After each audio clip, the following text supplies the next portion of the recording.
Lilith. By George MacDonald. Chapter 1. The Library. I had just finished my studies at Oxford, and was taking a brief holiday from work before assuming definitely the management of the estate. My father died when I was yet a child, my mother followed him within a year. And I was nearly as much alone in the world as a man might find himself. I had made little acquaintance with the history of my ancestors. Almost the only thing I knew concerning them was, that a notable number of them had been given to study. I had myself so far inherited the tendency as to devote a good deal of my time, though, I confess, after a somewhat desultory fashion, to the physical sciences. It was chiefly the wonder they woke that drew me. I was constantly seeing, and on the outlook to see, strange analogies, not only between the facts of different sciences of the same order, or between physical and metaphysical facts, but between physical hypotheses and suggestions glimmering out of the metaphysical dreams into which I was in the habit of falling. I was at the same time much given to a premature indulgence of the impulse to turn hypothesis into theory. Of my mental peculiarities there is no occasion to say more. The house as well as the family was of some antiquity, but no description of it is necessary to the understanding of my narrative. It contained a fine library, whose growth began before the invention of printing, and had continued to my own time, greatly influenced, of course, by changes of taste and pursuit. Nothing surely can more impress upon a man the transitory nature of possession than his succeeding to an ancient property. Like a moving panorama mine has passed from before many eyes, and is now slowly flitting from before my own. The library, although duly considered in many alterations of the house and additions to it, had nevertheless, like an encroaching state, absorbed one room after another until it occupied the greater part of the ground floor.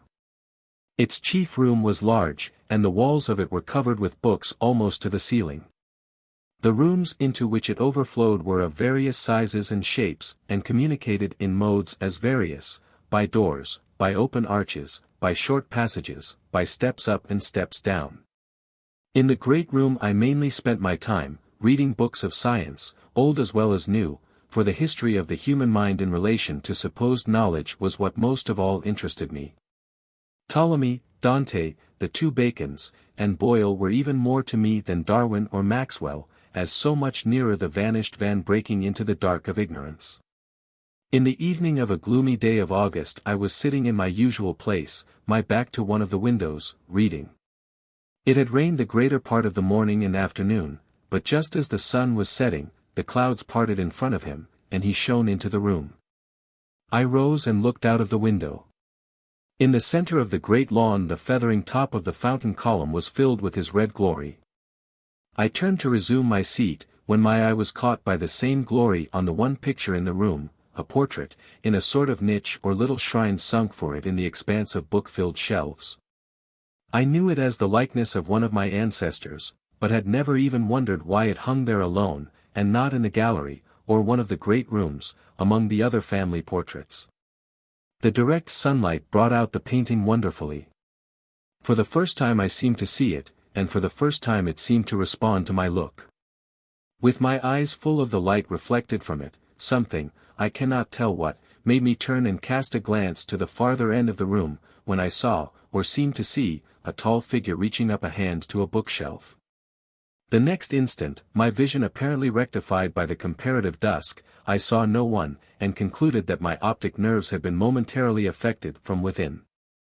I resumed my reading, and would doubtless have forgotten the vague, evanescent impression, had it not been that, having occasion a moment after to consult a certain volume, I found but a gap in the row where it ought to have stood.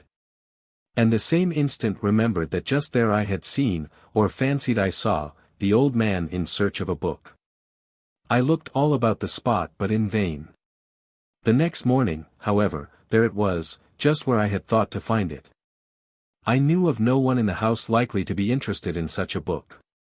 3 days after, another and yet odder thing took place. In one of the walls was the low, narrow door of a closet, containing some of the oldest and rarest of the books. It was a very thick door, with a projecting frame, and it had been the fancy of some ancestor to cross it with shallow shelves, filled with bookbacks only.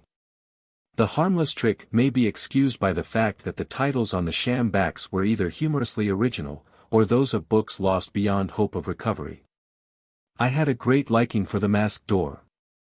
To complete the illusion of it, some inventive workman apparently had shoved in, on the top of one of the rows, a part of a volume thin enough to lie between it and the bottom of the next shelf. He had cut away diagonally a considerable portion, and fixed the remnant with one of its open corners projecting beyond the bookbacks.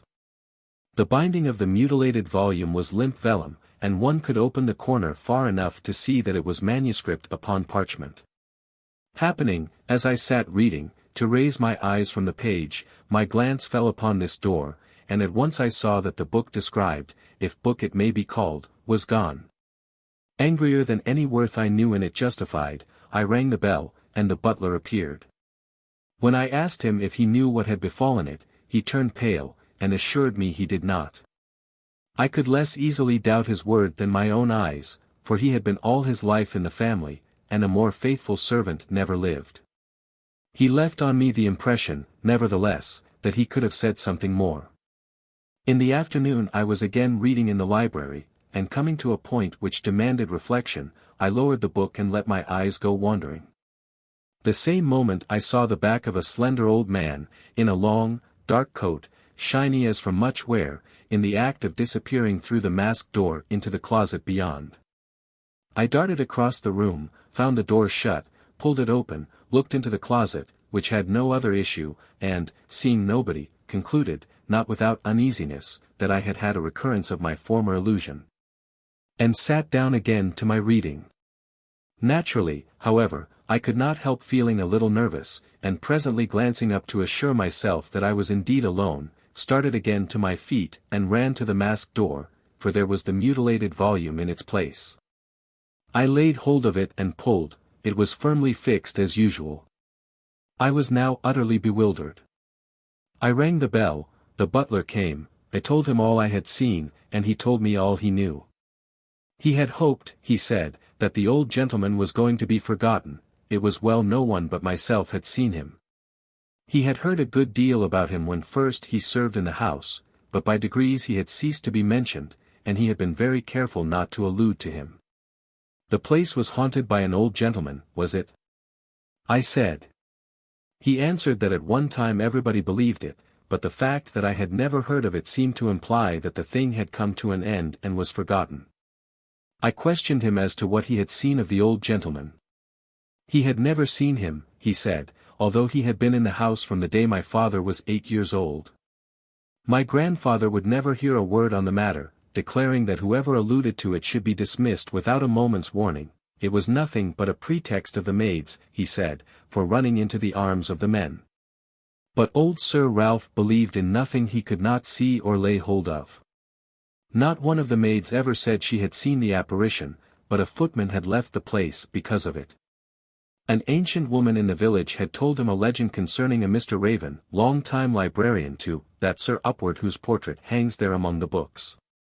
Sir Upward was a great reader, she said, not of such books only as were wholesome for men to read, but of strange, forbidden, and evil books, and in so doing, Mr. Raven, who was probably the devil himself, encouraged him.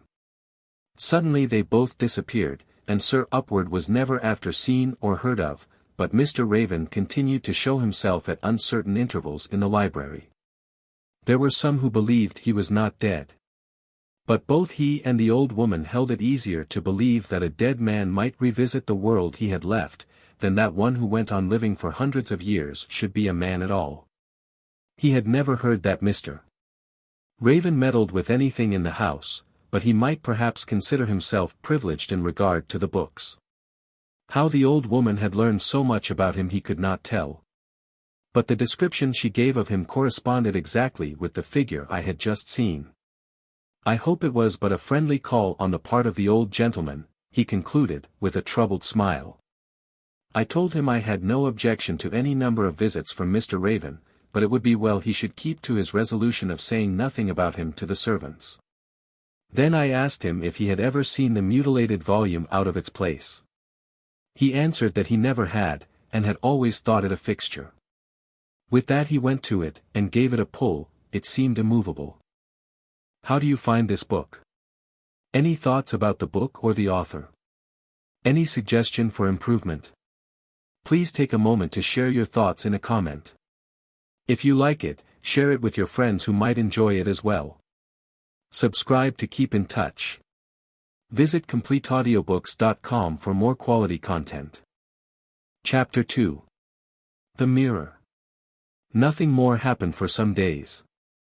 I think it was about a week after, when what I have now to tell took place. I had often thought of the manuscript fragment, and repeatedly tried to discover some way of releasing it, but in vain. I could not find out what held it fast. But I had for some time intended a thorough overhauling of the books in the closet, its atmosphere causing me uneasiness as to their condition. One day the intention suddenly became a resolve, and I was in the act of rising from my chair to make a beginning, when I saw the old librarian moving from the door of the closet toward the farther end of the room. I ought rather to say only that I caught sight of something shadowy from which I received the impression of a slight, stooping man, in a shabby dress coat reaching almost to his heels, the tails of which, disparting a little as he walked, revealed thin legs in black stockings, and large feet in wide, slipper-like shoes. At once I followed him. I might be following a shadow, but I never doubted I was following something. He went out of the library into the hall, and across to the foot of the great staircase, then up the stairs to the first floor, where lay the chief rooms. Past these rooms, I following close, he continued his way, through a wide corridor, to the foot of a narrower stair leading to the second floor. Up that he went also, and when I reached the top, strange as it may seem, I found myself in a region almost unknown to me. I never had brother or sister to incite to such romps as make children familiar with nook and cranny. I was a mere child when my guardian took me away, and I had never seen the house again until, about a month before, I returned to take possession. Through passage after passage we came to a door at the bottom of a winding wooden stair, which we ascended. Every step creaked under my foot, but I heard no sound from that of my guide. Somewhere in the middle of the stair I lost sight of him, and from the top of it the shadowy shape was nowhere visible. I could not even imagine I saw him. The place was full of shadows, but he was not one of them. I was in the main garret, with huge beams and rafters over my head, great spaces around me, a door here and there in sight, and long vistas whose gloom was thinned by a few lurking cobwebbed windows and small dusky skylights. I gazed with a strange mingling of awe and pleasure. The wide expanse of garret was my own, and unexplored. In the middle of it stood an unpainted enclosure of rough planks, the door of which was ajar. Thinking Mr. Raven might be there, I pushed the door, and entered. The small chamber was full of light, but such as dwells in places deserted. It had a dull, disconsolate look, as if it found itself of no use, and regretted having come. A few rather dim sunrays, marking their track through the cloud of motes that had just been stirred up, fell upon a tall mirror with a dusty face, old-fashioned and rather narrow, in appearance an ordinary glass. It had an ebony frame, on the top of which stood a black eagle, with outstretched wings, in his beak a golden chain, from whose end hung a black ball. I had been looking at rather than into the mirror, when suddenly I became aware that it reflected neither the chamber nor my own person. I have an impression of having seen the wall melt away, but what followed is enough to account for any uncertainty. Could I have mistaken for a mirror the glass that protected a wonderful picture? I saw before me a wild country, broken and heathy.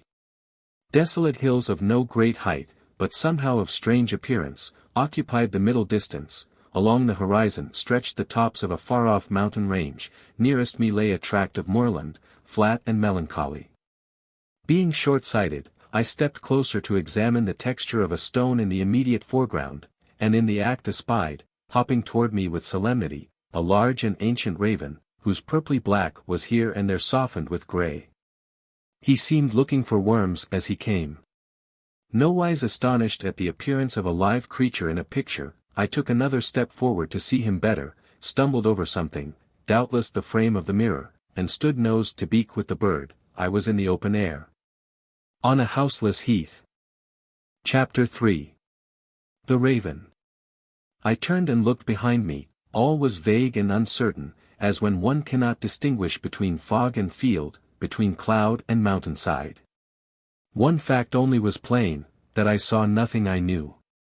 Imagining myself involved in a visual illusion, and that touch would correct sight, I stretched my arms and felt about me, walking in this direction and that, if haply, where I could see nothing, I might yet come in contact with something. But my search was vain.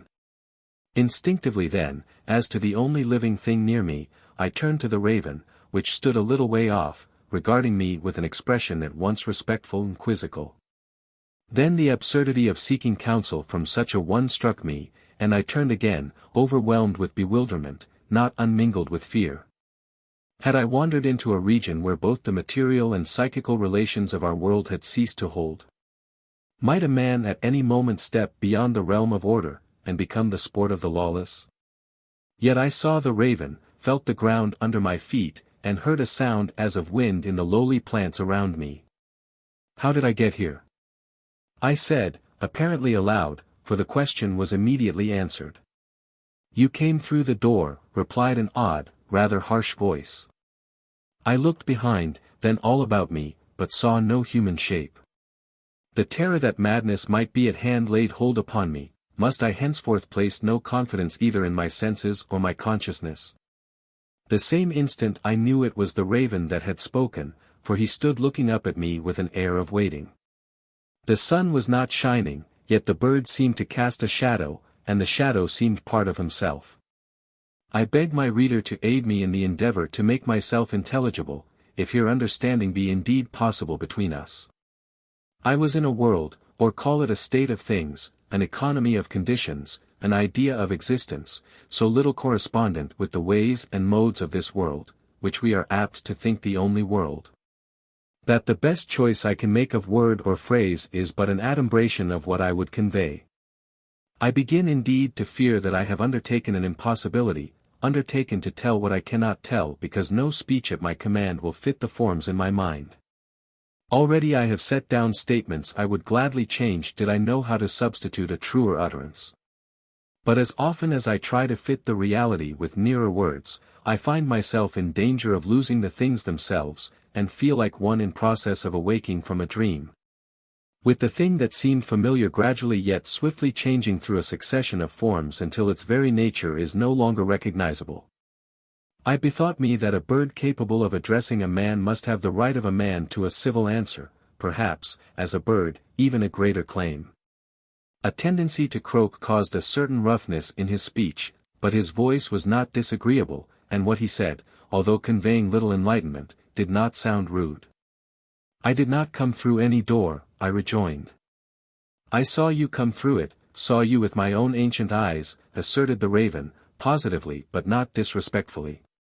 I never saw any door. I persisted. Of course not, he returned. All the doors you had yet seen, and you haven't seen many, were doors in, here you came upon a door out. The strange thing to you, he went on thoughtfully, will be, that the more doors you go out of, the farther you get in. Oblige me by telling me where I am. That is impossible. You know nothing about whereness. The only way to come to know where you are is to begin to make yourself at home. How am I to begin that where everything is so strange? By doing something. What? Anything, and the sooner you begin the better. For until you are at home, you will find it as difficult to get out as it is to get in. I have, unfortunately, found it too easy to get in. Once out I shall not try again. You have stumbled in, and may, possibly, stumble out again. Whether you have got in unfortunately remains to be seen. Do you never go out, sir? When I please I do, but not often, or for long. Your world is such a half-baked sort of place, it is at once so childish and so self-satisfied, in fact, it is not sufficiently developed for an old raven, at your service. Am I wrong, then, in presuming that a man is superior to a bird? That is as it may be. We do not waste our intellects in generalizing, but take man or bird as we find him. I think it is now my turn to ask you a question. You have the best of rights, I replied, in the fact that you can do so. Well answered, he rejoined. Tell me, then, who you are, if you happen to know. How should I help knowing? I am myself, and must know. If you know you are yourself, you know that you are not somebody else. But do you know that you are yourself? Are you sure you are not your own father, or, excuse me, your own fool? Who are you, pray? I became at once aware that I could give him no notion of who I was. Indeed, who was I? It would be no answer to say I was who. Then I understood that I did not know myself, did not know what I was, had no grounds on which to determine that I was one and not another. As for the name I went by in my own world, I had forgotten it, and did not care to recall it, for it meant nothing, and what it might be was plainly of no consequence here. I had indeed almost forgotten that there it was a custom for everybody to have a name. So I held my peace, and it was my wisdom, for what should I say to a creature such as this raven, who saw through accident into entity? Look at me, he said, and tell me who I am. As he spoke, he turned his back, and instantly I knew him. He was no longer a raven, but a man above the middle height with a stoop, very thin, and wearing a long black tailcoat. Again he turned, and I saw him a raven. I have seen you before, sir, I said, feeling foolish rather than surprised. How can you say so from seeing me behind, he rejoined. Did you ever see yourself behind? You have never seen yourself at all. Tell me now, then, who I am. I humbly beg your pardon, I answered, I believe you were once the librarian of our house, but more who I do not know. Why do you beg my pardon? Because I took you for a raven, I said, seeing him before me as plainly a raven as bird or man could look. You did me no wrong, he returned. Calling me a raven, or thinking me one, you allowed me existence, which is the sum of what one can demand of his fellow beings. Therefore, in return, I will give you a lesson. No one can say he is himself, until first he knows that he is, and then what himself is. In fact, nobody is himself, and himself is nobody. There is more in it than you can see now, but not more than you need to see. You have, I fear, got into this region too soon, but none the less you must get to be at home in it. For home, as you may or may not know, is the only place where you can go out and in. There are places you can go into, and places you can go out of, but the one place, if you do but find it, where you may go out and in both, is home. He turned to walk away, and again I saw the librarian. He did not appear to have changed, only to have taken up his shadow. I know this seems nonsense, but I cannot help it. I gazed after him until I saw him no more. But whether distance hid him, or he disappeared among the heather, I cannot tell. Could it be that I was dead, I thought, and did not know it? Was I in what we used to call the world beyond the grave? And must I wander about seeking my place in it? How was I to find myself at home? The raven said I must do something. What could I do here, and would that make me somebody? For now, alas, I was nobody. I took the way Mr. Raven had gone, and went slowly after him. Presently I saw a wood of tall slender pine trees, and turned toward it. The odor of it met me on my way, and I made haste to bury myself in it. Plunged at length in its twilight glooms, I spied before me something with a shine, standing between two of the stems. It had no color, but was like the translucent trembling of the hot air that rises, in a radiant summer noon, from the sun-baked ground, vibrant like the smitten chords of a musical instrument. What it was grew no plainer as I went nearer, and when I came close up, I ceased to see it, only the form and color of the trees beyond seemed strangely uncertain. I would have passed between the stems, but received a slight shock, stumbled, and fell. When I rose, I saw before me the wooden wall of the garret chamber. I turned, and there was the mirror, on whose top the black eagle seemed but that moment to have perched. Terror seized me, and I fled. Outside the chamber the wide garret spaces had an uncanny look. They seemed to have long been waiting for something. It had come, and they were waiting again. A shudder went through me on the winding stair. The house had grown strange to me. Something was about to leap upon me from behind. I darted down the spiral, struck against the wall and fell, rose and ran. On the next floor I lost my way, and had gone through several passages a second time ere I found the head of the stair. At the top of the great stair I had come to myself a little, and in a few moments I sat recovering my breath in the library. Nothing should ever again make me go up that last terrible stair. The garret at the top of it pervaded the whole house. It sat upon it, threatening to crush me out of it. The brooding brain of the building, it was full of mysterious dwellers, one or other of whom might any moment appear in the library where I sat. I was nowhere safe. I would sell the dreadful place, in which an aerial portal stood ever open to creatures whose life was other than human. I would purchase a crag in Switzerland, and thereon build a wooden nest of one story with never a garret above it, guarded by some grand old peak that would send down nothing worse than a few tons of whelming rock. I knew all the time that my thinking was foolish, and was even aware of a certain undertone of contemptuous humor in it, but suddenly it was checked, and I seemed again to hear the croak of the raven. If I know nothing of my own garret, I thought, what is there to secure me against my own brain? Can I tell what it is even now generating, what thought it may present me the next moment, the next month, or a year away? What is at the heart of my brain? What is behind my think? Am I there at all? Who, what am I? I could no more answer the question now than when the raven put it to me where at? I said, and gave myself up as knowing anything of myself or the universe.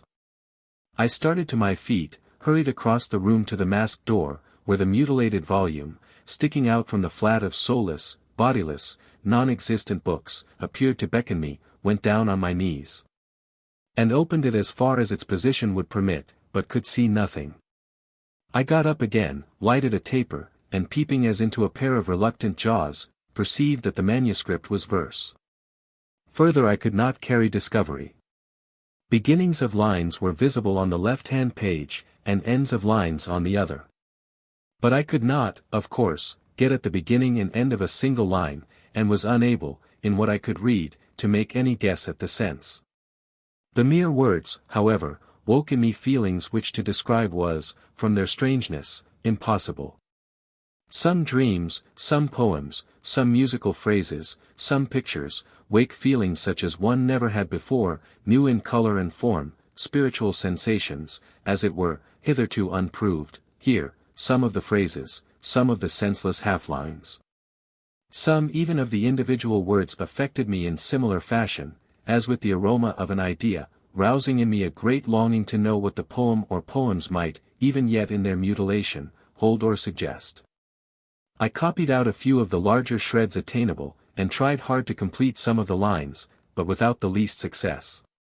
The only thing I gained in the effort was so much weariness that, when I went to bed, I fell asleep at once and slept soundly.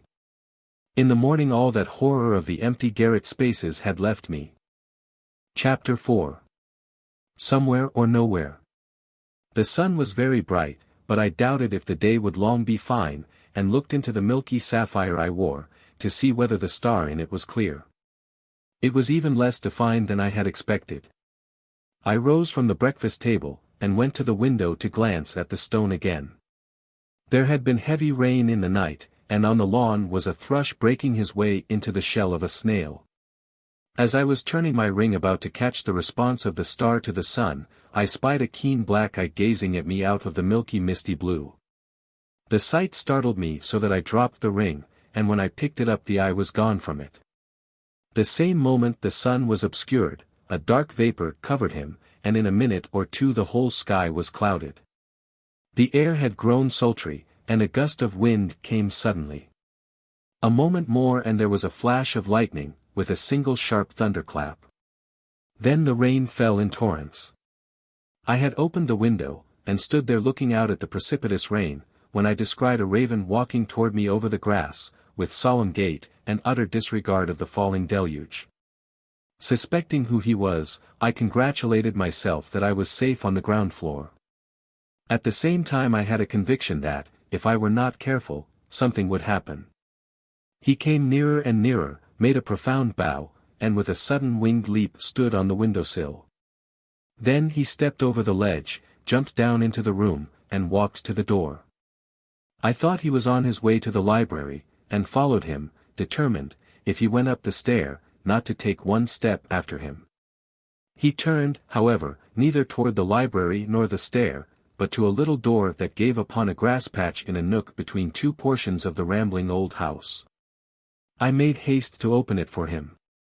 He stepped out into its creeper-covered porch, and stood looking at the rain, which fell like a huge thin cataract. I stood in the door behind him. The second flash came, and was followed by a lengthened roll of more distant thunder. He turned his head over his shoulder and looked at me, as much as to say, "You hear that?" then swiveled it round again, and anew contemplated the weather, apparently with approbation. So human were his pose and carriage and the way he kept turning his head, that I remarked almost involuntarily, "Fine weather for the worms, Mr. Raven." "Yes," he answered, in the rather croaky voice I had learned to know, "the ground will be nice for them to get out and in. It must be a grand time on the steps of Uranus," he added, with a glance upward. "I believe it is raining there too." "It was, all the last week." "Why should that make it a grand time?" I asked. "Because the animals there are all burrowers," he answered, "like the field mice and the moles here. They will be, for ages to come." "How do you know that, if I may be so bold?" I rejoined. "As anyone would who had been there to see," he replied. "It is a great sight, until you get used to it, when the earth gives a heave, and out comes a beast. You might think it a hairy elephant or a deinotherium, but none of the animals are the same as we have ever had here. I was almost frightened myself the first time I saw the dry bog serpent come wallowing out, such a head and mane. And such eyes. But the shower is nearly over. It will stop directly after the next thunderclap. There it is." A flash came with the words, and in about half a minute the thunder. Then the rain ceased. "Now we should be going," said the raven, and stepped to the front of the porch. "Going where?" I asked. "Going where we have to go," he answered. "You did not surely think you had got home? I told you there was no going out and in at pleasure until you were at home." "I do not want to go," I said. "That does not make any difference, at least not much," he answered. "This is the way. I am quite content where I am." "You think so, but you are not. Come along." He hopped from the porch onto the grass, and turned, waiting. "I will not leave the house today," I said with obstinacy. "You will come into the garden," rejoined the raven. "I give in so far," I replied, and stepped from the porch. The sun broke through the clouds, and the raindrops flashed and sparkled on the grass. The raven was walking over it. "You will wet your feet," I cried. "And mire my beak," he answered, immediately plunging it deep in the sod, and drawing out a great wriggling red worm. He threw back his head, and tossed it in the air. It spread great wings, gorgeous in red and black, and soared aloft. "Tut! Tut!" I exclaimed, "You mistake, Mr. Raven, worms are not the larvae of butterflies." "Never mind," he croaked, "it will do for once. I'm not a reading man at present, but sexton at a certain graveyard, cemetery, more properly, no matter where." "I see. You can't keep your spade still, and when you have nothing to bury, you must dig something up. Only you should mind what it is before you make it fly. No creature should be allowed to forget what and where it came from." "Why?" said the raven. "Because it will grow proud, and cease to recognize its superiors. No man knows it when he is making an idiot of himself." "Where do the worms come from?" said the raven, as if suddenly grown curious to know. "Why, from the earth, as you have just seen," I answered. "Yes, last," he replied. "But they can't have come from it first, for that will never go back to it," he added, looking up. I looked up also, but could see nothing save a little dark cloud, the edges of which were red, as if with the light of the sunset. "Surely the sun is not going down?" I exclaimed, struck with amazement. "Oh, no," returned the raven. That red belongs to the worm. You see what comes of making creatures forget their origin. I cried with some warmth. It is well, surely, if it be to rise higher and grow larger, he returned. But indeed I only teach them to find it. Would you have the air full of worms? That is the business of a sexton. If only the rest of the clergy understood it as well. In went his beak again through the soft turf, and out came the wriggling worm. He tossed it in the air, and away it flew. I looked behind me, and gave a cry of dismay. I had but that moment declared I would not leave the house, and already I was a stranger in the strange land. What right have you to treat me so, Mr. Raven? I said with deep offense. Am I, or am I not, a free agent? A man is as free as he chooses to make himself, never an atom freer, answered the raven. You have no right to make me do things against my will. When you have a will, you will find that no one can. You wrong me in the very essence of my individuality. I persisted. If you were an individual I could not, therefore now I do not. You are but beginning to become an individual. All about me was a pine forest, in which my eyes were already searching deep, in the hope of discovering an unaccountable glimmer, and so finding my way home. But, alas! How could I any longer call that house home, where every door, every window opened into out, and even the garden I could not keep inside? I suppose I looked discomfited.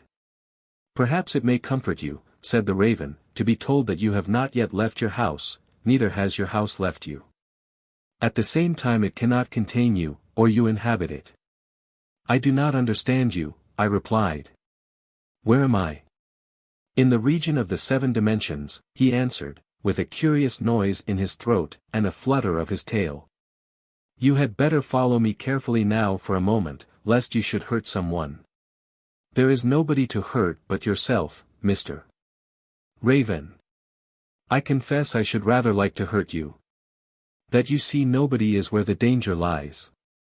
But you see that large tree to your left, about 30 yards away? Of course I do, why should I not? I answered testily. 10 minutes ago you did not see it, and now you do not know where it stands. I do. Where do you think it stands? Why there, where you know it is. Where is there? You bother me with your silly questions. I cried. I am growing tired of you. That tree stands on the hearth of your kitchen, and grows nearly straight up its chimney, he said. Now I know you are making game of me. I answered, with a laugh of scorn. Was I making game of you when you discovered me looking out of your star sapphire yesterday? That was this morning, not an hour ago. I have been widening your horizon longer than that, Mr. Vane, but never mind. You mean you have been making a fool of me? I said, turning from him. Excuse me, no one can do that but yourself. And I decline to do it. You mistake. How? In declining to acknowledge yourself one already. You make yourself such by refusing what is true, and for that you will sorely punish yourself. How, again? By believing what is not true. Then, if I walk to the other side of that tree, I shall walk through the kitchen fire. Certainly. You would first, however, walk through the lady at the piano in the breakfast room. That rosebush is close by her. You would give her a terrible start. There is no lady in the house. Indeed. Is not your housekeeper a lady? She is counted such in a certain country where all are servants, and the liveries one and multitudinous. She cannot use the piano, anyhow. Her niece can, she is there, a well-educated girl and a capital musician. Excuse me. I cannot help it, you seem to me to be talking sheer nonsense. If you could but hear the music. Those great long heads of wild hyacinth are inside the piano, among the strings of it, and give that peculiar sweetness to her playing. Pardon me, I forgot your deafness. 2 objects, I said, cannot exist in the same place at the same time. Can they not? I did not know, I remember now they do teach that with you. It is a great mistake, one of the greatest ever wiseacre made. No man of the universe, only a man of the world could have said so. You a librarian, and talk such rubbish. I cried. Plainly, you did not read many of the books in your charge. Oh, yes. I went through all in your library, at the time, and came out at the other side not much the wiser. I was a bookworm then, but when I came to know it, I woke among the butterflies. To be sure I have given up reading for a good many years, ever since I was made Sexton. There. I smell Grieg's wedding march in the quiver of those rose petals. I went to the rose bush and listened hard, but could not hear the thinnest ghost of a sound. I only smelt something I had never before smelt in any rose. It was still rose odor, but with a difference, caused, I suppose, by the wedding march. When I looked up, there was the bird by my side. Mr. Raven, I said, forgive me for being so rude, I was irritated. Will you kindly show me my way home? I must go, for I have an appointment with my bailiff. One must not break faith with his servants. You cannot break what was broken days ago, he answered. Do show me the way, I pleaded. I cannot, he returned. To go back, you must go through yourself, and that way no man can show another. Entreaty was vain. I must accept my fate. But how was life to be lived in a world of which I had all the laws to learn? There would, however, be adventure. That held consolation. And whether I found my way home or not, I should at least have the rare advantage of knowing two worlds. I had never yet done anything to justify my existence. My former world was nothing the better for my sojourn in it. Here, however, I must earn, or in some way find, my bread. But I reasoned that, as I was not to blame in being here, I might expect to be taken care of here as well as there. I had had nothing to do with getting into the world I had just left, and in it I had found myself heir to a large property. If that world, as I now saw, had a claim upon me because I had eaten, and could eat again, upon this world I had a claim because I must eat, when it would in return have a claim on me. There is no hurry, said the raven, who stood regarding me. We do not go much by the clock here. Still, the sooner one begins to do what has to be done, the better. I will take you to my wife. Thank you. Let us go. I answered, and immediately he led the way. Chapter 5. The Old Church. I followed him deep into the pine forest. Neither of us said much while yet the sacred gloom of it closed us round. We came to larger and yet larger trees, older, and more individual, some of them grotesque with age. Then the forest grew thinner. You see that hawthorn, said my guide at length, pointing with his beak. I looked where the wood melted away on the edge of an open heath. I see a gnarled old man, with a great white head, I answered. Look again, he rejoined, it is a hawthorn. It seems indeed an ancient hawthorn, but this is not the season for the hawthorn to blossom. I objected. The season for the hawthorn to blossom, he replied, is when the hawthorn blossoms. That tree is in the ruins of the church on your home farm. You were going to give some directions to the bailiff about its churchyard, were you not, the morning of the thunder? I was going to tell him I wanted it turned into a wilderness of rose trees, and that the plough must never come within 3 yards of it. Listen, said the raven, seeming to hold his breath. I listened, and heard, was it the sighing of a far-off musical wind, or the ghost of a music that had once been glad? Or did I indeed hear anything? They go there still, said the raven. Who goes there? And where do they go? I asked. Some of the people who used to pray there, go to the ruins still, he replied. But they will not go much longer, I think. What makes them go now? They need help from each other to get their thinking done, and their feelings hatched, so they talk and sing together, and then, they say, the big thought floats out of their hearts like a great ship out of the river at high water. Do they pray as well as sing? No, they have found that each can best pray in his own silent heart. Some people are always at their prayers. Look. Look. There goes one. He pointed right up into the air. A snow-white pigeon was mounting, with quick and yet quicker wing flap, the unseen spiral of an ethereal stare. The sunshine flashed quivering from its wings. I see a pigeon. I said. Of course you see a pigeon, rejoined the raven, for there is the pigeon. I see a prayer on its way. I wonder now what heart is that dove's mother. Someone may have come awake in my cemetery. How can a pigeon be a prayer? I said. I understand, of course, how it should be a fit symbol or likeness for one, but a live pigeon to come out of a heart. It must puzzle you. It cannot fail to do so. A prayer is a thought, a thing spiritual. I pursued. Very true. But if you understood any world besides your own, you would understand your own much better. When a heart is really alive, then it is able to think live things.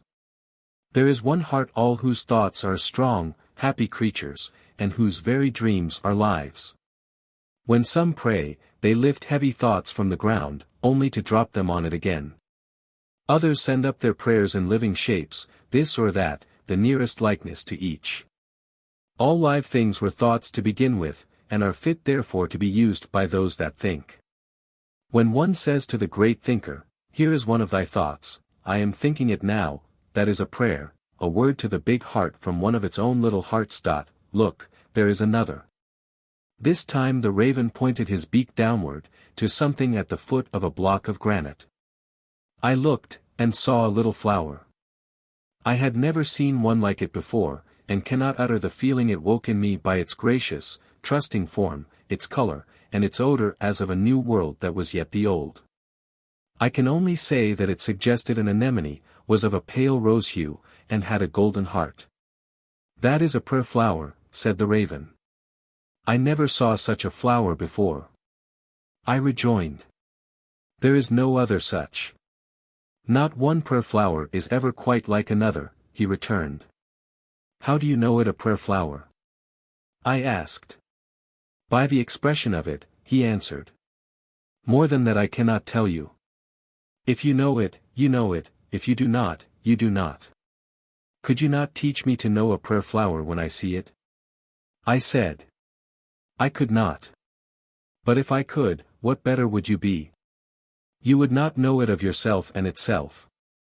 Why know the name of a thing when the thing itself you do not know? Whose work is it but your own to open your eyes? But indeed the business of the universe is to make such a fool of you that you will know yourself for one, and so begin to be wise. But I did see that the flower was different from any flower I had ever seen before, therefore I knew that I must be seeing a shadow of the prayer in it, and a great awe came over me to think of the heart listening to the flower. Chapter 6. The Sexton's Cottage. We had been for some time walking over a rocky moorland covered with dry plants and mosses, when I descried a little cottage in the farthest distance. The sun was not yet down, but he was wrapped in a grey cloud. The heath looked as if it had never been warm, and the wind blew strangely cold, as if from some region where it was always night. Here we are at last, said the raven.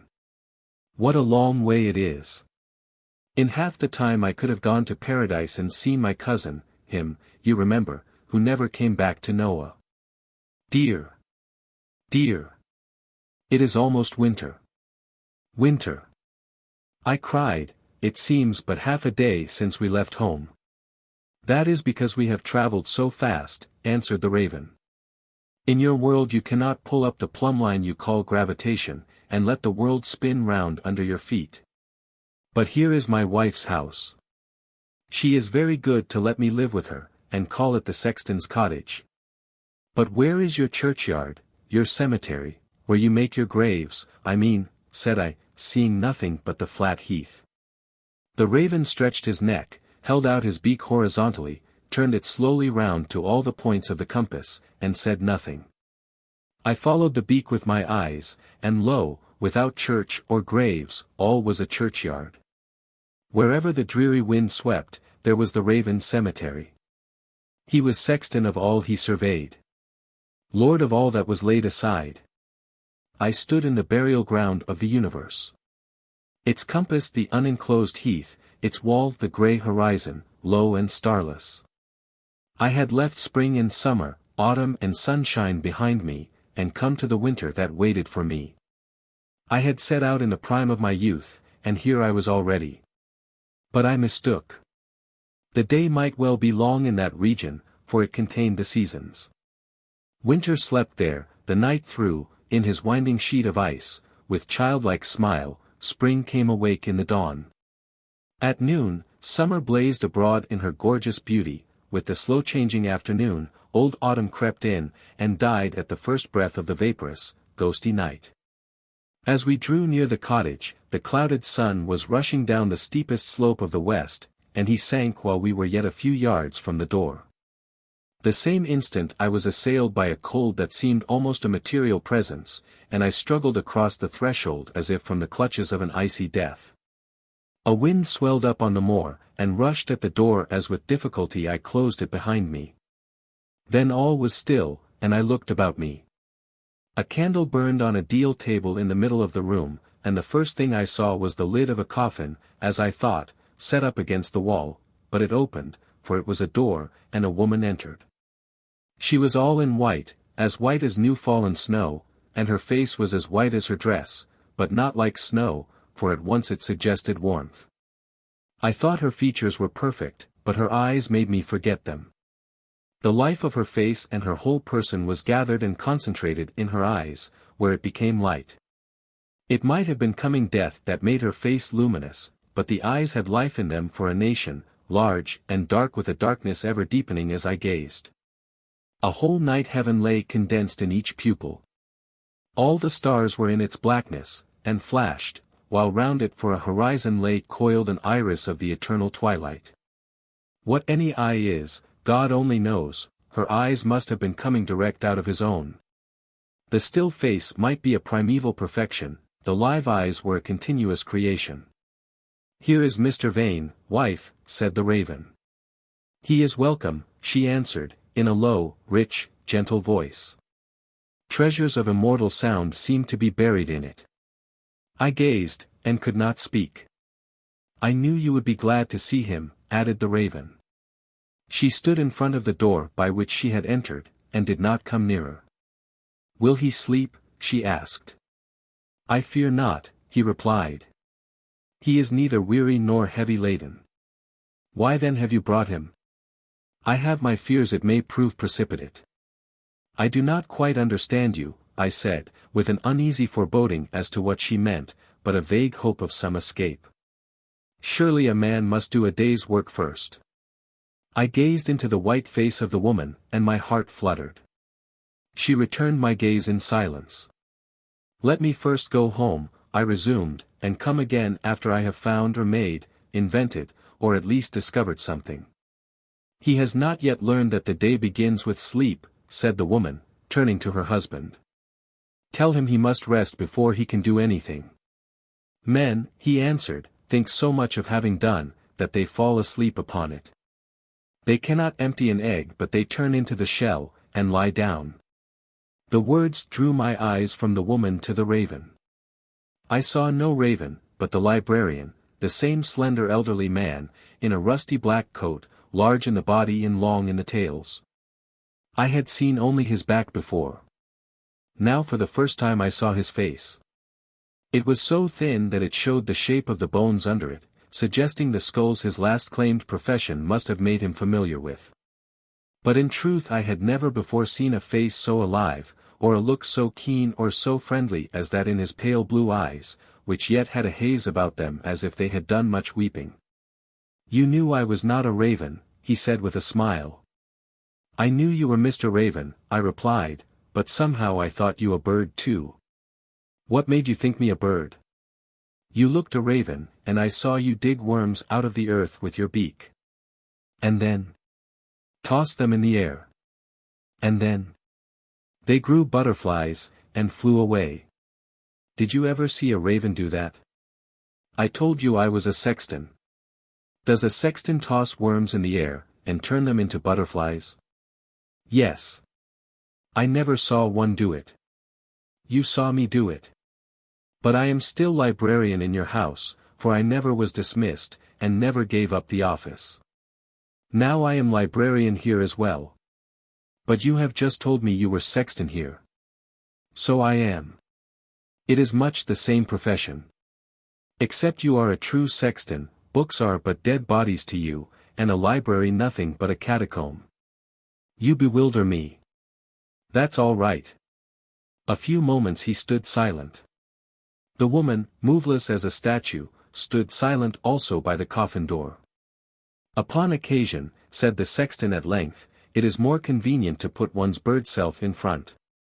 Every one, as you ought to know, has a beast self, and a bird self, and a stupid fish self, aye, and a creeping serpent self too, which it takes a deal of crushing to kill. In truth he has also a tree self and a crystal self, and I don't know how many selves more, all to get into harmony. You can tell what sort a man is by his creature that comes oftenest to the front. He turned to his wife, and I considered him more closely. He was above the ordinary height, and stood more erect than when last I saw him. His face was, like his wife's, very pale, its nose handsomely encased the beak that had retired within it. Its lips were very thin, and even they had no color, but their curves were beautiful, and about them quivered a shadowy smile that had humor in it as well as love and pity. We are in want of something to eat and drink, wife, he said. We have come a long way. You know, husband, she answered, we can give only to him that asks. She turned her unchanging face and radiant eyes upon mine. Please give me something to eat, Mrs. Raven, I said, and something, what you will, to quench my thirst. Your thirst must be greater before you can have what will quench it, she replied, but what I can give you, I will gladly. She went to a cupboard in the wall, brought from it bread and wine, and set them on the table. We sat down to the perfect meal, and as I ate, the bread and wine seemed to go deeper than the hunger and thirst. Anxiety and discomfort vanished. Expectation took their place. I grew very sleepy, and now first felt weary. I have earned neither food nor sleep, Mrs. Raven, I said, but you have given me the one freely, and now I hope you will give me the other, for I sorely need it. Sleep is too fine a thing ever to be earned, said the sexton, it must be given and accepted, for it is a necessity. But it would be perilous to use this house as a halfway hostelry, for the repose of a night, that is, merely. A wild-looking little black cat jumped on his knee as he spoke. He patted it as one pats a child to make it go to sleep, he seemed to me patting down the sod upon a grave, patting it lovingly, with an inward lullaby. Here is one of Mara's kittens, he said to his wife, will you give it something and put it out? She may want it. The woman took it from him gently, gave it a little piece of bread, and went out with it, closing the door behind her. How then am I to make use of your hospitality? I asked. By accepting it to the full, he answered. I do not understand. In this house no one wakes of himself. Why? Because no one anywhere ever wakes of himself. You can wake yourself no more than you can make yourself. Then perhaps you or Mrs. Raven would kindly call me. I said, still nowise understanding, but feeling afresh that vague foreboding. We cannot. How dare I then go to sleep? I cried. If you would have the rest of this house, you must not trouble yourself about waking. You must go to sleep heartily, altogether and outright.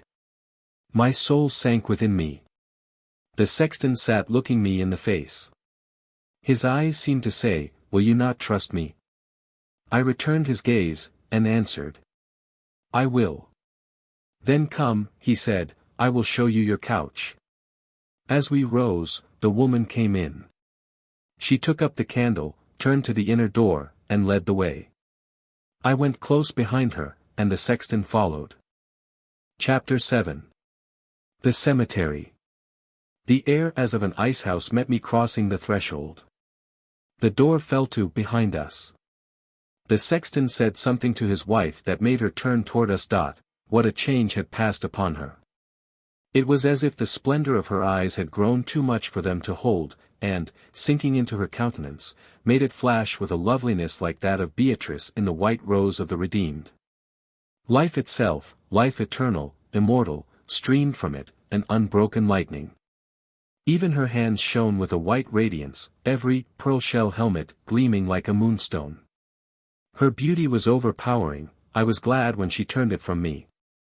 But the light of the candle reached such a little way, that at first I could see nothing of the place. Presently, however, it fell on something that glimmered, a little raised from the floor. Was it a bed? Could live things sleep in such a mortal cold? Then surely it was no wonder it should not wake of itself. Beyond that appeared a fainter shine, and then I thought I descried uncertain gleams on every side. A few paces brought us to the first. It was a human form under a sheet, straight and still, whether of man or woman I could not tell, for the light seemed to avoid the face as we passed. I soon perceived that we were walking along an aisle of couches, on almost every one of which, with its head to the passage, lay something asleep or dead, covered with a sheet white as snow. My soul grew silent with dread. Through aisle after aisle we went, among couches innumerable. I could see only a few of them at once, but they were on all sides, vanishing, as it seemed, in the infinite. Was it here lay my choice of a bed? Must I go to sleep among the unwaking, with no one to rouse me? Was this the sexton's library? Were these his books? Truly it was no halfway house, this chamber of the dead. One of the cellars I am placed to watch, remarked Mr. Raven, in a low voice, as if fearing to disturb his silent guests. Much wine is set here to ripen, but it is dark for a stranger, he added. The moon is rising. She will soon be here, said his wife, and her clear voice, low and sweet, sounded of ancient sorrow long bidden adieu. Even as she spoke the moon looked in at an opening in the wall, and 1,000 gleams of white responded to her shine. But not yet could I descry beginning or end of the couches. They stretched away and away, as if for all the disparate world to sleep upon. For along the far receding narrow ways, every couch stood by itself, and on each slept a lonely sleeper. I thought at first their sleep was death, but I soon saw it was something deeper still, a something I did not know. The moon rose higher, and shone through other openings, but I could never see enough of the place at once to know its shape or character. Now it would resemble a long cathedral nave, now a huge barn made into a dwelling of tombs. She looked colder than any moon in the frostiest night of the world, and where she shone direct upon them, cast a bluish, icy gleam on the white sheets and the pallid countenances, but it might be the faces that made the moon so cold. Of such as I could see, all were alike in the brotherhood of death, all unlike in the character and history recorded upon them. Here lay a man who had died, for although this was not death, I have no other name to give it, in the prime of manly strength. His dark beard seemed to flow like a liberated stream from the glacier of his frozen countenance. His forehead was smooth as polished marble, a shadow of pain lingered about his lips, but only a shadow. On the next couch lay the form of a girl, passing lovely to behold. The sadness left on her face by parting was not yet absorbed in perfect peace, but absolute submission possessed the placid features, which bore no sign of wasting disease, of killing care or grief of heart, if pain had been there. It was long charmed asleep, never again to wake. Many were the beautiful that there lay very still, some of them mere children, but I did not see one infant. The most beautiful of all was a lady whose white hair, and that alone, suggested her old when first she fell asleep. On her stately countenance rested, not submission, but a right noble acquiescence, an assurance, firm as the foundations of the universe, that all was as it should be. On some faces lingered the almost obliterated scars of strife, the marrings of hopeless loss, the fading shadows of sorrows that had seemed inconsolable. The aurora of the great morning had not yet quite melted them away. But those faces were few, and every one that bore such brand of pain seemed to plead, "Pardon me, I died only yesterday," or, "Pardon me, I died but a century ago." That some had been dead for ages I knew, not merely by their unutterable repose, but by something for which I have neither word nor symbol. We came at last to 3 empty couches, immediately beyond which lay the form of a beautiful woman, a little past the prime of life. One of her arms was outside the sheet, and her hand lay with the palm upward, in its center a dark spot. Next to her was the stalwart figure of a man of middle age. His arm too was outside the sheet, the strong hand almost closed, as if clenched on the grip of a sword. I thought he must be a king who had died fighting for the truth. "Will you hold the candle nearer, wife?" whispered the sexton, bending down to examine the woman's hand. "It heals well," he murmured to himself, "the nail found in her nothing to hurt." At last I ventured to speak. "Are they not dead?" I asked softly. "I cannot answer you," he replied in a subdued voice. "I almost forget what they mean by dead in the old world. If I said a person was dead, my wife would understand one thing, and you would imagine another. This is but one of my treasure vaults," he went on, "and all my guests are not laid in vaults. Out there on the moor they lie thick as the leaves of a forest after the first blast of your winter, thick, let me say rather. As if the great white rose of heaven had shed its petals over it. All night the moon reads their faces, and smiles. But why leave them in the corrupting moonlight?" I asked. "Our moon," he answered, "is not like yours, the old cinder of a burnt-out world. Her beams embalm the dead, not corrupt them. You observe that here the sexton lays his dead on the earth, he buries very few under it. In your world he lays huge stones on them, as if to keep them down. I watch for the hour to ring the resurrection bell, and wake those that are still asleep. Your sexton looks at the clock to know when to ring the dead alive to church. I hearken for the cock on the spire to crow, awake, thou that sleepest, and arise from the dead." I began to conclude that the self-styled sexton was in truth an insane parson. The whole thing was too mad. But how was I to get away from it? I was helpless. In this world of the dead, the raven and his wife were the only living I had yet seen. Whither should I turn for help? I was lost in a space larger than imagination. For if here 2 things, or any parts of them, could occupy the same space, why not 20 or 10,000, but I dared not think further in that direction. "You seem in your dead to see differences beyond my perception," I ventured to remark. "None of those you see," he answered, "are in truth quite dead yet, and some have but just begun to come alive and die. Others had begun to die, that is to come alive, long before they came to us. And when such are indeed dead, that instant they will wake and leave us. Almost every night some rise and go. But I will not say more, for I find my words only mislead you. This is the couch that has been waiting for you," he ended, pointing to one of the 3. "Why just this?" I said, beginning to tremble, and anxious by parley to delay. "For reasons which one day you will be glad to know," he answered. "Why not know them now? That also you will know when you wake." "But these are all dead, and I am alive," I objected, shuddering. "Not much," rejoined the sexton with a smile, "not nearly enough. Blessed be the true life that the pauses between its throbs are not death. The place is too cold to let one sleep." I said. "Do these find it so?" he returned. "They sleep well, or will soon. Of cold they feel not a breath, it heals their wounds. Do not be a coward, Mr. Vane. Turn your back on fear, and your face to whatever may come. Give yourself up to the night, and you will rest indeed. Harm will not come to you, but a good you cannot foreknow." The sexton and I stood by the side of the couch, his wife, with the candle in her hand, at the foot of it. Her eyes were full of light, but her face was again of a still whiteness, it was no longer radiant. Would they have me make of a charnel house my bedchamber? I cried aloud. I will not. I will lie abroad on the heath, it cannot be colder there. I have just told you that the dead are there also. Thick as autumnal leaves that strew the brooks. In Vallombrosa, said the librarian. I will not, I cried again.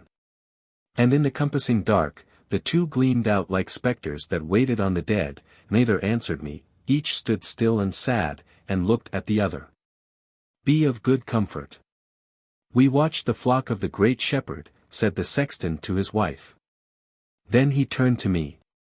Didst thou not find the air of the place pure and sweet when thou enteredst it? He asked. Yes, but oh, so cold. I answered. Then know, he returned, and his voice was stern, that thou who callest thyself alive, hast brought into this chamber the odors of death, and its air will not be wholesome for the sleepers until thou art gone from it. They went farther into the great chamber, and I was left alone in the moonlight with the dead. I turned to escape. What a long way I found it back through the dead. At first I was too angry to be afraid, but as I grew calm, the still shapes grew terrible. At last, with loud offense to the gracious silence, I ran, I fled wildly, and, bursting out, flung to the door behind me. It closed with an awful silence.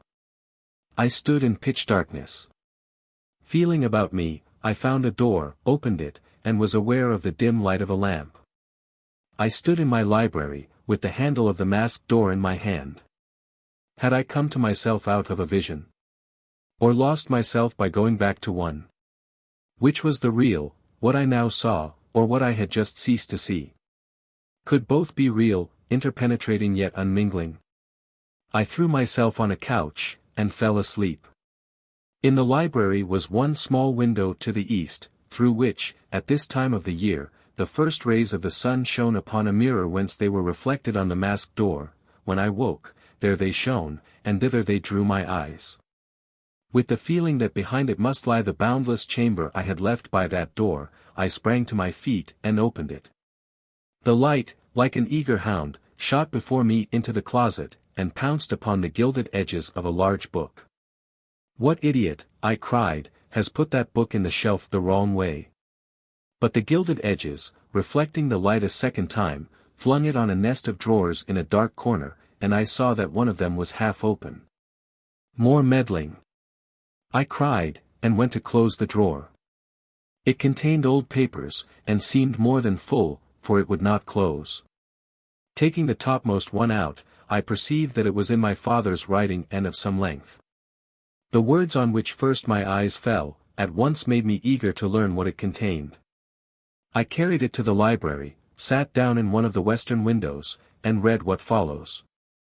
Chapter 8. My father's manuscript. I am filled with awe of what I have to write. The sun is shining golden above me, the sea lies blue beneath his gaze. The same world sends its growing things up to the sun, and its flying things into the air which I have breathed from my infancy. But I know the outspread splendor a passing show, and that at any moment it may, like the drop scene of a stage, be lifted to reveal more wonderful things. Shortly after my father's death, I was seated one morning in the library. I had been, somewhat listlessly, regarding the portrait that hangs among the books, which I knew only as that of a distant ancestor, and wishing I could learn something of its original. Then I had taken a book from the shelves and begun to read. Glancing up from it, I saw coming toward me, not between me and the door, but between me and the portrait, a thin pale man in rusty black. He looked sharp and eager, and had a notable nose, at once reminding me of a certain jug my sisters used to call Mr. Crow. Finding myself in your vicinity, Mr. Vane, I have given myself the pleasure of calling, he said, in a peculiar but not disagreeable voice. Your honored grandfather treated me, I may say it without presumption, as a friend, having known me from childhood as his father's librarian. It did not strike me at the time how old the man must be. May I ask where you live now, Mr. Crow? I said. He smiled an amused smile. You nearly hit my name, he rejoined, which shows the family insight. You have seen me before, but only once, and could not then have heard it. Where was that? In this very room. You were quite a child, however. I could not be sure that I remembered him, but for a moment I fancied I did, and I begged him to set me right as to his name. There is such a thing as remembering without recognizing the memory in it, he remarked. For my name, which you have near enough, it used to be Raven. I had heard the name, for marvelous tales had brought it me. "It is very kind of you to come and see me," I said. "Will you not sit down?" He seated himself at once. "You knew my father, then, I presume?" "I knew him," he answered with a curious smile, "but he did not care about my acquaintance, and we never met. That gentleman, however," he added, pointing to the portrait, "old Sir Uppard, his people called him, was in his day a friend of mine yet more intimate than ever your grandfather became." Then at length I began to think the interview a strange one. But in truth it was hardly stranger that my visitor should remember Sir Uppard, than that he should have been my great-grandfather's librarian. "I owe him much," he continued. "For, although I had read many more books than he, yet, through the special direction of his studies, he was able to inform me of a certain relation of modes which I should never have discovered of myself. And could hardly have learned from any one else. Would you mind telling me all about that?" I said. "By no means, as much at least as I am able. There are not such things as willful secrets," he answered, and went on.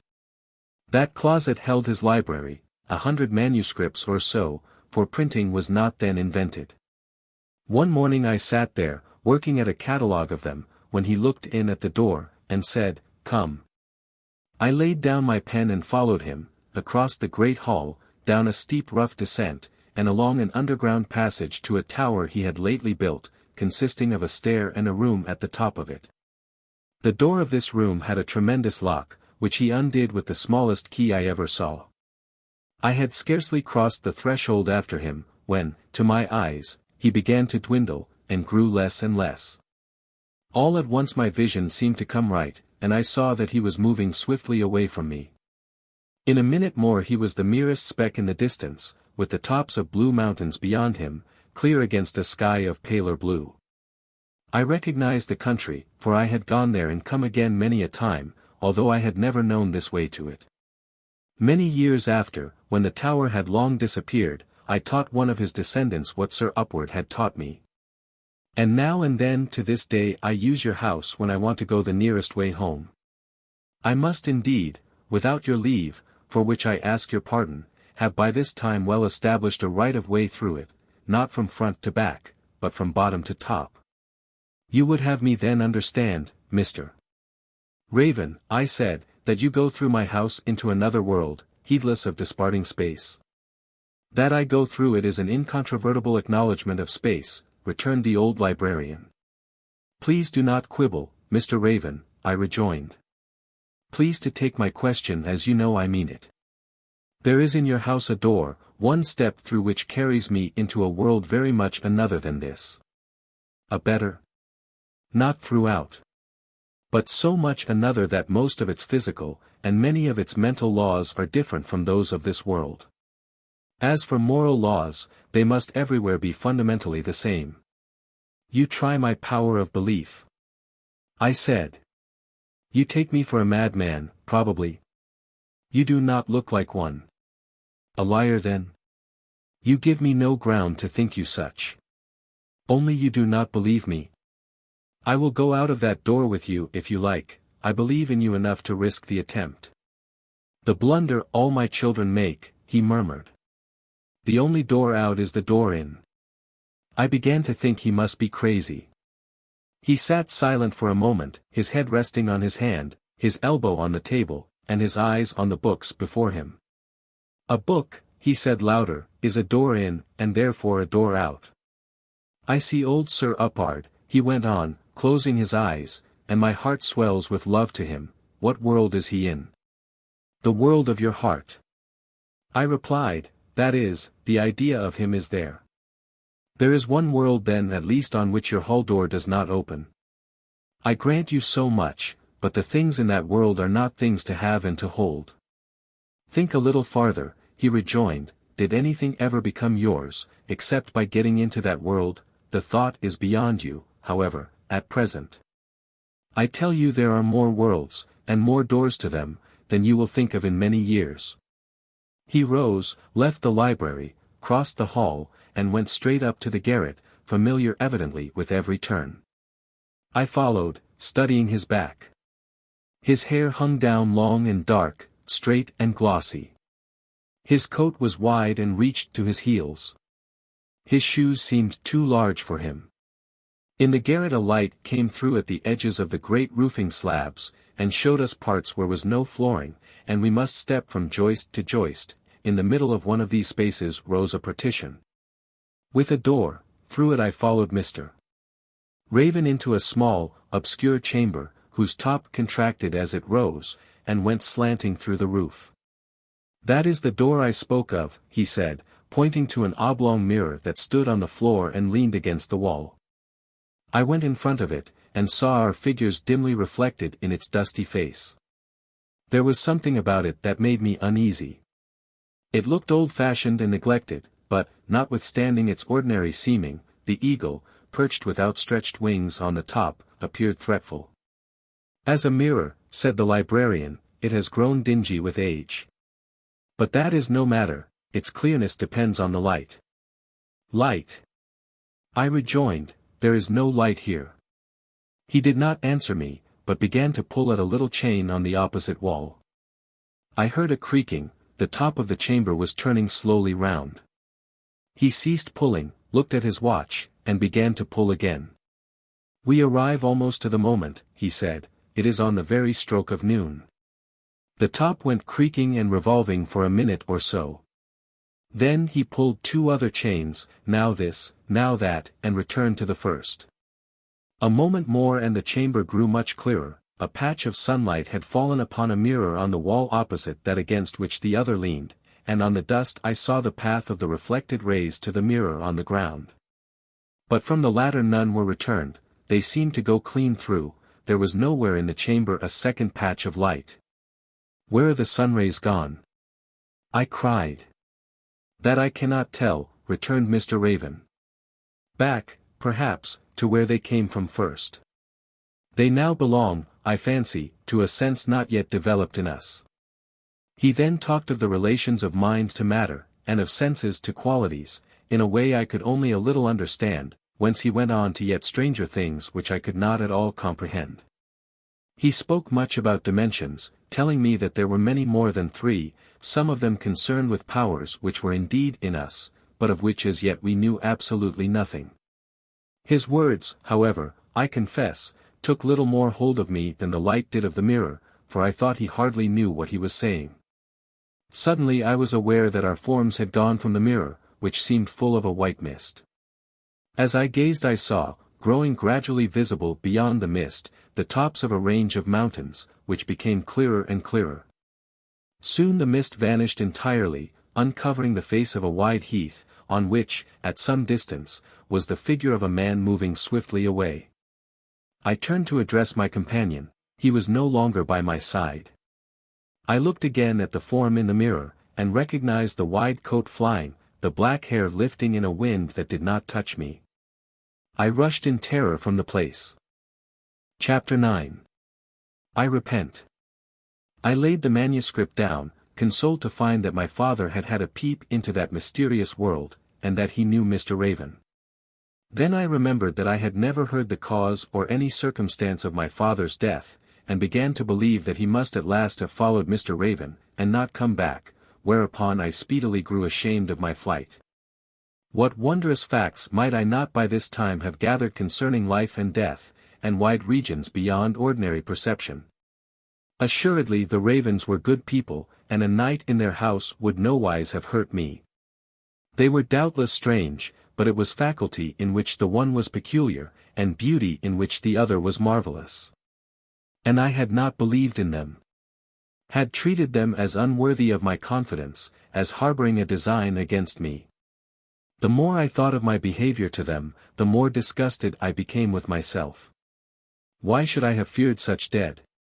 To share their holy rest was an honor of which I had proved myself unworthy. What harm could that sleeping king, that lady with the wound in her palm, have done me? I fell a longing after the sweet and stately stillness of their two countenances, and wept. Weeping I threw myself on a couch, and suddenly fell asleep. As suddenly I woke, feeling as if someone had called me. The house was still as an empty church. A blackbird was singing on the lawn. I said to myself, I will go and tell them I am ashamed, and will do whatever they would have me do. I rose, and went straight up the stairs to the garret. The wooden chamber was just as when first I saw it, the mirror dimly reflecting everything before it. It was nearly noon, and the sun would be a little higher than when first I came. I must raise the hood a little, and adjust the mirrors accordingly. If I had but been in time to see Mr. Raven do it. I pulled the chains, and let the light fall on the first mirror. I turned then to the other. There were the shapes of the former vision, distinguishable indeed, but tremulous like a landscape in a pool ruffled by a small pippling wind. I touched the glass, it was impermeable. Suspecting polarization as the thing required, I shifted and shifted the mirrors, changing their relation, until at last, in a great degree, so far as I was concerned, by chance, things came right between them. And I saw the mountains blue and steady and clear. I stepped forward, and my feet were among the heather. All I knew of the way to the cottage was that we had gone through a pine forest.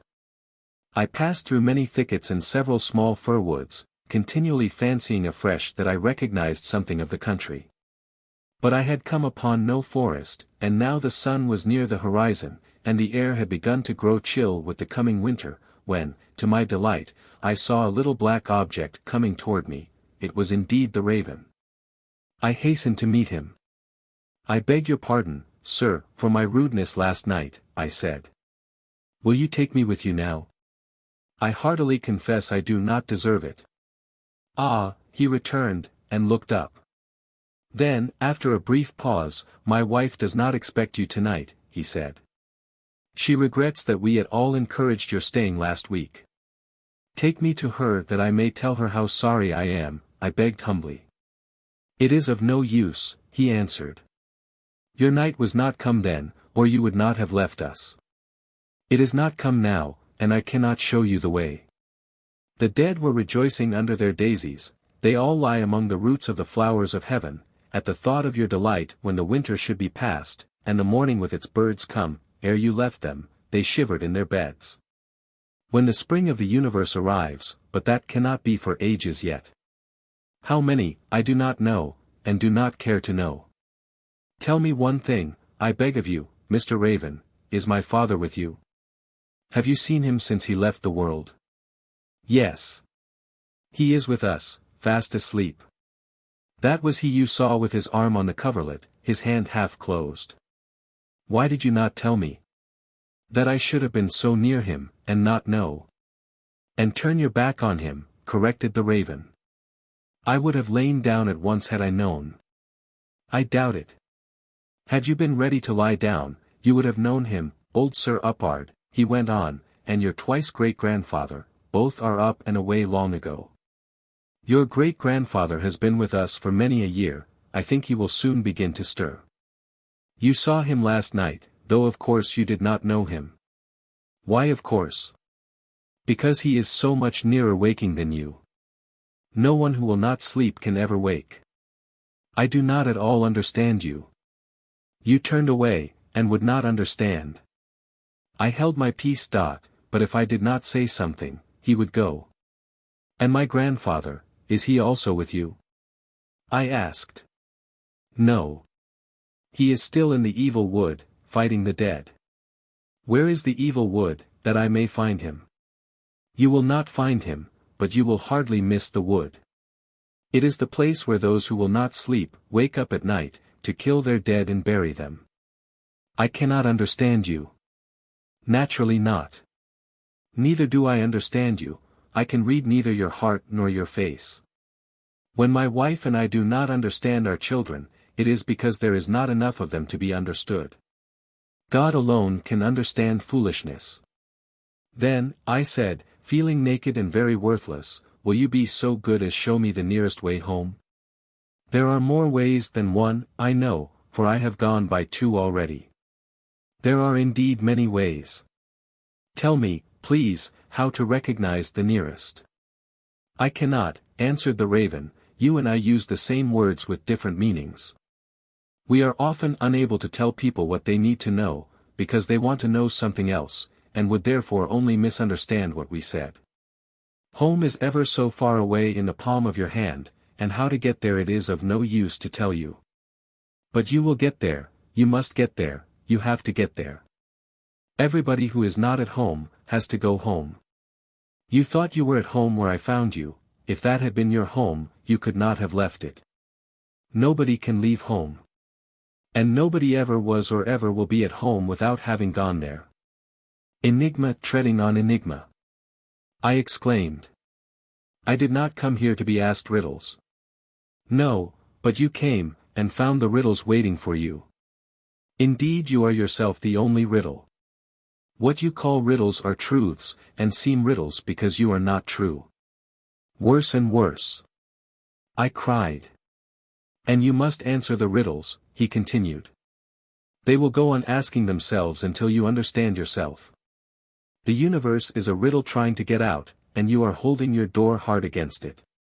Will you not in pity tell me what I am to do, where I must go? How should I tell you to do, or the way to it? If I am not to go home, at least direct me to some of my kind. I do not know of any. The beings most like you are in that direction. He pointed with his beak. I could see nothing but the setting sun, which blinded me. Well, I said bitterly, I cannot help feeling hardly treated, taken from my home, abandoned in a strange world, and refused instruction as to where I am to go or what I am to do. You forget, said the raven, that, when I brought you and you declined my hospitality, you reached what you call home in safety, now you are come of yourself. Good night. He turned and walked slowly away, with his beak toward the ground. I stood dazed. It was true I had come of myself, but had I not come with intent of atonement? My heart was sore, and in my brain was neither quest nor purpose, hope nor desire. I gazed after the raven, and would have followed him, but felt it useless. All at once he pounced on a spot, throwing the whole weight of his body on his bill, and for some moments dug vigorously. Then with a flutter of his wings he threw back his head, and something shot from his bill, cast high in the air. That moment the sun set, and the air at once grew very dusk, but the something opened into a soft radiance, and came pulsing toward me like a firefly, but with a much larger and a yellower light. It flew over my head. I turned and followed it. Here I interrupt my narrative to remark that it involves a constant struggle to say what cannot be said with even an approach to precision, the things recorded being, in their nature and in that of the creatures concerned in them, so inexpressibly different from any possible events of this economy, that I can present them only by giving, in the forms and language of life in this world, the modes in which they affected me, not the things themselves, but the feelings they woke in me. Even this much, however, I do with a continuous and abiding sense of failure, finding it impossible to present more than one phase of a multitudinously complicated significance, or one concentric sphere of a graduated embodiment. A single thing would sometimes seem to be and mean many things, with an uncertain identity at the heart of them, which kept constantly altering their look. I am indeed often driven to set down what I know to be but a clumsy and doubtful representation of the mere feeling aimed at, none of the communicating media of this world being fit to convey it, in its peculiar strangeness, with even an approach to clearness or certainty. Even to one who knew the region better than myself, I should have no assurance of transmitting the reality of my experience in it. While without a doubt, for instance, that I was actually regarding a scene of activity, I might be, at the same moment, in my consciousness aware that I was perusing a metaphysical argument. Chapter 10. The Bad Burrow. As the air grew black and the winter closed swiftly around me, the fluttering fire blazed out more luminous, and arresting its flight, hovered waiting. So soon as I came under its radiance, it flew slowly on, lingering now and then above spots where the ground was rocky. Every time I looked up, it seemed to have grown larger, and at length gave me an attendant shadow. Plainly a bird butterfly, it flew with a certain swallowy double. Its wings were very large, nearly square, and flashed all the colors of the rainbow. Wondering at their splendor, I became so absorbed in their beauty that I stumbled over a low rock, and lay stunned. When I came to myself, the creature was hovering over my head, radiating the whole court of light, with multitudinous gradations and some kinds of color I had never before seen. I rose and went on, but, unable to take my eyes off the shining thing to look to my steps, I struck my foot against a stone. Fearing then another fall, I sat down to watch the little glory, and a great longing awoke in me to have it in my hand. To my unspeakable delight, it began to sink toward me. Slowly at first, then swiftly it sank, growing larger as it came nearer. I felt as if the treasure of the universe were giving itself to me, put out my hand, and had it. But the instant I took it, its light went out, all was dark as pitch, a dead book with boards outspread lay cold and heavy in my hand. I threw it in the air, only to hear it fall among the heather. Burying my face in my hands, I sat in motionless misery. But the cold grew so bitter that, fearing to be frozen, I got up. The moment I was on my feet, a faint sense of light awoke in me. Is it coming to life? I cried, and a great pang of hope shot through me. Alas, no. It was the edge of a moon peering up keen and sharp over a level horizon. She brought me light, but no guidance. She would not hover over me, would not wait on my faltering steps. She could but offer me an ignorant choice. With a full face she rose, and I began to see a little about me. Westward of her, and not far from me, a range of low hills broke the horizon line. I set out for it. But what a night I had to pass ere I reached it. The moon seemed to know something, for she stared at me oddly. Her look was indeed icy cold, but full of interest, or at least curiosity. She was not the same moon I had known on the earth. Her face was strange to me, and her light yet stranger. Perhaps it came from an unknown sun. Every time I looked up, I found her staring at me with all her might. At first I was annoyed, as at the rudeness of a fellow creature. But soon I saw or fancied a certain wondering pity in her gaze. Why was I out in her night? Then first I knew what an awful thing it was to be awake in the universe. I was, and could not help it. As I walked, my feet lost the heather, and trod a bare spongy soil, something like dry, powdery peat. To my dismay it gave a momentary heave under me. Then presently I saw what seemed the ripple of an earthquake running on before me, shadowy in the low moon. It passed into the distance, but, while yet I stared after it, a single wave rose up, and came slowly toward me. A yard or two away it burst, and from it, with a scramble and a bound, issued an animal like a tiger. About his mouth and ears hung clots of mold, and his eyes winked and flamed as he rushed at me, showing his white teeth in a soundless snarl. I stood fascinated, unconscious of either courage or fear. He turned his head to the ground, and plunged into it. "That moon is affecting my brain," I said as I resumed my journey. "What life can be here but the phantasmic, the stuff of which dreams are made? I am indeed walking in a vain show." Thus I strove to keep my heart above the waters of fear, nor knew that she whom I distrusted was indeed my defense from the realities I took for phantoms. Her light controlled the monsters. Else had I scarce taken a second step on the hideous ground. I will not be appalled by that which only seems. I said to myself, yet felt it a terrible thing to walk on a sea where such fishes disported themselves below. With that, a step or two from me, the head of a worm began to come slowly out of the earth, as big as that of a polar bear and much resembling it, with a white mane to its red neck. The drawing wriggles with which its huge length extricated itself were horrible, yet I dared not turn my eyes from them. The moment its tail was free, it lay as if exhausted, wallowing in feeble effort to burrow again. Does it live on the dead, I wondered, and is it unable to hurt the living?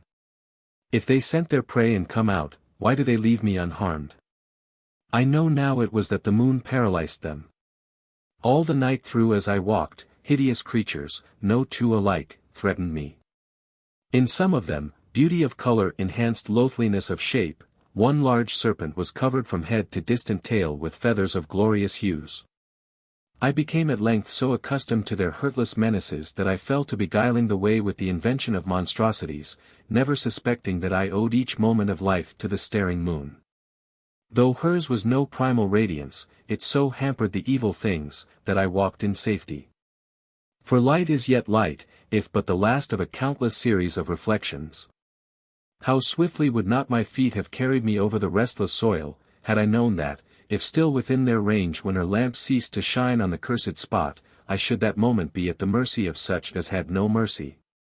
The center of a writhing heap of hideousness, every individual of it as terrible as before it had but seemed. Full of ignorance, I watched the descent of the weary, solemn, anxious moon down the widening vault above me, with no worse uneasiness than the dread of losing my way, whereas yet I had indeed no way to lose. I was drawing near the hills I had made my goal, and she was now not far from their skyline, when the soundless wallowing ceased, and the burrow lay motionless and bare. Then I saw, slowly walking over the light soil, the form of a woman. A white mist floated about her, now assuming, now losing to reassume the shape of a garment, as it gathered to her or was blown from her by a wind that dogged her steps. She was beautiful, but with such a pride at once and misery on her countenance that I could hardly believe what yet I saw. Up and down she walked, vainly endeavoring to lay hold of the mist and wrap it around her. The eyes in the beautiful face were dead, and on her left side was a dark spot, against which she would now and then press her hand, as if to stifle pain or sickness. Her hair hung nearly to her feet, and sometimes the wind would so mix it with the mist that I could not distinguish the one from the other, but when it fell gathering together again, it shone a pale gold in the moonlight. Suddenly pressing both hands on her heart, she fell to the ground, and the mist rose from her and melted in the air. I ran to her. But she began to writhe in such torture that I stood aghast.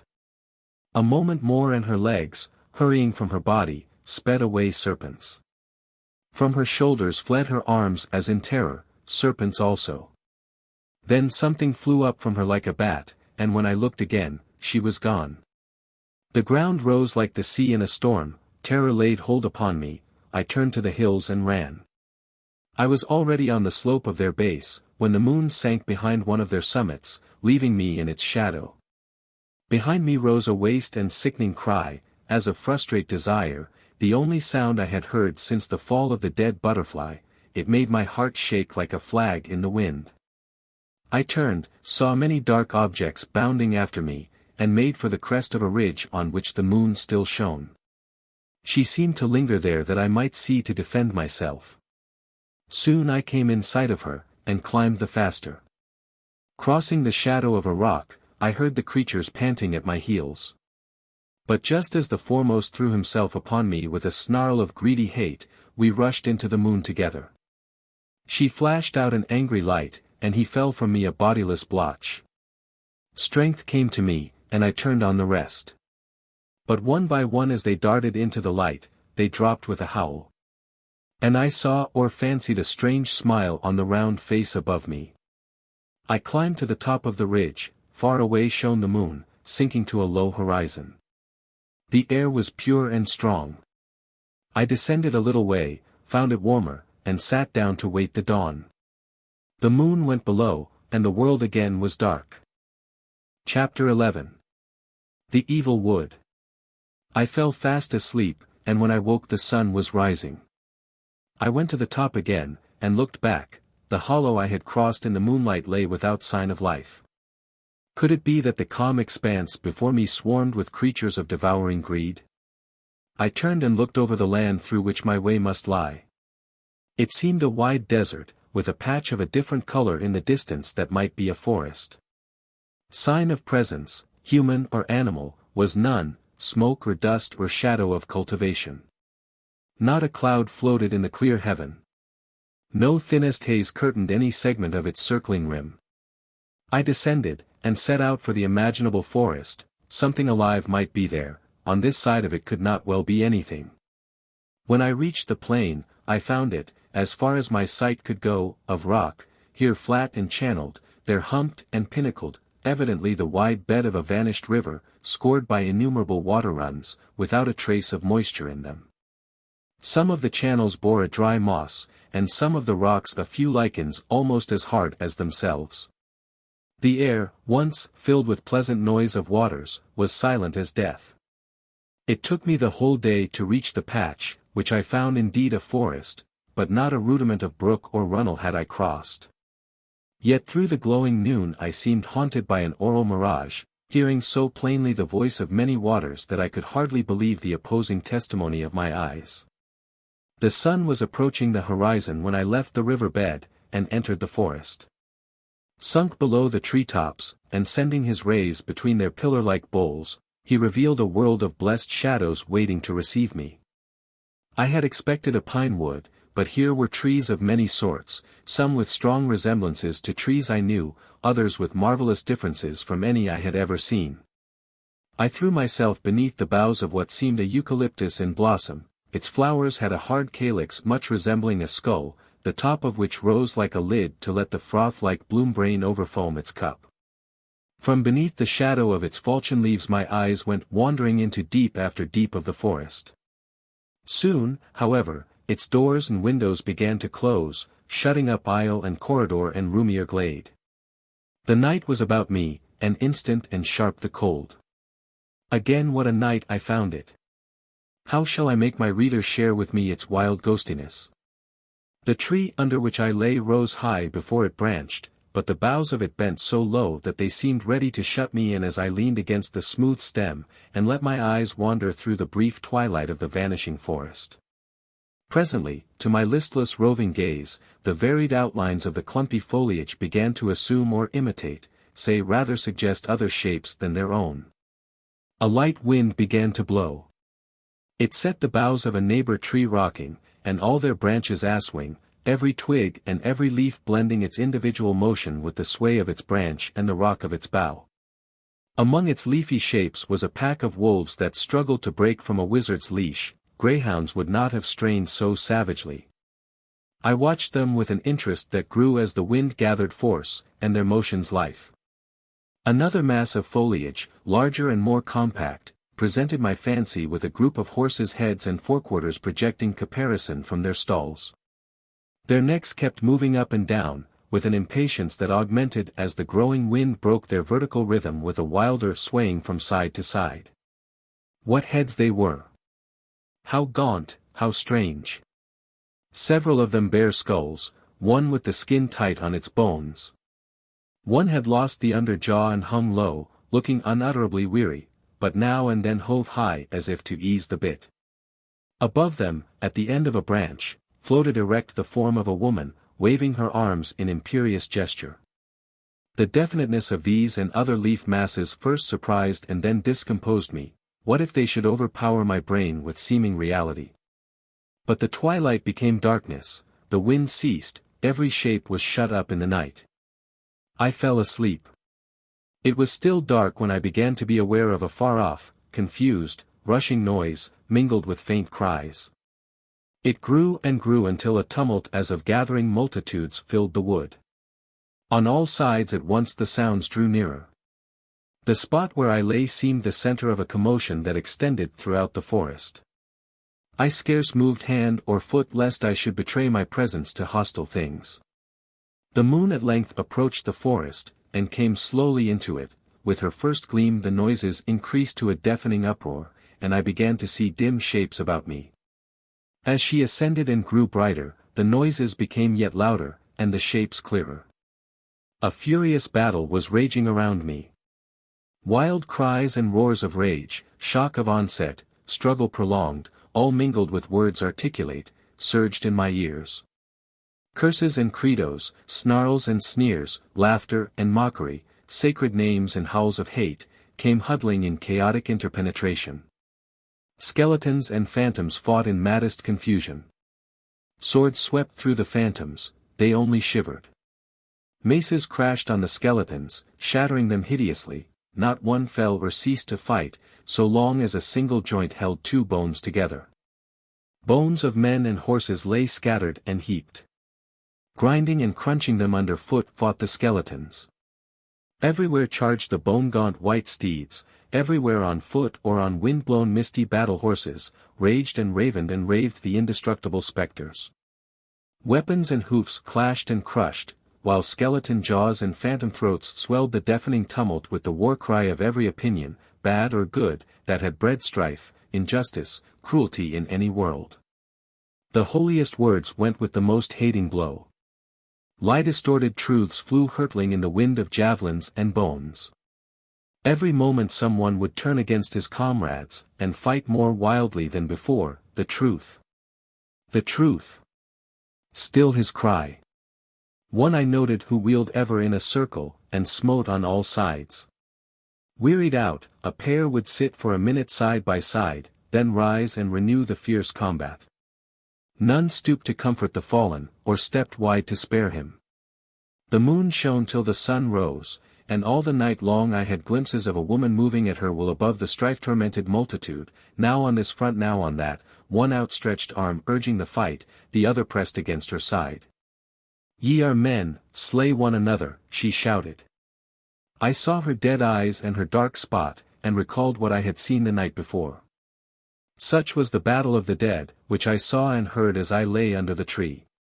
Just before sunrise, a breeze went through the forest, and a voice cried, "Let the dead bury their dead." At the word the contending thousands dropped noiseless, and when the sun looked in, he saw never a bone, but here and there a withered branch. I rose and resumed my journey, through as quiet a wood as ever grew out of the quiet earth. For the wind of the morning had ceased when the sun appeared, and the trees were silent. Not a bird sang, not a squirrel, mouse, or weasel showed itself, not a belated moth flew athwart my path. But as I went I kept watch over myself, nor dared let my eyes rest on any forest shape. All the time I seemed to hear faint sounds of mattock and spade and hurtling bones. Any moment my eyes might open on things I would not see. Daylight prudence muttered that perhaps, to appear, 10,000 phantoms awaited only my consenting fancy. In the middle of the afternoon I came out of the wood, to find before me a second net of dry watercourses. I thought at first that I had wandered from my attempted line, and reversed my direction. But I soon saw it was not so, and concluded presently that I had come to another branch of the same river bed. I began at once to cross it, and was in the bottom of a wide channel when the sun set. I sat down to await the moon, and growing sleepy, stretched myself on the moss. The moment my head was down, I heard the sounds of rushing streams, all sorts of sweet watery noises. The veiled melody of the molten music sang me into a dreamless sleep, and when I woke the sun was already up, and the wrinkled country widely visible. Covered with shadows it lay striped and mottled like the skin of some wild animal. As the sun rose the shadows diminished, and it seemed as if the rocks were reabsorbing the darkness that had oozed out of them during the night. Hitherto I had loved my Arab mare and my books more, I fear, than live man or woman. Now at length my soul was athirst for a human presence, and I longed even after those inhabitants of this alien world whom the raven had so vaguely described as nearest my sort. With heavy yet hoping heart, and mind haunted by a doubt whether I was going in any direction at all, I kept wearily traveling, northwest and by south. Chapter 12. Friends and Foes. Coming, in one of the channels, upon what seemed a little shrub, the outlying picket, I trusted, of an army behind it, I knelt to look at it closer. It bore a small fruit, which, as I did not recognize it, I feared to gather and eat. Little I thought that I was watched from behind the rocks by hundreds of eyes eager with the question whether I would or would not take it. I came to another plant somewhat bigger, then to another larger still, and at length to clumps of a like sort, by which time I saw that they were not shrubs but dwarf trees.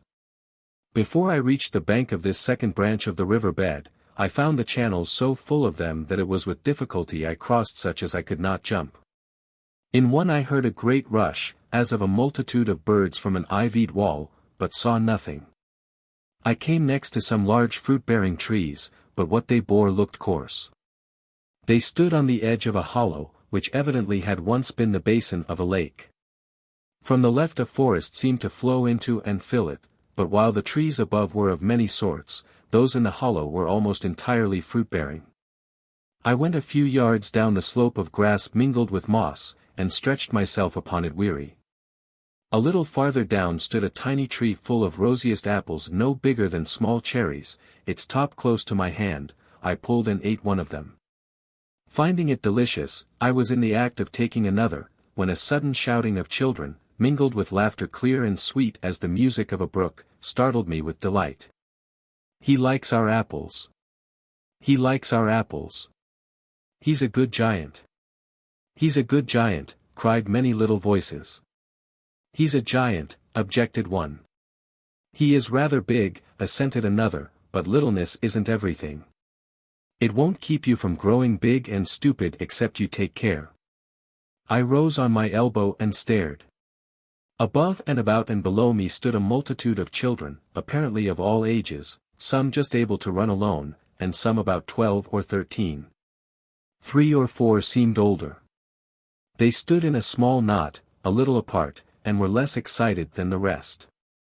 The many were chattering in groups, declaiming and contradicting, like a crowd of grown people in a city, only with greater merriment, better manners, and more sense. I gathered that, by the approach of my hand to a second apple, they knew that I liked the first, but how from that they argued me good, I did not see, nor wondered that one of them at least should suggest caution. I did not open my mouth, for I was afraid of frightening them, and sure I should learn more by listening than by asking questions. For I understood nearly all they said, at which I was not surprised. To understand is not more wonderful than to love. There came a movement and slight dispersion among them, and presently a sweet, innocent-looking, lovingly roguish little fellow handed me a huge green apple. Silence fell on the noisy throng, all waited expectant. "Eat, good giant," he said. I sat up, took the apple, smiled thanks, and would have eaten, but the moment I bit into it, I flung it far away. Again rose a shout of delight. They flung themselves upon me, so as nearly to smother me. They kissed my face and hands. They laid hold of my legs, they clambered about my arms and shoulders, embracing my head and neck. I came to the ground at last, overwhelmed with the lovely little goblins. "Good, good giant," they cried. "We knew you would come. Oh you dear, good, strong giant." The babble of their talk sprang up afresh, and ever the jubilant shout would rise anew from hundreds of clear little throats. Again came a sudden silence. Those around me drew back. Those atop of me got off and began trying to set me on my feet. Upon their sweet faces, concern had taken the place of merriment. "Get up, good giant," said a little girl. "Make haste. Much haste. He saw you throw his apple away." Before she ended, I was on my feet. She stood pointing up the slope. On the brow of it was a clownish, bad-looking fellow, a few inches taller than myself. He looked hostile, but I saw no reason to fear him, for he had no weapon, and my little friends had vanished every one. He began to descend, and I, in the hope of better footing and position, to go up. He growled like a beast as he turned toward me. Reaching a more level spot, I stood and waited for him. As he came near, he held out his hand. I would have taken it in friendly fashion, but he drew it back, threatened a blow, and held it out again. Then I understood him to claim the apple one had flung away, whereupon I made a grimace of dislike and a gesture of rejection. He answered with a howl of rage that seemed to say, "Do you dare tell me my apple was not fit to eat?" "One bad apple may grow on the best tree," I said. Whether he perceived my meaning I cannot tell, but he made a stride nearer, and I stood on my guard. He delayed his assault, however, until a second giant, much like him, who had been stealing up behind me, was close enough, when he rushed upon me. I met him with a good blow in the face, but the other struck me on the back of the head, and between them I was soon overpowered. They dragged me into the wood above the valley, where their tribe lived, in wretched huts, built of fallen branches and a few stones. Into one of these they pushed me, there threw me on the ground, and kicked me. A woman was present, who looked on with indifference. I may here mention that during my captivity I hardly learned to distinguish the women from the men, they differed so little. Often I wondered whether I had not come upon a sort of fungoid people, with just enough mind to give them motion and the expressions of anger and greed. Their food, which consisted of tubers, bulbs, and fruits, was to me inexpressibly disagreeable, but nothing offended them so much as to show dislike to it. I was cuffed by the women and kicked by the men because I would not swallow it. I lay on the floor that night hardly able to move, but I slept a good deal, and woke a little refreshed. In the morning they dragged me to the valley, and tying my feet, with a long rope, to a tree, put a flat stone with a saw-like edge in my left hand. I shifted it to the right, they kicked me, and put it again in the left. Gave me to understand that I was to scrape the bark off every branch that had no fruit on it, kicked me once more, and left me. I set about the dreary work in the hope that by satisfying them I should be left very much to myself, to make my observations and choose my time for escape. Happily one of the dwarf trees grew close by me, and every other minute I plucked and ate a small fruit, which wonderfully refreshed and strengthened me. Chapter 13. The Little Ones.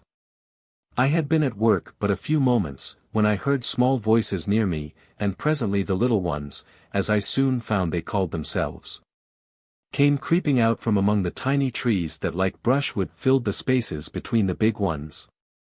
In a minute there were scores and scores about me. I made signs that the giants had but just left me, and were not far off, but they laughed, and told me the wind was quite clean. They are too blind to see us, they said, and laughed like a multitude of sheep bells. Do you like that rope about your ankles? Asked one. I want them to think I cannot take it off, I replied. They can scarcely see their own feet. He rejoined. Walk with short steps and they will think the rope is all right. As he spoke, he danced with merriment.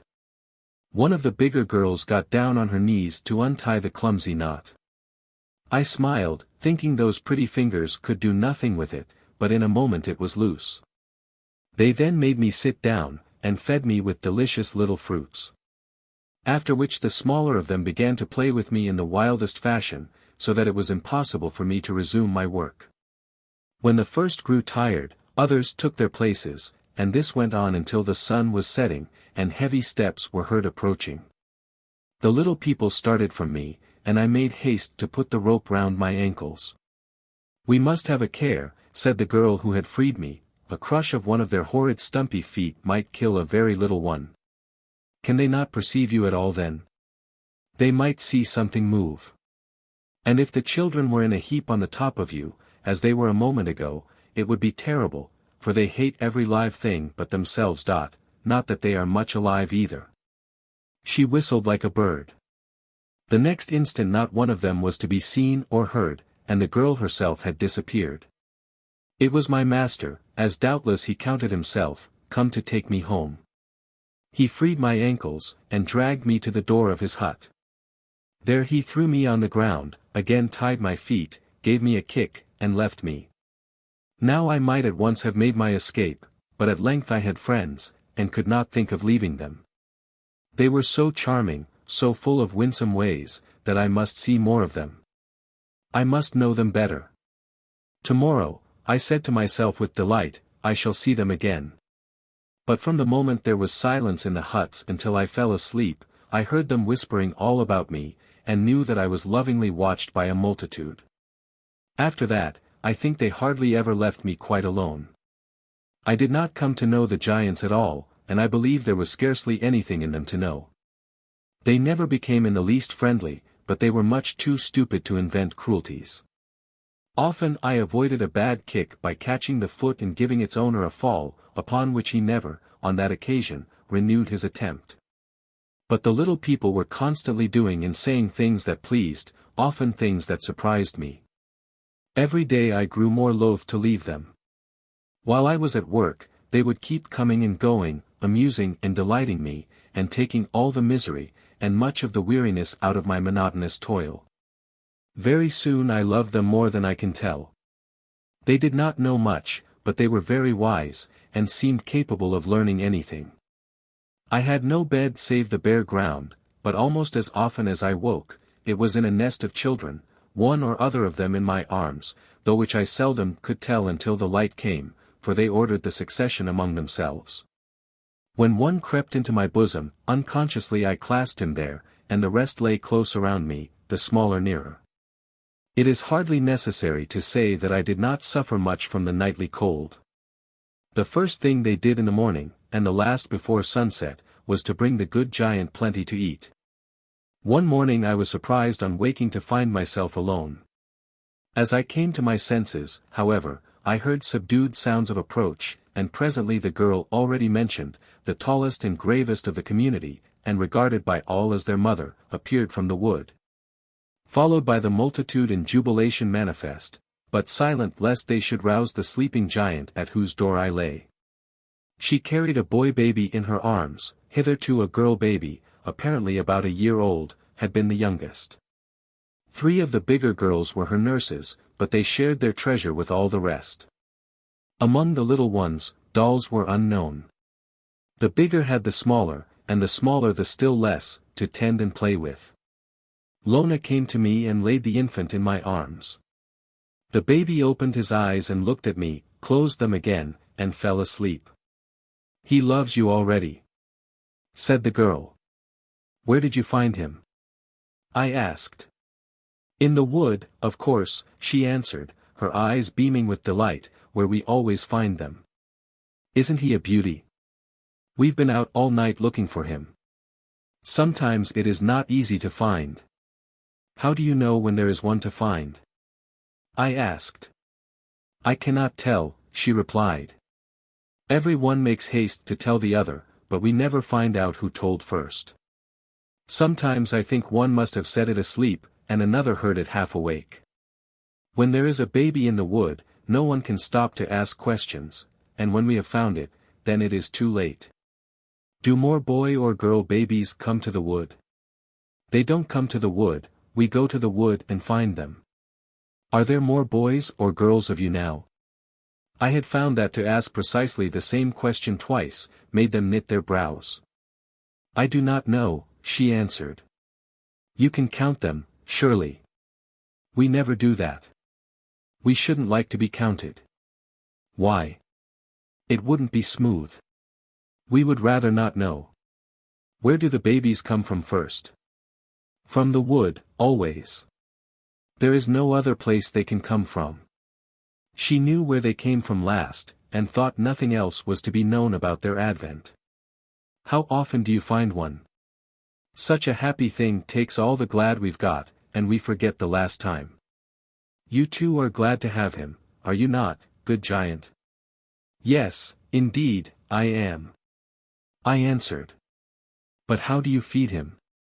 "I will show you," she rejoined, and went away, to return directly with 2 or 3 ripe little plums. She put one to the baby's lips. "He would open his mouth if he were awake," she said, and took him in her arms. She squeezed a drop to the surface, and again held the fruit to the baby's lips. Without waking he began at once to suck it, and she went on slowly squeezing until nothing but skin and stone were left. "There," she cried, in a tone of gentle triumph. "A big apple world it would be with nothing for the babies. We wouldn't stop in it, would we, darling? We would leave it to the bad giants. But what if you let the stone into the baby's mouth when you were feeding him?" I said.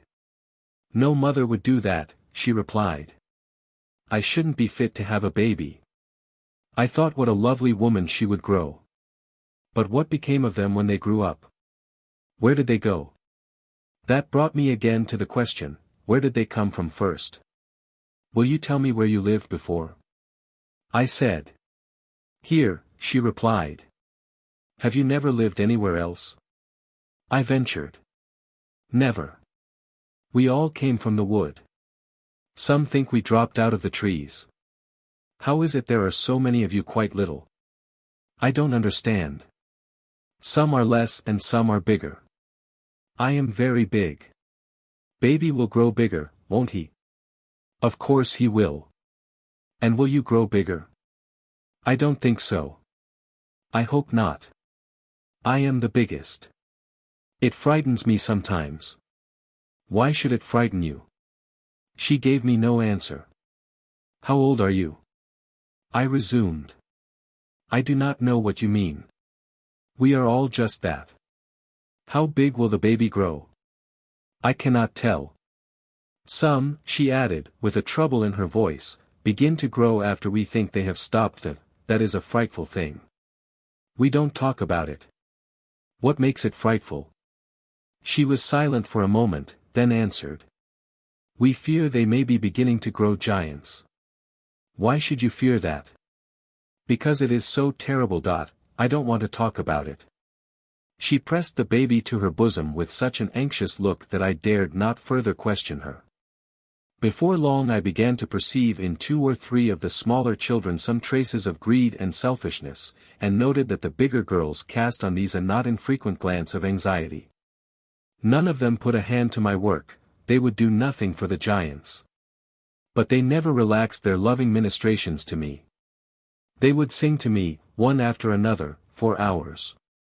Climb the tree to reach my mouth and pop fruit into it with their dainty little fingers, and they kept constant watch against the approach of a giant. Sometimes they would sit and tell me stories, mostly very childish, and often seeming to mean hardly anything. Now and then they would call a general assembly to amuse me. On one such occasion a moody little fellow sang me a strange crooning song, with a refrain so pathetic that, although unintelligible to me, it caused the tears to run down my face. This phenomenon made those who saw it regard me with much perplexity. Then first I bethought myself that I had not once, in that world, looked on water, falling or lying or running. Plenty there had been in some long vanished age, that was plain enough, but the little ones had never seen any before they saw my tears. They had, nevertheless, it seemed, some dim, instinctive perception of their origin. For a very small child went up to the singer, shook his clenched pud in his face, and said something like this, "Oh skis ze juice out of ze good giant sea berries." Bad giant. How is it, I said one day to Lona, as she sat with the baby in her arms at the foot of my tree, that I never see any children among the giants? She stared a little, as if looking in vain for some sense in the question, then replied. They are giants, there are no little ones. Have they never any children? I asked. No, there are never any in the wood for them. They do not love them. If they saw ours, they would stamp them. Is there always the same number of the giants then? I thought, before I had time to know better, that they were your fathers and mothers. She burst into the merriest laughter, and said. No, good giant. We are their firsters. But as she said it, the merriment died out of her, and she looked scared. I stopped working, and gazed at her, bewildered. How can that be? I exclaimed. I do not say, I do not understand, she answered. But we were here and they not. They go from us. I am sorry, but we cannot help it. They could have helped it. How long have you been here? I asked, more and more puzzled, in the hope of some sidelight on the matter. Always, I think, she replied. I think somebody made us always. I turned to my scraping. She saw I did not understand. The giants were not made always, she resumed. If a little one doesn't care, he grows greedy, and then lazy, and then big, and then stupid, and then bad. The dull creatures don't know that they come from us. Very few of them believe we are anywhere. They say nonsense. Look at little Blunty, he is eating one of their apples. He will be the next. Oh. Oh. He will soon be big and bad and ugly, and not know it. The child stood by himself a little way off, eating an apple nearly as big as his head. I had often thought he did not look so good as the rest, now he looked disgusting. I will take the horrid thing from him. I cried. It is no use, she answered sadly. We have done all we can, and it is too late. We were afraid he was growing, for he would not believe anything told him, but when he refused to share his berries, and said he had gathered them for himself, then we knew it. He is a glutton, and there is no hope of him. It makes me sick to see him eat. Could not some of the boys watch him, and not let him touch the poisonous things? He may have them if he will, it is all one, to eat the apples, and to be a boy that would eat them if he could. No. He must go to the giants. He belongs to them. You can see how much bigger he is than when first you came. He is bigger since yesterday.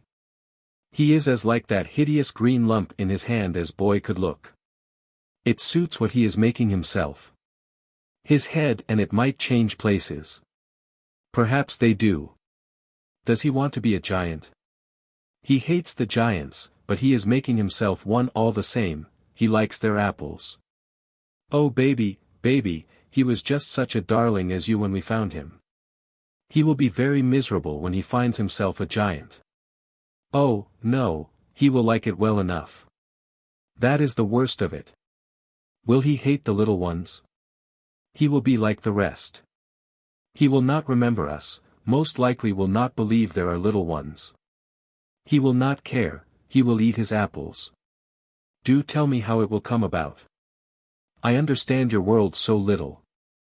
I come from a world where everything is different. I do not know about world. What is it? What more but a word in your beautiful big mouth, that makes it something? Never mind about the word, tell me what next will happen to Blunty. He will wake one morning and find himself a giant, not like you, good giant, but like any other bad giant.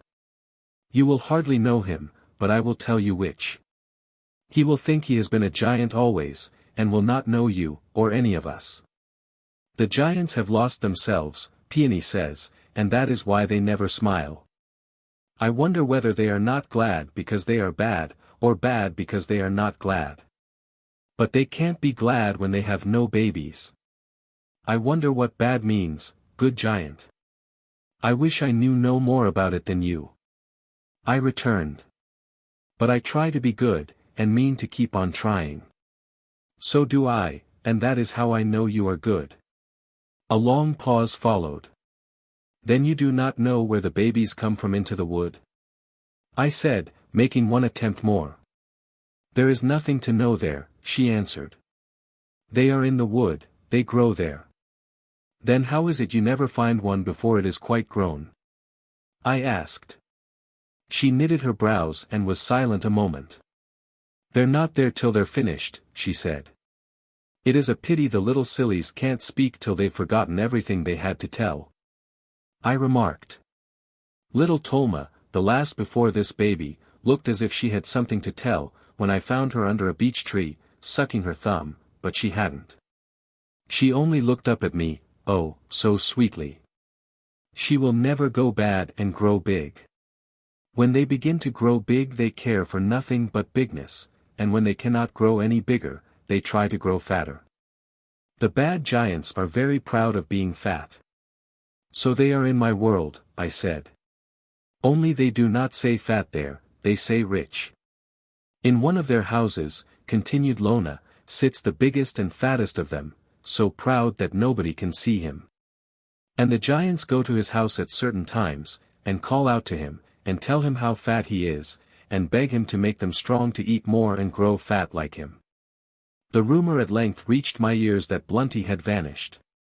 I saw a few grave faces among the bigger ones, but he did not seem to be much missed. The next morning Lona came to me and whispered.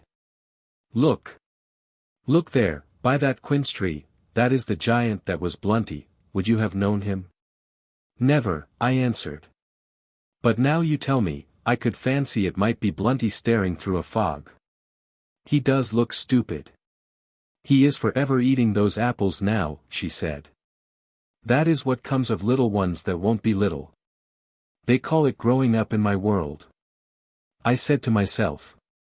If only she would teach me to grow the other way, and become a little one, shall I ever be able to laugh like them? I had had the chance, and had flung it from me. Blunty and I were alike. He did not know his loss, and I had to be taught mine. Chapter 14. A Crisis. For a time I had no desire save to spend my life with the little ones. But soon other thoughts and feelings began to influence me. First awoke the vague sense that I ought to be doing something. That I was not meant for the fattening of boors. Then it came to me that I was in a marvelous world, of which it was assuredly my business to discover the ways and laws. And that, if I would do anything in return for the children's goodness, I must learn more about them than they could tell me, and to that end must be free. Surely, I thought, no suppression of their growth can be essential to their loveliness and truth and purity. Not in any world could the possibility exist of such a discord between constitution and its natural outcome. Life and law cannot be so at variance that perfection must be gained by thwarting development. But the growth of the little ones was arrested. Something interfered with it. What was it? Lona seemed the eldest of them, yet not more than 15, and had been long in charge of a multitude, in semblance and mostly in behavior merest children, who regarded her as their mother. Were they growing at all? I doubted it. Of time they had scarcely the idea, of their own age they knew nothing. Lona herself thought she had lived always. Full of wisdom and empty of knowledge, she was at once their love and their law. But what seemed to me her ignorance might in truth be my own lack of insight. Her one anxiety plainly was, that her little ones should not grow, and change into bad giants. Their good giant was bound to do his best for them, without more knowledge of their nature, and some knowledge of their history, he could do nothing, and must therefore leave them. They would only be as they were before. They had in no way become dependent on me, they were still my protectors, I was not theirs, my presence but brought them more in danger of their idiotic neighbors. I longed to teach them many things, I must first understand more of those I would teach. Knowledge no doubt made bad people worse, but it must make good people better. I was convinced they would learn mathematics. And might they not be taught to write down the dainty melodies they murmured and forgot? The conclusion was, that I must rise and continue my travels, in the hope of coming upon some elucidation of the fortunes and destiny of the bewitching little creatures. My design, however, would not so soon have passed into action, but for what now occurred. To prepare them for my temporary absence, I was one day telling them while at work that I would long ago have left the bad giants, but that I loved the little ones so much, when, as by one accord, they came rushing and crowding upon me. They scrambled over each other and up the tree and dropped on my head, until I was nearly smothered. With 3 very little ones in my arms, one on each shoulder clinging to my neck, one standing straight up on my head, 4 or 5 holding me fast by the legs, others grappling my body and arms, and a multitude climbing and descending upon these. I was helpless as one overwhelmed by lava. Absorbed in the merry struggle, not one of them saw my tyrant coming until he was almost upon me. With just one cry of, "Take care, good giant!" They ran from me like mice, they dropped from me like hedgehogs, they flew from me up the tree like squirrels, and the same moment, sharp round the stem came the bad giant, and dealt me such a blow on the head with a stick that I fell to the ground. The children told me afterwards that they sent him such a many bumps of big apples and stones, that he was frightened, and ran blundering home. When I came to myself it was night. Above me were a few pale stars that expected the moon. I thought I was alone. My head ached badly, and I was terribly athirst. I turned wearily on my side. The moment my ear touched the ground, I heard the gushing and gurgling of water, and the soft noises made me groan with longing. At once I was amid a multitude of silent children, and delicious little fruits began to visit my lips. They came and came until my thirst was gone. Then I was aware of sounds I had never heard there before, the air was full of little sobs. I tried to sit up. A pile of small bodies instantly heaped itself at my back. Then I struggled to my feet, with much pushing and pulling from the little ones, who were wonderfully strong for their size. "You must go away, good giant," they said. "When the bad giants see you hurt, they will all trample on you." "I think I must," I answered. "Go and grow strong, and come again," they said. "I will," I replied, and sat down. "Indeed you must go at once," whispered Lona, who had been supporting me, and now knelt beside me. I listened at his door, said one of the bigger boys, and heard the bad giant say to his wife that he had found you idle, talking to a lot of moles and squirrels, and when he beat you, they tried to kill him. He said you were a wizard, and they must knock you, or they would have no peace. "I will go at once," I said, and come back as soon as I have found out what is wanted to make you bigger and stronger." "We don't want to be bigger," they answered, looking very serious. "We won't grow bad giants, we are strong now, you don't know how much strong." It was no use holding them out a prospect that had not any attraction for them. I said nothing more, but rose and moved slowly up the slope of the valley. At once they formed themselves into a long procession, some led the way, some walked with me helping me, and the rest followed. They kept feeding me as we went. "You are broken," they said, "and much red juice has run out of you, put some in."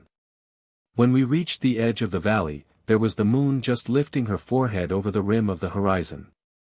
"She has come to take care of you, and show you the way," said Lona. I questioned those about me as we walked, and learned there was a great place with a giant girl for queen. When I asked if it was a city, they said they did not know. Neither could they tell how far off, or in what direction it was, or what was the giant girl's name. All they knew was, that she hated the little ones, and would like to kill them, only she could not find them. I asked how they knew that. Lona answered that she had always known it. If the giant girl came to look for them, they must hide hard, she said. When I told them I should go and ask her why she hated them, they cried out. "No, no. She will kill you, good giant. She will kill you. She is an awful bad giant witch." I asked them where I was to go then. They told me that, beyond the baby forest, away where the moon came from, lay a smooth green country, pleasant to the feet, without rocks or trees. But when I asked how I was to set out for it, "The moon will tell you, we think," they said. They were taking me up the second branch of the river bed. When they saw that the moon had reached her height, they stopped to return. "We have never gone so far from our trees before," they said. "Now mind you watch how you go, that you may see inside your eyes how to come back to us. And beware of the giant woman that lives in the desert," said one of the bigger girls as they were turning. "I suppose you have heard of her." "No," I answered. "Then take care not to go near her. She is called the cat woman. She is awfully ugly, and scratches." As soon as the bigger ones stopped, the smaller had begun to run back. The others now looked at me gravely for a moment, and then walked slowly away. Last to leave me, Lona held up the baby to be kissed, gazed in my eyes, whispered, "The cat woman will not hurt you," and went without another word.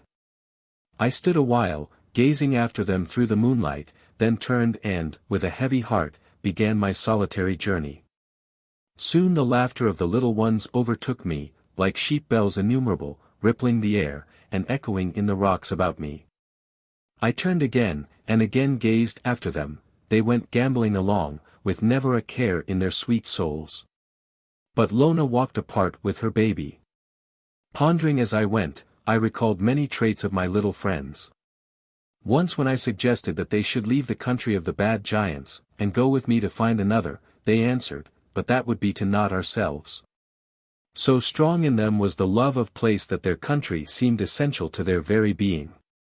Without ambition or fear, discomfort or greed, they had no motive to desire any change, they knew of nothing amiss. And, except their babies, they had never had a chance of helping anyone but myself. How were they to grow? But again, why should they grow? In seeking to improve their conditions, might I not do them harm, and only harm? To enlarge their minds after the notions of my world, might it not be to distort and weaken them? Their fear of growth as a possible start for gianthood might be instinctive. The part of philanthropist is indeed a dangerous one. And the man who would do his neighbor good must first study how not to do him evil, and must begin by pulling the beam out of his own eye. Chapter 15. A Strange Hostess. I traveled unattended by the moon. As usual she was full, I had never seen her other, and tonight as she sank I thought I perceived something like a smile on her countenance. When her under edge was a little below the horizon, there appeared in the middle of her disk, as if it had been painted upon it, a cottage, through the open door and window of which she shone. And with the sight came the conviction that I was expected there. Almost immediately the moon was gone, and the cottage had vanished. The night was rapidly growing dark, and my way being across a close succession of small ravines, I resolved to remain where I was and expect the morning. I stretched myself, therefore, in a sandy hollow, made my supper off the fruits the children had given me at parting, and was soon asleep. I woke suddenly, saw above me constellations unknown to my former world, and had lain for a while gazing at them, when I became aware of a figure seated on the ground a little way from and above me. I was startled, as one is on discovering all at once that he is not alone. The figure was between me and the sky, so that I saw its outline well. From where I lay low in the hollow, it seemed larger than human. It moved its head, and then first I saw that its back was toward me. "Will you not come with me?" said a sweet, mellow voice, unmistakably a woman's. "Wishing to learn more of my hostess." "I thank you," I replied, "but I am not uncomfortable here." "Where would you have me go?" "I like sleeping in the open air." "There is no herd in the air," she returned.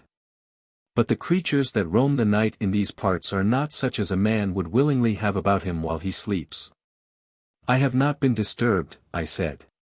"No, I have been sitting by you ever since you lay down." "That is very kind of you. How came you to know I was here? Why do you show me such favor?"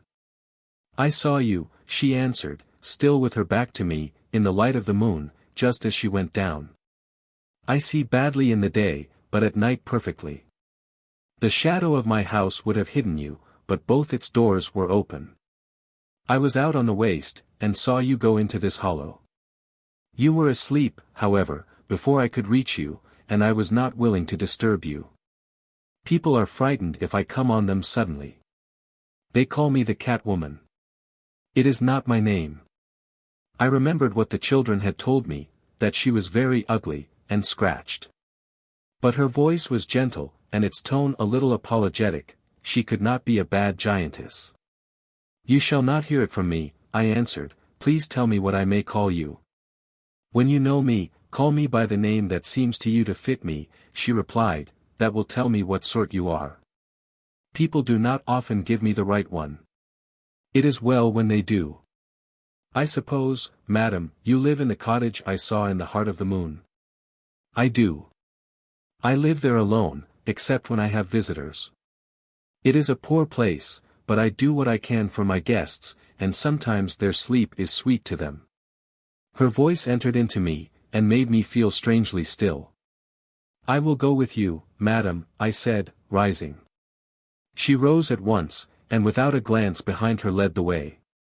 I could see her just well enough to follow. She was taller than myself, but not so tall as I had thought her. That she never turned her face to me made me curious, nowise apprehensive, her voice rang so true. But how was I to fit her with a name who could not see her? I strove to get alongside of her, but failed. When I quickened my pace she quickened hers, and kept easily ahead of me. At length I did begin to grow a little afraid. Why was she so careful not to be seen? Extraordinary ugliness would account for it, she might fear terrifying me. Horror of an inconceivable monstrosity began to assail me. Was I following through the dark and unheard of hideousness?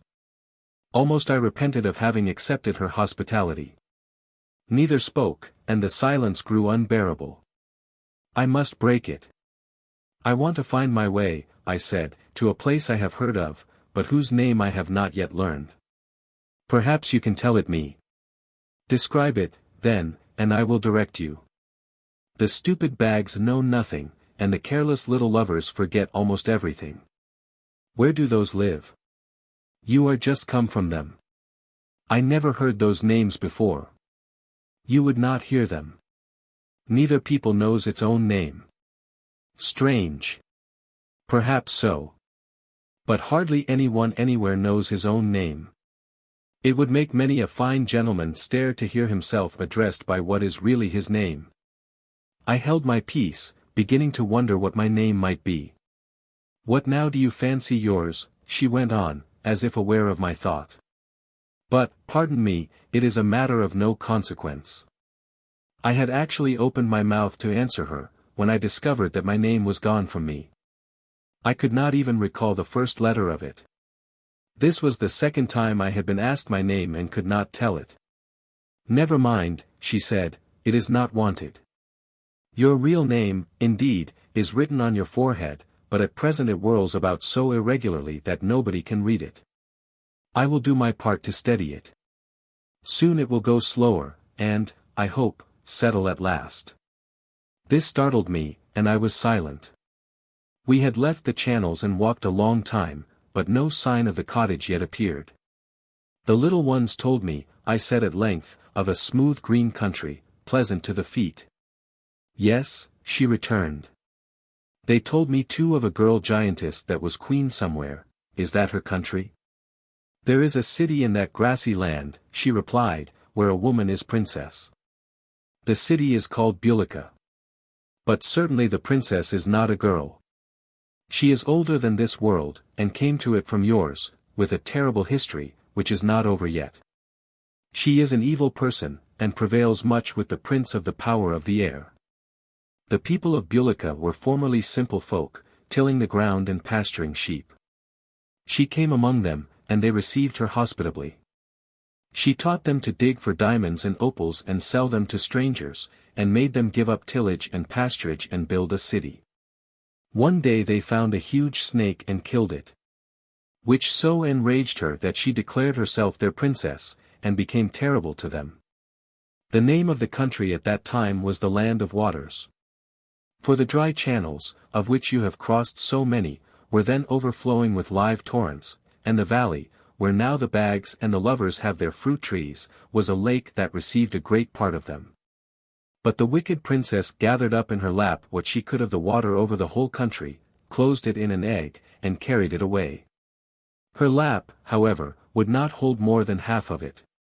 And the instant she was gone, what she had not yet taken fled away underground, leaving the country as dry and dusty as her own heart. Were it not for the waters under it, every living thing would long ago have perished from it. For where no water is, no rain falls, and where no rain falls, no springs rise. Ever since then, the princess has lived in Bulika, holding the inhabitants in constant terror, and doing what she can to keep them from multiplying. Yet they boast and believe themselves a prosperous, and certainly are a self-satisfied people, good at bargaining and buying, good at selling and cheating, holding well together for a common interest, and utterly treacherous where interests clash. Proud of their princess and her power, and despising every one they get the better of, never doubting themselves the most honorable of all the nations, and each man counting himself better than any other. The depth of their worthlessness and height of their vainglory no one can understand who has not been there to see, who has not learned to know the miserable misgoverned and self-deceived creatures. I thank you, madam. And now, if you please, will you tell me something about the little ones, the lovers? I long heartily to serve them. Who and what are they? And how do they come to be there?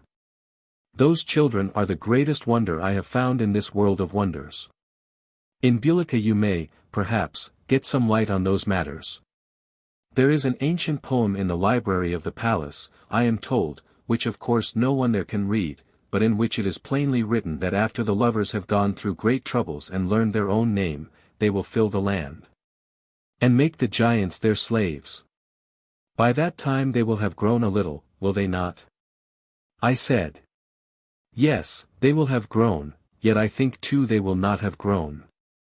It is possible to grow and not to grow less and to grow bigger, both at once, yes, even to grow by means of not growing. Your words are strange, madam. I rejoined. But I have heard it said that some words, because they mean more, appear to mean less. That is true, and such words have to be understood. It were well for the princess of Bulika if she heard what the very silence of the land is shouting in her ears all day long. But she is far too clever to understand anything. Then I suppose, when the little lovers are grown, their land will have water again? Not exactly so, when they are thirsty enough, they will have water, and when they have water, they will grow. To grow, they must have water. And, beneath, it is flowing still. I have heard that water twice, I said, once when I lay down to wait for the moon, and when I woke the sun was shining. And once when I fell, all but killed by the bad giant. Both times came the voices of the water, and healed me. The woman never turned her head, and kept always a little before me, but I could hear every word that left her lips, and her voice much reminded me of the woman's in the house of death. Much of what she said, I did not understand, and therefore cannot remember. But I forgot that I had ever been afraid of her. We went on, and crossed yet a wide tract of sand before reaching the cottage. Its foundation stood in deep sand, but I could see that it was a rock. In character the cottage resembled the Sexton's, but had thicker walls. The door, which was heavy and strong, opened immediately into a large bare room, which had 2 little windows opposite each other, without glass. My hostess walked in at the open door out of which the moon had looked, and going straight to the farthest corner, took a long white cloth from the floor, and wound it about her head and face. Then she closed the other door, in at which the moon had looked, trimmed a small horn lantern that stood on the hearth, and turned to receive me. "You are very welcome, Mr. Vane," she said, calling me by the name I had forgotten. "Your entertainment will be scanty, but, as the night is not far spent, and the day not at hand, it is better you should be indoors. Here you will be safe, and a little lack is not a great misery." "I thank you heartily, madam," I replied. "But, seeing you know the name I could not tell you, may I not now know yours?" "My name is Mara," she answered. Then I remembered the sexton and the little black cat. "Some people," she went on, "take me for Lot's wife, lamenting over Sodom. And some think I am Rachel, weeping for her children, but I am neither of those." "I thank you again, Mara," I said.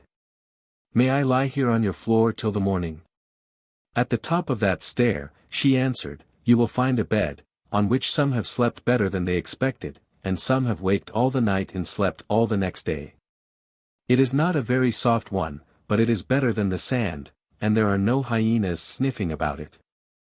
The stair, narrow and steep, led straight up from the room to an unceiled and unpartitioned garret, with one wide, low dormer window. Close under the sloping roof stood a narrow bed, the sight of which with its white coverlet made me shiver, so vividly it recalled the couches in the chamber of death. On the table was a dry loaf, and beside it a cup of cold water. To me, who had tasted nothing but fruit for months, they were a feast. "I must leave you in the dark," my hostess called from the bottom of the stair. "This lantern is all the light I have, and there are things to do tonight." "It is of no consequence, thank you, madam," I returned. "To eat and drink, to lie down and sleep, are things that can be done in the dark." "Rest in peace," she said. I ate up the loaf, drank the water every drop, and laid myself down. The bed was hard, the covering thin and scanty, and the night cold. I dreamed that I lay in the chamber of death, between the warrior and the lady with the healing wound. I woke in the middle of the night, thinking I heard low noises of wild animals. Creatures of the desert scenting after me, I suppose. I said to myself, and, knowing I was safe, would have gone to sleep again. But that instant a rough purring rose to a howl under my window, and I sprang from my bed to see what sort of beast uttered it. Before the door of the cottage, in the full radiance of the moon, a tall woman stood, clothed in white, with her back toward me. She was stooping over a large white animal like a panther, patting and stroking it with one hand, while with the other she pointed to the moon halfway up the heaven, then drew a perpendicular line to the horizon. Instantly the creature darted off with amazing swiftness in the direction indicated. For a moment my eyes followed it, then sought the woman, but she was gone, and not yet had I seen her face. Again I looked after the animal, but whether I saw or only fancied a white speck in the distance, I could not tell. What did it mean? What was the monster cat sent off to do? I shuddered, and went back to my bed.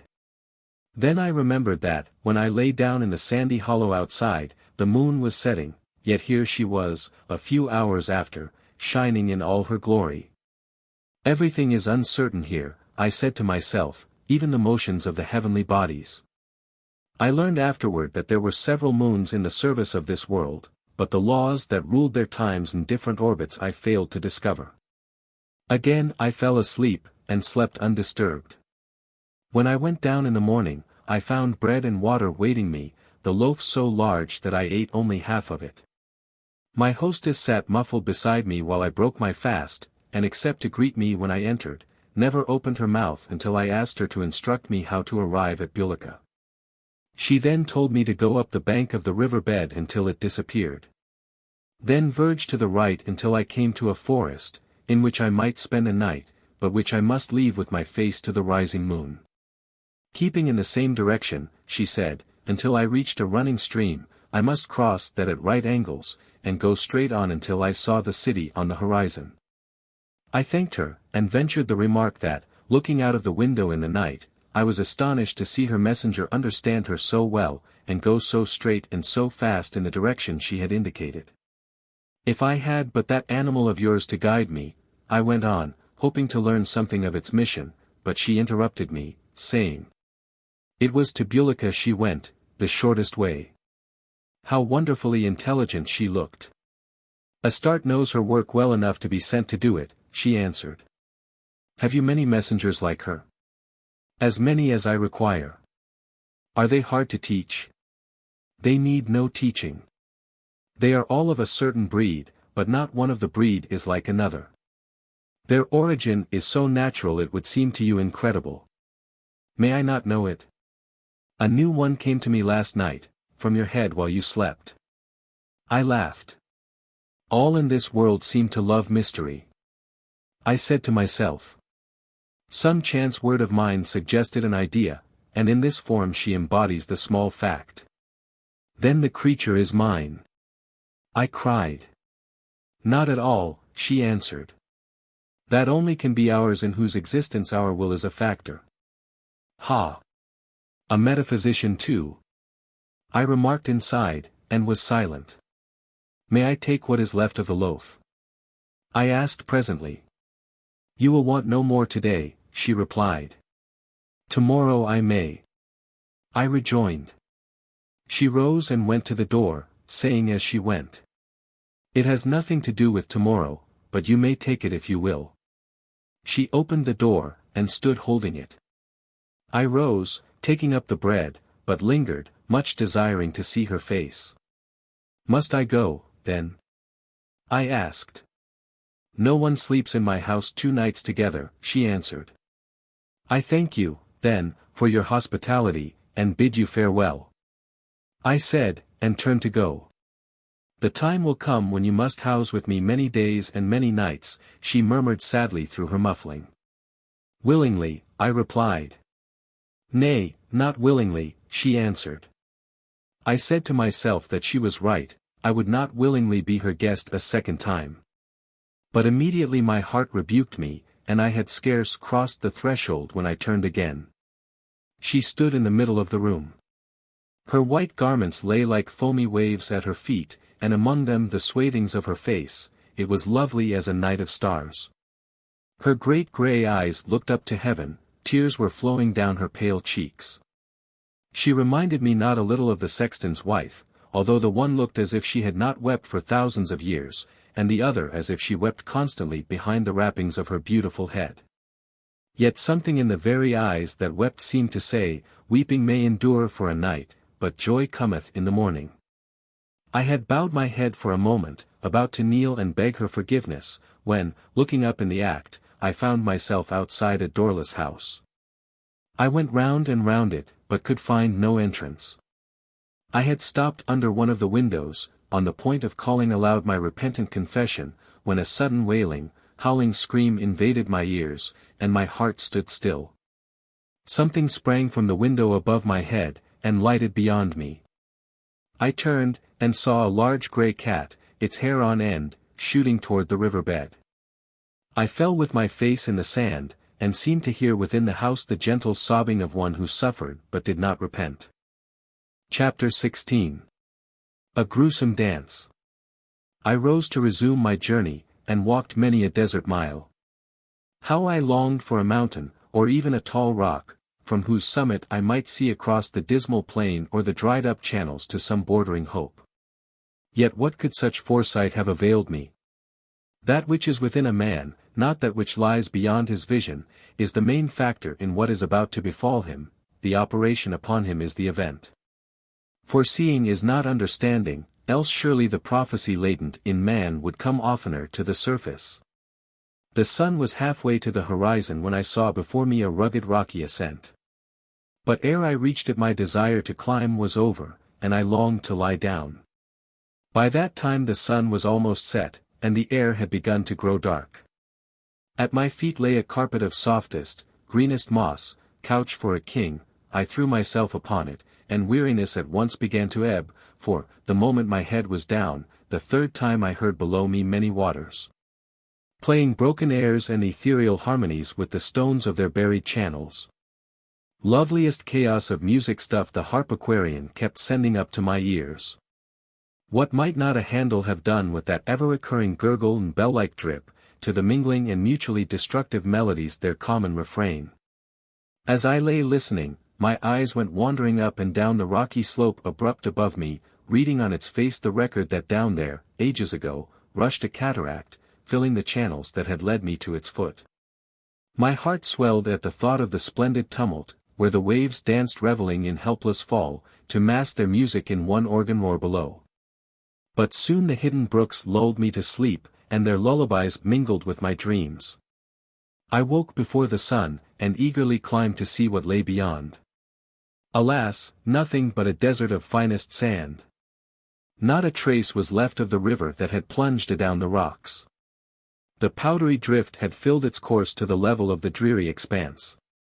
As I looked back I saw that the river had divided into two branches as it fell, that whose bank I had now followed to the foot of the rocky score, and that which first I crossed to the evil wood. The wood I descried between the two on the far horizon.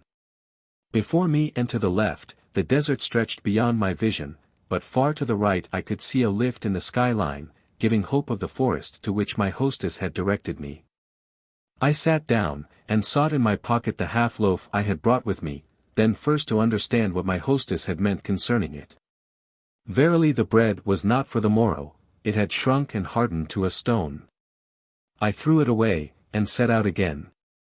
About noon I came to a few tamarisk and juniper trees, and then to a few stunted firs. As I went on, closer thickets and larger firs met me, and at length I was in just such a forest of pines and other trees as that in which the little ones found their babies, and believed I had returned upon a farther portion of the same. But what mattered where while everywhere was the same as nowhere? I had not yet, by doing something in it, made anywhere into a place. I was not yet alive, I was only dreaming I lived. I was but a consciousness with an outlook. Truly I had been nothing else in the world I had left, but now I knew the fact. I said to myself that if in this forest I should catch the faint gleam of the mirror, I would turn far aside lest it should entrap me unawares, and give me back to my old existence. Here I might learn to be something by doing something. I could not endure the thought of going back, with so many beginnings and not an end achieved. The little ones would meet what fate was appointed them, the awful which I should never meet, the dead would ripen and arise without me. I should but wake to know that I had dreamed, and that all my going was nowhither. I would rather go on and on than come to such a close. I went deeper into the wood, I was weary, and would rest in it. The trees were now large and stood in regular, almost geometric, fashion, with roomy spaces between. There was little undergrowth, and I could see a long way in every direction. The forest was like a great church, solemn and silent and empty, for I met nothing on 2 feet or 4 that day. Now and then, it is true, some swift thing, and again some slow thing, would cross the space on which my eye happened that moment to settle, but it was always at some distance, and only enhanced the sense of wideness and vacancy. I heard a few birds, and saw plenty of butterflies, some of marvelously gorgeous coloring in combinations of color, some of a pure and dazzling whiteness. Coming to a spot where the pines stood farther apart and gave room for flowering shrubs, and hoping it a sign of some dwelling near, I took the direction where yet more and more roses grew. For I was hungry after the voice and face of my kind, after any live soul, indeed, human or not, which I might in some measure understand. What a hell of horror, I thought, to wander alone, a bare existence never going out of itself, never widening its life in another life, but, bound with the cords of its poor peculiarities, lying an eternal prisoner in the dungeon of its own being. I began to learn that it was impossible to live for oneself even, save in the presence of others, then, alas, fearfully possible. Evil was only through good. Selfishness but a parasite on the tree of life. In my own world I had the habit of solitary song, here not a crooning murmur ever parted my lips. There I sang without thinking, here I thought without singing. There I had never had a bosom friend. Here the affection of an idiot would be divinely welcome. If only I had a dog to love. I sighed, and regarded with wonder my past self, which preferred the company of book or pen to that of man or woman. Which, if the author of a tale I was enjoying appeared, would wish him away that I might return to his story. I had chosen the dead rather than the living, the thing thought rather than the thing thinking. Any man, I said now, is more than the greatest of books. I had not cared for my live brothers and sisters, and now I was left without even the dead to comfort me.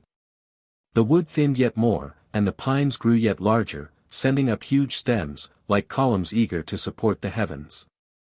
More trees of other kinds appeared, the forest was growing richer. The roses wore now trees, and their flowers of astonishing splendor. Suddenly I spied what seemed a great house or castle. But its forms were so strangely indistinct, that I could not be certain it was more than a chance combination of tree shapes. As I drew nearer, its lines yet held together, but neither they nor the body of it grew at all more definite. And when at length I stood in front of it, I remained as doubtful of its nature as before. House or castle habitable, it certainly was not, it might be a ruin overgrown with ivy and roses. Yet of building hid in the foliage, not the poorest wall remnant could I discern. Again and again I seemed to descry what must be building, but it always vanished before closer inspection. Could it be, I pondered, that the ivy had embraced a huge edifice and consumed it, and its interlaced branches retained the shapes of the walls it had assimilated? I could be sure of nothing concerning the appearance. Before me was a rectangular vacancy, the ghost of a doorway without a door. I stepped through it, and found myself in an open space like a great hall, its floor covered with grass and flowers, its walls and roof of ivy and vine, mingled with roses. There could be no better place in which to pass the night. I gathered a quantity of withered leaves, laid them in a corner, and threw myself upon them. A red sunset filled the hall, the night was warm, and my couch restful. I lay gazing up at the live ceiling, with its tracery of branches and twigs, its clouds of foliage, and peeping patches of loftier roof. My eyes went wading about as if tangled in it, until the sun was down, and the sky beginning to grow dark. Then the red roses turned black, and soon the yellow and white alone were visible. When they vanished, the stars came instead, hanging in the leaves like live topazes, throbbing and sparkling and flashing many colors. I was canopied with a tree from Aladdin's cave. Then I discovered that it was full of nests, whence tiny heads, nearly indistinguishable, kept popping out with a chirp or two, and disappearing again. For a while there were rustlings and stirrings and little prayers. But as the darkness grew, the small heads became still, and at last every feathered mother had her brood quiet under her wings, the talk in the little beds was over, and God's bird nursery at rest beneath the waves of sleep. Once more a few flutterings made me look up, an owl went sailing across. I had only a glimpse of him, but several times felt the cool wafture of his silent wings. The mother birds did not move again. They saw that he was looking for mice, not children. About midnight I came wide awake, roused by a revelry, whose noises were yet not loud. Neither were they distant, they were close to me, but attenuate. My eyes were so dazzled, however, that for a while I could see nothing. At last they came to themselves. I was lying on my withered leaves in the corner of a splendid hall. Before me was a crowd of gorgeously dressed men and gracefully robed women, none of whom seemed to see me. In dance after dance they vaguely embodied the story of life, its meetings, its passions, its partings. A student of Shakespeare, I had learned something of every dance alluded to in his plays, and hence partially understood several of those I now saw, the minuet, the pavin, the hay, the coranto, the la volta. The dancers were attired in fashion as ancient as their dances. A moon had risen while I slept, and was shining through the countless windowed roof. But her light was crossed by so many shadows that at first I could distinguish almost nothing of the faces of the multitude. I could not fail, however, to perceive that there was something odd about them. I sat up to see them better. Heavens! Could I call them faces? They were skull fronts, hard, gleaming bone, bare jaws, truncated noses, lipless teeth which could no more take part in any smile. Of these, some flashed set and white and murderous.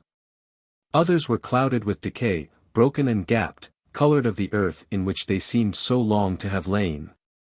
Fearfuller yet, the eye sockets were not empty, in each was a lidless living eye. In those wrecks of faces, glowed or flashed or sparkled eyes of every color, shape, and expression. The beautiful, proud eye, dark and lustrous, condescending to whatever it rested upon, was the more terrible. The lovely, languishing eye, the more repulsive, while the dim, sad eyes, less at variance with their setting, were sad exceedingly, and drew the heart in spite of the horror out of which they gazed. I rose and went among the apparitions, eager to understand something of their being and belongings. Were they souls, or were they and their rhythmic motions but phantasms of what had been? By look nor by gesture, not by slightest break in the measure, did they show themselves aware of me. I was not present to them. How much were they in relation to each other? Surely they saw their companions as I saw them. Or was each only dreaming itself and the rest?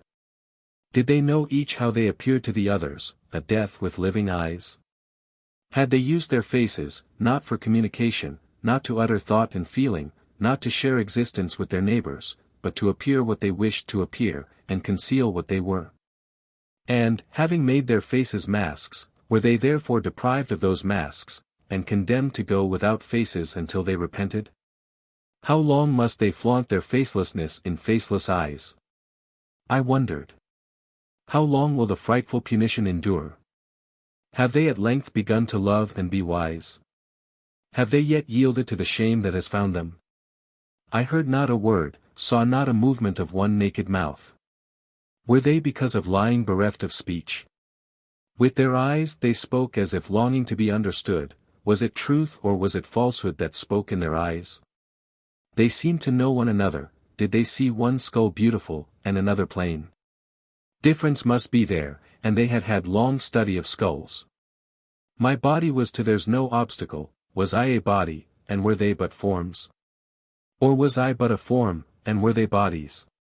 The moment one of the dancers came close against me, that moment he or she was on the other side of me, and I could tell, without seeing, which, whether man or woman, had passed through my house.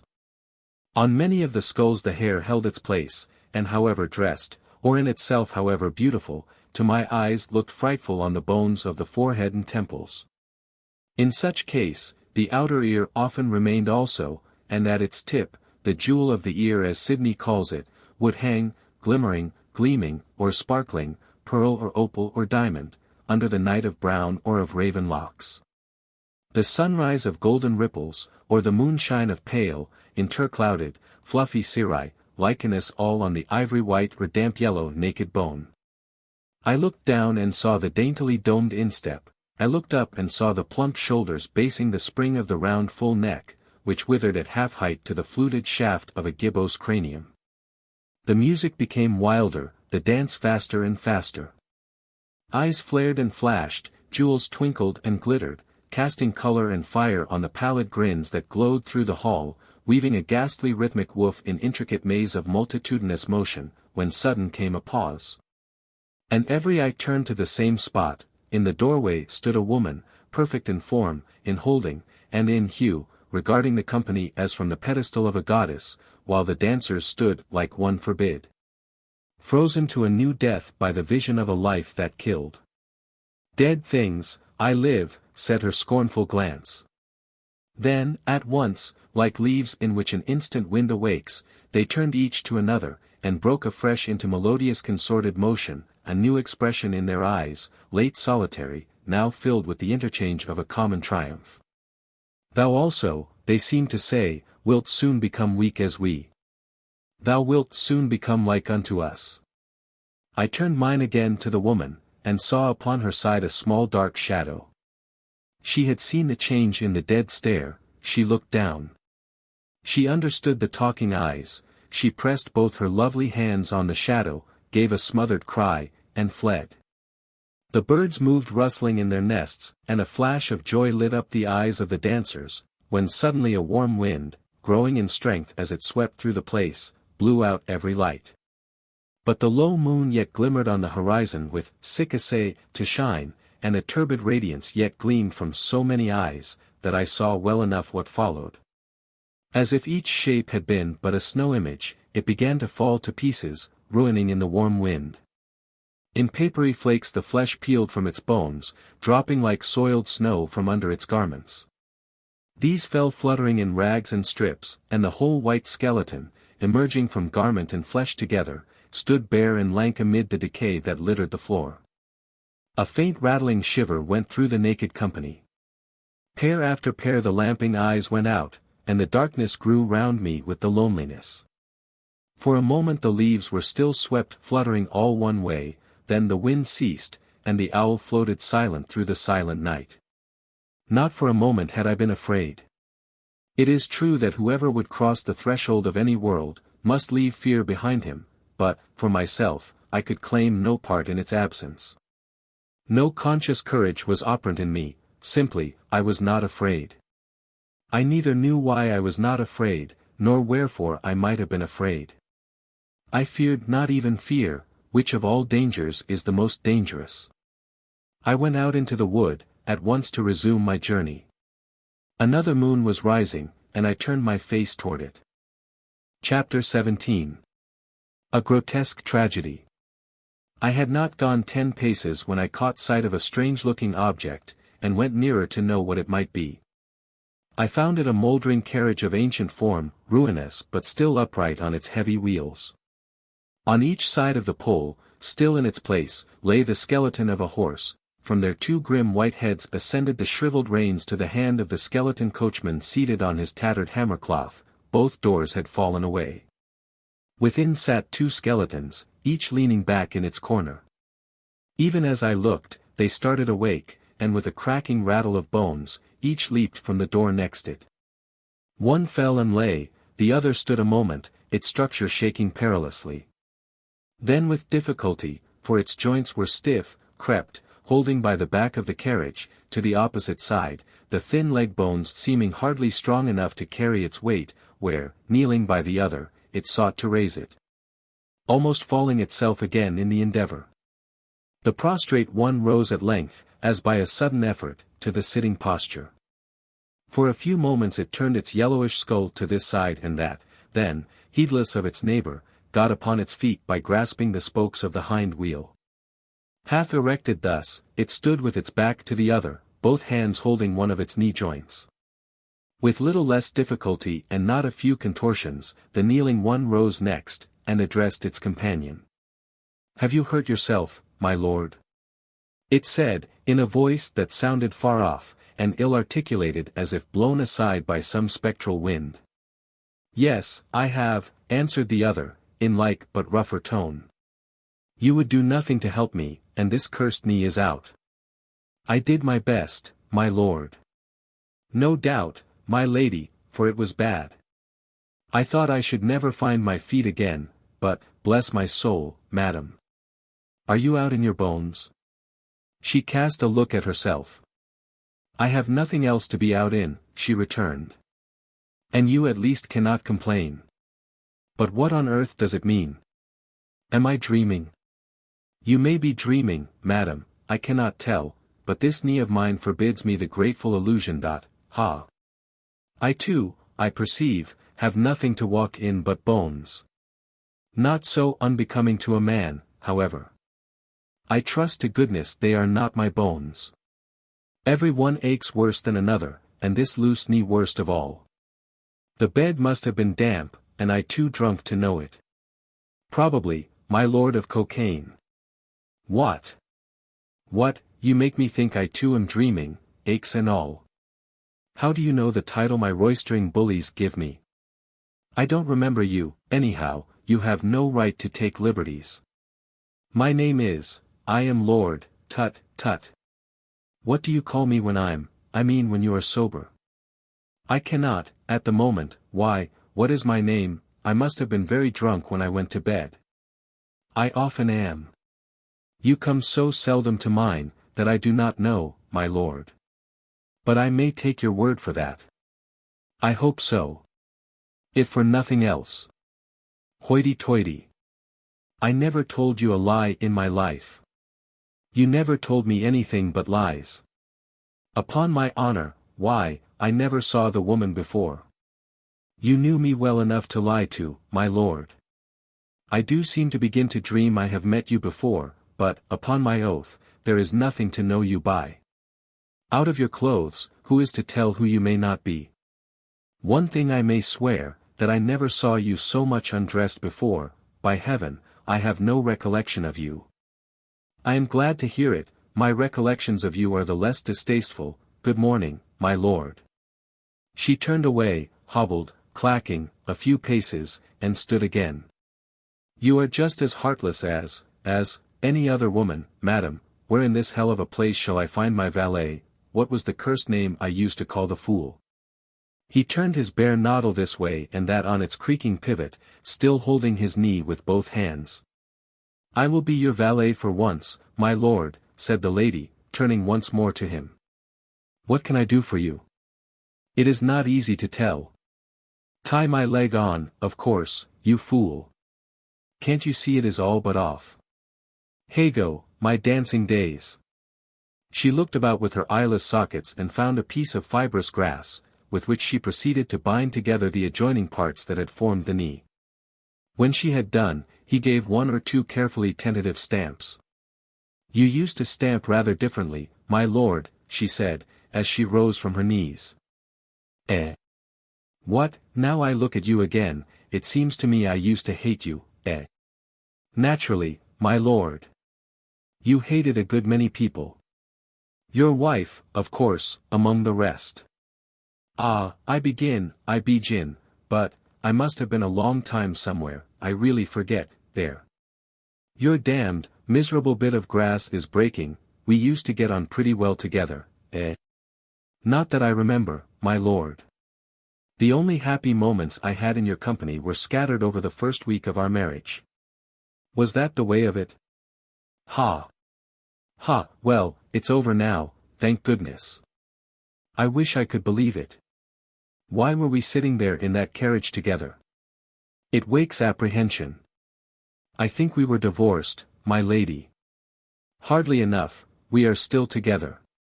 A sad truth, but capable of remedy, the forest seems of some extent. I doubt. I am sorry I cannot think of a compliment to pay you, without lying, that is. To judge by your figure and complexion you have lived hard since I saw you last. I cannot surely be quite so naked as your ladyship, I beg your pardon, madam. I trust you will take it I am but jesting in a dream. It is of no consequence, however, dreaming or waking, all's one, all merest appearance. You can't be certain of anything, and that's as good as knowing there is nothing. Life may teach any fool that. It has taught me the fool I was to love you. You were not the only fool to do that. Women had a trick of falling in love with me, I had forgotten that you were one of them. I did love you, my lord, a little, at one time. Ah, there was your mistake, my lady. You should have loved me much, loved me devotedly, loved me savagely, loved me eternally. Then I should have tired of you the sooner, and not hated you so much afterward, but let bygones be bygones. Where are we? Locality is the question. To be or not to be, is not the question. We are in the other world, I presume. Granted. But in which or what sort of other world? This can't be hell. It must, there's marriage in it. You and I are damned in each other. Then I'm not like Othello, damned in a fair wife, oh, I remember my Shakespeare, madam. She picked up a broken branch that had fallen into a bush, and steadying herself with it, walked away, tossing her little skull. Give that stick to me, cried her late husband, I want it more than you. She returned him no answer. You mean to make me beg for it? Not at all, my lord. I mean to keep it, she replied, continuing her slow departure. Give it me at once, I mean to have it. I require it. Unfortunately, I think I require it myself. Returned the lady, walking a little quicker, with a sharper cracking of her joints and clinking of her bones. He started to follow her, but nearly fell, his knee grass had burst, and with an oath he stopped, grasping his leg again. Come and tie it up properly, he would have thundered, but he only piped and whistled. She turned and looked at him. Come and tie it up instantly, he repeated. She walked a step or two farther from him. I swear I will not touch you. He cried. Swear on, my lord. There is no one here to believe you. But, pray, do not lose your temper, or you will shake yourself to pieces, and where to find string enough to tie up all your crazy joints, is more than I can tell. She came back, and knelt once more at his side, first, however, laying the stick in dispute beyond his reach and within her own. The instant she had finished readying the joint, he made a grab at her, thinking, apparently, to seize her by the hair. But his hard fingers slipped on the smooth pole. Disgusting, he muttered, and laid hold of her upper arm bone. You will break it, she said, looking up from her knees. I will, then, he answered, and began to strain at it. I shall not tie your leg again the next time it comes loose, she threatened. He gave her arm a vicious twist, but happily her bones were in better condition than his. She stretched her other hand toward the broken branch. That's right, reach me the stick, he grinned. She brought it round with such a swing that one of the bones of the sounder leg snapped. He fell, choking with curses. The lady laughed. Now you will have to wear splints always, she said. Such dry bones never mend. You devil, he cried. At your service, my lord. Shall I fetch you a couple of wheel spokes? Neat, but heavy, I fear. He turned his bone face aside, and did not answer, but lay and groaned. I marveled he had not gone to pieces when he fell. The lady rose and walked away, not all ungracefully, I thought. What can come of it? I said to myself. These are too wretched for any world, and this cannot be hell, for the little ones are in it, and the sleepers too. What can it all mean? Can things ever come right for skeletons? There are words too big for you and me, all is one of them, and ever is another, said a voice near me which I knew. I looked about, but could not see the speaker. You are not in hell, it resumed. Neither am I in hell. But those skeletons are in hell. Ere he ended I caught sight of the raven on the bough of a beech, right over my head. The same moment he left it, and alighting on the ground, stood there, the thin old man of the library, with long nose and long coat. The male was never a gentleman, he went on, and in the bony stage of retrogression, with his skeleton through his skin, and his character outside his manners, does not look like one. The female is less vulgar, and has a little heart. But, the restraints of society removed, you see them now just as they are and always were. Tell me, Mr. Raven, what will become of them, I said. We shall see, he replied. In their day they were the handsomest couple at court. And now, even in their dry bones, they seem to regard their former repute as an inalienable possession. To see their faces, however, may yet do something for them. They felt themselves rich too while they had pockets, but they have already begun to feel rather pinched. My lord used to regard my lady as a worthless encumbrance, for he was tired of her beauty and had spent her money. Now he needs her to cobble his joints for him. These changes have roots of hope in them. Besides, they cannot now get far away from each other, and they see none else of their own kind. They must at last grow weary of their mutual repugnance, and begin to love one another. For love, not hate, is deepest in what love loved into being. I saw many more of their kind an hour ago, in the hall close by. I said. Of their kind, but not of their sort, he answered. For many years these will see none such as you saw last night. Those are centuries in advance of these. You saw that those could even dress themselves a little. It is true they cannot yet retain their clothes so long as they would, only, at present, for a part of the night. But they are pretty steadily growing more capable, and will by and by develop faces, for every grain of truthfulness adds a fiber to the show of their humanity. Nothing but truth can appear, and whatever is must seem. Are they upheld by this hope? I asked. They are upheld by hope, but they do not in the least know their hope. To understand it, is yet immeasurably beyond them, answered Mr. Raven. His unexpected appearance had caused me no astonishment. I was like a child, constantly wondering, and surprised at nothing. Did you come to find me, sir?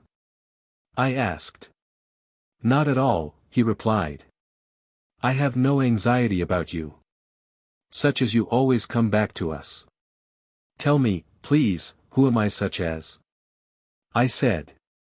I cannot make my friend the subject of conversation, he answered, with a smile. But when that friend is present. I urged.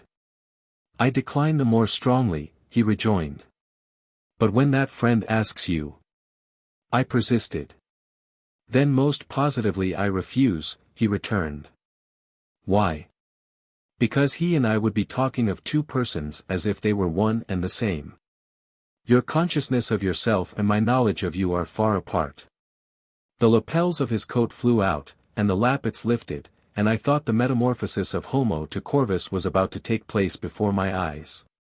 But the coat closed again in front of him, and he added, with seeming inconsequence. In this world never trust a person who has once deceived you. Above all, never do anything such a one may ask you to do.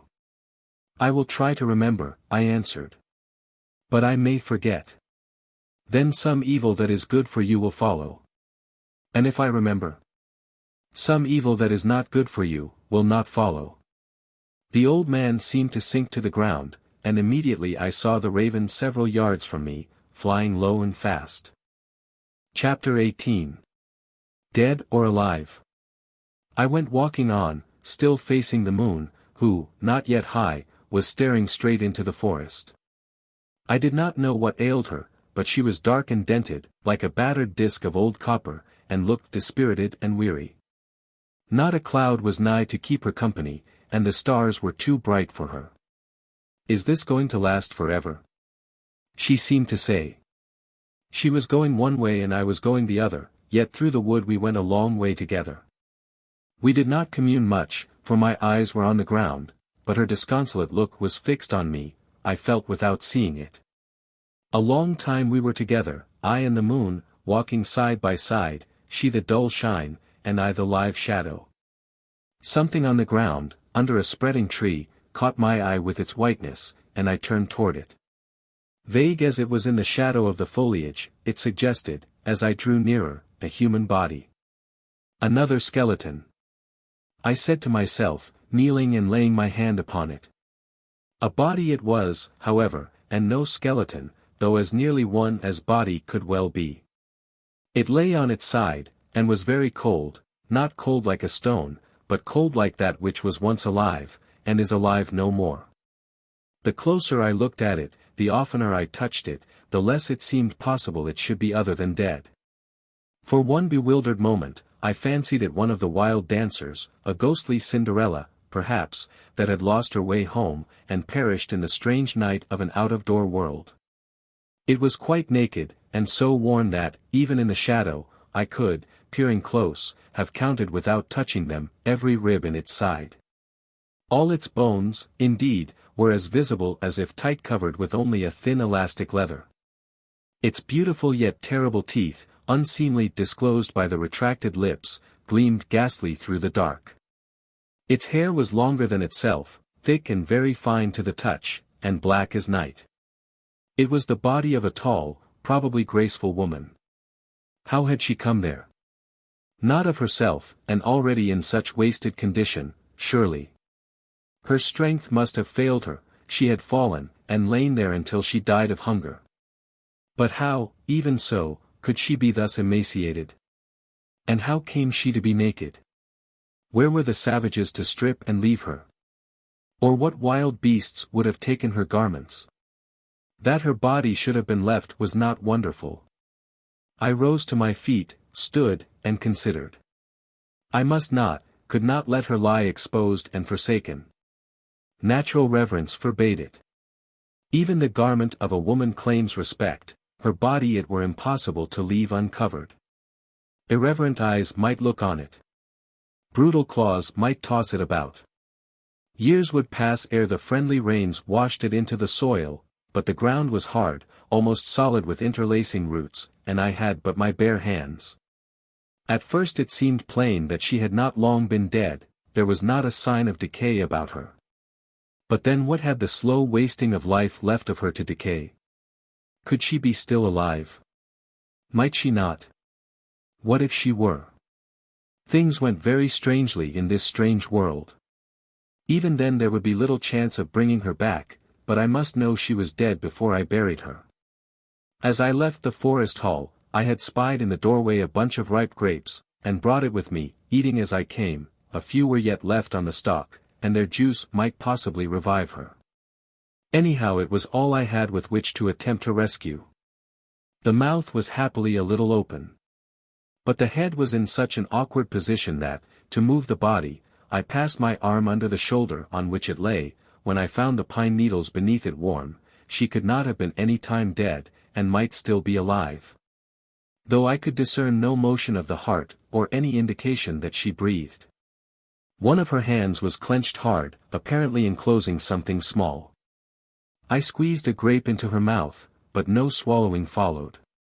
To do for her all I could, I spread a thick layer of pine needles and dry leaves, laid one of my garments over it, warm from my body, lifted her upon it, and covered her with my clothes, and a great heap of leaves would save the little warmth left in her, hoping an increase to it when the sun came back. Then I tried another grape, but could perceive no slightest movement of mouth or throat. Doubt, I said to myself, may be a poor encouragement to do anything, but it is a bad reason for doing nothing. So tight was the skin upon her bones that I dared not use friction. I crept into the heap of leaves, got as close to her as I could, and took her in my arms.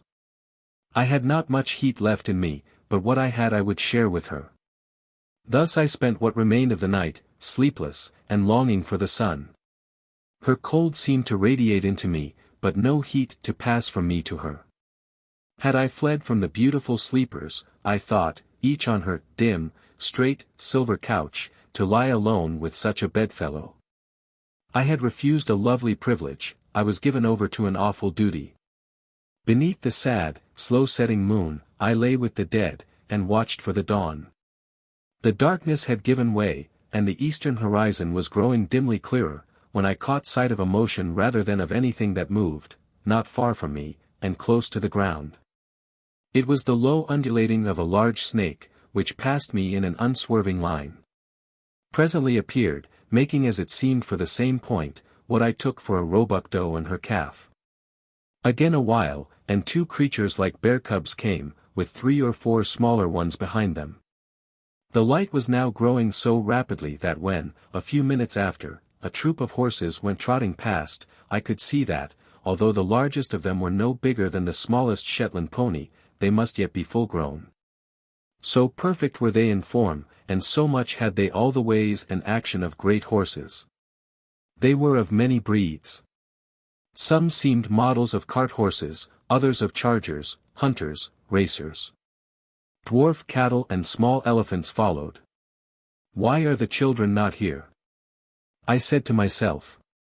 The moment I am free of this poor woman, I must go back and fetch them. Where were the creatures going?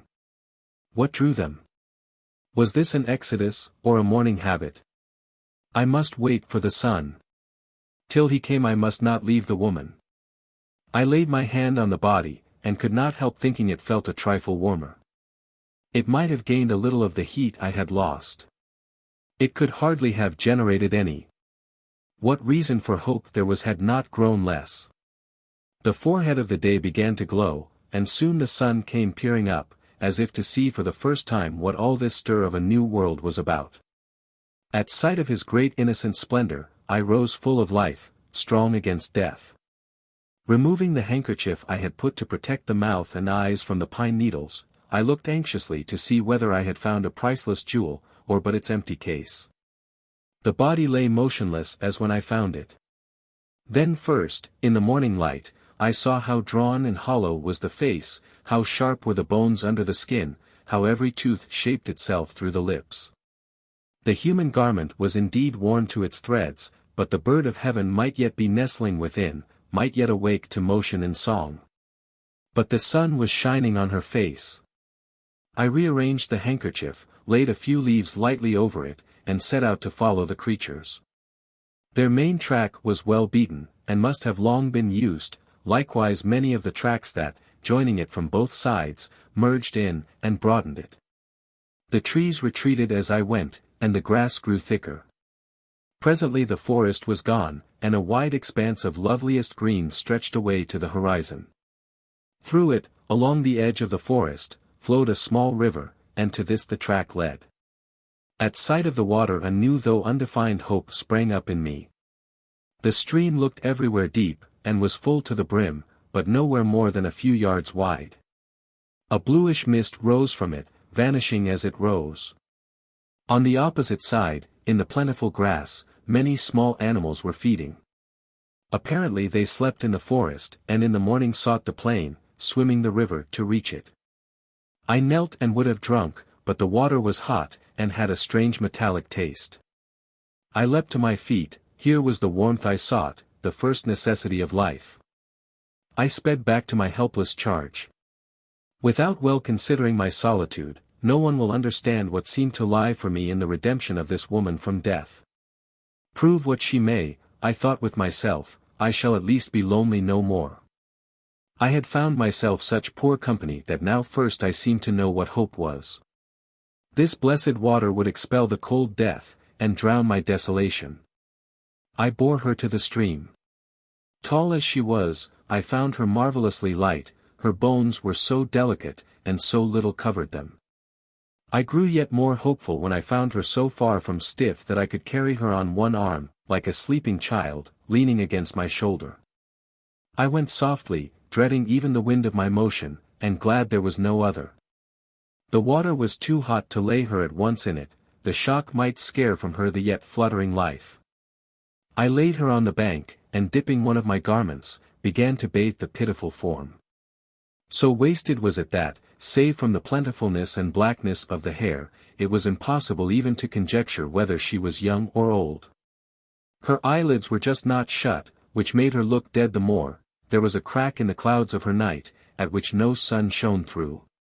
The longer I went on bathing the poor bones, the less grew my hope that they would ever again be clothed with strength, that ever those eyelids would lift, and a soul look out. Still I kept bathing continuously, allowing no part-time to grow cold while I bathed another. And gradually the body became so much warmer, that at last I ventured to submerge it. I got into the stream and drew it in, holding the face above the water, and letting the swift, steady current flow all about the rest. I noted, but was able to conclude nothing from the fact, that, for all the heat, the shut hand never relaxed its hold. After about 10 minutes, I lifted it out and laid it again on the bank, dried it, and covered it as well as I could, then ran to the forest for leaves. The grass and soil were dry and warm. And when I returned I thought it had scarcely lost any of the heat the water had given it. I spread the leaves upon it, and ran for more, then for a third and a fourth freight. I could now leave it and go to explore, in the hope of discovering some shelter. I ran up the stream toward some rocky hills I saw in that direction, which were not far off. When I reached them, I found the river issuing full grown from a rock at the bottom of one of them. To my fancy it seemed to have run down a stair inside, an eager cataract, at every landing wild to get out, but only at the foot finding a door of escape. It did not fill the opening whence it rushed, and I crept through into a little cave, where I learned that, instead of hurrying tumultuously down a stair, it rose quietly from the ground at the back like the base of a large column, and ran along one side, nearly filling a deep, rather narrow channel. I considered the place, and saw that, if I could find a few fallen boughs long enough to lie across the channel, and large enough to bear a little weight without bending much, I might, with smaller branches and plenty of leaves, make upon them a comfortable couch, which the stream under would keep constantly warm. Then I ran back to see how my charge fared. She was lying as I had left her. The heat had not brought her to life, but neither had it developed anything to check farther hope. I got a few boulders out of the channel, and arranged them at her feet and on both sides of her. Running again to the wood, I had not to search long ere I found some small boughs fit for my purpose, mostly of beech, their dry yellow leaves yet clinging to them. With these I had soon laid the floor of a bridge bed over the torrent. I crossed the boughs with smaller branches, interlaced these with twigs, and buried all deep in leaves and dry moss.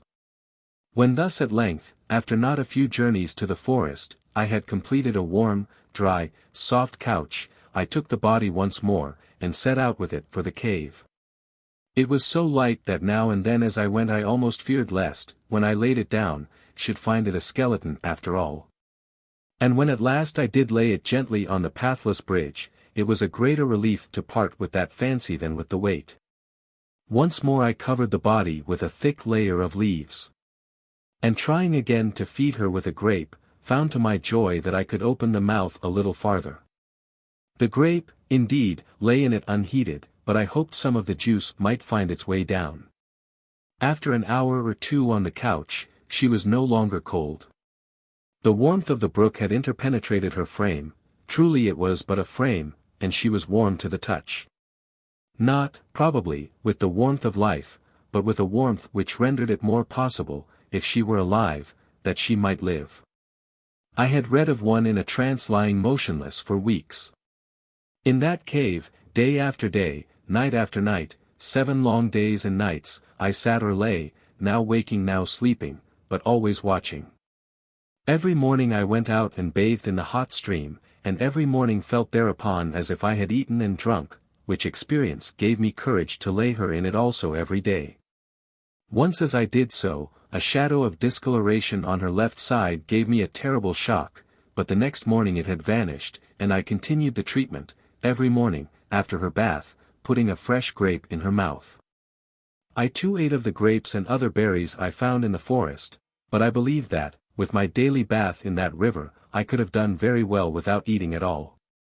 Every time I slept, I dreamed of finding a wounded angel, who, unable to fly, remained with me until at last she loved me and would not leave me. And every time I woke, it was to see, instead of an angel visage with lustrous eyes, the white, motionless, wasted face upon the couch. But Adam himself, when first he saw her asleep, could not have looked more anxiously for Eve's awaking than I watched for this woman's. Adam knew nothing of himself, perhaps nothing of his need of another self. I, an alien from my fellows, had learned to love what I had lost. Were this one wasted shred of womanhood to disappear, I should have nothing in me but a consuming hunger after life. I forgot even the little ones, things were not amiss with them. Here lay what might wake and be a woman. Might actually open eyes, and look out of them upon me. Now first I knew what solitude meant, now that I gazed on one who neither saw nor heard, neither moved nor spoke. I saw now that a man alone is but a being that may become a man, that he is but a need, and therefore a possibility. To be enough for himself, a being must be an eternal, self-existent worm. So superbly constituted, so simply complicate is man. He rises from and stands upon such a pedestal of lower physical organisms and spiritual structures, that no atmosphere will comfort or nourish his life, less divine than that offered by other souls, nowhere but in other lives can he breathe. Only by the reflex of other lives can he ripen his specialty, develop the idea of himself, the individuality that distinguishes him from every other. Were all men alike, each would still have an individuality, secured by his personal consciousness, but there would be small reason why there should be more than 2 or 3 such. While, for the development of the differences which make a large and lofty unity possible, and which alone can make millions into a church, an endless and measureless influence and reaction are indispensable. A man to be perfect, complete, that is, in having reached the spiritual condition of persistent and universal growth, which is the mode wherein he inherits the infinitude of his Father, must have the education of a world of fellowmen. Save for the hope of the dawn of life in the form beside me, I should have fled for fellowship to the beasts that grazed and did not speak. Better to go about with them, infinitely better, than to live alone. But with the faintest prospect of a woman to my friend, I, poorest of creatures, was yet a possible man. Chapter 19. The White Leech. I woke one morning from a profound sleep, with one of my hands very painful. The back of it was much swollen, and in the center of the swelling was a triangular wound, like the bite of a leech. As the day went on, the swelling subsided, and by the evening the hurt was all but healed. I searched the cave, turning over every stone of any size, but discovered nothing I could imagine capable of injuring me. Slowly the days passed, and still the body never moved, never opened its eyes. It could not be dead, for assuredly it manifested no sign of decay, and the air about it was quite pure. Moreover, I could imagine that the sharpest angles of the bones had begun to disappear, that the form was everywhere a little rounder, and the skin had less of the parchment look. If such change was indeed there, life must be there. The tide which had ebbed so far toward the infinite, must have begun again to flow. Oh joy to me, if the rising ripples of life's ocean were indeed burying under lovely shape the bones it had all but forsaken. 20 times a day I looked for evidence of progress, and 20 times a day I doubted, sometimes even despaired, but the moment I recalled the mental picture of her as I found her, hope revived. Several weeks had passed thus, when one night, after lying a long time awake, I rose, thinking to go out and breathe the cooler air. For, although from the running of the stream it was always fresh in the cave, the heat was not seldom a little oppressive. The moon outside was full, the air within shadowy clear, and naturally I cast a lingering look on my treasure ere I went. Bliss eternal! I cried aloud, do I see her eyes? Great orbs, dark as if cut from the sphere of a starless night, and luminous by excess of darkness, seemed to shine amid the glimmering whiteness of her face. I stole nearer, my heart beating so that I feared the noise of it startling her. I bent over her. Alas, her eyelids were close shut. Hope and imagination had wrought mutual illusion. My heart's desire would never be. I turned away, threw myself on the floor of the cave, and wept.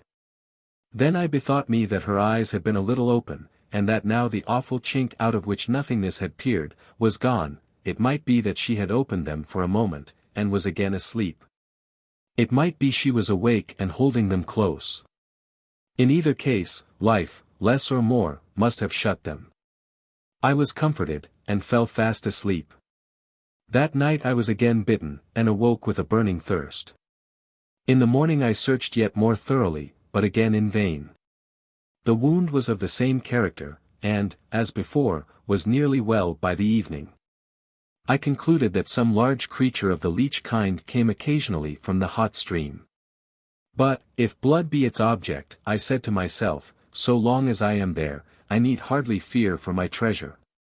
That same morning, when, having peeled a grape as usual and taken away the seeds, I put it in her mouth, her lips made a slight movement of reception, and I knew she lived. My hope was now so much stronger that I began to think of some attire for her. She must be able to rise the moment she wished. I betook myself therefore to the forest, to investigate what material it might afford, and had hardly begun to look when fibrous skeletons, like those of the leaves of the prickly pear, suggested themselves as fit for the purpose. I gathered a stock of them, laid them to dry in the sun, pulled apart the reticulated layers, and of these had soon begun to fashion 2 loose garments, one to hang from her waist, the other from her shoulders. With the stiletto point of an aloe leaf and various filaments, I sewed together 3 thicknesses of the tissue. During the week that followed, there was no farther sign except that she more evidently took the grapes. But indeed all the signs became surer. Plainly she was growing plumper, and her skin fairer. Still she did not open her eyes. And the horrid fear would at times invade me, that her growth was of some hideous fungoid nature, the few grapes being nowise sufficient to account for it. Again I was bitten. And now the thing, whatever it was, began to pay me regular visits at intervals of 3 days. It now generally bit me in the neck or the arm, invariably with but one bite, always while I slept, and never, even when I slept, in the daytime.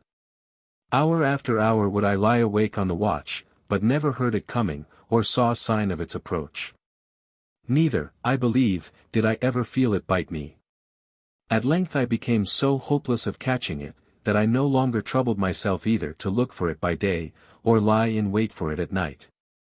I knew from my growing weakness that I was losing blood at a dangerous rate, but I cared little for that. In sight of my eyes death was yielding to life, a soul was gathering strength to save me from loneliness. We would go away together, and I should speedily recover. The garments were at length finished, and, contemplating my handiwork with no small satisfaction, I proceeded to mat layers of the fibre into sandals. One night I woke suddenly, breathless and faint, and longing after air, and had risen to crawl from the cave, when a slight rustle in the leaves of the couch set me listening motionless. I caught the vile thing, said a feeble voice, in my mother tongue. I caught it in the very act. She was alive. She spoke. I dared not yield to my transport lest I should terrify her. What creature? I breathed, rather than said. The creature, she answered, that was biting you. What was it? A great white leech. How big? I pursued, forcing myself to be calm. Not far from 6 feet long, I should think, she answered. You have saved my life, perhaps. But how could you touch the horrid thing? How brave of you! I cried. I did, was all her answer, and I thought she shuddered. Where is it? What could you do with such a monster? I threw it in the river. Then it will come again, I fear. I do not think I could have killed it, even had I known how. I heard you moaning, and got up to see what disturbed you, saw the frightful thing at your neck, and pulled it away. But I could not hold it, and was hardly able to throw it from me. I only heard it splash in the water. We'll kill it next time, I said, but with that I turned faint, sought the open air, but fell. When I came to myself the sun was up. The lady stood a little way off, looking, even in the clumsy attire I had fashioned for her, at once grand and graceful. I had seen those glorious eyes. Through the night they had shone. Dark as the darkness primeval, they now outshone the day.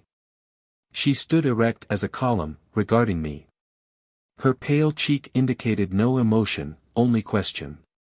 I rose. We must be going, I said. The white leech. I stopped, a strange smile had flickered over her beautiful face. Did you find me there? She asked, pointing to the cave. No, I brought you there, I replied. You brought me? Yes. From where? From the forest. What have you done with my clothes, and my jewels? You had none when I found you. Then why did you not leave me? Because I hoped you were not dead. Why should you have cared? Because I was very lonely, and wanted you to live. You would have kept me enchanted for my beauty, she said, with proud scorn. Her words and her look roused my indignation. There was no beauty left in you, I said. Why, then, again, did you not let me alone? Because you were of my own kind. Of your kind, she cried, in a tone of utter contempt. I thought so, but find I was mistaken. Doubtless you pitied me. Never had woman more claim on pity, or less on any other feeling. With an expression of pain, mortification, and anger unutterable, she turned from me and stood silent. Starless night lay profound in the gulfs of her eyes, hate of him who brought it back had slain their splendor. The light of life was gone from them. Had you failed to rouse me, what would you have done? She asked suddenly without moving. I would have buried it. It what, you would have buried this, she exclaimed, flashing round upon me in a white fury, her arms thrown out, and her eyes darting forks of cold lightning.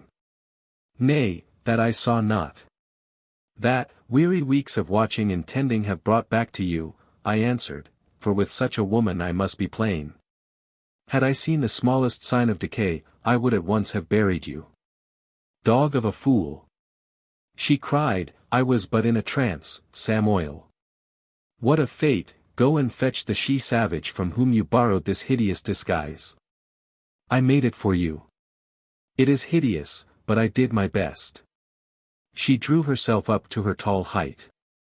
How long have I been insensible, she demanded. A woman could not have made that dress in a day. Not in 20 days, I rejoined, hardly in 30. Ha! How long do you pretend I have lain unconscious? Answer me at once.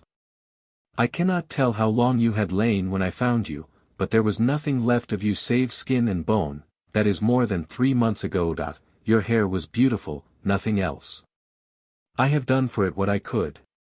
My poor hair, she said, and brought a great armful of it round from behind her. It will be more than a 3 months' care to bring you to life again. I suppose I must thank you, although I cannot say I am grateful. There is no need, madam, I would have done the same for any woman, yes, or for any man either. How is it my hair is not tangled? She said, fondling it. It always drifted in the current. How, what do you mean? I could not have brought you to life but by bathing you in the hot river every morning. She gave a shudder of disgust, and stood for a while with her gaze fixed on the hurrying water. Then she turned to me. We must understand each other, she said. You have done me the 2 worst of wrongs, compelled me to live, and put me to shame, neither of them can I pardon. She raised her left hand, and flung it out as if repelling me. Something ice-cold struck me on the forehead. When I came to myself, I was on the ground, wet and shivering. Chapter 20. Gone, but how? I rose, and looked around me, dazed at heart. For a moment I could not see her, she was gone, and loneliness had returned like the cloud after the rain. She whom I brought back from the brink of the grave, had fled from me, and left me with desolation. I dared not one moment remain thus hideously alone. Had I indeed done her a wrong? I must devote my life to sharing the burden I had compelled her to resume. I descried her walking swiftly over the grass, away from the river, took one plunge for a farewell restorative, and set out to follow her. The last visit of the white leech, and the blow of the woman, had enfeebled me, but already my strength was reviving, and I kept her in sight without difficulty. Is this, then, the end? I said as I went, and my heart brooded a sad song. Her angry, hating eyes haunted me. I could understand her resentment at my having forced life upon her, but how had I further injured her? Why should she loathe me? Could modesty itself be indignant with true service? How should the proudest woman, conscious of my every action, cherish against me the least sense of disgracing wrong? How reverently had I not touched her? As a father his motherless child, I had borne and tended her. Had all my labor, all my despairing hope gone to redeem only ingratitude? No, I answered myself, beauty must have a heart. However profoundly hidden, it must be there. The deeper buried, the stronger and truer will it wake at last in its beautiful grave. To rouse that heart were a better gift to her than the happiest life. It would be to give her a nobler, a higher life. She was ascending a gentle slope before me, walking straight and steady as one that knew whither, when I became aware that she was increasing the distance between us. I summoned my strength, and it came in full tide. My veins filled with fresh life. My body seemed to become ethereal, and, following like an easy wind, I rapidly overtook her. Not once had she looked behind. Swiftly she moved, like a Greek goddess to rescue, but without haste. I was within 3 yards of her, when she turned sharply, yet with grace unbroken, and stood. Fatigue or heat she showed none. Her paleness was not a pallor, but a pure whiteness, her breathing was slow and deep. Her eyes seemed to fill the heavens, and give light to the world. It was nearly noon, but the sense was upon me as of a great night in which an invisible dew makes the stars look large. "Why do you follow me?" she asked, quietly but rather sternly, as if she had never before seen me. "I have lived so long," I answered, "on the mere hope of your eyes, that I must want to see them again." "You will not be spared," she said coldly. "I command you to stop where you stand." "Not until I see you in a place of safety will I leave you," I replied. "Then take the consequences," she said, and resumed her swift gliding walk. But as she turned she cast on me a glance, and I stood as if run through with a spear. Her scorn had failed, she would kill me with her beauty. Despair restored my volition, the spell broke, I ran, and overtook her. "Have pity upon me," I cried. She gave no heed. I followed her like a child whose mother pretends to abandon him. "I will be your slave," I said, and laid my hand on her arm. She turned as if a serpent had bit her. I cowered before the blaze of her eyes, but could not avert my own. "Pity me," I cried again. She resumed her walking. The whole day I followed her. The sun climbed the sky, seemed to pause on its summit, went down the other side. Not a moment did she pause, not a moment did I cease to follow. She never turned her head, never relaxed her pace. The sun went below, and the night came up. I kept close to her. If I lost sight of her for a moment, it would be forever. All day long we had been walking over thick soft grass. Abruptly she stopped, and threw herself upon it. There was yet light enough to show that she was utterly weary. I stood behind her, and gazed down on her for a moment. Did I love her? I knew she was not good. Did I hate her? I could not leave her. I knelt beside her. "Begone! Do not dare touch me," she cried. Her arms lay on the grass by her sides as if paralyzed. Suddenly they closed about my neck, rigid as those of the torture maiden. She drew down my face to hers, and her lips clung to my cheek. A sting of pain shot somewhere through me, and pulsed. I could not stir a hair's breadth. Gradually the pain ceased. A slumberous weariness, a dreamy pleasure stole over me, and then I knew nothing. All at once I came to myself. The moon was a little way above the horizon, but spread no radiance. She was but a bright thing set in blackness. My cheek smarted, I put my hand to it, and found a wet spot. My neck ached, there again was a wet spot. I sighed heavily, and felt very tired. I turned my eyes listlessly around me, and saw what had become of the light of the moon. It was gathered about the lady. She stood in a shimmering nimbus. I rose and staggered toward her. "Down," she cried imperiously, as to a rebellious dog. "Follow me a step if you dare." "I will," I murmured, with an agonized effort. "Set foot within the gates of my city, and my people will stone you. They do not love beggars." I was deaf to her words. Weak as water, and half awake, I did not know that I moved, but the distance grew less between us. She took one step back, raised her left arm, and with the clenched hand seemed to strike me on the forehead. I received as it were a blow from an iron hammer, and fell. I sprang to my feet, cold and wet, but clear-headed and strong. Had the blow revived me? It had left neither wound nor pain, but how came I wet? I could not have lain long, for the moon was no higher.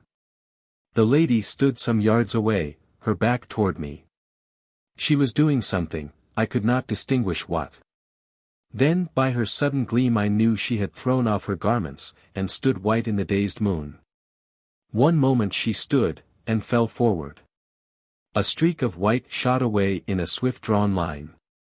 The same instant the moon recovered herself, shining out with a full flash, and I saw that the streak was a long-bodied thing, rushing in great, low-curved bounds over the grass. Dark spots seemed to run like a stream adown its back, as if it had been fleeting along under the edge of a wood, and catching the shadows of the leaves. God of mercy! I cried, is the terrible creature speeding to the night-enfolded city? And I seemed to hear from afar the sudden burst and spread of outcrying terror, as the pale savage bounded from house to house, rending and slaying. While I gazed after it fear-stricken, past me from behind, like a swift, all but noiseless arrow, shot a second large creature, pure white. Its path was straight for the spot where the lady had fallen, and, as I thought, lay. My tongue clave to the roof of my mouth. I sprang forward pursuing the beast. But in a moment the spot I made for was far behind it. It was well, I thought, that I could not cry out. If she had risen, the monster would have been upon her. But when I reached the place, no lady was there, only the garments she had dropped lay dusk in the moonlight. I stood staring after the second beast. It tore over the ground with yet greater swiftness than the former, in long, level, skimming leaps, the very embodiment of wasteless speed. It followed the line the other had taken, and I watched it grow smaller and smaller, until it disappeared in the uncertain distance. But where was the lady? Had the first beast surprised her, creeping upon her noiselessly? I had heard no shriek. And there had not been time to devour her. Could it have caught her up as it ran, and borne her away to its den? So laden it could not have run so fast. And I should have seen that it carried something. Horrible doubts began to wake in me. After a thorough but fruitless search, I set out in the track of the two animals. Chapter 21. The Fugitive Mother.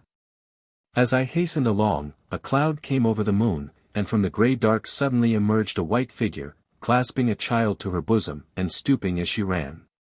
She was on a line parallel with my own, but did not perceive me as she hurried along, terror and anxiety in every movement of her driven speed. She is chased, I said to myself. Some prowler of this terrible night is after her. To follow would have added to her fright. I stepped into her track to stop her pursuer. As I stood for a moment looking after her through the dusk, behind me came a swift, soft-footed rush, and ere I could turn, something sprang over my head, struck me sharply on the forehead, and knocked me down. I was up in an instant, but all I saw of my assailant was a vanishing whiteness. I ran after the beast, with the blood trickling from my forehead, but had run only a few steps, when a shriek of despair tore the quivering night. I ran the faster, though I could not but fear it must already be too late. In a minute or two I spied a low white shape approaching me through the vapor-dusted moonlight. It must be another beast, I thought at first, for it came slowly, almost crawling, with strange, floundering leaps, as of a creature in agony. I drew aside from its path, and waited. As it neared me, I saw it was going on 3 legs, carrying its left forepaw high from the ground. It had many dark, oval spots on a shining white skin, and was attended by a low rushing sound, as of water falling upon grass. As it went by me, I saw something streaming from the lifted paw. It is blood. I said to myself, some readier champion than I has wounded the beast. But, strange to tell, such a pity seized me at sight of the suffering creature, that, though an axe had been in my hand I could not have struck at it. In a broken succession of hobbling leaps it went out of sight, its blood, as it seemed, still issuing in a small torrent, which kept flowing back softly through the grass beside me. If it go on bleeding like that, I thought, it will soon be hurtless. I went on, for I might yet be useful to the woman, and hoped also to see her deliverer. I descried her a little way off, seated on the grass, with her child in her lap. "Can I do anything for you?" I asked. At the sound of my voice she started violently, and would have risen. I threw myself on the ground. "You need not be frightened," I said. "I was following the beast when happily you found a nearer protector. It passed me now with its foot bleeding so much that by this time it must be all but dead." "There is little hope of that," she answered, trembling. "Do you not know whose beast she is?" Now I had certain strange suspicions, but I answered that I knew nothing of the brute, and asked what had become of her champion. "What champion?" she rejoined. "I have seen no one." "Then how came the monster to grief?" "I pounded her foot with a stone, as hard as I could strike. Did you not hear her cry? Well, you are a brave woman. I answered. I thought it was you gave the cry. It was the leopardess. I never heard such a sound from the throat of an animal. It was like the scream of a woman in torture. My voice was gone, I could not have shrieked to save my baby. When I saw the horrid mouth at my darling's little white neck, I caught up a stone and mashed her lame foot. Tell me about the creature, I said, I am a stranger in these parts. You will soon know about her if you are going to Bulika. She answered. Now, I must never go back there. Yes, I am going to Bulika, I said, to see the princess. Have a care, you had better not go, but perhaps you are. The princess is a very good, kind woman. I heard a little movement. Clouds had by this time gathered so thick over the moon that I could scarcely see my companion.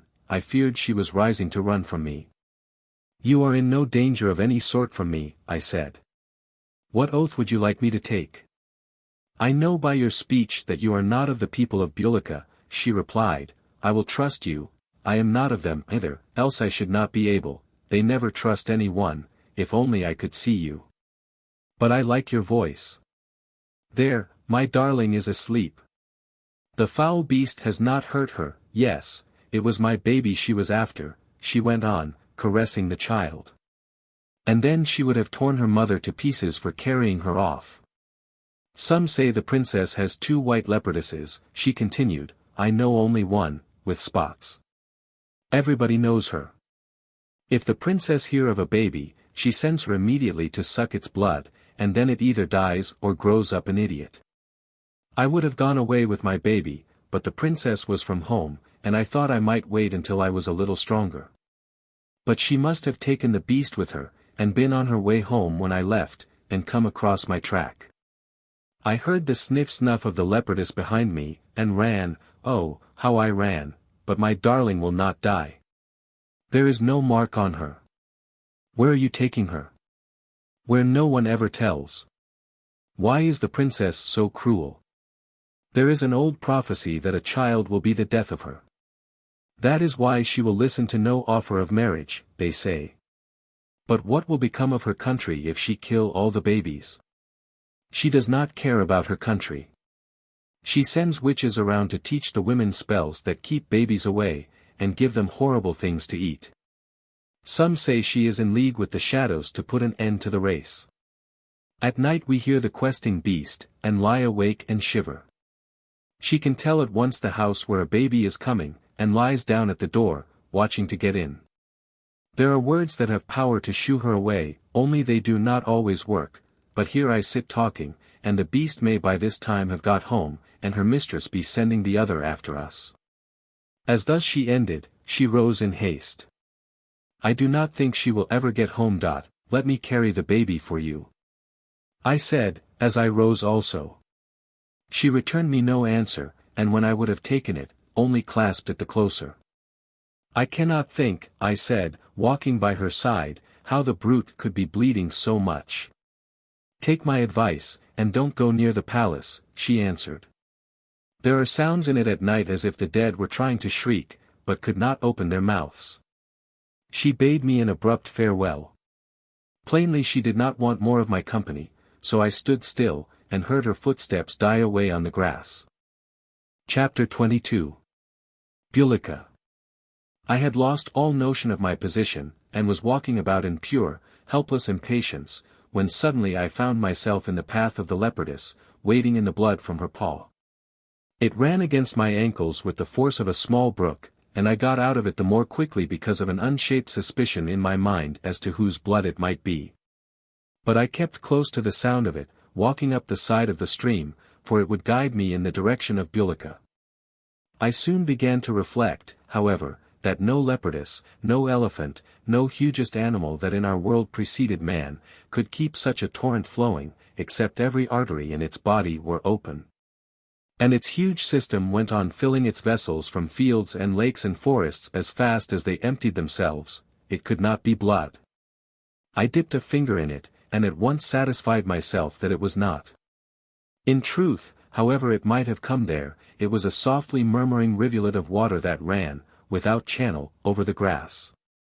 But sweet as was its song, I dared not drink of it. I kept walking on, hoping after the light, and listening to the familiar sound so long unheard, for that of the hot stream was very different.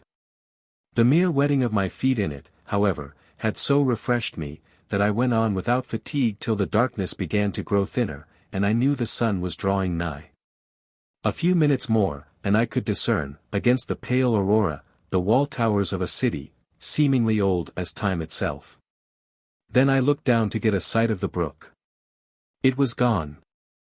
I had indeed for a long time noted its sound growing fainter, but at last had ceased to attend to it. I looked back. The grass in its course lay bent as it had flowed, and here and there glimmered a small pool. Toward the city, there was no trace of it. Near where I stood, the flow of its fountain must at least have paused. Around the city were gardens, growing many sorts of vegetables, hardly one of which I recognized. I saw no water, no flowers, no sign of animals. The gardens came very near the walls, but were separated from them by huge heaps of gravel and refuse thrown from the battlements. I went up to the nearest gate, and found it but half closed, nowise secured, and without guard or sentinel. To judge by its hinges, it could not be farther opened or shut closer. Passing through, I looked down a long ancient street. It was utterly silent, and with scarce an indication in it of life present. Had I come upon a dead city?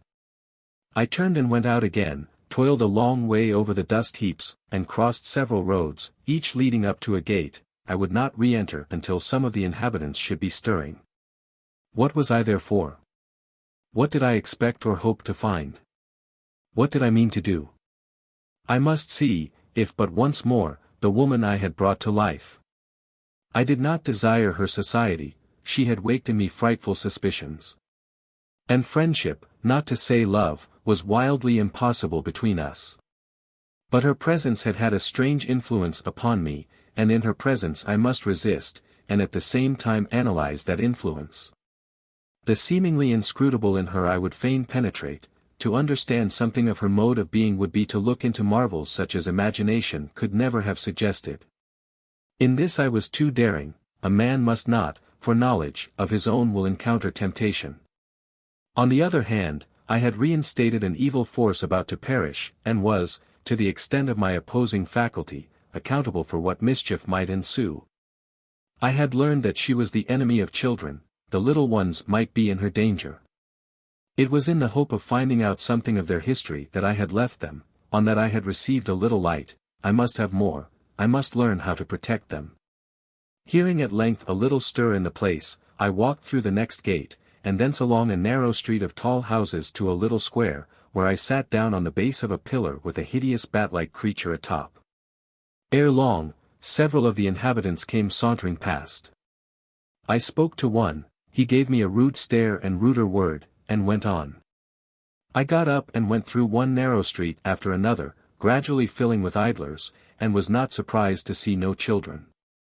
By and by, near one of the gates, I encountered a group of young men who reminded me not a little of the bad giants. They came about me staring, and presently began to push and hustle me, then to throw things at me. I bore it as well as I could, wishing not to provoke enmity where wanted to remain for a while. Oftener than once or twice I appealed to passers-by whom I fancied more benevolent-looking, but none would halt a moment to listen to me. I looked poor, and that was enough, to the citizens of Bulika.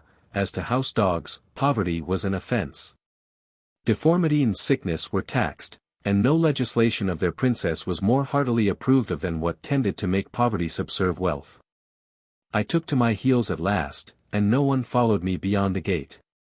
A lumbering fellow, however, who sat by it eating a hunch of bread, picked up a stone to throw after me, and happily, in his stupid eagerness, threw, not the stone but the bread.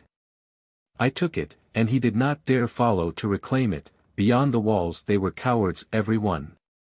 I went off a few hundred yards, threw myself down, ate the bread, fell asleep, and slept soundly in the grass, where the hot sunlight renewed my strength. It was night when I woke. The moon looked down on me in friendly fashion, seeming to claim with me old acquaintance. She was very bright, and the same moon, I thought, that saw me through the terrors of my first night in that strange world. A cold wind blew from the gate, bringing with it an evil odor, but it did not chill me, for the sun had plenished me with warmth. I crept again into the city. There I found the few that were still in the open air crouched in corners to escape the shivering blast.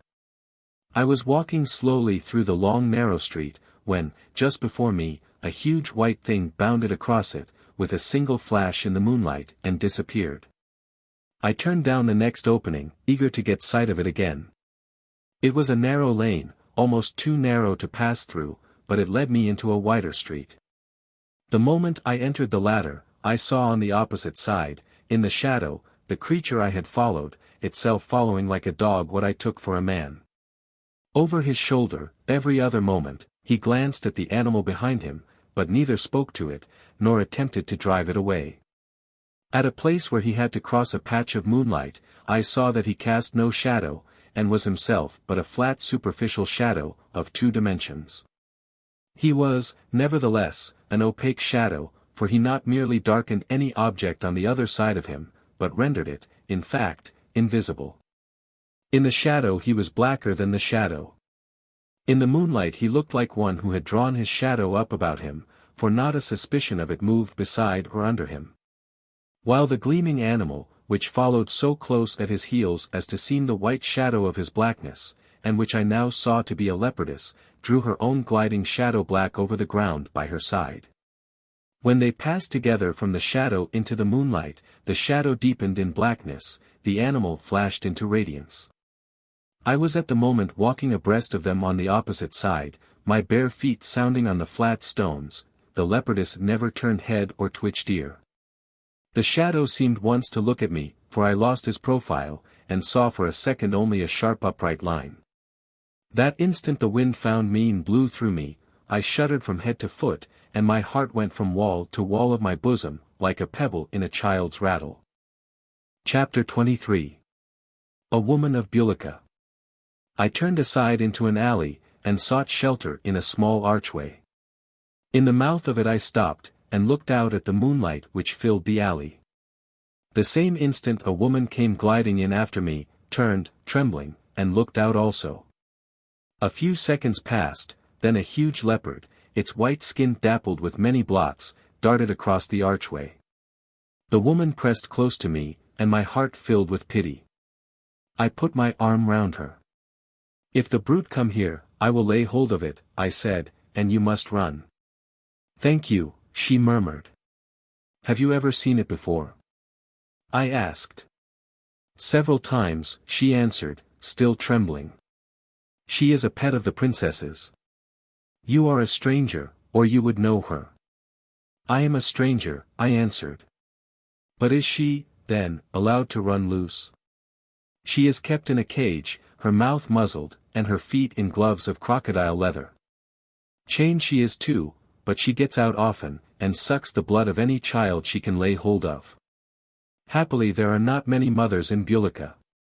Here she burst into tears. "I wish I were at home," she sobbed. "The princess returned only last night, and there is the leopardess out already. How am I to get into the house? It is me she is after, I know. She will be lying at my own door, watching for me, but I am a fool to talk to a stranger." "All strangers are not bad," I said. "The beast shall not touch you till she has done with me, and by that time you will be in. You are happy to have a house to go to. What a terrible wind it is. Take me home safe, and I will give you shelter from it," she rejoined. "But we must wait a little." I asked her many questions. She told me the people never did anything except dig for precious stones in their cellars. They were rich, and had everything made for them in other towns. "Why?"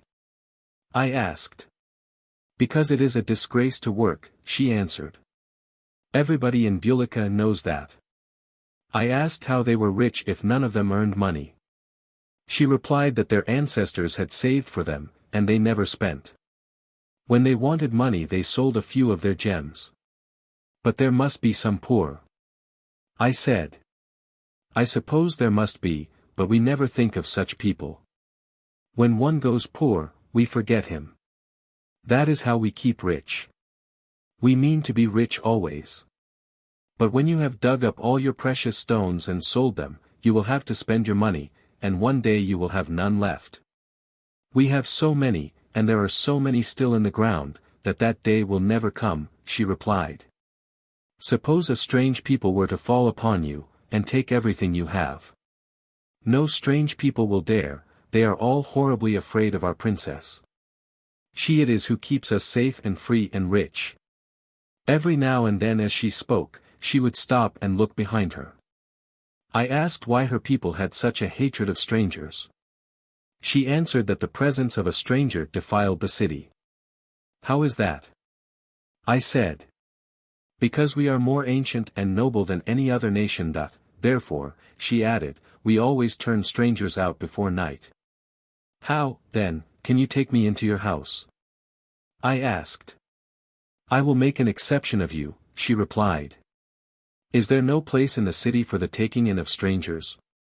Such a place would be pulled down, and its owner burned. How is purity to be preserved except by keeping low people at a proper distance? Dignity is such a delicate thing.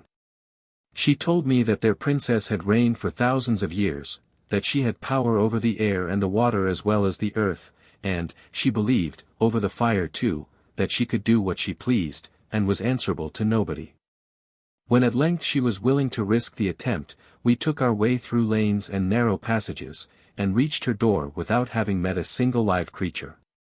It was in a wider street, between two tall houses, at the top of a narrow, steep stair, up which she climbed slowly, and I followed. Ere we reached the top, however, she seemed to take fright, and darted up the rest of the steps. I arrived just in time to have the door closed in my face, and stood confounded on the landing, where was about length enough between the opposite doors of the two houses, for a man to lie down. Weary, and not scrupling to defile Bulika with my presence, I took advantage of the shelter, poor as it was. Chapter 24. The White Leopardess. At the foot of the stair lay the moonlit street, and I could hear the unwholesome, inhospitable wind blowing about below. But not a breath of it entered my retreat, and I was composing myself to rest, when suddenly my eyes opened, and there was the head of the shining creature I had seen following the shadow, just rising above the uppermost step.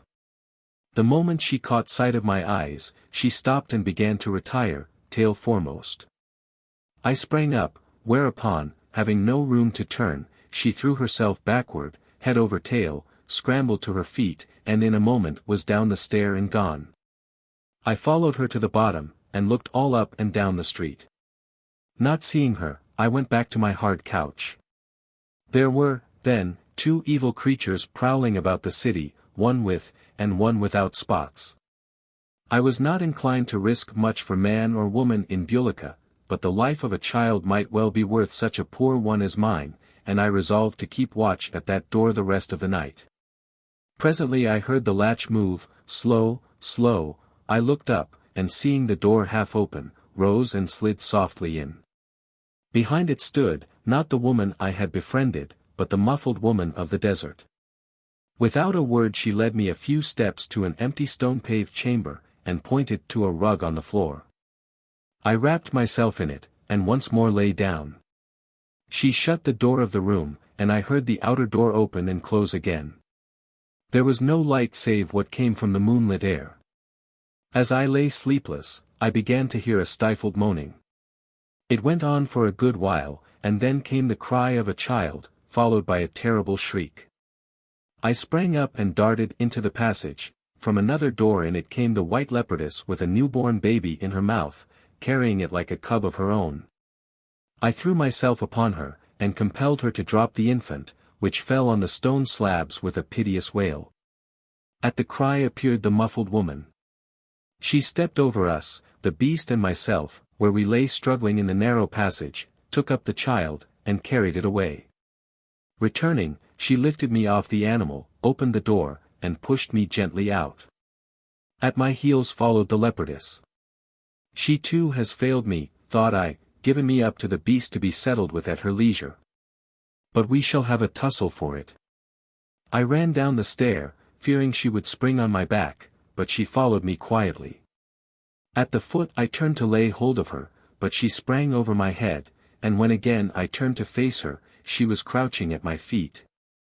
I stooped and stroked her lovely white skin. She responded by licking my bare feet with her hard dry tongue. Then I patted and fondled her, a well of tenderness overflowing in my heart. She might be treacherous too, but if I turned from every show of love lest it should be feigned, how was I ever to find the real love which must be somewhere in every world? I stood up, she rose, and stood beside me. A bulky object fell with a heavy squelch in the middle of the street, a few yards from us. I ran to it, and found a pulpy mass, with just form enough left to show it the body of a woman. It must have been thrown from some neighboring window. I looked around me. The shadow was walking along the other side of the way, with the white leopardess again at his heel. I followed and gained upon them, urging in my heart for the leopardess that probably she was not a free agent. When I got near them, however, she turned and flew at me with such a hideous snarl, that instinctively I drew back. Instantly she resumed her place behind the shadow. Again I drew near, again she flew at me, her eyes flaming like live emeralds. Once more I made the experiment. She snapped at me like a dog, and bit me. My heart gave way, and I uttered a cry, whereupon the creature looked round with a glance that plainly meant, "Why would you make me do it?" I turned away angry with myself. I had been losing my time ever since I entered the place. Night as it was, I would go straight to the palace. From the square I had seen it, high above the heart of the city, compassed with many defences, more a fortress than a palace. But I found its fortifications, like those of the city, much neglected, and partly ruinous. For centuries, clearly, they had been of no account.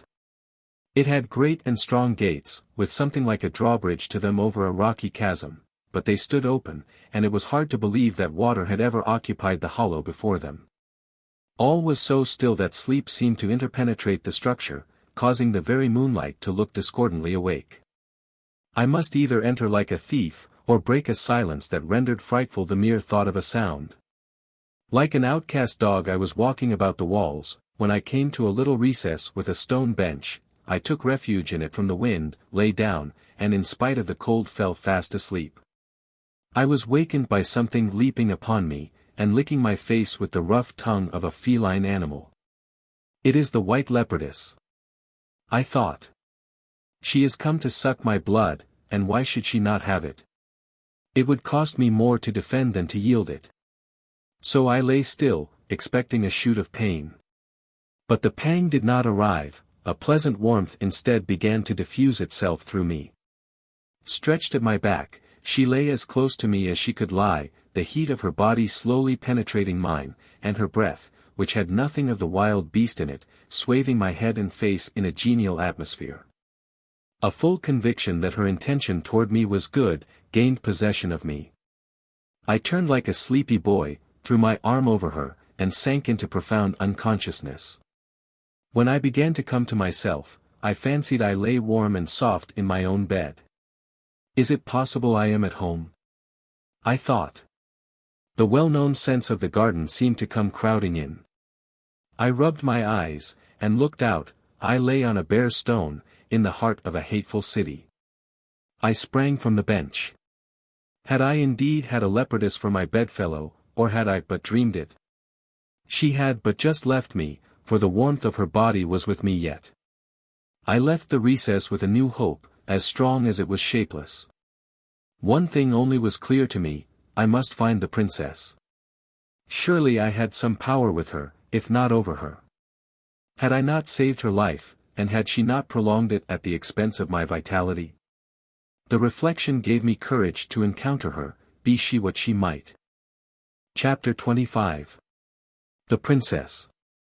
Making a circuit of the castle, I came again to the open gates, crossed the ravine-like moat, and found myself in a paved court, planted at regular intervals with towering trees like poplars. In the center was one taller than the rest, whose branches, near the top, spread a little and gave it some resemblance to a palm. Between their great stems I got glimpses of the palace, which was of a style strange to me, but suggested Indian origin. It was long and low, with lofty towers at the corners, and one huge dome in the middle, rising from the roof to half the height of the towers. The main entrance was in the center of the front, a low arch that seemed half an ellipse. No one was visible, the doors stood wide open, and I went unchallenged into a large hall, in the form of a longish ellipse. Toward one side stood a cage, in which couched, its head on its paws, a huge leopardess, chained by a steel collar, with its mouth muzzled and its paws muffled. It was white with dark oval spots, and lay staring out of wide-open eyes, with canoe-shaped pupils, and great green irids. It appeared to watch me, but not an eyeball, not a foot, not a whisker moved, and its tail stretched out behind it rigid as an iron bar. I could not tell whether it was a live thing or not. From this vestibule 2 low passages led. I took one of them, and found it branch into many, all narrow and irregular. At a spot where was scarce room for 2 to pass, a page ran against me. He started back in terror, but having scanned me, gathered impudence, puffed himself out, and asked my business. To see the princess, I answered. A likely thing, he returned. I have not seen her highness this morning myself. I caught him by the back of the neck, shook him, and said, Take me to her at once, or I will drag you with me till I find her. She shall know how her servants receive her visitors. He gave a look at me, and began to pull like a blind man's dog, leading me thus to a large kitchen, where were many servants, feebly busy, and hardly awake. I expected them to fall upon me and drive me out, but they stared instead, with wide eyes, not at me, but at something behind me, and grew more ghastly as they stared. I turned my head, and saw the white leopardess, regarding them in a way that might have feared stouter hearts.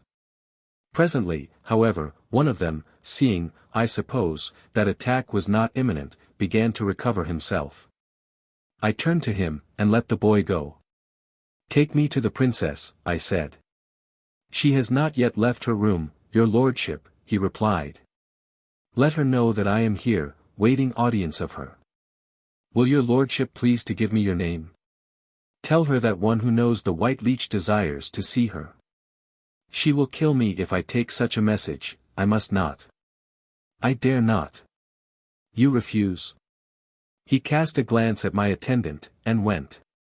The others continued staring, too much afraid of her to take their eyes off her. I turned to the graceful creature, where she stood, her muzzle dropped to my heel, white as milk, a warm splendor in the gloomy place, and stooped and patted her. She looked up at me, the mere movement of her head was enough to scatter them in all directions. She rose on her hind legs, and put her paws on my shoulders, I threw my arms round her. She pricked her ears, broke from me, and was out of sight in a moment.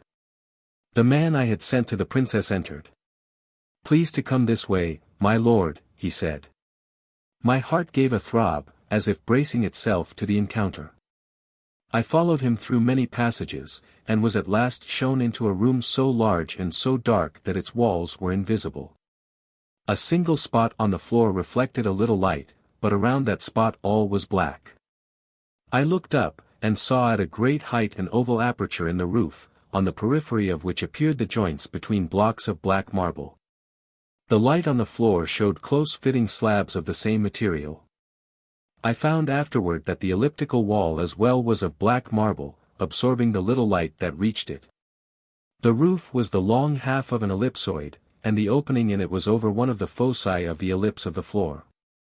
I fancied I caught sight of reddish lines, but when I would have examined them, they were gone. All at once, a radiant form stood in the center of the darkness, flashing a splendor on every side.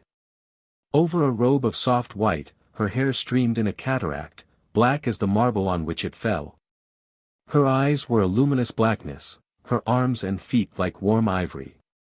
She greeted me with the innocent smile of a girl, and in face, figure, and motion seemed but now to have stepped over the threshold of womanhood. Alas, thought I, ill did I reckon my danger. Can this be the woman I rescued, she who struck me, scorned me, left me? I stood gazing at her out of the darkness, she stood gazing into it, as if searching for me. She disappeared. She will not acknowledge me, I thought. But the next instant her eyes flashed out of the dark straight into mine. She had described me and come to me. You have found me at last, she said, laying her hand on my shoulder. I knew you would. My frame quivered with conflicting consciousnesses, to analyze which I had no power. I was simultaneously attracted and repelled, each sensation seemed either. You shiver, she said. This place is cold for you. Come. I stood silent, she had struck me dumb with beauty, she held me dumb with sweetness. Taking me by the hand, she drew me to the spot of light, and again flashed upon me. An instant she stood there. You have grown brown since last I saw you, she said. This is almost the first roof I have been under since you left me, I replied. Whose was the other, she rejoined. I do not know the woman's name. I would gladly learn it. The instinct of hospitality is not strong in my people. She took me again by the hand, and led me through the darkness many steps to a curtain of black. Beyond it was a white stair, up which she conducted me to a beautiful chamber. How you must miss the hot flowing river, she said. But there is a bath in the corner with no white leeches in it. At the foot of your couch you will find a garment. When you come down, I shall be in the room to your left at the foot of the stair. I stood as she left me, accusing my presumption. How was I to treat this lovely woman as a thing of evil, who behaved to me like a sister? Whence the marvelous change in her? She left me with a blow, she received me almost with an embrace. She had reviled me, she said she knew I would follow and find her. Did she know my doubts concerning her, how much I should want explained? Could she explain all? Could I believe her if she did? As to her hospitality, I had surely earned and might accept that, at least until I came to a definite judgment concerning her. Could such beauty as I saw, and such wickedness as I suspected, exist in the same person? If they could, how was it possible? Unable to answer the former question, I must let the latter wait. Clear as crystal, the water in the great white bath sent a sparkling flash from the corner where it lay sunk in the marble floor, and seemed to invite me to its embrace. Except the hot stream, 2 draughts in the cottage of the veiled woman, and the pools and the track of the wounded leopardess, I had not seen water since leaving home, it looked a thing celestial. I plunged in. Immediately my brain was filled with an odor strange and delicate, which yet I did not altogether like. It made me doubt the princess afresh. Had she medicated it? Had she enchanted it? Was she in any way working on me unlawfully?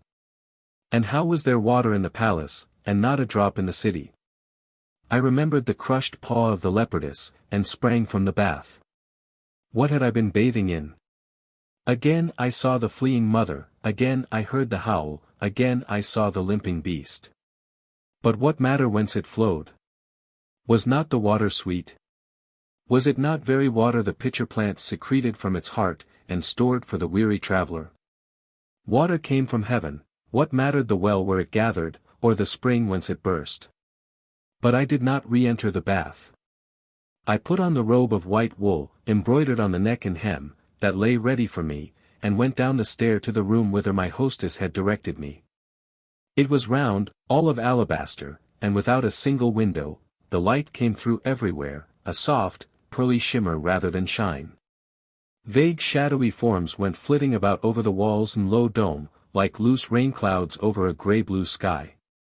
The princess stood waiting me, in a robe embroidered with Argentine rings and discs, rectangles and lozenges, close together, a silver mail. It fell unbroken from her neck and hit her feet, but its long open sleeves left her arms bare. In the room was a table of ivory, bearing cakes and fruit, an ivory jug of milk, a crystal jug of wine of a pale rose color, and a white loaf. Here we do not kill to eat, she said, but I think you will like what I can give you. I told her I could desire nothing better than what I saw. She seated herself on a couch by the table, and made me a sign to sit by her. She poured me out a bowlful of milk, and, handing me the loaf, begged me to break from it such a piece as I liked. Then she filled from the wine jug 2 silver goblets of grotesquely graceful workmanship. "You have never drunk wine like this," she said.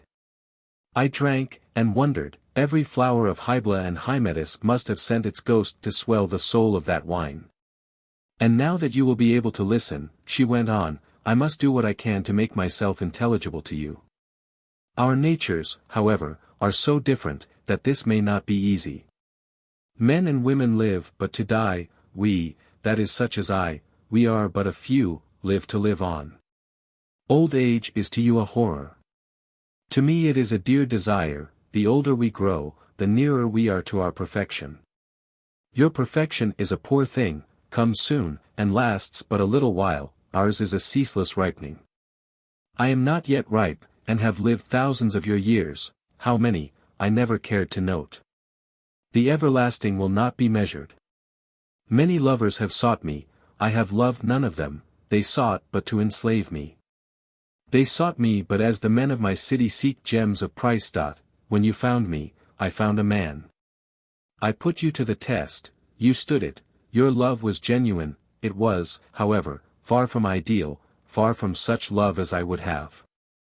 You loved me truly, but not with true love. Pity has, but is not love. What woman of any world would return love for pity? Such love as yours was then, is hateful to me. I knew that, if you saw me as I am, you would love me, like the rest of them, to have and to hold. I would none of that either. I would be otherwise loved. I would have a love that outlived hopelessness, outmeasured indifference, hate, scorn. Therefore did I put on cruelty, despite, ingratitude. When I left you, I had shown myself such as you could at least no longer follow from pity, I was no longer in need of you.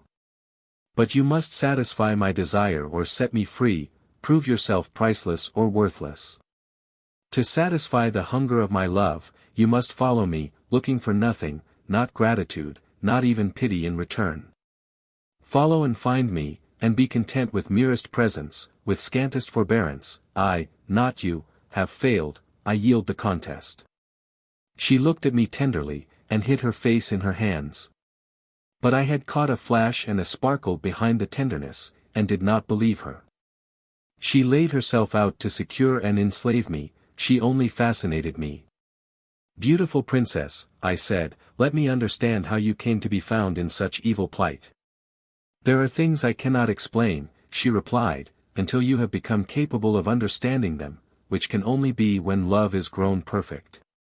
There are many things so hidden from you that you cannot even wish to know them, but any question you can put, I can in some measure answer. I had set out to visit a part of my dominions occupied by a savage dwarf people, strong and fierce, enemies to law and order, opposed to every kind of progress, an evil race. I went alone, fearing nothing, unaware of the least necessity for precaution.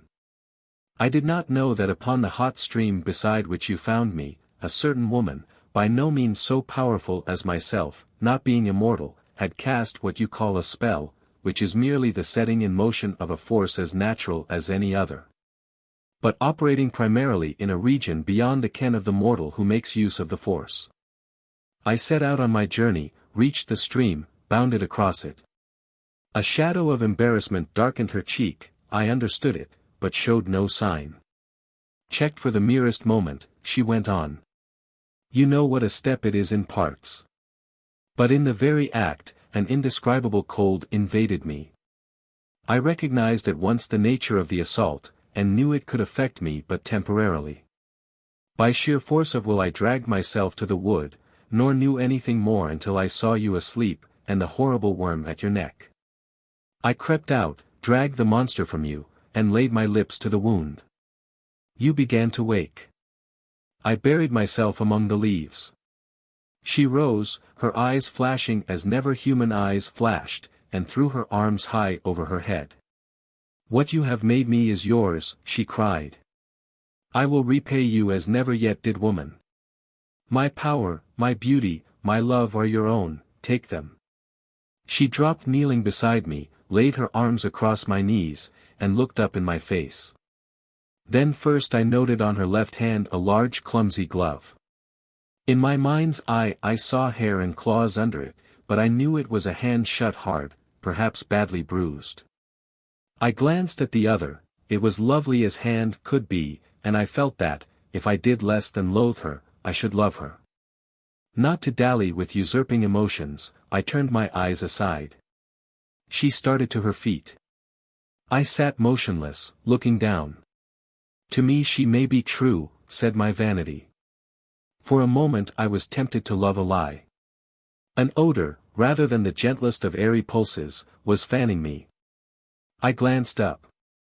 She stood erect before me, waving her lovely arms in seemingly mystic fashion. A frightful roar made my heart rebound against the walls of its cage. The alabaster trembled as if it would shake into shivers. The princess shuddered visibly. My wine was too strong for you, she said, in a quavering voice. I ought not to have let you take a full draught. Go and sleep now, and when you wake ask me what you please.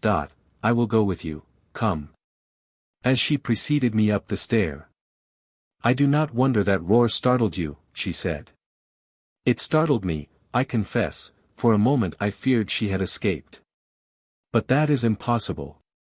The roar seemed to me, however, I could not tell why, to come from the white leopardess, and to be meant for me, not the princess. With a smile she left me at the door of my room, but as she turned I read anxiety on her beautiful face. Chapter 26. A Battle Royal. I threw myself on the bed, and began to turn over in my mind the tale she had told me. She had forgotten herself, and, by a single incautious word, removed one perplexity as to the condition in which I found her in the forest. The leopardess bounded over. The princess lay prostrate on the bank, the running stream had dissolved her self-enchantment. Her own account of the object of her journey revealed the danger of the little ones then imminent. I had saved the life of their one fearful enemy. I had but reached this conclusion when I fell asleep. The lovely wine may not have been quite innocent. When I opened my eyes, it was night. A lamp, suspended from the ceiling, cast a clear, although soft light through the chamber. A delicious languor enfolded me. I seemed floating, far from land, upon the bosom of a twilight sea. Existence was in itself pleasure. I had no pain. Surely I was dying. No pain, ah, what a shoot of mortal pain was that! What a sickening sting! It went right through my heart. Again. That was sharpness itself, and so sickening. I could not move my hand to lay it on my heart, something kept it down. The pain was dying away, but my whole body seemed paralyzed. Some evil thing was upon me. Something hateful. I would have struggled, but could not reach a struggle. My will agonized, but in vain, to assert itself. I desisted, and lay passive. Then I became aware of a soft hand on my face, pressing my head into the pillow, and of a heavy weight lying across me. I began to breathe more freely, the weight was gone from my chest. I opened my eyes. The princess was standing above me on the bed, looking out into the room, with the air of one who dreamed. Her great eyes were clear and calm. Her mouth wore a look of satisfied passion, she wiped from it a streak of red. She caught my gaze, bent down, and struck me on the eyes with the handkerchief in her hand. It was like drawing the edge of a knife across them, and for a moment or two I was blind. I heard a dull heavy sound, as of a large soft-footed animal alighting from a little jump. I opened my eyes, and saw the great swing of a long tail as it disappeared through the half-open doorway. I sprang after it. The creature had vanished quite. I shot down the stair, and into the hall of alabaster. The moon was high, and the place like the inside of a faint, sun-blanched moon. The princess was not there. I must find her, in her presence I might protect myself, out of it I could not. I was a tame animal for her to feed upon, a human fountain for a thirst demoniac. She showed me favor the more easily to use me. My waking eyes did not fear her, but they would close, and she would come.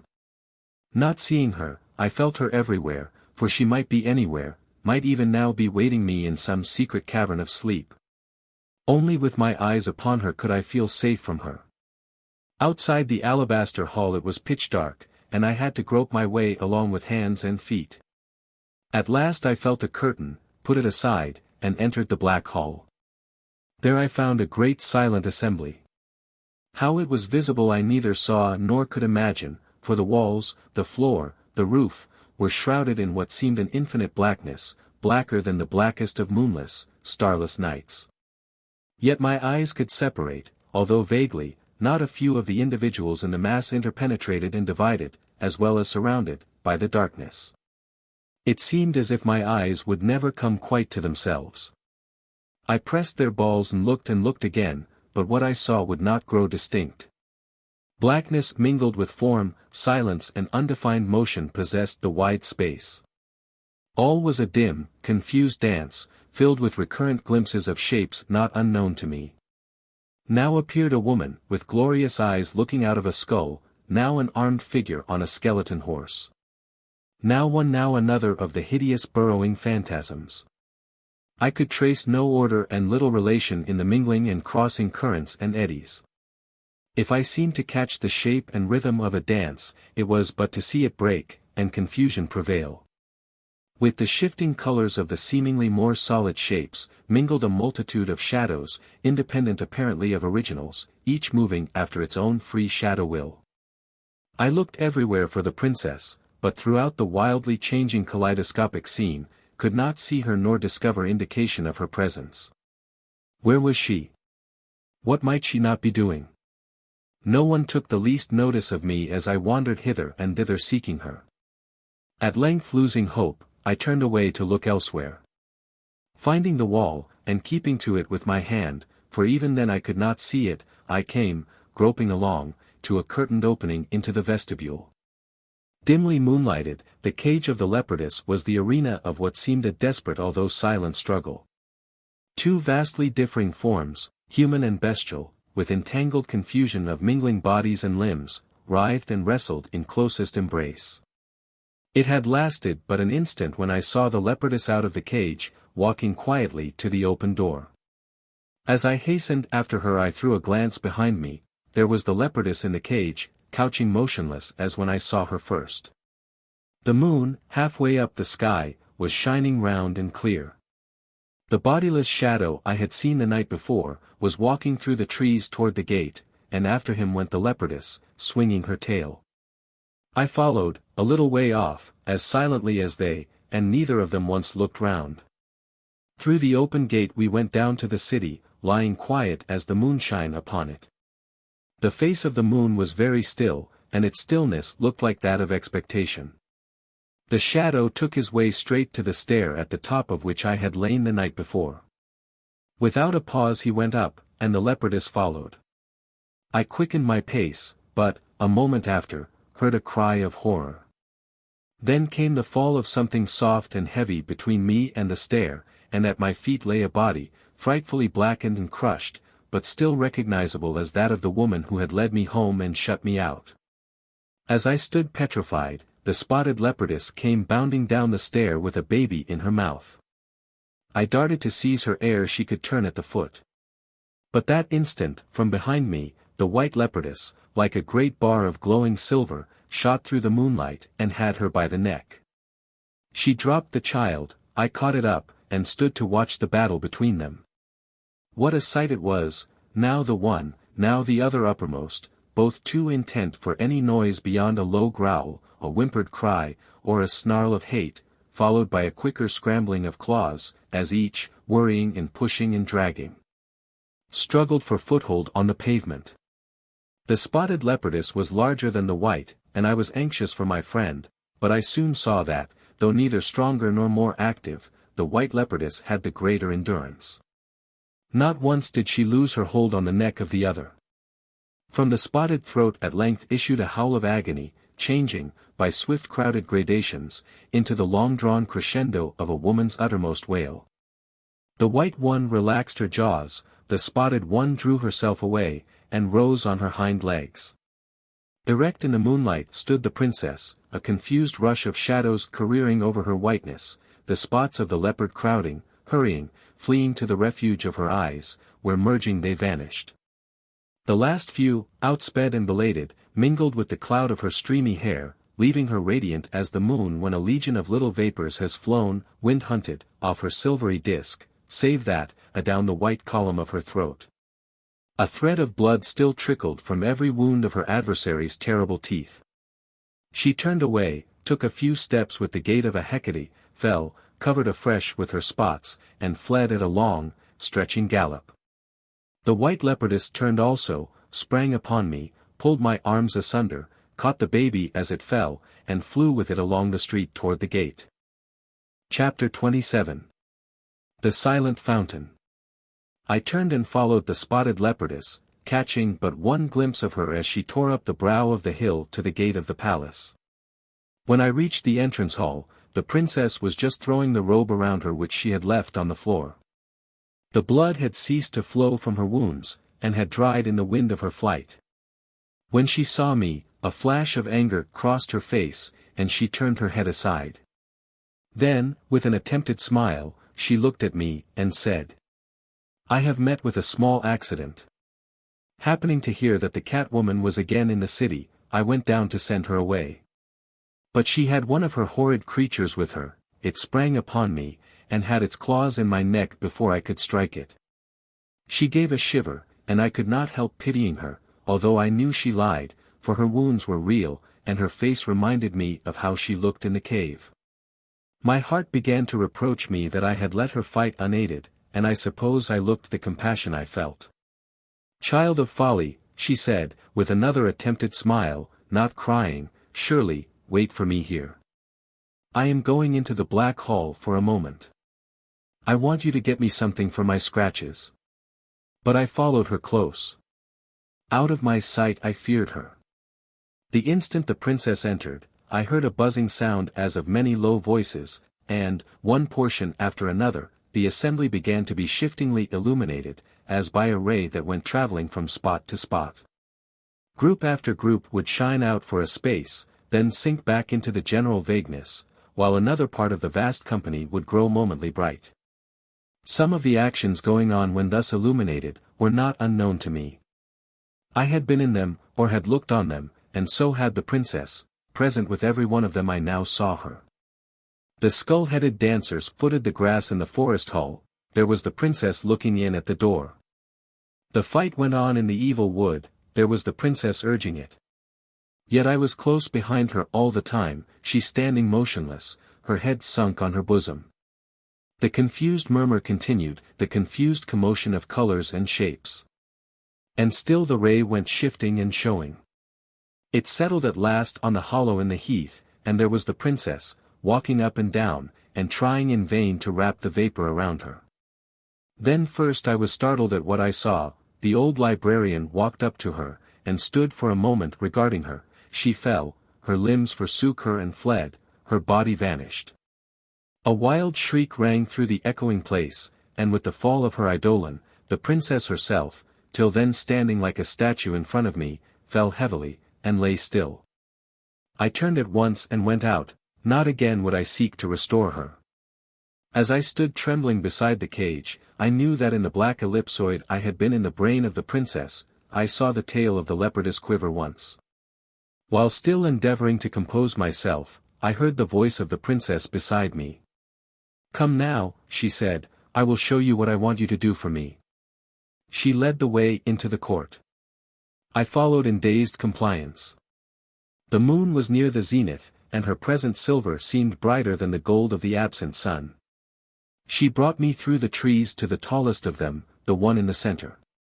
It was not quite like the rest, for its branches, drawing their ends together at the top, made a clump that looked from beneath like a fir cone.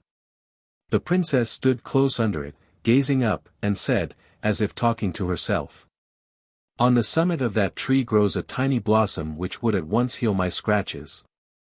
I might be a dove for a moment and fetch it, but I see a little snake in the leaves whose bite would be worse to a dove than the bite of a tiger to me. How I hate that cat woman."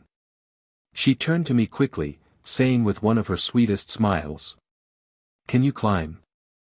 The smile vanished with the brief question, and her face changed to a look of sadness and suffering. I ought to have left her to suffer, but the way she put her hand to her wounded neck went to my heart. I considered the tree. All the way up to the branches, were projections on the stem like the remnants on a palm of its fallen leaves. I can climb that tree, I answered. Not with bare feet, she returned.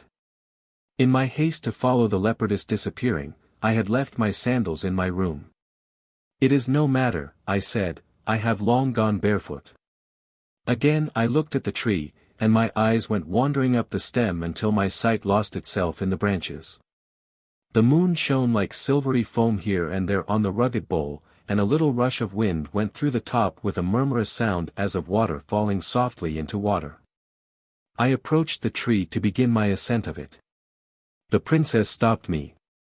I cannot let you attempt it with your feet bare, she insisted. A fall from the top would kill you.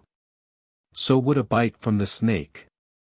I answered, not believing, I confess, that there was any snake.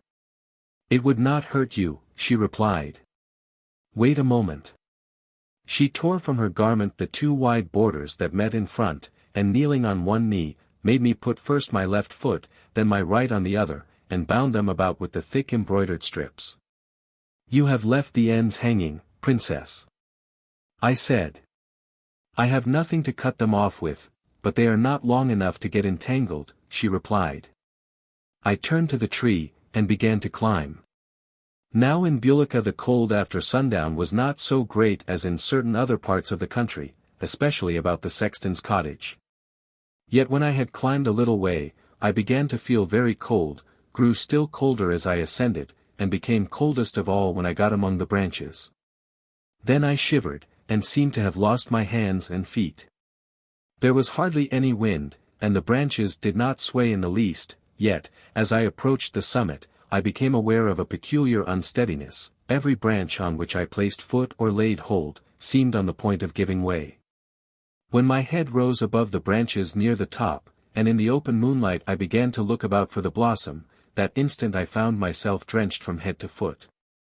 The next, as if plunged in a stormy water, I was flung about wildly, and felt myself sinking. Tossed up and down, tossed this way and tossed that way, rolled over and over, checked, rolled the other way and tossed up again, I was sinking lower and lower. Gasping and gurgling and choking, I fell at last upon a solid bottom. I told you so. Croaked a voice in my ear. Chapter 28. I am silenced. I rubbed the water out of my eyes, and saw the raven on the edge of a huge stone basin. With the cold light of the dawn reflected from his glossy plumage, he stood calmly looking down upon me. I lay on my back in water, above which, leaning on my elbows, I just lifted my face. I was in the basin of the large fountain constructed by my father in the middle of the lawn. High over me glimmered the thick, steel-shiny stalk, shooting, with a torrent uprush, 100 feet into the air, to spread in a blossom of foam. Nettled at the coolness of the raven's remark. You told me nothing. I said. I told you to do nothing anyone you distrusted asked you. Tut. How was mortal to remember that? You will not forget the consequences of having forgotten it, replied Mr. Raven, who stood leaning over the margin of the basin, and stretched his hand across to me. I took it, and was immediately beside him on the lawn, dripping and streaming. You must change your clothes at once, he said. A wedding does not signify where you come from, though at present such an accident is unusual, here it has its inconveniences. He was again a raven, walking, with something stately in his step, toward the house, the door of which stood open. I have not much to change. I laughed, for I had flung aside my robe to climb the tree. It is a long time since I molted a feather, said the raven. In the house no one seemed awake. I went to my room, found a dressing gown, and descended to the library. As I entered, the librarian came from the closet. I threw myself on a couch. Mr. Raven drew a chair to my side and sat down. For a minute or two neither spoke. I was the first to break the silence. What does it all mean? I said. A good question, he rejoined. Nobody knows what anything is, a man can learn only what a thing means. Whether he do, depends on the use he is making of it. I have made no use of anything yet. Not much, but you know the fact, and that is something. Most people take more than a lifetime to learn that they have learned nothing, and done less. At least you have not been without the desire to be of use. I did want to do something for the children, the precious little ones, I mean. I know you did, and started the wrong way. I did not know the right way. That is true also, but you are to blame that you did not. I am ready to believe whatever you tell me, as soon as I understand what it means. Had you accepted our invitation, you would have known the right way. When a man will not act where he is, he must go far to find his work. Indeed, I have gone far, and got nowhere, for I have not found my work. I left the children to learn how to serve them, and have only learned the danger they are in. When you were with them, you were where you could help them, you left your work to look for it. It takes a wise man to know when to go away, a fool may learn to go back at once. Do you mean, sir, I could have done something for the little ones by staying with them? Could you teach them anything by leaving them? No, but how could I teach them? I did not know how to begin. Besides, they were far ahead of me. That is true. But you were not a rod to measure them with. Certainly, if they knew what you know, not to say what you might have known, they would be ahead of you, out of sight ahead. But you saw they were not growing, or growing so slowly that they had not yet developed the idea of growing. They were even afraid of growing, you had never seen children remain children. But surely I had no power to make them grow. You might have removed some of the hindrances to their growing. What are they? I do not know them. I did think perhaps it was the want of water. Of course it is. They have none to cry with. I would gladly have kept them from requiring any for that purpose. No doubt you would, the aim of all stupid philanthropists. Why, Mr. Vane, but for the weeping in it, your world would never have become worth saving. You confess you thought it might be water they wanted, why did not you dig them a well or two? That never entered my mind. Not when the sounds of the waters under the earth entered your ears. I believe it did once. But I was afraid of the giants for them. That was what made me bear so much from the brutes myself. Indeed, you almost taught the noble little creatures to be afraid of the stupid bags. While they fed and comforted and worshipped you, all the time you submitted to be the slave of bestial men. You gave the darlings a seeming coward for their hero. A worse wrong you could hardly have done them. They gave you their hearts. You owed them your soul, you might by this time have made the bags hewers of wood and drawers of water to the little ones. I fear what you say is true, Mr. Raven. But indeed I was afraid that more knowledge might prove an injury to them, render them less innocent, less lovely. They had given you no reason to harbor such a fear. Is not a little knowledge a dangerous thing? That is one of the pet falsehoods of your world. Is man's greatest knowledge more than a little? Or is it therefore dangerous? The fancy that knowledge is in itself a great thing, would make any degree of knowledge more dangerous than any amount of ignorance. To know all things would not be greatness. At least it was for love of them, not from cowardice that I served the giants. Granted. But you ought to have served the little ones, not the giants. You ought to have given the little ones water. Then they would soon have taught the giants their true position. In the meantime you could yourself have made the giants cut down 2/3 of their coarse fruit trees to give room to the little delicate ones. You lost your chance with the lovers, Mr. Vane. You speculated about them instead of helping them. Chapter 29. The Persian Cat. I sat in silence and shame. What he said was true, I had not been a wise neighbor to the little ones. Mr. Raven resumed. You wronged at the same time the stupid creatures themselves. For them slavery would have been progress. To them a few such lessons as you could have given them with a stick from one of their own trees, would have been invaluable. I did not know they were cowards. What difference does that make? The man who grounds his action on another's cowardice, is essentially a coward himself. I fear worse will come of it. By this time the little ones might have been able to protect themselves from the princess, not to say the giants, they were always fit enough for that, as it was they laughed at them. But now, through your relations with her. I hate her. I cried. Did you let her know you hated her? Again I was silent.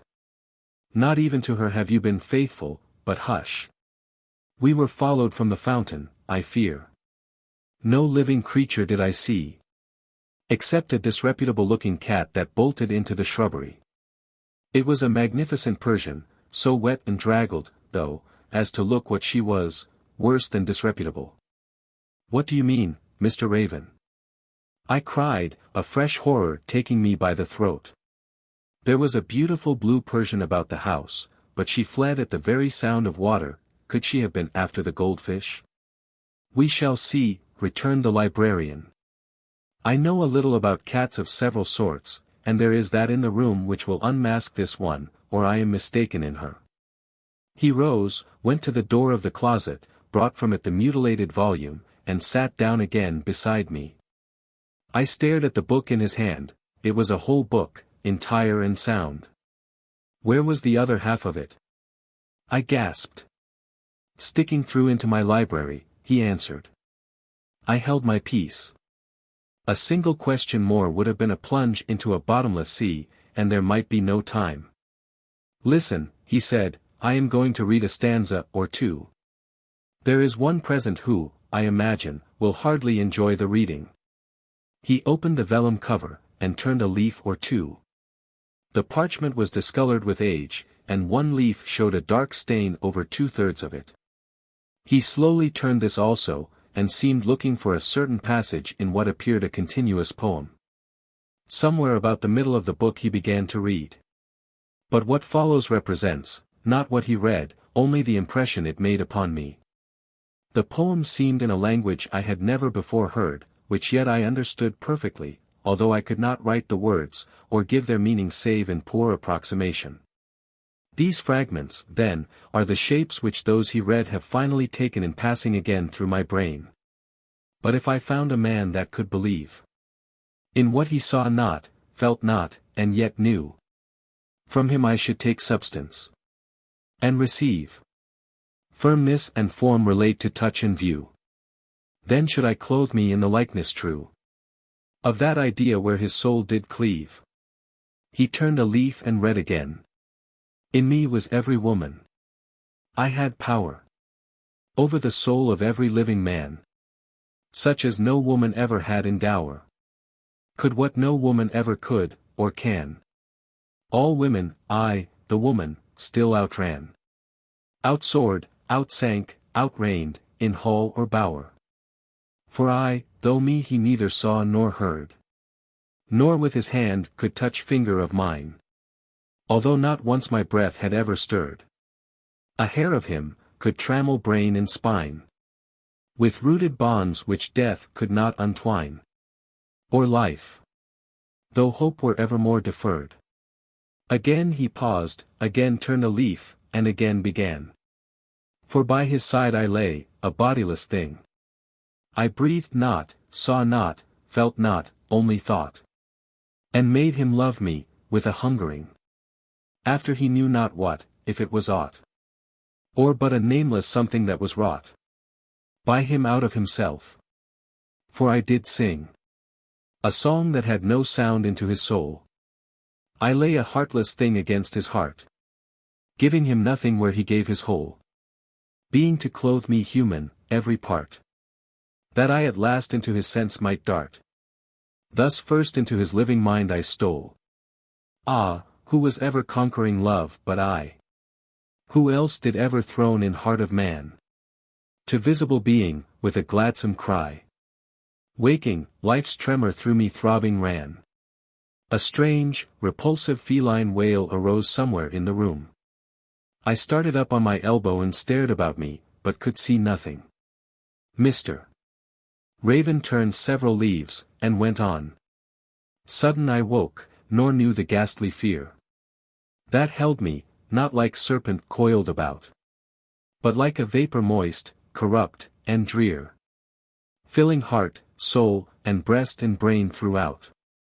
My being lay motionless in sickening doubt, nor dared to ask how came the horror here. My past entire I knew, but not my now. I understood nor what I was, nor where. I knew what I had been, still on my brow. I felt the touch of what no more was there. I was a fainting, dead, yet lived despair. A life that flouted life with mop and mow. That I was a queen I knew right well. And sometimes wore a splendor on my head, whose flashing even dead darkness could not quell. The like on neck and arms and girdle stead. And men declared alike my closed eyes shed. That killed the diamond in its silver cell. Again I heard the ugly cry of feline pain. Again I looked, but saw neither shape nor motion. Mr. Raven seemed to listen a moment, but again turned several pages, and resumed. Hideously wet, my hair of golden hue fouled my fair hands, to have it swiftly shorn. I had given my rubies, all for me dug new. No eyes had seen, and such no waist had worn. For a draught of water from a drinking horn. For one blue breath, I had given my sapphires blue. Nay, I had given my opals for a smock. A peasant maiden's garment, coarse and clean. My shroud was rotting. Once I heard a cock lustily crow upon the hillock green. Over my coffin, dulled by space between, came back an answer like a ghostly mock. Once more arose the bestial wail. I thought some foul thing was in the room, said the librarian, casting a glance around him, but instantly he turned a leaf or two, and again read. For I had bathed in milk and honey dew, in rain from roses shook, that ne'er touched earth, and ointed me with nard of amber hue. Never had spot me spotted from my birth, or mole, or scar of hurt, or fret of dearth. Never one hair superfluous on me grew. Fleeing cold whiteness, I would sit alone. Not in the sun, I feared his bronzing light, but in his radiance back around me thrown, by fulgent mirrors tempering his might. Thus bathing in a moon bath not too bright, my skin I tinted slow to ivory tone. But now, all round was dark, dark all within. My eyes not even gave out a phantom flash. My fingers sank in pulp through pulpy skin.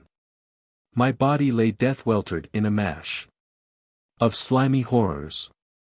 With a fearsome yell, her clammy fur staring in clumps, her tail thick as a cable, her eyes flashing green as a chrysoprase.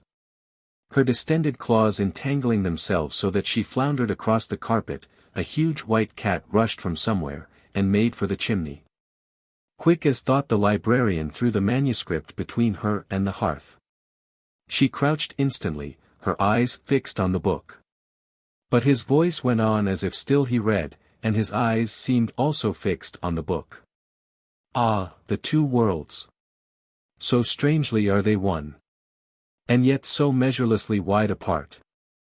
Oh, had I lived the bodiless alone, and from defiling sense held safe my heart, then had I scaped the canker and the smart, scaped life in death, scaped misery's endless moan. At these words such a howling, such a prolonged yell of agony burst from the cat, that we both stopped our ears. When it ceased, Mr. Raven walked to the fireplace, took up the book, and, standing between the creature and the chimney, pointed his finger at her for a moment. She lay perfectly still. He took a half-burnt stick from the hearth, drew with it some sign on the floor, put the manuscript back in its place, with a look that seemed to say, "Now we have her, I think." And, returning to the cat, stood over her and said, in a still, solemn voice, "Lilith, when you came here on the way to your evil will, you little thought into whose hands you were delivering yourself, Mr.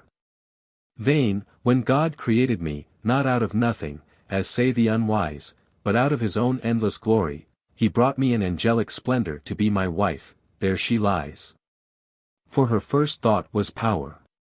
She counted it slavery to be one with me, and bear children for him who gave her being. One child, indeed, she bore, then, puffed with the fancy that she had created her, would have me fall down and worship her. Finding, however, that I would but love and honor, never obey and worship her, she poured out her blood to escape me, fled to the army of the aliens, and soon had so ensnared the heart of the great shadow, that he became her slave. Wrought her will, and made her queen of hell. How it is with her now, she best knows, but I know also. The one child of her body she fears and hates, and would kill, asserting a right, which is a lie, over what God sent through her into his new world. Of creating, she knows no more than the crystal that takes its allotted shape, or the worm that makes two worms when it is cloven asunder. Vilest of God's creatures, she lives by the blood and lives and souls of men. She consumes and slays, but is powerless to destroy as to create. The animal lay motionless, its beryl eyes fixed flaming on the man, his eyes on hers held them fixed that they could not move from his. Then God gave me another wife, not an angel but a woman, who is to this as light is to darkness.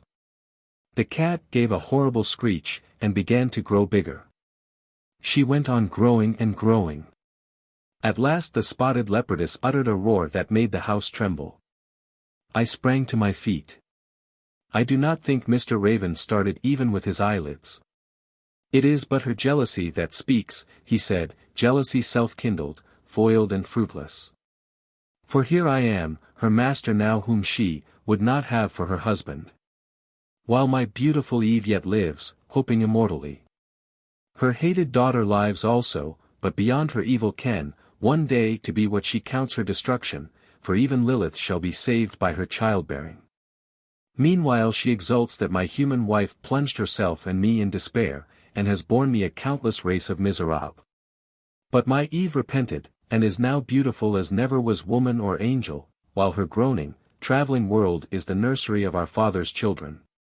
I too have repented, and am blessed that, thou, Lilith, hast not yet repented, but thou must. Tell me, is the great shadow beautiful? Knowest thou how long thou wilt thyself remain beautiful? Answer me, if thou knowest. Then at last I understood that Mr. Raven was indeed Adam, the old and the new man. And that his wife, ministering in the house of the dead, was Eve, the mother of us all, the lady of the New Jerusalem.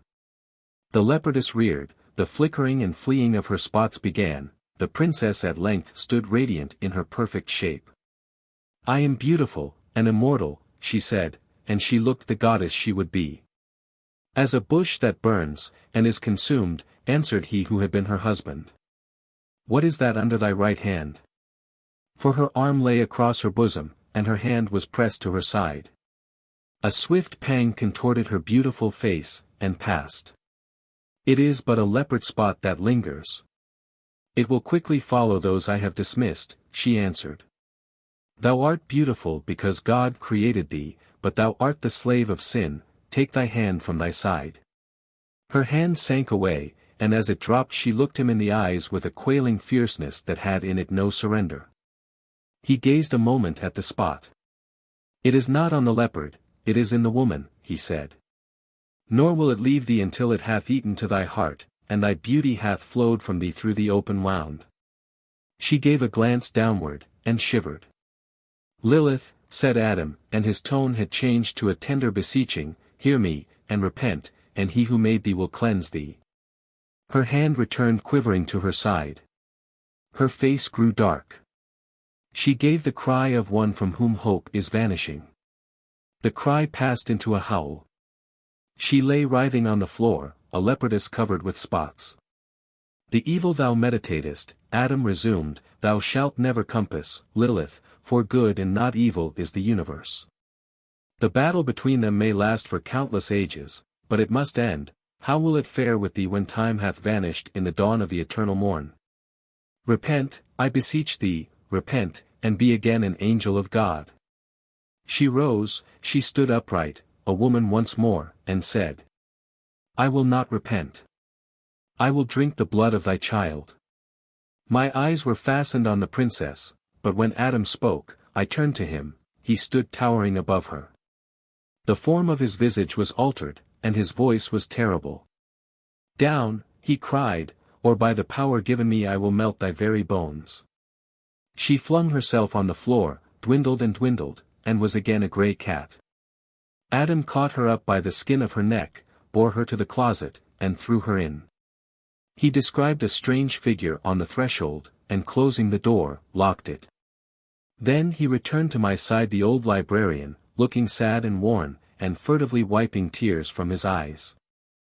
Chapter 30. Adam explains. "We must be on our guard," he said, "or she will again outwit us. She would befool the very elect." "How are we to be on our guard?" I asked. "Every way," he answered. "She fears, therefore hates her child, and is in this house on her way to destroy her. The birth of children is in her eyes the death of their parents, and every new generation the enemy of the last. Her daughter appears to her an open channel through which her immortality, which yet she counts self-inherent, is flowing fast away. To fill it up, almost from her birth she has pursued her with an utter enmity.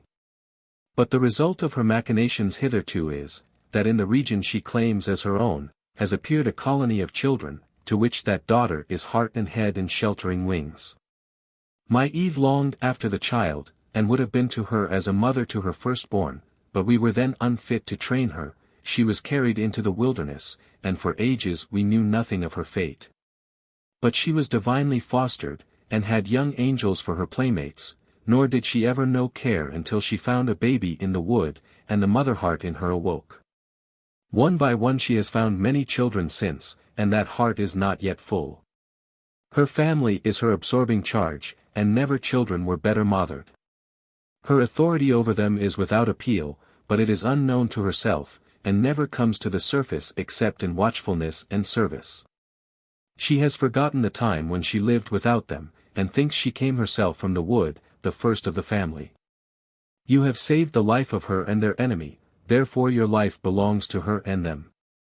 The princess was on her way to destroy them, but as she crossed that stream, vengeance overtook her, and she would have died had you not come to her aid. You did. And ere now she would have been raging among the little ones, had she dared again cross the stream. But there was yet a way to the blessed little colony through the world of the three dimensions. Only, from that, by the slaying of her former body, she had excluded herself, and except in personal contact with one belonging to it, could not re-enter it. You provided the opportunity. Never, in all her long years, had she had one before. Her hand, with lightest touch, was on one or other of your muffled feet, every step as you climbed. In that little chamber, she is now watching to leave it as soon as ever she may. She cannot know anything about the door. She cannot at least know how to open it. I said, but my heart was not so confident as my words. Hush, hush, whispered the librarian, with uplifted hand, she can hear through anything. You must go at once, and make your way to my wife's cottage. I will remain to keep guard over her. Let me go to the little ones. I cried. Beware of that, Mr. Vane. Go to my wife, and do as she tells you. His advice did not recommend itself. Why haste to encounter measureless delay? If not to protect the children, why go at all? Alas, even now I believed him only enough to ask him questions, not to obey him. Tell me first, Mr. Raven, I said, why, of all places, you have shut her up there. The night I ran from your house, it was immediately into that closet. The closet is no nearer our cottage, and no farther from it, than any or every other place. But, I returned, hard to persuade where I could not understand. How is it then that, when you please, you take from that same door a whole book where I saw and felt only a part of one? The other part, you have just told me, stuck through into your library. When you put it again on the shelf, will it not again stick through into that? Must not then the two places, in which parts of the same volume can at the same moment exist, lie close together? Or can one part of the book be in space, or somewhere, and the other out of space, or nowhere? I am sorry I cannot explain the thing to you, he answered, but there is no provision in you for understanding it. Not merely, therefore, is the phenomenon inexplicable to you, but the very nature of it is inapprehensible by you. Indeed, I but partially apprehend it myself. At the same time you are constantly experiencing things which you not only do not, but cannot understand. You think you understand them, but your understanding of them is only your being used to them, and therefore not surprised at them. You accept them, not because you understand them, but because you must accept them. They are there, and have unavoidable relations with you. The fact is, no man understands anything.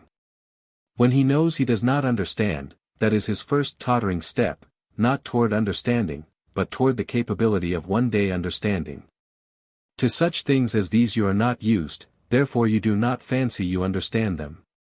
Neither I nor any man can here help you to understand, but I may, perhaps, help you a little to believe. He went to the door of the closet, gave a low whistle, and stood listening. A moment after, I heard, or seemed to hear, a soft whir of wings, and, looking up, saw a white dove perch for an instant on the top of the shelves over the portrait, thence drop to Mr. Raven's shoulder, and lay her head against his cheek. Only by the motions of their two heads could I tell that they were talking together. I heard nothing. Neither had I moved my eyes from them, when suddenly she was not there, and Mr. Raven came back to his seat. "Why did you whistle?" I asked. "Surely sound here is not sound there." "You are right," he answered. "I whistled that you might know I called her." Not the whistle, but what the whistle meant reached her. There is not a minute to lose, you must go. "I will at once," I replied, and moved for the door. "You will sleep tonight at my hostelry," he said, not as a question, but in a tone of mild authority. "My heart is with the children," I replied. "But if you insist." "I do insist. You can otherwise effect nothing. I will go with you as far as the mirror, and see you off." He rose. There came a sudden shock in the closet. Apparently the leopardess had flung herself against the heavy door. I looked at my companion. "Come. Come," he said. Ere we reached the door of the library, a howling yell came after us, mingled with the noise of claws that scored at the hard oak. I hesitated, and half turned.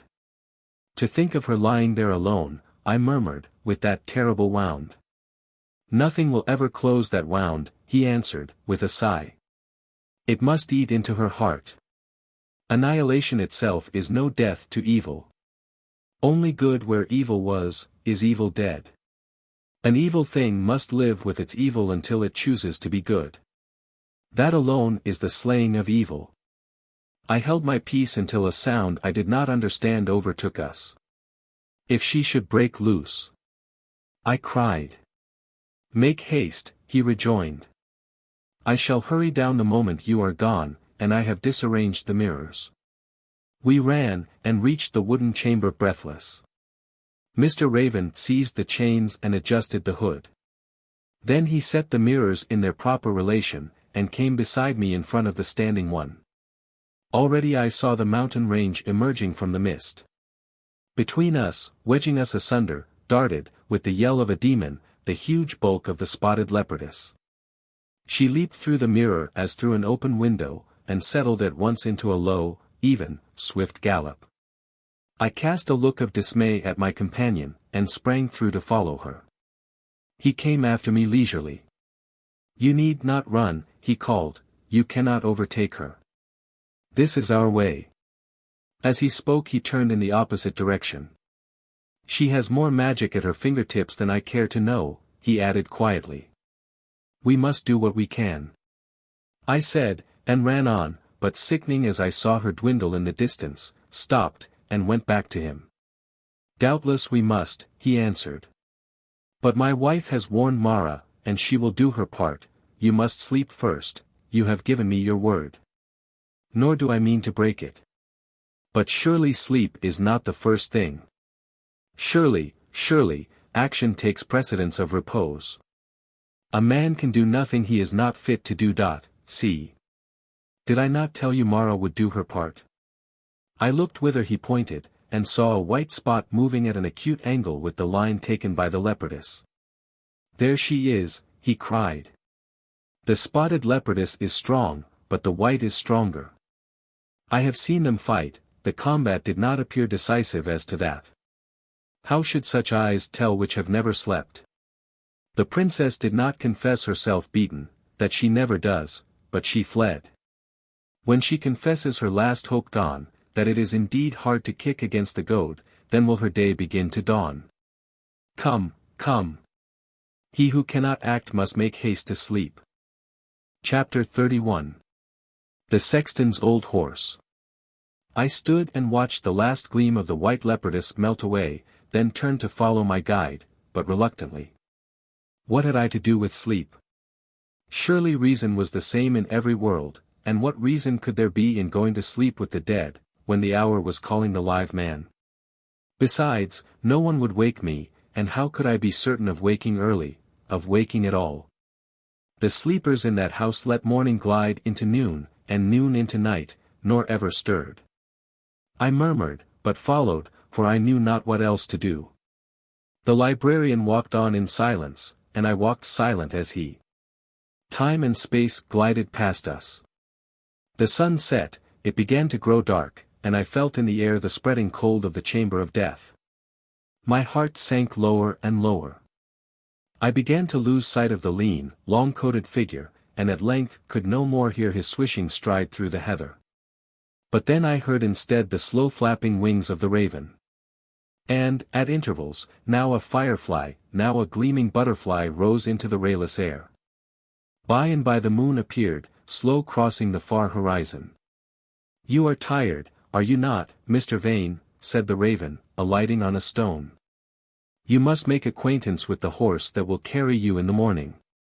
He gave a strange whistle through his long black beak. A spot appeared on the face of the half-risen moon.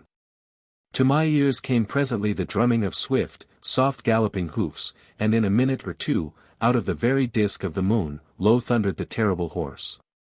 His mane flowed away behind him like the crest of a wind-fighting wave, torn seaward in hoary spray, and the whisk of his tail kept blinding the eye of the moon. 19 hands he seemed, huge of bone, tight of skin, hard of muscle, a steed the holy Death himself might choose on which to ride abroad and slay. The moon seemed to regard him with awe. In her scary light he looked a very skeleton, loosely roped together. Terrifically large, he moved with the lightness of a winged insect. As he drew near, his speed slackened, and his mane and tail drifted about him settling. Now I was not merely a lover of horses, but I loved every horse I saw. I had never spent money except upon horses, and had never sold a horse. The sight of this mighty one, terrible to look at, woke in me longing to possess him. It was pure greed, nay, rank covetousness, an evil thing in all the worlds. I do not mean that I could have stolen him, but that, regardless of his proper place, I would have bought him if I could. I laid my hands on him, and stroked the protuberant bones that humped a hide smooth and thin, and shiny as satin, so shiny that the very shape of the moon was reflected in it. I fondled his sharp-pointed ears, whispered words in them, and breathed into his red nostrils the breath of a man's life. He in return breathed into mine the breath of a horse's life, and we loved one another. What eyes he had! Blue filmy like the eyes of the dead, behind each was a glowing coal. The raven, with wings half extended, looked on pleased at my love-making to his magnificent horse. "That is well. Be friends with him," he said, "he will carry you all the better tomorrow, now we must hurry home." My desire to ride the horse had grown passionate. "May I not mount him at once, Mr. Raven?" I cried. "By all means," he answered. "Mount, and ride him home." The horse bent his head over my shoulder lovingly. I twisted my hands in his mane and scrambled onto his back, not without aid from certain protuberant bones. He would outspeed any leopard in creation. I cried. "Not that way at night," answered the raven, "the road is difficult. But come, loss now will be gain then. To wait is harder than to run, and its meed is the fuller. Go on, my son, straight to the cottage. I shall be there as soon as you. It will rejoice my wife's heart to see son of hers on that horse. I sat silent. The horse stood like a block of marble. Why do you linger? Asked the raven. I long so much to ride after the leopardess, I answered, that I can scarce restrain myself. You have promised. My debt to the little ones appears, I confess, a greater thing than my bond to you.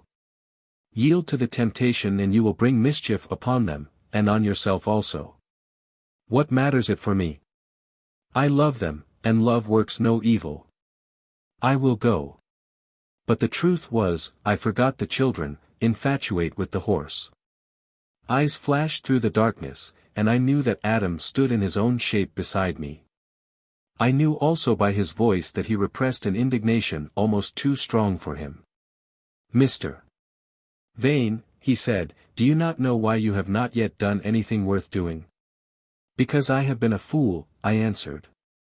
Wherein? In everything. Which do you count your most indiscreet action? Bringing the princess to life, I ought to have left her to her just fate. Nay, now you talk foolishly. You could not have done otherwise than you did, not knowing she was evil, but you never brought anyone to life. How could you, yourself dead? I dead? I cried. Yes, he answered, and you will be dead, so long as you refuse to die. Back to the old riddling. I returned scornfully. Be persuaded, and go home with me, he continued gently. Nearly the only foolish thing you ever did, was to run from our dead. I pressed the horse's ribs, and he was off like a sudden wind. I gave him a pat on the side of the neck, and he went about in a sharp-driven curve, close to the ground, like a cat when scratchingly she wheels about after a mouse, leaning sideways till his mane swept the tops of the heather. Through the dark I heard the wings of the raven. 5 quick flaps I heard, and he perched on the horse's head. The horse checked himself instantly, ploughing up the ground with his feet. Mr. Vane, croaked the raven, think what you are doing. Twice already has evil befallen you, once from fear, and once from heedlessness. Breach of word is far worse, it is a crime.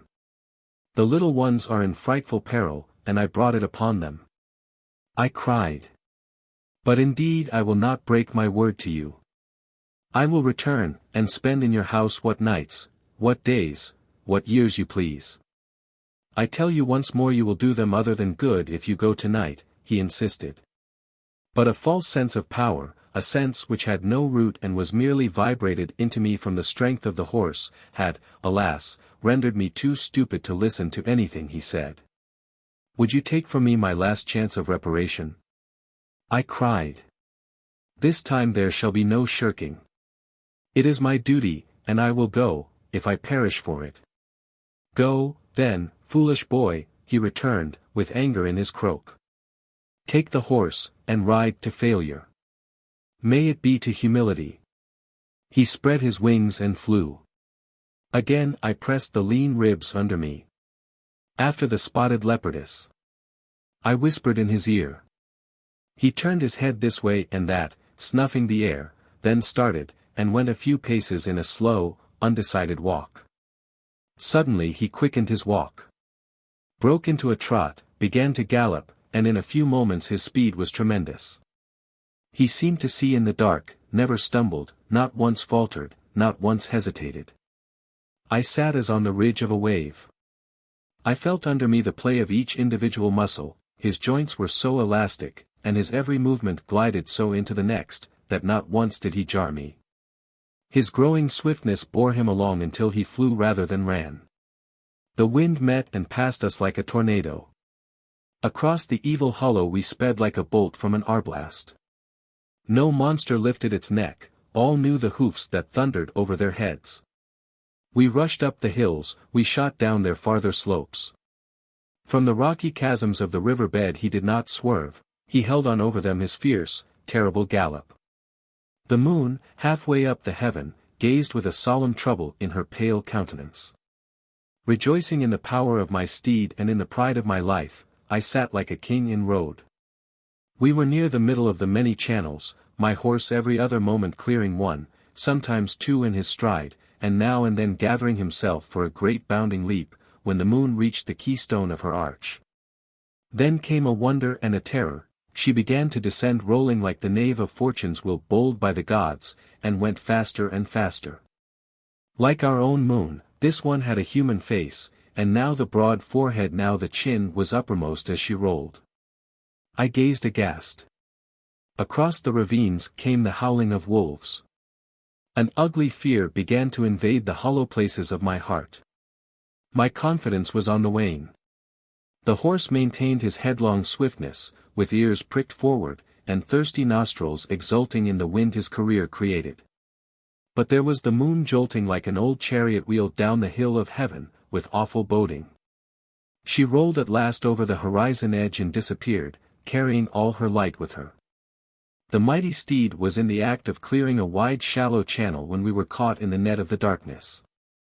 His head dropped, its impetus carried his helpless bulk across, but he fell in a heap on the margin, and where he fell he lay. I got up, kneeled beside him, and felt him all over. Not a bone could I find broken, but he was a horse no more.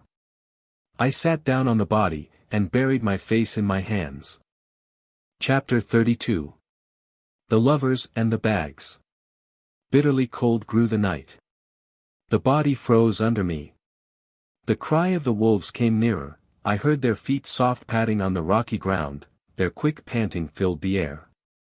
Through the darkness I saw the many glowing eyes, their half-circle contracted around me. My time was come. I sprang to my feet. Alas, I had not even a stick. They came in a rush, their eyes flashing with fury of greed, their black throats agape to devour me. I stood hopelessly waiting them. One moment they halted over the horse, then came at me. With a sound of swiftness all but silence, a cloud of green eyes came down on their flank.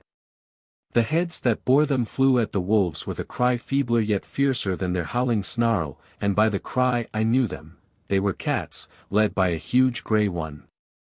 I could see nothing of him but his eyes, yet I knew him, and so knew his color and bigness. A terrific battle followed, whose tale alone came to me through the night. I would have fled, for surely it was but a fight which should have me. Only where was the use? My first step would be a fall. And my foes of either kind could both see and scent me in the dark. All at once I missed the howling, and the caterwauling grew wilder. Then came the soft padding, and I knew it meant flight. The cats had defeated the wolves. In a moment the sharpest of sharp teeth were in my legs. A moment more and the cats were all over me in a live cataract, biting wherever they could bite, furiously scratching me anywhere and everywhere. A multitude clung to my body, I could not flee. Madly I fell on the hateful swarm, every finger instinct with destruction. I tore them off me, I throttled at them in vain. When I would have flung them from me, they clung to my hands like limpets. I trampled them under my feet, thrust my fingers in their eyes, caught them in jaws stronger than theirs, but could not rid myself of one. Without cease they kept discovering upon me space for fresh mouthfuls.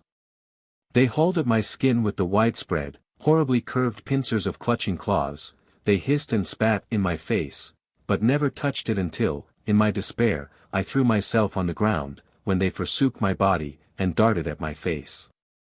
I rose, and immediately they left it, the more to occupy themselves with my legs.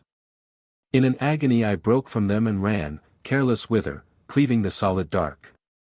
They accompanied me in a surrounding torrent, now rubbing, now leaping up against me, but tormenting me no more.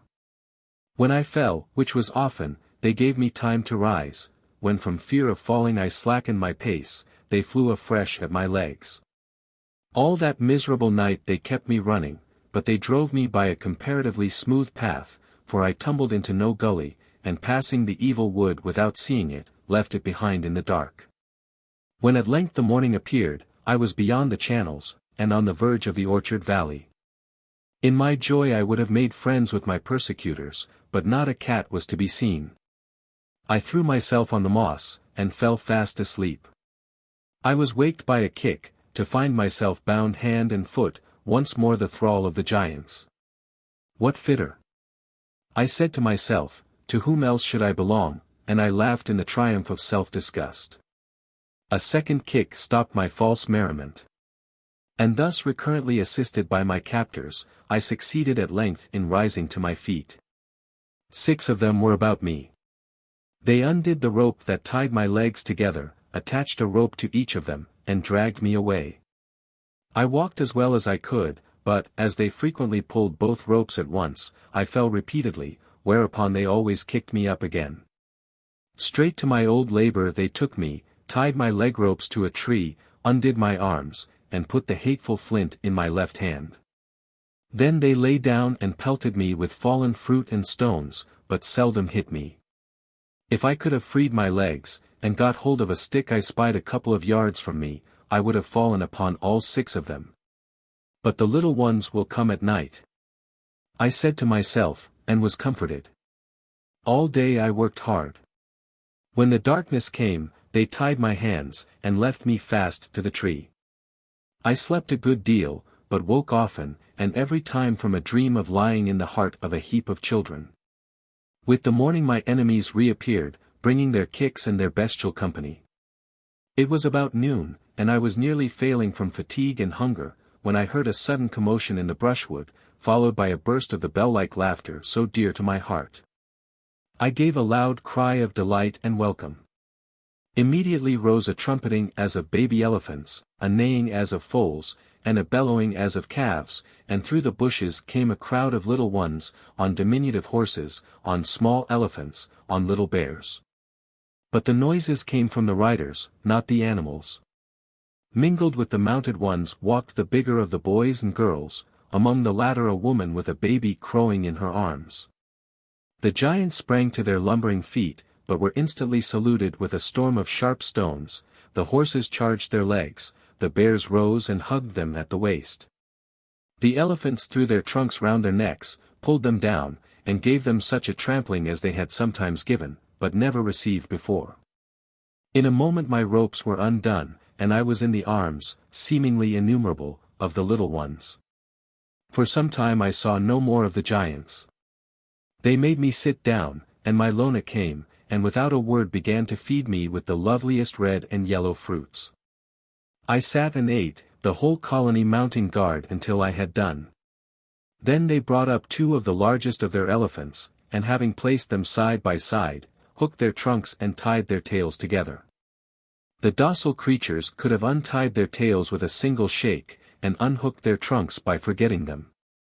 But tails and trunks remained as their little masters had arranged them, and it was clear the elephants understood that they must keep their bodies parallel. I got up, and laid myself in the hollow between their 2 backs. When the wise animals, counteracting the weight that pushed them apart, leaned against each other, and made for me a most comfortable litter. My feet, it is true, projected beyond their tails, but my head lay pillowed on an ear of each. Then some of the smaller children, mounting for a bodyguard, ranged themselves in a row along the back of each of my bearers, the whole assembly formed itself in train, and the procession began to move. Whither they were carrying me, I did not try to conjecture, I yielded myself to their pleasure, almost as happy as they. Chattering and laughing and playing glad tricks innumerable at first, the moment they saw I was going to sleep, they became still as judges. I woke, a sudden musical uproar greeted the opening of my eyes. We were traveling through the forest in which they found the babies, and which, as I had suspected, stretched all the way from the valley to the hot stream. A tiny girl sat with her little feet close to my face, and looked down at me coaxingly for a while, then spoke, the rest seeming to hang on her words. "We make a petition to King," she said. "What is it, my darling?" I asked. "Shut eyes 1 minute," she answered. "Certainly I will. Here goes." I replied, and shut my eyes close. "No, no. Not for I tell she cried. I opened them again, and we talked and laughed together for quite another hour. "Close eyes," she said suddenly. I closed my eyes, and kept them close. The elephant stood still. I heard a soft scurry, a little rustle, and then a silence, for in that world some silences are heard. Open eyes, 20 voices a little way off shouted at once. But when I obeyed, not a creature was visible except the elephants that bore me. I knew the children marvelously quick in getting out of the way, the giants had taught them that. But when I raised myself, and looking about in the open shrubless forest, could descry neither hand nor heel, I stared in blank astonishment. The sun was set, and it was fast getting dark, yet presently a multitude of birds began to sing. I lay down to listen, pretty sure that, if I left them alone, the hiders would soon come out again. The singing grew to a little storm of bird voices. Surely the children must have something to do with it. And yet how could they set the birds singing? I said to myself as I lay and listened. Soon, however, happening to look up into the tree under which my elephant stood, I thought I spied a little motion among the leaves, and looked more keenly. Sudden white spots appeared in the dark foliage, the music died down, a gale of childish laughter rippled the air, and white spots came out in every direction, the trees were full of children. In the wildest merriment they began to descend, some dropping from bough to bough so rapidly that I could scarce believe they had not fallen. I left my litter, and was instantly surrounded, a mark for all the artillery of their jubilant fun. With stately composure the elephants walked away to bed. But, said I, when their uproarious gladness had had scope for a while, how is it that I never before heard you sing like the birds? Even when I thought it must be you, I could hardly believe it. Ah, said one of the wildest, but we were not birds then. We were run creatures, not fly creatures. We had our hide places in the bushes then. But when we came to no bushes, only trees, we had to build nests. When we built nests, we grew birds, and when we were birds, we had to do birds. We asked them to teach us their noises, and they taught us, and now we are real birds. Come and see my nest. It's not big enough for King, but it's big enough for King to see me in it. I told him I could not get up a tree without the sun to show me the way, when he came, I would try. Kings seldom have wings. I added. King! King! Cried one, oh knows none of us hasn't no wings, foolies feddery tings. Arms and legs is better. That is true. I can get up without wings, and carry straws in my mouth too, to build my nest with. Who knows? He answered, and went away sucking his thumb. A moment after, I heard him calling out of his nest, a great way up a walnut tree of enormous size. Up again, King. Dude night. I seepy. And I heard no more of him till he woke me in the morning. Chapter 33. Lona's Narrative. I lay down by a tree, and one or in little groups, the children left me and climbed to their nests. They were always so tired at night and so rested in the morning, that they were equally glad to go to sleep and to get up again. I, although tired also, lay awake. Lona had not bid me good night, and I was sure she would come. I had been struck, the moment I saw her again, with her resemblance to the princess, and could not doubt her the daughter of whom Adam had told me. But in Lona the dazzling beauty of Lilith was softened by childlikeness, and deepened by the sense of motherhood. She is occupied probably, I said to myself, with the child of the woman I met fleeing. Who, she had already told me, was not half mother enough. She came at length, sat down beside me, and after a few moments of silent delight, expressed mainly by stroking my face and hands, began to tell me everything that had befallen since I went. The moon appeared as we talked, and now and then, through the leaves, lighted for a quivering moment her beautiful face, full of thought, and a care whose love redeemed and glorified it. How such a child should have been born of such a mother, such a woman of such a princess, was hard to understand, but then, happily, she had two parents, say rather, three. She drew my heart by what in me was likest herself, and I loved her as one who, grow to what perfection she might, could only become the more a child. I knew now that I loved her when I left her, and that the hope of seeing her again had been my main comfort. Every word she spoke seemed to go straight to my heart, and, like the truth itself, make it pure. She told me that after I left the orchard valley, the giants began to believe a little more in the actual existence of their neighbors, and became in consequence more hostile to them. Sometimes the little ones would see them trampling furiously, perceiving or imagining some indication of their presence, while they indeed stood beside, and laughed at their foolish rage. By and by, however, their animosity assumed a more practical shape. They began to destroy the trees on whose fruit the little ones lived. This drove the mother of them all to meditate counteraction. Setting the sharpest of them to listen at night, she learned that the giants thought I was hidden somewhere near, intending, as soon as I recovered my strength, to come in the dark and kill them sleeping. Thereupon she concluded that the only way to stop the destruction was to give them ground for believing that they had abandoned the place. The little ones must remove into the forest, beyond the range of the giants, but within reach of their own trees, which they must visit by night. The main objection to the plan was, that the forest had little or no undergrowth to shelter, or conceal them if necessary. But she reflected that where birds, there the little ones could find habitation. They had eager sympathies with all modes of life, and could learn of the wildest creatures. Why should they not take refuge from the cold and their enemies in the treetops? Why not, having lain in the low brushwood, seek now the lofty foliage? Why not build nests where it would not serve to scoop hollows? All that the birds could do, the little ones could learn, except, indeed, to fly. She spoke to them on the subject, and they heard with approval.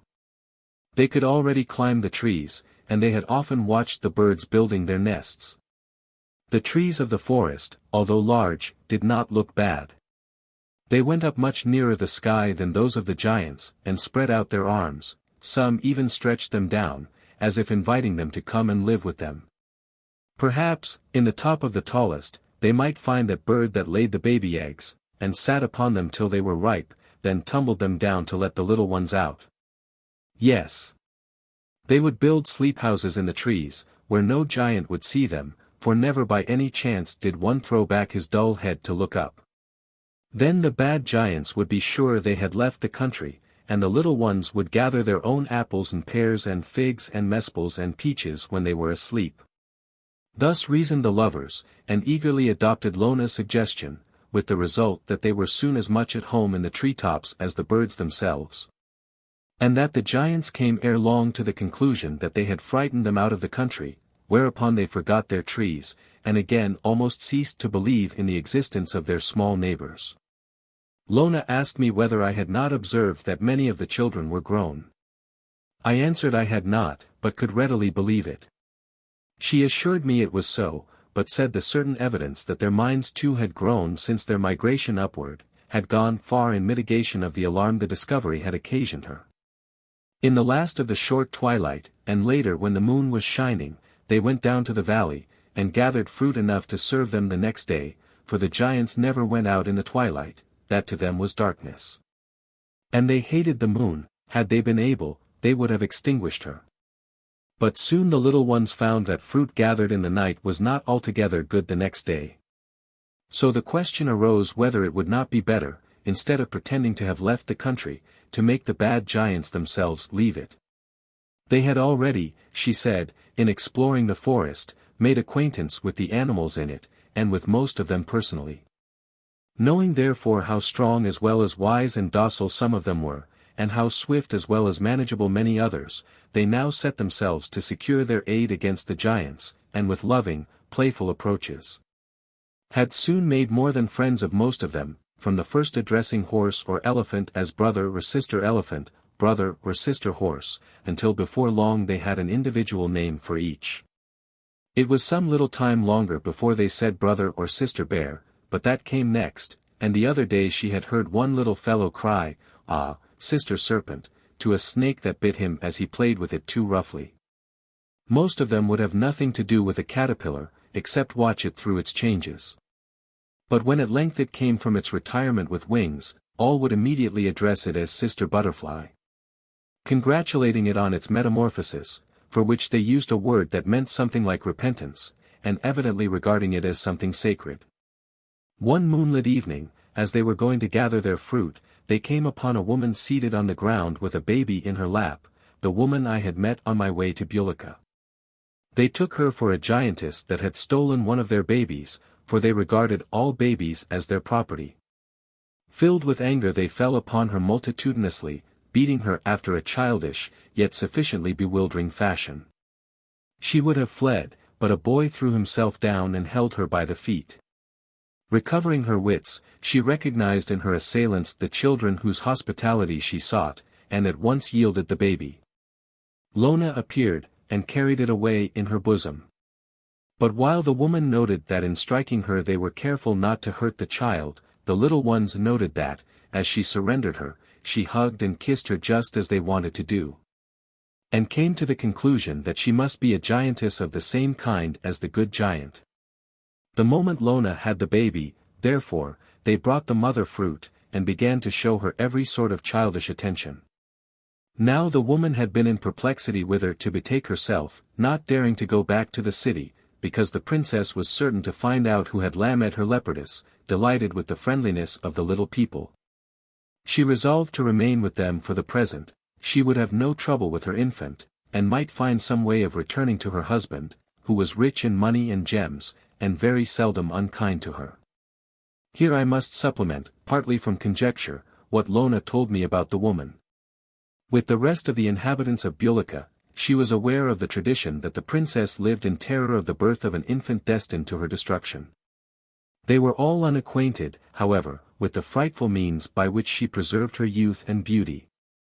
And her deteriorating physical condition requiring a larger use of those means, they took the apparent increase of her hostility to children for a sign that she saw her doom approaching. This, although no one dreamed of any attempt against her, nourished in them hopes of change. Now arose in the mind of the woman the idea of furthering the fulfillment of the shadowy prediction, or of using the myth at least for her own restoration to her husband. For what seemed more probable than that the fate foretold lay with these very children? They were marvelously brave, and the Bulikans cowards, in abject terror of animals. If she could rouse in the little ones the ambition of taking the city, then in the confusion of the attack, she would escape from the little army, reach her house unrecognized, and there lying hidden, await the result. Should the children now succeed in expelling the giants, she would begin at once, while they were yet flushed with victory, to suggest the loftier aim. By disposition, indeed, they were unfit for warfare. They hardly ever quarreled, and never fought, loved every live thing, and hated either to hurt or to suffer. Still, they were easily influenced, and could certainly be taught any exercise within their strength. At once she set some of the smaller ones throwing stones at a mark, and soon they were all engrossed with the new game, and growing skillful in it. The first practical result was their use of stones in my rescue. While gathering fruit, they found me asleep, went home, held a council, came the next day with their elephants and horses, overwhelmed the few giants watching me, and carried me off. Jubilant over their victory, the smaller boys were childishly boastful, the bigger boys less ostentatious, while the girls, although their eyes flashed more, were not so talkative as usual. The woman of Bulika no doubt felt encouraged. We talked the greater part of the night, chiefly about the growth of the children, and what it might indicate. With Lona's power of recognizing truth I had long been familiar, now I began to be astonished at her practical wisdom. Probably, had I been more of a child myself, I should have wondered less.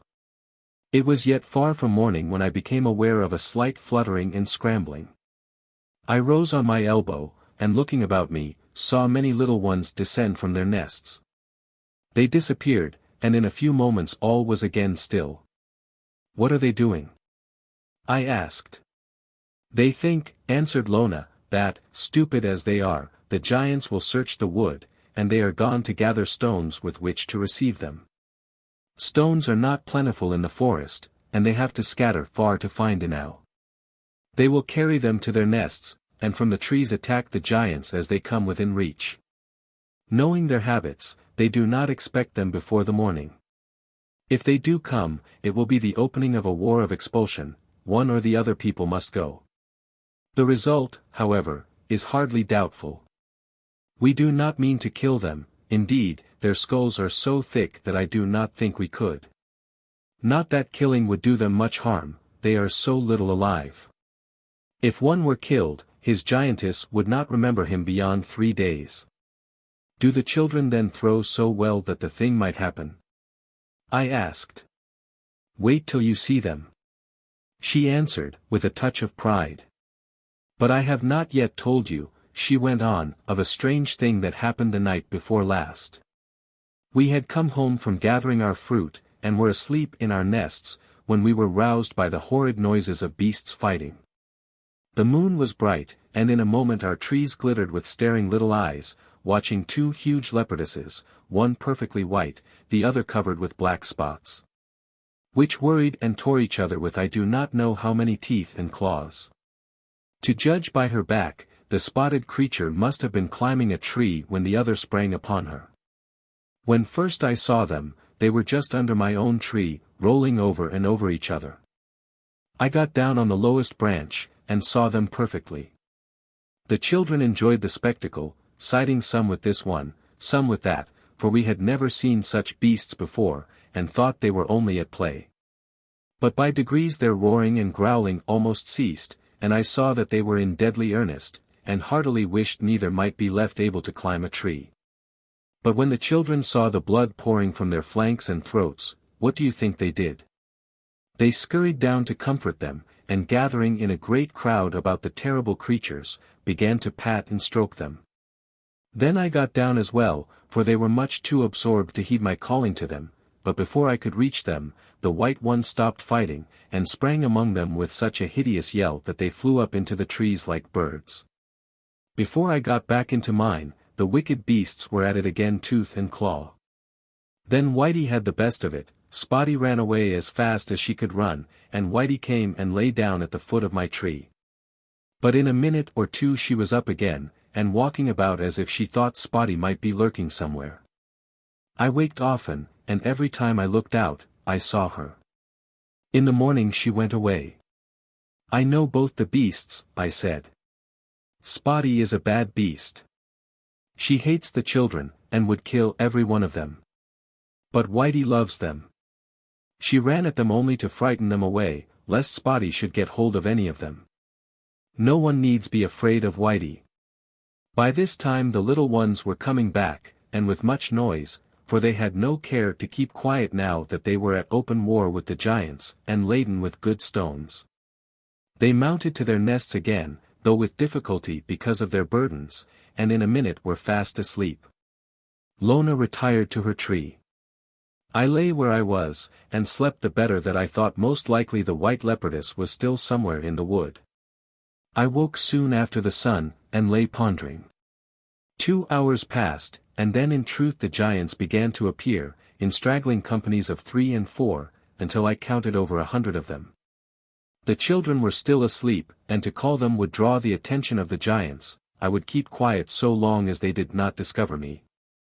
But by and by one came blundering upon me, stumbled, fell, and rose again. I thought he would pass heedless, but he began to search about. I sprang to my feet, and struck him in the middle of his huge body. The roar he gave roused the children, and a storm as of hail instantly came on, of which not a stone struck me, and not one missed the giant. He fell and lay. Others drew near, and the storm extended, each purblind creature becoming, as he entered the range of a garrison tree, a target for converging stones. In a short time almost every giant was prostrate, and a jubilant paean of bird-song rose from the tops of 50 trees. Many elephants came hurrying up, and the children descending the trees like monkeys. In a moment every elephant had 3 or 4 of them on his back, and thus loaded, began to walk over the giants, who lay and roared. Losing patience at length with their noise, the elephants gave them a few blows of their trunks, and left them. Until night the bad giants remained where they had fallen, silent and motionless. The next morning they had disappeared every one, and the children saw no more of them.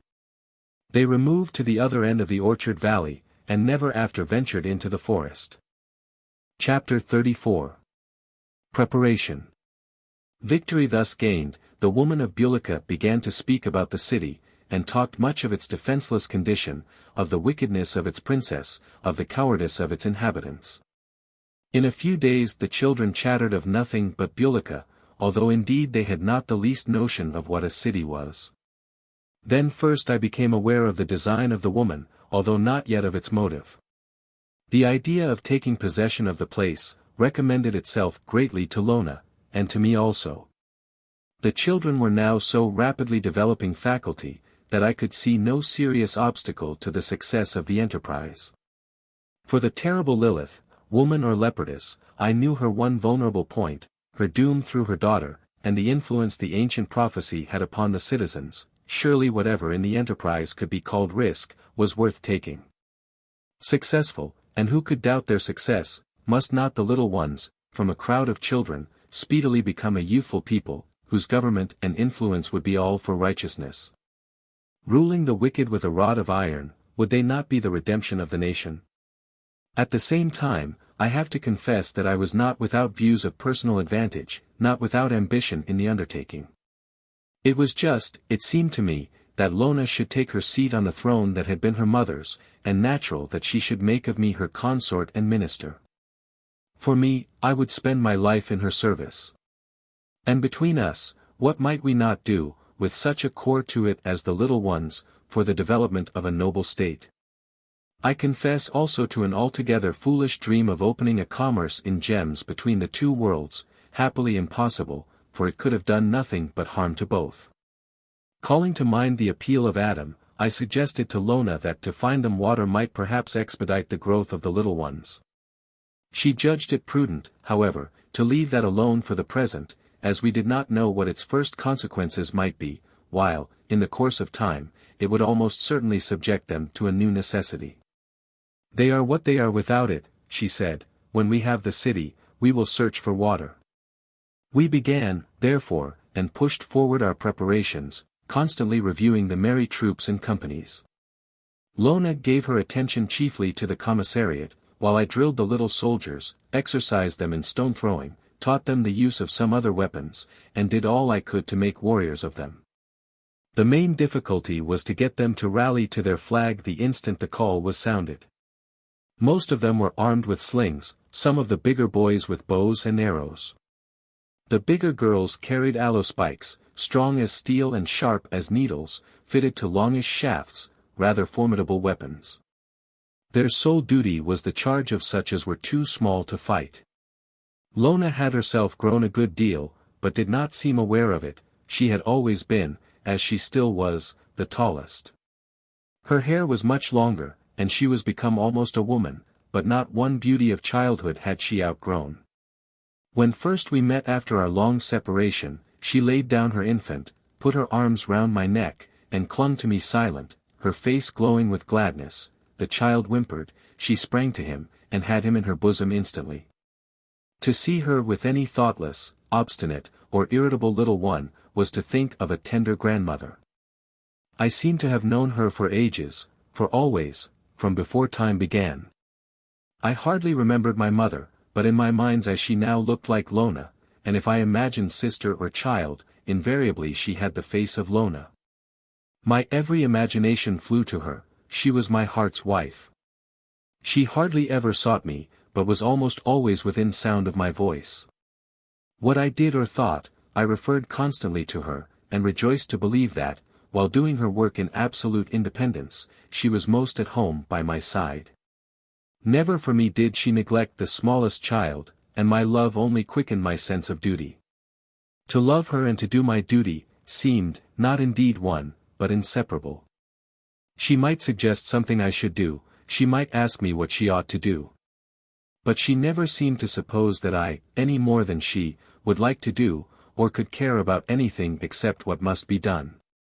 Her love overflowed upon me, not in caresses, but in a closeness of recognition which I can compare to nothing but the devotion of a divine animal. I never told her anything about her mother. The wood was full of birds, the splendor of whose plumage, while it took nothing from their song, seemed almost to make up for the lack of flowers, which, apparently, could not grow without water. Their glorious feathers being everywhere about in the forest, it came into my heart to make from them a garment for Lona. While I gathered, and bound them in overlapping rows. She watched me with evident appreciation of my choice and arrangement, never asking what I was fashioning, but evidently waiting expectant the result of my work. In a week or two it was finished, a long loose mantle, to fasten at the throat and waist, with openings for the arms. I rose and put it on her. She rose, took it off, and laid it at my feet, I imagine from a sense of propriety. I put it again on her shoulders, and showed her where to put her arms through. She smiled, looked at the feathers a little and stroked them, again took it off and laid it down, this time by her side. When she left me, she carried it with her, and I saw no more of it for some days. At length she came to me one morning wearing it, and carrying another garment which she had fashioned similarly, but of the dried leaves of a tough evergreen. It had the strength almost of leather, and the appearance of scale armor. I put it on at once, and we always thereafter wore those garments when on horseback. For, on the outskirts of the forest, had appeared one day a troop of full-grown horses, with which, as they were nowise alarmed at creatures of a shape so different from their own, I had soon made friends. And two of the finest I had trained for Lona and myself. Already accustomed to ride a small one, her delight was great when first she looked down from the back of an animal of the giant kind, and the horse showed himself proud of the burden he bore. We exercised them every day until they had such confidence in us as to obey instantly and fear nothing, after which we always rode them at parade and on the march. The undertaking did indeed at times appear to me a foolhardy one, but the confidence of the woman of Bulika, real or simulated, always overcame my hesitancy. The princess's magic, she insisted, would prove powerless against the children. And as to any force she might muster, our animal allies alone would assure our superiority. She was herself, she said, ready, with a good stick, to encounter any two men of Bulika. She confessed to not a little fear of the Leopardess, but I was myself ready for her. I shrank, however, from carrying all the children with us. Would it not be better, I said, that you remained in the forest with your baby and the smallest of the little ones? She answered that she greatly relied on the impression the sight of them would make on the women, especially the mothers. When they see the darlings, she said, their hearts will be taken by storm, and I must be there encouraging them to make a stand. If there be a remnant of hardihood in the place, it will be found among the women. You must not encumber yourself, I said to Lona, with any of the children, you will be wanted everywhere. For there were two babies besides the woman's, and even on horseback she had almost always one in her arms. I do not remember ever being without a child to take care of, she answered, but when we reach the city, it shall be as you wish. Her confidence in one who had failed so unworthily, shamed me. But neither had I initiated the movement, nor had I any ground for opposing it. I had no choice, but must give it the best help I could. For myself, I was ready to live or die with Lona. Her humility as well as her trust humbled me, and I gave myself heartily to her purposes. Our way lying across a grassy plain, there was no need to take food for the horses, or the two cows which would accompany us for the infants. But the elephants had to be provided for.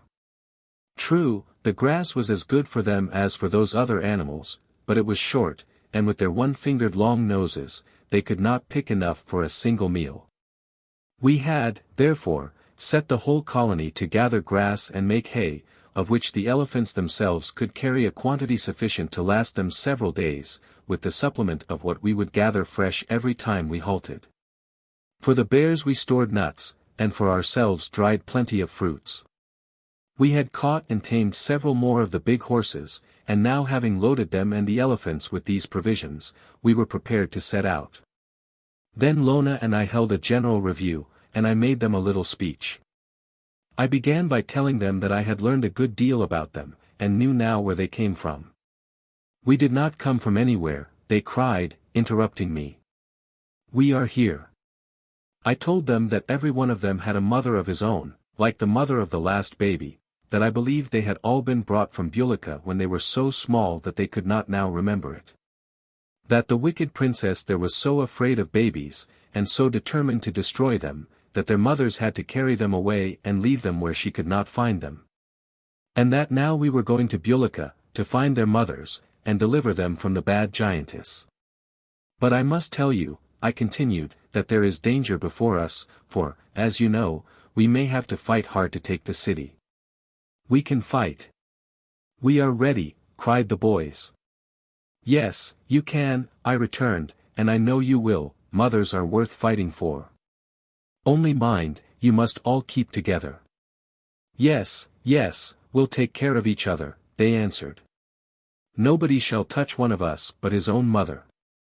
You must mind, every one, to do immediately what your officers tell you. We will, now we're quite ready. Let us go. Another thing you must not forget, I went on, when you strike, be sure you make it a downright swinging blow, when you shoot an arrow, draw it to the head, when you sling a stone, sling it strong and straight. That we will. They cried with jubilant, fearless shout. Perhaps you will be hurt. We don't mind that, do we, boys? Not a bit. Some of you may very possibly be killed. I said. I don't mind being killed.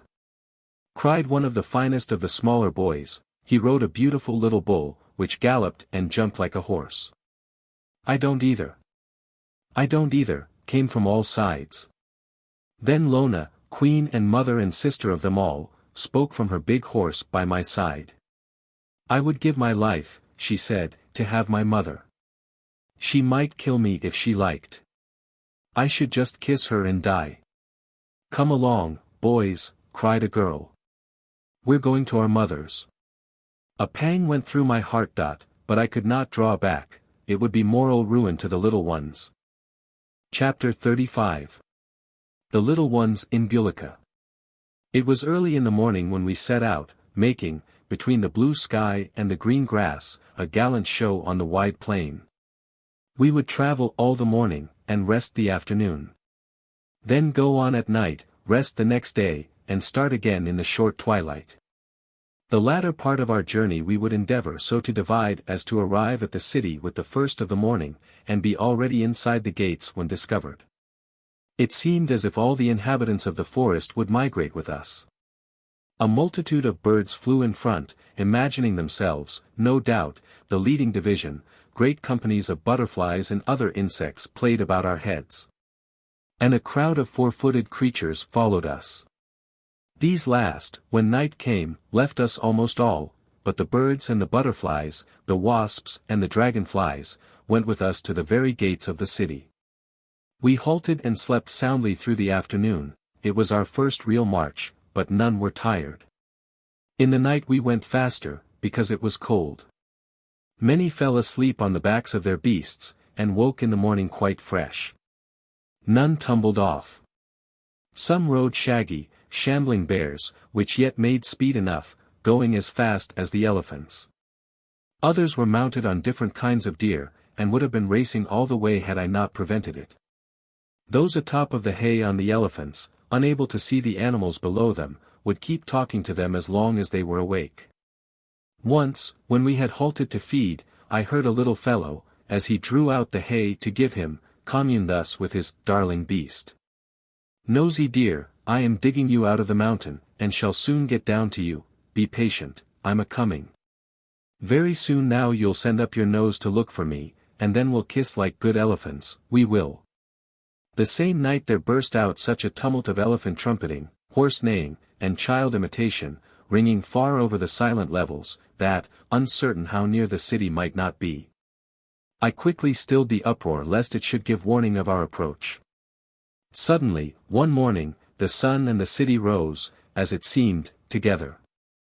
To the children the walls appeared only a great mass of rock, but when I told them the inside was full of nests of stone, I saw apprehension and dislike at once invade their hearts, for the first time in their lives. I believe, many of them long little lives, they knew fear. The place looked to them bad. How were they to find mothers in such a place? But they went on bravely, for they had confidence in Lona, and in me too, little as I deserved it. We rode through the sounding archway. Sure never had such a drumming of hoofs, such a patting of paws and feet been heard on its old pavement. The horses started and looked scared at the echo of their own steps, some halted a moment, some plunged wildly and wheeled about. But they were soon quieted, and went on. Some of the little ones shivered, and all were still as death. The three girls held closer the infants they carried. All except the bears and butterflies manifested fear. On the countenance of the woman lay a dark anxiety, nor was I myself unaffected by the general dread, for the whole army was on my hands and on my conscience. I had brought it up to the danger whose shadow was now making itself felt. But I was supported by the thought of the coming kingdom of the little ones, with the bad giants its slaves, and the animals its loving, obedient friends. Alas, I who dreamed thus, had not myself learned to obey. Untrusting, unfaithful obstinacy had set me at the head of that army of innocents. I was myself but a slave, like any king in the world I had left who does or would do only what pleases him. But Lona rode beside me a child indeed, therefore a free woman, calm, silent, watchful, not a whit afraid. We were nearly in the heart of the city before any of its inhabitants became aware of our presence. But now windows began to open, and sleepy heads to look out. Every face wore at first a dull stare of wonderless astonishment, which, as soon as the starers perceived the animals, changed to one of consternation. In spite of their fear, however, when they saw that their invaders were almost all children, the women came running into the streets, and the men followed. But for a time all of them kept close to the houses, leaving open the middle of the way, for they durst not approach the animals. At length a boy, who looked about 5 years old, and was full of the idea of his mother, spying in the crowd a woman whose face attracted him, threw himself upon her from his antelope, and clung about her neck. Nor was she slow to return his embrace and kisses. But the hand of a man came over her shoulder, and seized him by the neck. Instantly a girl ran her sharp spear into the fellow's arm. He sent forth a savage howl, and immediately stabbed by 2 or 3 more, fled yelling. "They are just bad giants," said Lona, her eyes flashing as she drove her horse against one of unusual height who, having stirred up the little manhood in him, stood barring her way with a club. He dared not abide the shock, but slunk aside, and the next moment went down, struck by several stones. Another huge fellow, avoiding my charger, stepped suddenly, with a speech whose rudeness alone was intelligible, between me and the boy who rode behind me. The boy told him to address the king. The giant struck his little horse on the head with a hammer, and he fell. Before the brute could strike again, however, one of the elephants behind laid him prostrate, and trampled on him so that he did not attempt to get up until hundreds of feet had walked over him, and the army was gone by. But at sight of the women what a dismay clouded the face of Lona. Hardly one of them was even pleasant to look upon. Were her darlings to find mothers among such as these? Hardly had we halted in the central square, when 2 girls rode up in anxious haste, with the tidings that 2 of the boys had been hurried away by some women. We turned at once, and then first discovered that the woman we befriended had disappeared with her baby. But at the same moment we descried a white leopardess come bounding toward us down a narrow lane that led from the square to the palace. The little ones had not forgotten the fight of the 2 leopardesses in the forest. Some of them looked terrified, and their ranks began to waver, but they remembered the order I had just given them, and stood fast. We stopped to see the result. When suddenly a small boy, called Odiu, remarkable for his speed and courage, who had heard me speak of the goodness of the white leopardess, leaped from the back of his bear, which went shambling after him, and ran to meet her. The leopardess, to avoid knocking him down, pulled herself up so suddenly that she went rolling over and over. When she recovered her feet she found the child on her back. Who could doubt the subjugation of a people which saw an urchin of the enemy bestride an animal of which they lived in daily terror? Confident of the effect on the whole army, we rode on. As we stopped at the house to which our guides led us, we heard a scream. I sprang down, and thundered at the door. My horse came and pushed me away with his nose, turned about, and had begun to batter the door with his heels, when up came little Odiu on the leopardess, and at sight of her he stood still, trembling. But she too had heard the cry, and forgetting the child on her back, threw herself at the door. The boy was dashed against it, and fell senseless. Before I could reach him, Lona had him in her arms, and as soon as he came to himself, set him on the back of his bear, which had still followed him. When the leopardess threw herself the third time against the door, it gave way, and she darted in. We followed, but she had already vanished. We sprang up a stair, and went all over the house, to find no one. Darting down again, we spied a door under the stair, and got into a labyrinth of excavations. We had not gone far, however, when we met the leopardess with the child we sought across her back. He told us that the woman he took for his mother threw him into a hole, saying she would give him to the leopardess. But the leopardess was a good one, and took him out.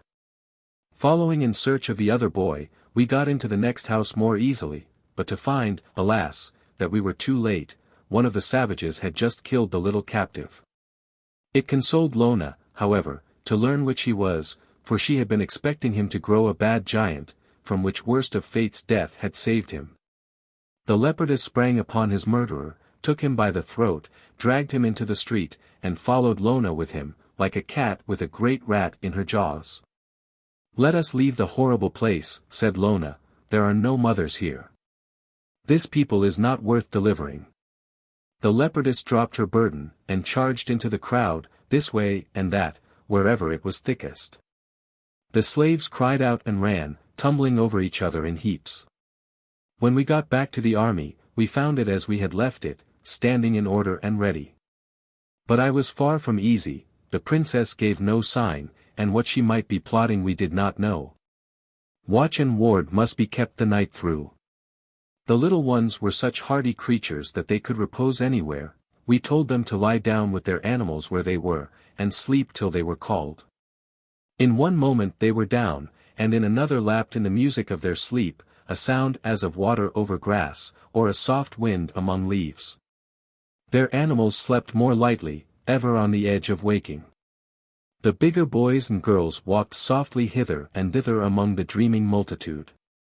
All was still, the whole wicked place appeared at rest. Chapter 36. Mother and Daughter. Lona was so disgusted with the people, and especially with the women, that she wished to abandon the place as soon as possible. I, on the contrary, felt very strongly that to do so would be to fail willfully where success was possible, and, far worse, to weaken the hearts of the little ones, and so bring them into much greater danger. If we retreated, it was certain the princess would not leave us unassailed. If we encountered her, the hope of the prophecy went with us. Mother and daughter must meet. It might be that Lona's loveliness would take Lilith's heart by storm. If she threatened violence, I should be there between them. If I found that I had no other power over her, I was ready, for the sake of my Lona, to strike her pitilessly on the closed hand. I knew she was doomed. Most likely it was decreed that her doom should now be brought to pass through us. Still without hint of the relation in which she stood to the princess, I stated the case to Lona as it appeared to me. At once she agreed to accompany me to the palace. From the top of one of its great towers, the princess had, in the early morning, while the city yet slept, descried the approach of the army of the little ones. The sight awoke in her an overmastering terror. She had failed in her endeavor to destroy them, and they were upon her. The prophecy was about to be fulfilled. When she came to herself, she descended to the black hall, and seated herself in the north focus of the ellipse, under the opening in the roof. For she must think. Now what she called thinking required a clear consciousness of herself, not as she was, but as she chose to believe herself. And to aid her in the realization of this consciousness, she had suspended, a little way from and above her, itself invisible in the darkness of the hall, a mirror to receive the full sunlight reflected from her person. For the resulting vision of herself in the splendor of her beauty, she sat waiting the meridional sun. Many a shadow moved about her in the darkness, but as often as, with a certain inner eye which she had, she caught sight of one, she refused to regard it. Close under the mirror stood the shadow which attended her walks, but, self-occupied, him she did not see. The city was taken, the inhabitants were cowering in terror, the little ones and their strange cavalry were encamped in the square. The sun shone upon the princess, and for a few minutes she saw herself glorious. The vision passed, but she sat on. The night was now come, and darkness clothed and filled the glass, yet she did not move. A gloom that swarmed with shadows, wallowed in the palace. The servants shivered and shook, but dared not leave it because of the beasts of the little ones. All night long the princess sat motionless. She must see her beauty again. She must try again to think. But courage and will had grown weary of her, and would dwell with her no more. In the morning we chose 12 of the tallest and bravest of the boys to go with us to the palace. We rode our great horses, and they small horses and elephants. The princess sat waiting the sun to give her the joy of her own presence. The tide of the light was creeping up the shore of the sky, but until the sun stood overhead, not a ray could enter the black hall. He rose to our eyes, and swiftly ascended. As we climbed the steep way to the palace, he climbed the dome of its great hall. He looked in at the eye of it, and with sudden radiance the princess flashed upon her own sight. But she sprang to her feet with a cry of despair, alas her whiteness!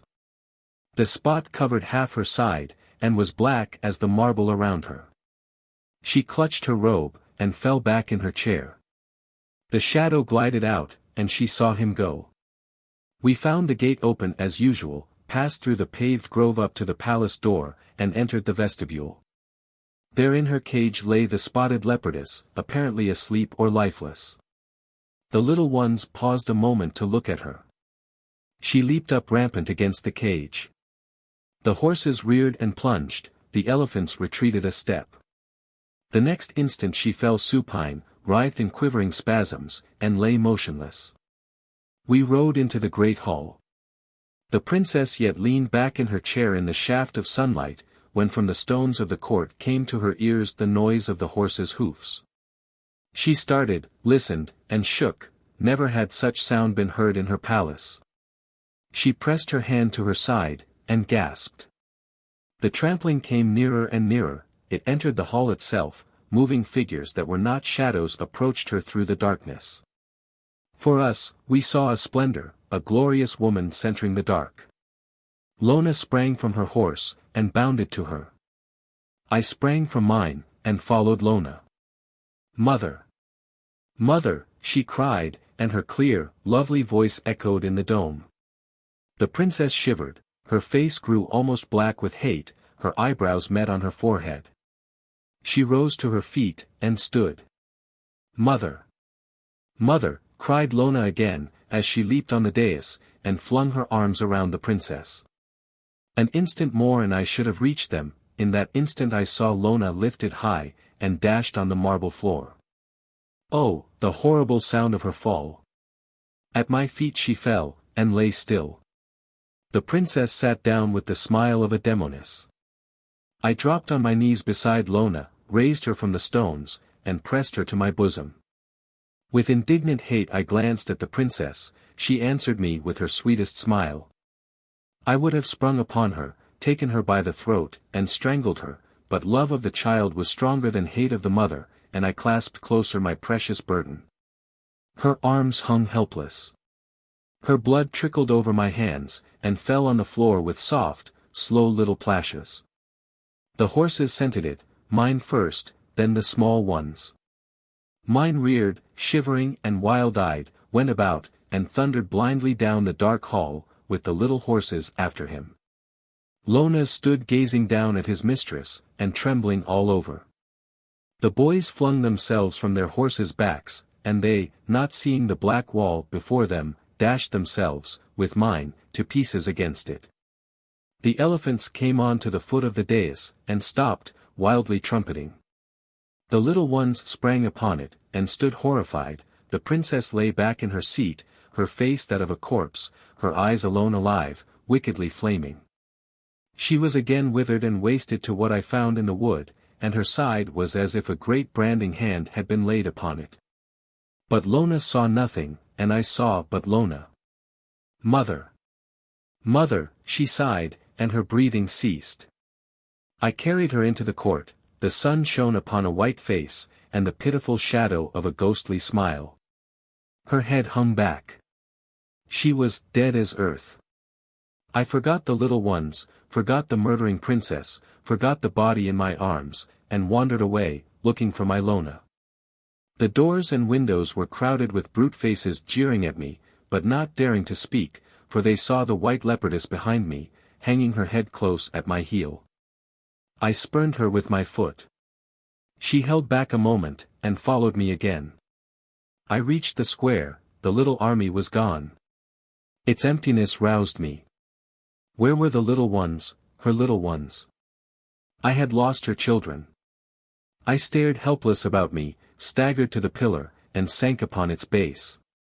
But as I sat gazing on the still countenance, it seemed to smile a live momentary smile. I never doubted it an illusion, yet believed what it said, I should yet see her alive. It was not she, it was I who was lost, and she would find me. I rose to go after the little ones, and instinctively sought the gate by which we had entered. I looked around me, but saw nothing of the leopardess. The street was rapidly filling with a fierce crowd. They saw me encumbered with my dead, but for a time dared not assail me.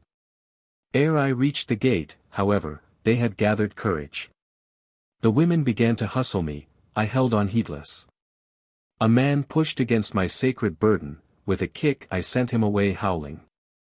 But the crowd pressed upon me, and fearing for the dead that was beyond hurt, I clasped my treasure closer, and freed my right arm.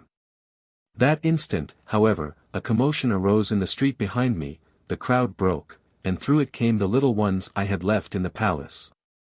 10 of them were upon 4 of the elephants. On the 2 other elephants lay the princess, bound hand and foot, and quite still, save that her eyes rolled in their ghastly sockets. The 2 other little ones rode behind her on Lona's horse. Every now and then the wise creatures that bore her threw their trunks behind and felt her cords. I walked on in front, and out of the city. What an end to the hopes with which I entered the evil place! We had captured the bad princess, and lost our all-beloved queen. My life was bare. My heart was empty. Chapter 37.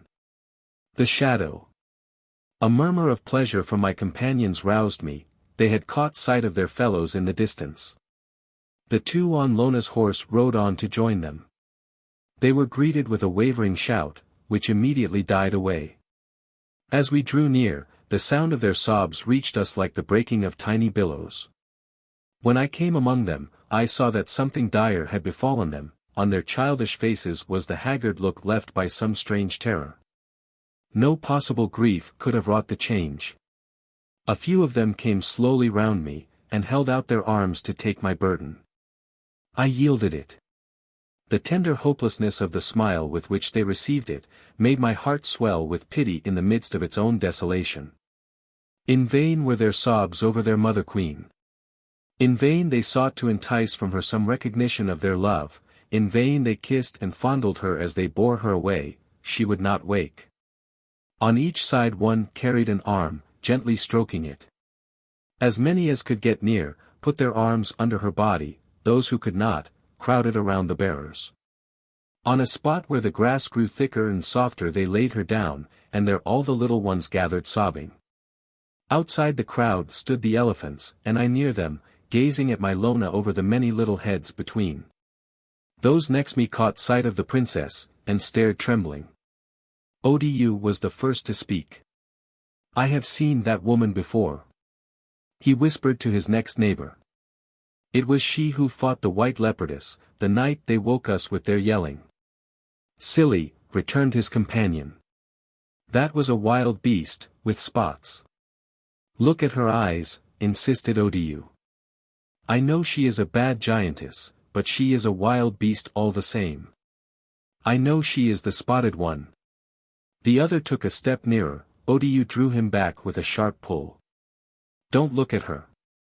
He cried, shrinking away, yet fascinated by the hate-filled longing in her eyes. She would eat you up in a moment. It was her shadow. She is the wicked princess. That cannot be. They said she was beautiful. Indeed it is the princess. I interposed. Wickedness has made her ugly. She heard, and what a look was hers. It was very wrong of me to run away, said Odu thoughtfully. What made you run away? I asked. I expected to find you where I left you. He did not reply at once. I don't know what made me run, answered another. I was frightened. It was a man that came down the hill from the palace, said a third. How did he frighten you? I don't know. He wasn't a man, said Odu. He was a shadow, he had no thick to him. Tell me more about him. He came down the hill very black, walking like a bad giant, but spread flat. He was nothing but blackness. We were frightened the moment we saw him, but we did not run away. We stood and watched him. He came on as if he would walk over us. But before he reached us, he began to spread, and grew bigger and bigger, till at last he was so big that he went out of our sight, and we saw him no more, and then he was upon us. What do you mean by that?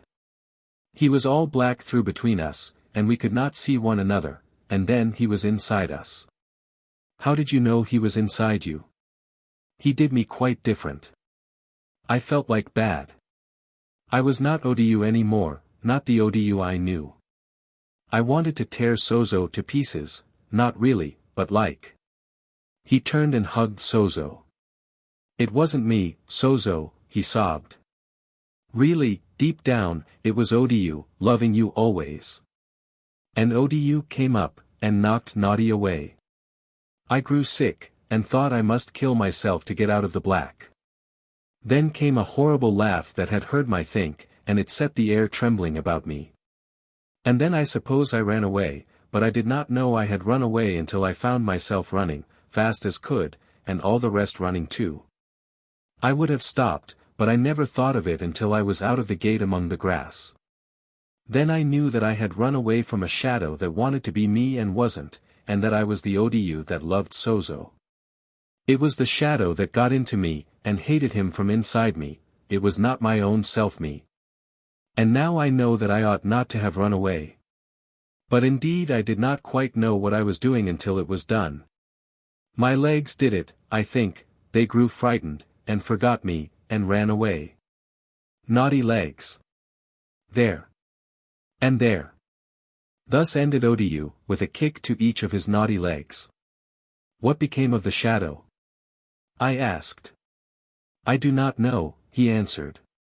I suppose he went home into the night where there is no moon.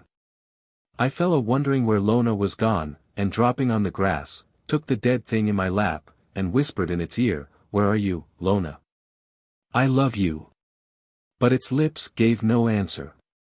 I kissed them, not quite cold, laid the body down again, and appointing a guard over it, rose to provide for the safety of Lona's people during the night.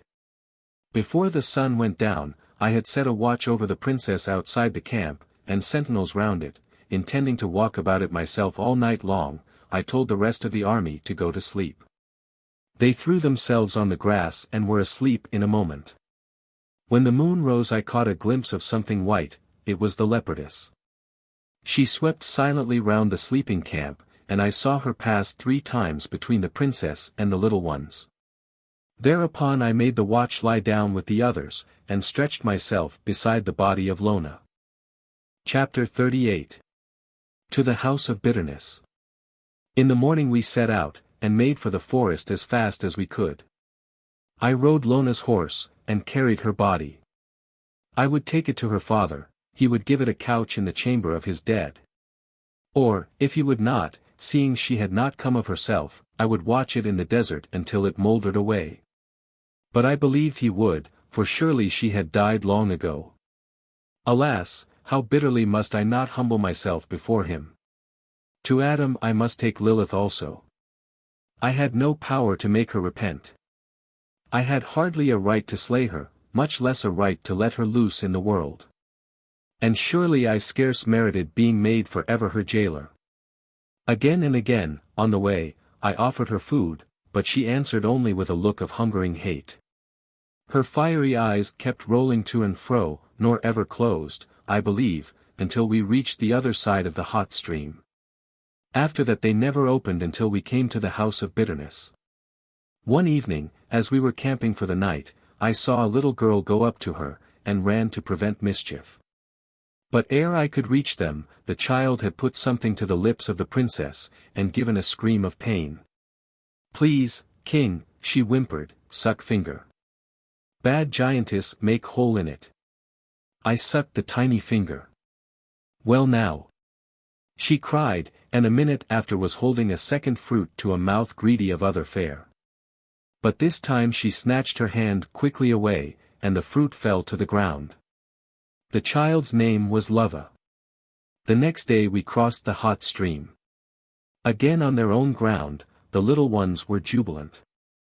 But their nests were still at a great distance, and that day we went no farther than the ivy hall, where, because of its grapes, I had resolved to spend the night. When they saw the great clusters, at once they knew them good, rushed upon them, ate eagerly, and in a few minutes were all fast asleep on the green floor and in the forest around the hall. Hoping again to see the dance, and expecting the little ones to sleep through it, I had made them leave a wide space in the middle. I lay down among them, with Lona by my side, but did not sleep. The night came, and suddenly the company was there. I was wondering with myself whether, night after night, they would thus go on dancing to all eternity, and whether I should not one day have to join them because of my stiff-neckedness, when the eyes of the children came open. And they sprang to their feet, wide awake. Immediately every one caught hold of a dancer, and away they went, bounding and skipping. The spectres seemed to see and welcome them. Perhaps they knew all about the little ones, for they had themselves long been on their way back to childhood. Anyhow, their innocent gambols must, I thought, bring refreshment to weary souls who, their present taken from them and their future dark, had no life save the shadow of their vanished past. Many a merry but never a rude prank did the children play. And if they did at times cause a momentary jar in the rhythm of the dance, the poor spectres, who had nothing to smile withal, at least manifested no annoyance. Just ere the morning began to break, I started to see the skeleton princess in the doorway, her eyes open and glowing, the fearful spot black on her side. She stood for a moment, then came gliding in, as if she would join the dance. I sprang to my feet. A cry of repugnant fear broke from the children, and the lights vanished. But the low moon looked in, and I saw them clinging to each other. The ghosts were gone, at least they were no longer visible. The princess too had disappeared. I darted to the spot where I had left her. She lay with her eyes closed, as if she had never moved. I returned to the hall. The little ones were already on the floor, composing themselves to sleep.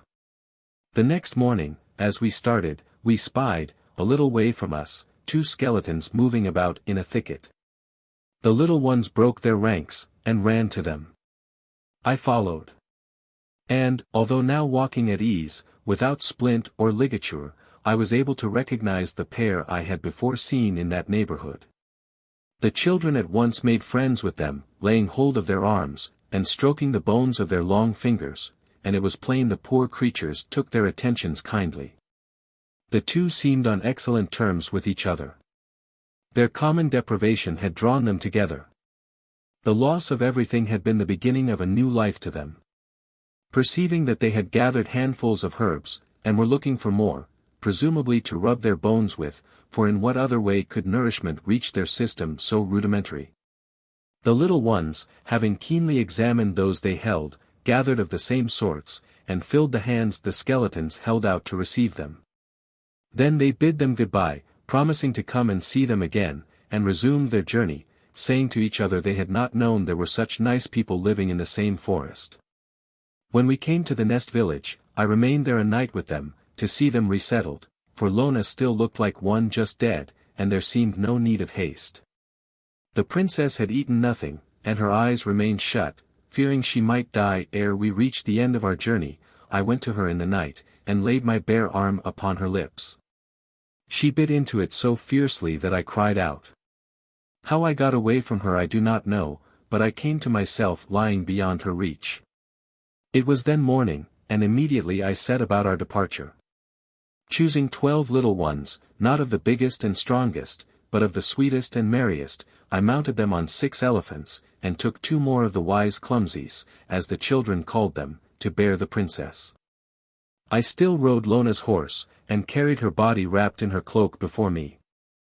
As nearly as I could judge, I took the direct way, across the left branch of the river bed, to the house of bitterness, where I hoped to learn how best to cross the broader and rougher branch. And how to avoid the basin of monsters. I dreaded the former for the elephants, the latter for the children. I had one terrible night on the way, the third, passed in the desert between the 2 branches of the dead river. We had stopped the elephants in a sheltered place, and there let the princess slip down between them, to lie on the sand until the morning. She seemed quite dead, but I did not think she was. I laid myself a little way from her, with the body of Lona by my other side, thus to keep watch at once over the dead and the dangerous. The moon was halfway down the west, a pale, thoughtful moon, mottling the desert with shadows. Of a sudden she was eclipsed, remaining visible, but sending forth no light. A thick, diaphanous film covered her patient beauty, and she looked troubled. The film swept a little aside, and I saw the edge of it against her clearness, the jagged outline of a bat-like wing, torn and hooked. Came a cold wind with a burning sting, and Lilith was upon me. Her hands were still bound, but with her teeth she pulled from my shoulder the cloak Lona made for me, and fixed them in my flesh. I lay as one paralyzed. Already the very life seemed flowing from me into her, when I remembered, and struck her on the hand. She raised her head with a gurgling shriek, and I felt her shiver. I flung her from me, and sprang to my feet. She was on her knees, and rocked herself to and fro. A second blast of hot stinging cold enveloped us, the moon shone out clear, and I saw her face, gaunt and ghastly, besmeared with red. "Down, devil!" I cried. "Where are you taking me?" she asked, with the voice of a dull echo from a sepulchre. "To your first husband," I answered. "He will kill me," she moaned. "At least he will take you off my hands." "Give me my daughter," she suddenly screamed, grinding her teeth. "Never. Your doom is upon you at last." "Loose my hands for pity's sake," she groaned. "I am in torture. The cords are sunk in my flesh. I dare not." "Lie down," I said. She threw herself on the ground like a log. The rest of the night passed in peace, and in the morning she again seemed dead. Before evening we came in sight of the house of bitterness, and the next moment one of the elephants came alongside of my horse. "Please, King, you are not going to that place," whispered the little one who rode on his neck. "Indeed I am. We are going to stay the night there," I answered. "Oh, please, don't. That must be where the cat woman lives. If you had ever seen her, you would not call her by that name. Nobody ever sees her, she has lost her face. Her head is back and side all round. She hides her face from dull, discontented people. Who taught you to call her the cat woman?" "I heard the bad giants call her so." "What did they say about her?" "That she had claws to her toes." "It is not true." "I know the lady. I spent a night at her house. But she may have claws to her toes. You might see her feet, and her claws be folded up inside their cushions." "Then perhaps you think that I have claws to my toes." "Oh, no, that can't be. You are good. The giants might have told you so." I pursued. "We shouldn't believe them about you." "Are the giants good?" "No, they love lying." "Then why do you believe them about her?" "I know the lady is good, she cannot have claws." "Please, how do you know she is good?" "How do you know I am good?" I rode on, while he waited for his companions, and told them what I had said. They hastened after me, and when they came up, "I would not take you to her house if I did not believe her good," I said. "We know you would not," they answered. "If I were to do something that frightened you, what would you say?" "The beasts frightened us sometimes at first, but they never hurt us," answered one. "That was before we knew them," added another. "Just so. I answered. When you see the woman in that cottage, you will know that she is good. You may wonder at what she does, but she will always be good. I know her better than you know me. She will not hurt you, or if she does. Ah, you are not sure about it, King dear. You think she may hurt us. I am sure she will never be unkind to you, even if she do hurt you. They were silent for a while. I'm not afraid of being hurt, a little, a good deal, cried Odu. But I should not like scratches in the dark. The giants say the Catwoman has claw feet all over her house. I am taking the princess to her, I said. Why?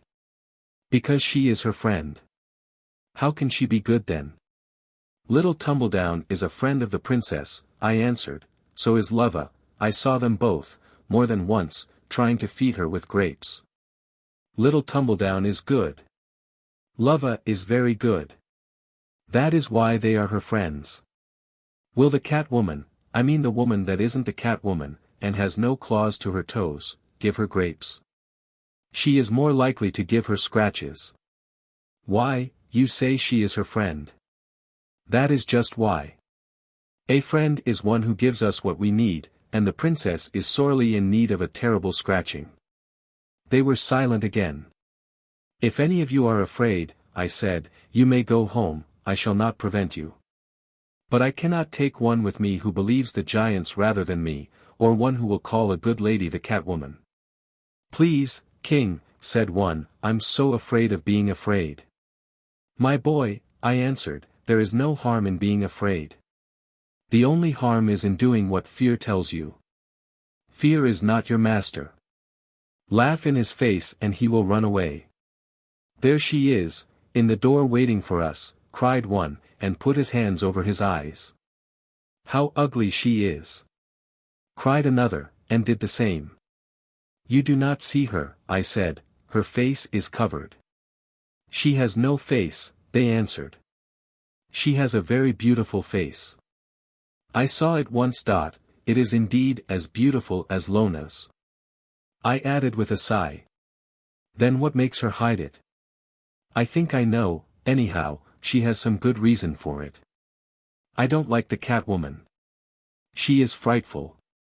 You cannot like, and you ought not to dislike what you have never seen. Once more, you must not call her the Catwoman. What are we to call her then, please? Lady Mara. That is a pretty name, said a girl. I will call her Lady Mara, then perhaps she will show me her beautiful face. Mara, dressed and muffled in white, was indeed standing in the doorway to receive us. At last, she said. Lilith's hour has been long on the way, but it is come. Everything comes. Thousands of years have I waited, and not in vain. She came to me, took my treasure from my arms, carried it into the house, and returning, took the princess. Lilith shuddered, but made no resistance. The beasts lay down by the door. We followed our hostess, the little ones looking very grave. She laid the princess on a rough settle at one side of the room, unbound her, and turned to us. Mr. Vane, she said, and you, little ones, I thank you. This woman would not yield to gentler measures, harder must have their turn. I must do what I can to make her repent. The pitiful-hearted little ones began to sob sorely. Will you hurt her very much, Lady Mara? Said the girl I have just mentioned, putting her warm little hand in mine. Yes, I am afraid I must. I fear she will make me, answered Mara. It would be cruel to hurt her too little. It would have all to be done again, only worse. May I stop with her? No, my child. She loves no one, therefore she cannot be with any one. There is one who will be with her, but she will not be with him. Will the shadow that came down the hill be with her? The great shadow will be in her, I fear, but he cannot be with her, or with any one.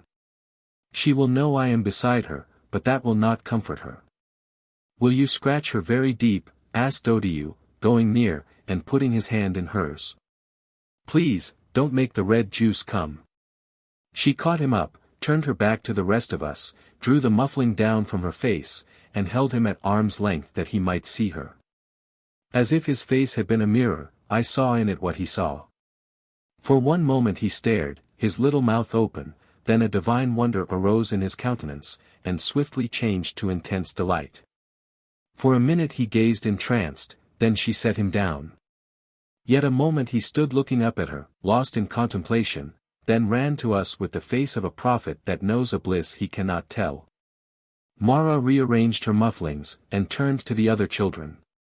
"You must eat and drink before you go to sleep," she said, "you have had a long journey." She set the bread of her house before them, and a jug of cold water.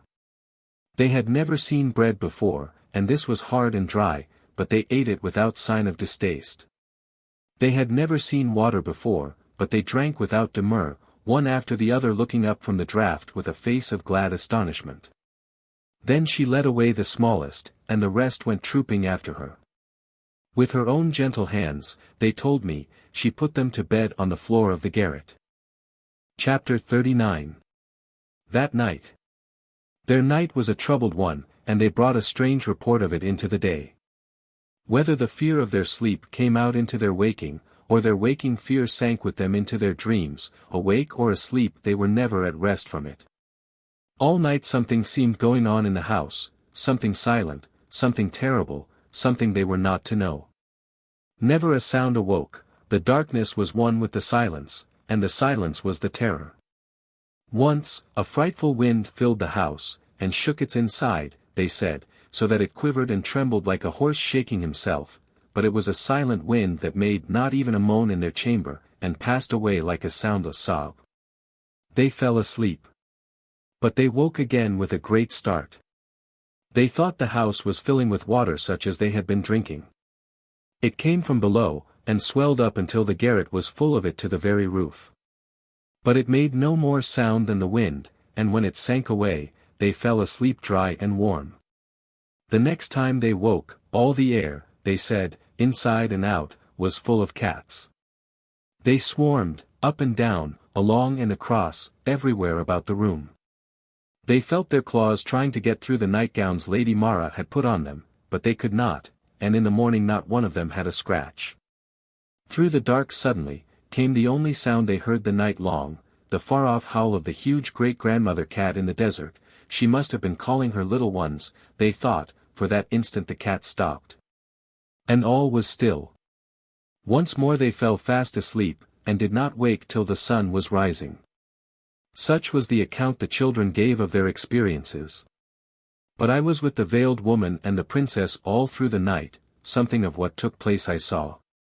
Much I only felt, and there was more which I could not see, and heart only could in a measure understand. As soon as Mara left the room with the children, my eyes fell on the white leopardess. I thought we had left her behind us, but there she was, cowering in a corner. Apparently she was in mortal terror of what she might see. A lamp stood on the high chimney-piece, and sometimes the room seemed full of lamp shadows, sometimes of cloudy forms. The princess lay on the settle by the wall, and seemed never to have moved hand or foot. It was a fearsome waiting. When Mara returned, she drew the settle with Lilith upon it to the middle of the room, then sat down opposite me, at the other side of the hearth. Between us burned a small fire. Something terrible was on its way. The cloudy presences flickered and shook. A silvery creature like a slowworm came crawling out from among them, slowly crossed the clay floor, and crept into the fire. We sat motionless. The something came nearer. But the hours passed, midnight drew nigh, and there was no change. The night was very still. Not a sound broke the silence, not a rustle from the fire, not a crack from board or beam. Now and again I felt a sort of heave, but whether in the earth or in the air or in the waters under the earth, whether in my own body or in my soul, whether it was anywhere, I could not tell. A dread sense of judgment was upon me. But I was not afraid, for I had ceased to care for aught save the thing that must be done. Suddenly it was midnight. The muffled woman rose, turned toward the settle, and slowly unwound the long swathes that hid her face. They dropped on the ground, and she stepped over them. The feet of the princess were toward the hearth. Mara went to her head, and turning, stood behind it. Then I saw her face. It was lovely beyond speech, white and sad, heart and soul sad, but not unhappy, and I knew it never could be unhappy. Great tears were running down her cheeks, she wiped them away with her robe, her countenance grew very still, and she wept no more. But for the pity in every line of her expression, she would have seemed severe. She laid her hand on the head of the princess, on the hair that grew low on the forehead, and stooping, breathed on the sallow brow. The body shuddered. "Will you turn away from the wicked things you have been doing so long?" said Mara gently. The princess did not answer. Mara put the question again, in the same soft, inviting tone. Still there was no sign of hearing. She spoke the words a third time. Then the seeming corpse opened its mouth and answered, its words appearing to frame themselves of something else than sound.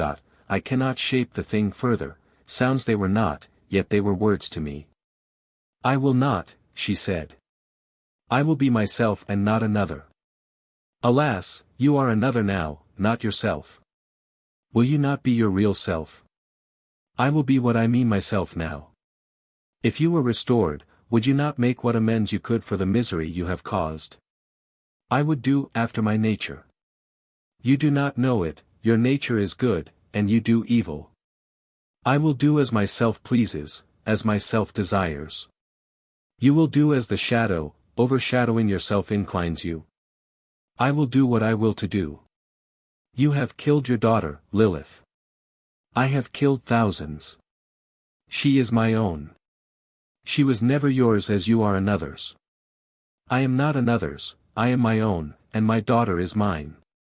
"Then, alas, your hour is come." "I care not. I am what I am, no one can take from me myself." "You are not the self you imagine." "So long as I feel myself what it pleases me to think myself, I care not. I am content to be to myself what I would be. What I choose to seem to myself makes me what I am. My own thought makes me me, my own thought of myself is me. Another shall not make me. But another has made you, and can compel you to see what you have made yourself.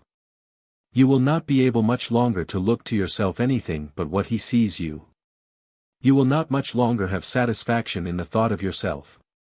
At this moment you are aware of the coming change. No one ever made me. I defy that power to unmake me from a free woman. You are his slave, and I defy you. You may be able to torture me, I do not know, but you shall not compel me to anything against my will. Such a compulsion would be without value. But there is a light that goes deeper than the will, a light that lights up the darkness behind it. That light can change your will, can make it truly yours and not another's, not the shadow's. Into the created can pour itself the creating will, and so redeem it. That light shall not enter me, I hate it, begone, slave. I am no slave, for I love that light, and will with the deeper will which created mine. There is no slave but the creature that wills against its creator. Who is a slave but her who cries, I am free, yet cannot cease to exist? You speak foolishness from a cowering heart. You imagine me given over to you, I defy you. I hold myself against you. What I choose to be, you cannot change. I will not be what you think me, what you say I am. I am sorry, you must suffer. But be free. She alone is free who would make free. She loves not freedom who would enslave, she is herself a slave. Every life, every will, every heart that came within your ken, you have sought to subdue, you are the slave of every slave you have made, such a slave that you do not know it. See your own self. She took her hand from the head of the princess, and went 2 backward paces from her. A soundless presence as of roaring flame possessed the house, the same, I presume, that was to the children a silent wind. Involuntarily I turned to the hearth, its fire was a still small moveless glow. But I saw the worm thing come creeping out, white-hot, vivid as incandescent silver, the live heart of essential fire. Along the floor it crawled toward the settle, going very slow. Yet more slowly it crept up on it, and laid itself, as unwilling to go further, at the feet of the princess. I rose and stole nearer. Mara stood motionless, as one that waits an event foreknown. The shining thing crawled on to a bare bony foot, it showed no suffering, neither was the settle scorched where the worm had lain. Slowly, very slowly, it crept along her robe until it reached her bosom, where it disappeared among the folds. The face of the princess lay stonily calm, the eyelids closed as over dead eyes, and for some minutes nothing followed. At length, on the dry, parchment-like skin, began to appear drops as of the finest dew. In a moment they were as large as seed pearls, ran together, and began to pour down in streams. I darted forward to snatch the worm from the poor withered bosom, and crush it with my foot. But Mara, mother of sorrow, stepped between, and drew aside the closed edges of the robe. No serpent was there, no searing trail. The creature had passed in by the center of the black spot, and was piercing through the joints and marrow to the thoughts and intents of the heart. The princess gave one writhing, contorted shudder, and I knew the worm was in her secret chamber. "She is seeing herself," said Mara, and laying her hand on my arm, she drew me 3 paces from the settle. Of a sudden the princess bent her body upward in an arch, then sprang to the floor, and stood erect. The horror in her face made me tremble lest her eyes should open, and the sight of them overwhelm me. Her bosom heaved and sank, but no breath issued. Her hair hung and dripped, then it stood out from her head and emitted sparks. Again hung down, and poured the sweat of her torture on the floor. I would have thrown my arms about her, but Mara stopped me. "You cannot go near her," she said. "She is far away from us, afar in the hell of her self-consciousness. The central fire of the universe is radiating into her the knowledge of good and evil, the knowledge of what she is. She sees at last the good she is not, the evil she is. She knows that she is herself the fire in which she is burning, but she does not know that the light of life is the heart of that fire. Her torment is that she is what she is. Do not fear for her, she is not forsaken. No gentler way to help her was left. Wait and watch." It may have been 5 minutes or 5 years that she stood thus, I cannot tell, but at last she flung herself on her face. Mara went to her, and stood looking down upon her. Large tears fell from her eyes on the woman who had never wept, and would not weep. "Will you change your way?" she said at length. "Why did he make me such?" gasped Lilith. "I would have made myself, oh, so different. I am glad it was he that made me and not I myself. He alone is to blame for what I am. Never would I have made such a worthless thing. He meant me such that I might know it and be miserable. I will not be made any longer." "Unmake yourself, then," said Mara. "Alas, I cannot. You know it, and mock me. How often have I not agonized to cease, but the tyrant keeps me being. I curse him, now let him kill me." The words came in jets as from a dying fountain. "Had he not made you," said Mara, gently and slowly, "you could not even hate him. But he did not make you such. You have made yourself what you are. Be of better cheer, he can remake you. I will not be remade. He will not change you. He will only restore you to what you were. I will not be aught of his making. Are you not willing to have that set right which you have set wrong?" She lay silent, her suffering seemed abated. "If you are willing, put yourself again on the settle." "I will not," she answered, forcing the words through her clenched teeth. A wind seemed to wake inside the house, blowing without sound or impact. And a water began to rise that had no lap in its ripples, no sob in its swell. It was cold, but it did not benumb. Unseen and noiseless it came. It smote no sense in me, yet I knew it rising. I saw it lift at last and float her. Gently it bore her, unable to resist, and left rather than laid her on the settle. Then it sank swiftly away. The strife of thought, accusing and excusing, began afresh, and gathered fierceness. The soul of Lilith lay naked to the torture of pure interpenetrating inward light. She began to moan, and sigh deep sighs, then murmur as holding colloquy with a individual self. Her queendom was no longer whole, it was divided against itself. One moment she would exult as over her worst enemy, and weep, the next she would writhe as in the embrace of a friend whom her soul hated, and laugh like a demon. At length she began what seemed a tale about herself, in a language so strange, and in forms so shadowy, that I could but here and there understand a little. Yet the language seemed the primeval shape of one I knew well, and the forms to belong to dreams which had once been mine, but refused to be recalled. The tale appeared now and then to touch upon things that Adam had read from the disparate manuscript, and often to make allusion to influences and forces, vices too, I could not help suspecting, with which I was unacquainted. She ceased, and again came the horror in her hair, the sparkling and flowing alternate. I sent a beseeching look to Mara. "Those, alas, are not the tears of repentance," she said. "The true tears gather in the eyes. Those are far more bitter, and not so good. Self-loathing is not sorrow. Yet it is good, for it marks a step in the way home, and in the Father's arms the prodigal forgets the self he abominates. Once with his Father, he is to himself of no more account. It will be so with her." She went nearer and said, "Will you restore that which you have wrongfully taken?" "I have taken nothing," answered the princess, forcing out the words in spite of pain, "that I had not the right to take. My power to take manifested my right." Mara left her. Gradually my soul grew aware of an invisible darkness, a something more terrible than aught that had yet made itself felt. A horrible nothingness, a negation positive enfolded her. The border of its being that was yet no being, touched me, and for one ghastly instant I seemed alone with death absolute.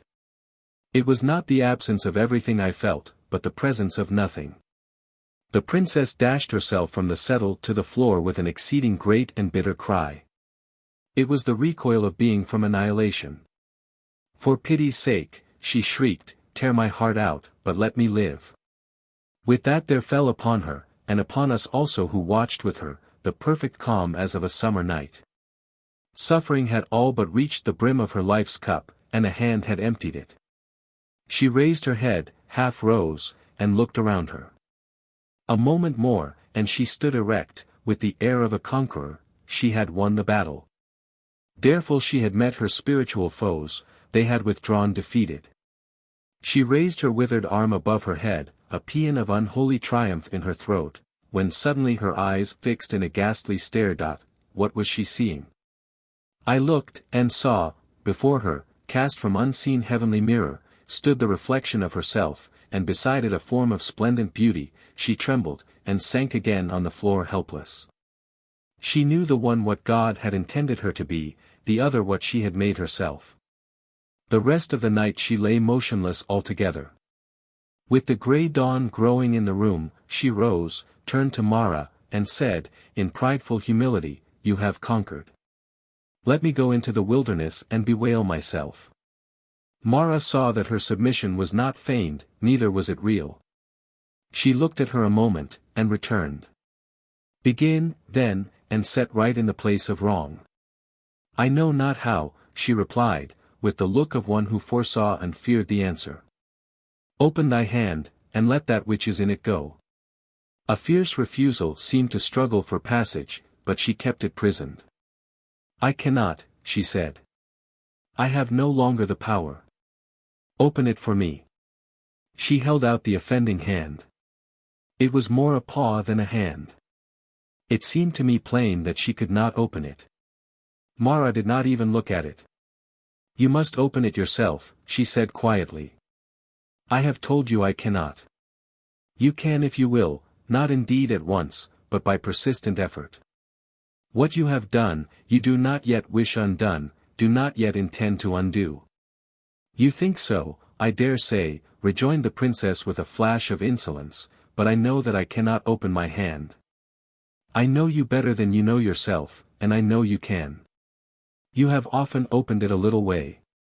Without trouble and pain you cannot open it quite, but you can open it. At worst you could beat it open. I pray you, gather your strength, and open it wide. I will not try what I know impossible. It would be the part of a fool, which you have been playing all your life. Oh, you are hard to teach. Defiance reappeared on the face of the princess. She turned her back on Mara, saying, I know what you have been tormenting me for. You have not succeeded, nor shall you succeed. You shall yet find me stronger than you think. I will yet be mistress of myself. I am still what I have always known myself, queen of hell, and mistress of the worlds. Then came the most fearful thing of all. I did not know what it was, I knew myself unable to imagine it. I knew only that if it came near me I should die of terror. I now know that it was life in death, life dead, yet existent, and I knew that Lilith had had glimpses, but only glimpses of it before, it had never been with her until now. She stood as she had turned. Mara went and sat down by the fire. Fearing to stand alone with the princess, I went also and sat again by the hearth. Something began to depart from me. A sense of cold, yet not what we call cold, crept, not into, but out of my being, and pervaded it. The lamp of life and the eternal fire seemed dying together, and I about to be left with naught but the consciousness that I had been alive. Mercifully, bereavement did not go so far, and my thought went back to Lilith. Something was taking place in her which we did not know. We knew we did not feel what she felt, but we knew we felt something of the misery it caused her. The thing itself was in her, not in us, its reflex, her misery, reached us, and was again reflected in us. She was in the outer darkness, we present with her who was in it. We were not in the outer darkness. Had we been, we could not have been with her, we should have been timelessly, spacelessly, absolutely apart. The darkness knows neither the light nor itself, only the light knows itself and the darkness also. None but God hates evil and understands it. Something was gone from her, which then first, by its absence, she knew to have been with her every moment of her wicked years. The source of life had withdrawn itself. All that was left her of conscious being was the dregs of her dead and corrupted life. She stood rigid. Mara buried her head in her hands. I gazed on the face of one who knew existence but not love, knew nor life, nor joy, nor good.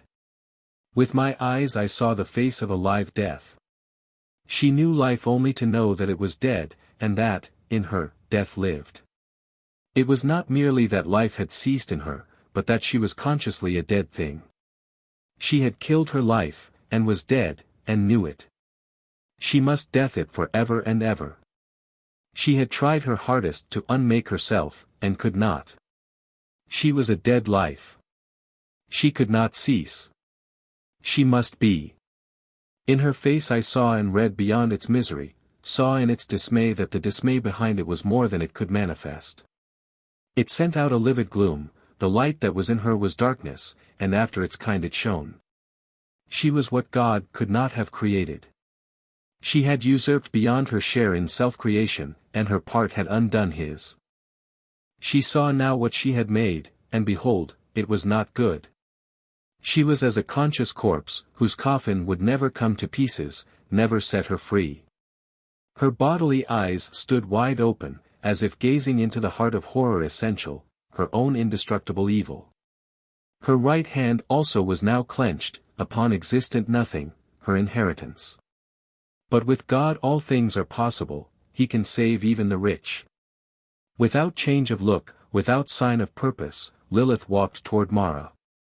She felt her coming, and rose to meet her. I yield, said the princess. I cannot hold out. I am defeated. Not the less, I cannot open my hand. Have you tried?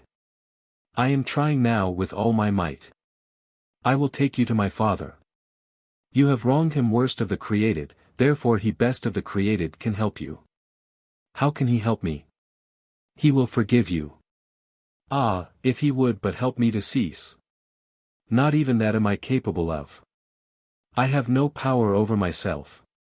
I am a slave. I acknowledge it. Let me die.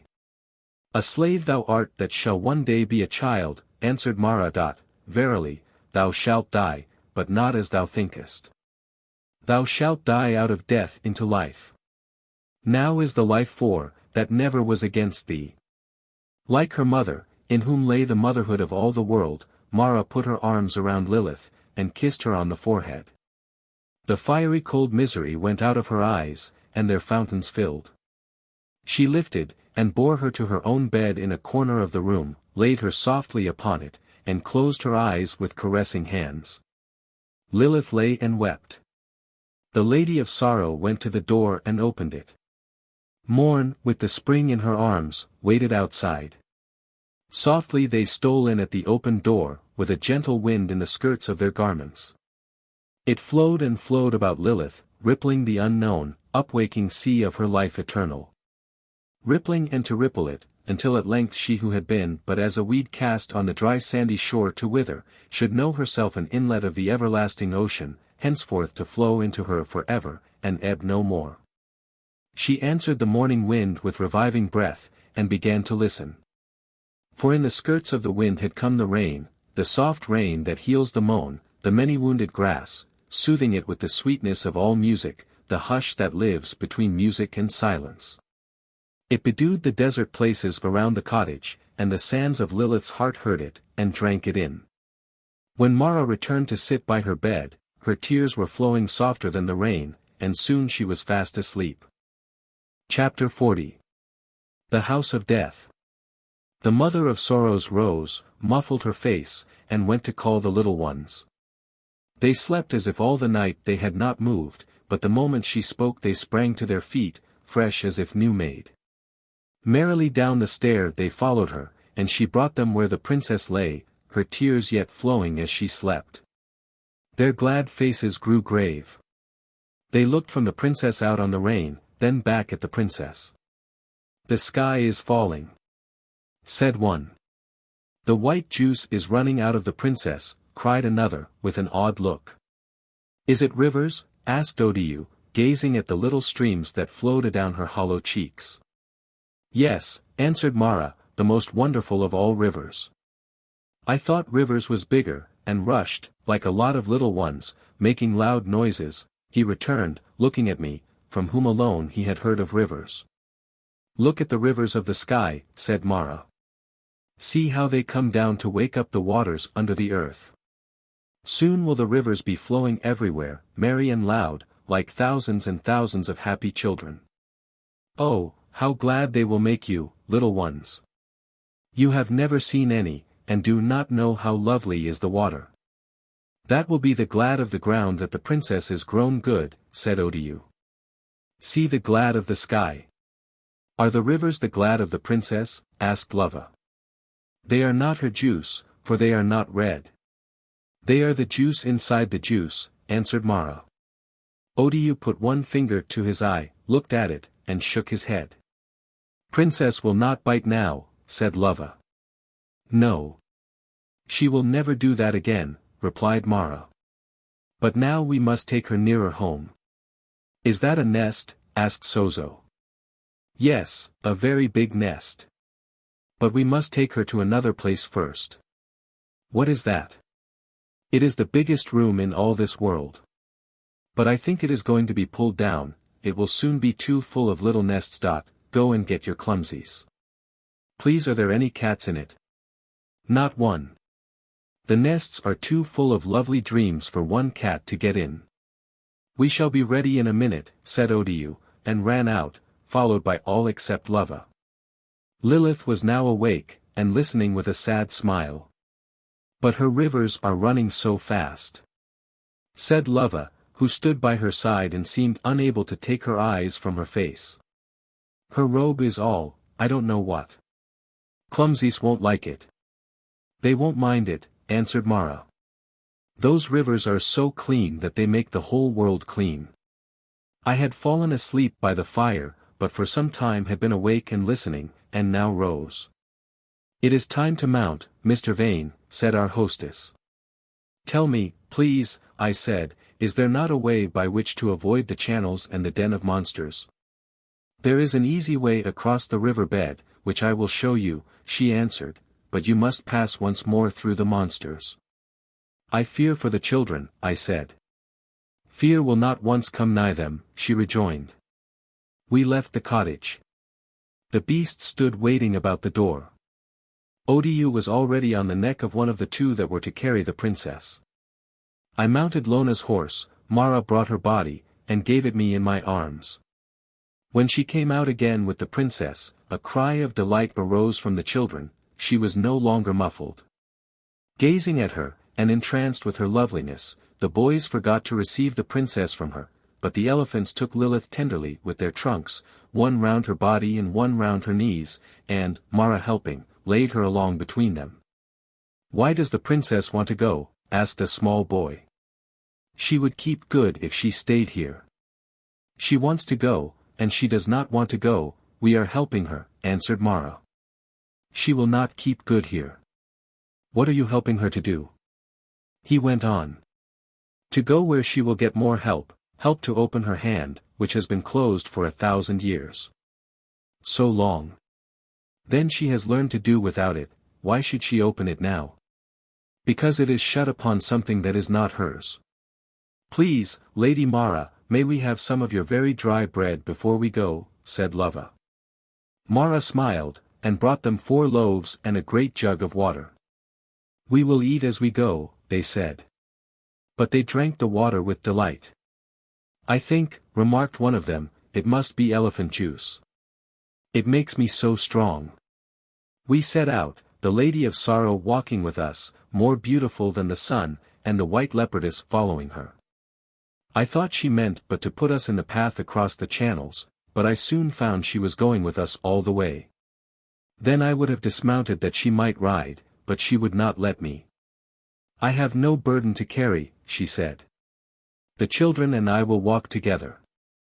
It was the loveliest of mornings, the sun shone his brightest, and the wind blew his sweetest, but they did not comfort the desert, for it had no water. We crossed the channels without difficulty, the children gambling about Mara all the way, but did not reach the top of the ridge over the Bad Burrow until the sun was already in the act of disappearing. Then I made the little ones mount their elephants, for the moon might be late, and I could not help some anxiety about them. The Lady of Sorrow now led the way by my side, the elephants followed, the 2 that bore the princess in the center. The leopardess brought up the rear, and just as we reached the frightful margin, the moon looked up and showed the shallow basin lying before us untroubled. Mara stepped into it, not a movement answered her tread or the feet of my horse. But the moment that the elephants carrying the princess touched it, the seemingly solid earth began to heave and boil, and the whole dread brood of the hellish nest was calm moved.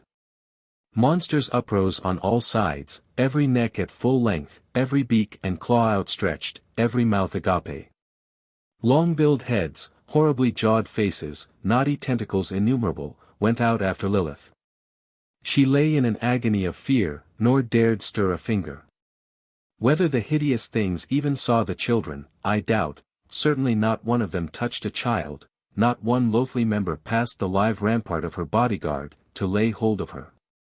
Little ones, I cried, keep your elephants close about the princess. Be brave, they will not touch you. What will not touch us? We don't know what to be brave at, they answered. And I perceived they were unaware of one of the deformities around them. Never mind then, I returned, only keep close. They were panoplied in their blindness. Incapacity to see was their safety. What they could nowise be aware of, could not hurt them. But the hideous forms I saw that night. Mara was a few paces in front of me when a solitary, bodiless head bounced on the path between us.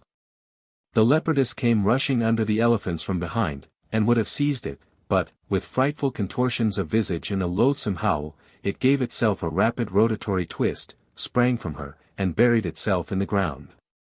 The death in my arms assoiling me from fear, I regarded them all unmoved, although never, sure, was elsewhere beheld such a crew accursed. Mara still went in front of me, and the leopardess now walked close behind her, shivering often, for it was very cold, when suddenly the ground before me to my left began to heave, and a low wave of earth came slinking toward us. It rose higher as it drew here, out of it slouched a dreadful head with fleshy tubes for hair, and opening a great oval mouth, snapped at me. The leopardess sprang, but fell baffled beyond it. Almost under our feet, shot up the head of an enormous snake, with a lamping wallowing glare in its eyes. Again the leopardess rushed to the attack, but found nothing. At a third monster she darted with like fury, and like failure, then sullenly ceased to heed the phantom horde. But I understood the peril and hastened the crossing, the rather that the moon was carrying herself strangely. Even as she rose she seemed ready to drop and give up the attempt as hopeless, and since, I saw her sink back once fully her own breadth. The arc she made was very low, and now she had begun to descend rapidly. We were almost over, when, between us and the border of the basin, arose a long neck, on the top of which, like the blossom of some Stygian lily, sat what seemed the head of a corpse, its mouth half open, and full of canine teeth. I went on. It retreated, then drew aside. The lady stepped on the firm land, but the leopardess between us, roused once more, turned, and flew at the throat of the terror. I remained where I was to see the elephants, with the princess and the children, safe on the bank. Then I turned to look after the leopardess. That moment the moon went down. For an instant I saw the leopardess and the snake monster convolved in a cloud of dust, then darkness hid them. Trembling with fright, my horse wheeled, and in 3 bounds overtook the elephants. As we came up with them, a shapeless jelly dropped on the princess. A white dove dropped immediately on the jelly, stabbing it with its beak. It made a squelching, sucking sound, and fell off. Then I heard the voice of a woman talking with Mara, and I knew the voice. "I fear she is dead," said Mara. "I will send and find her," answered the mother.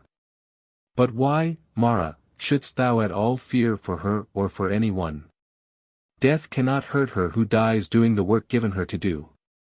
I shall miss her sorely, she is good and wise. Yet I would not have her live beyond her hour. She has gone down with the wicked, she will rise with the righteous. We shall see her again ere very long." "Mother," I said, "although I did not see her, we come to you many, but most of us are little ones.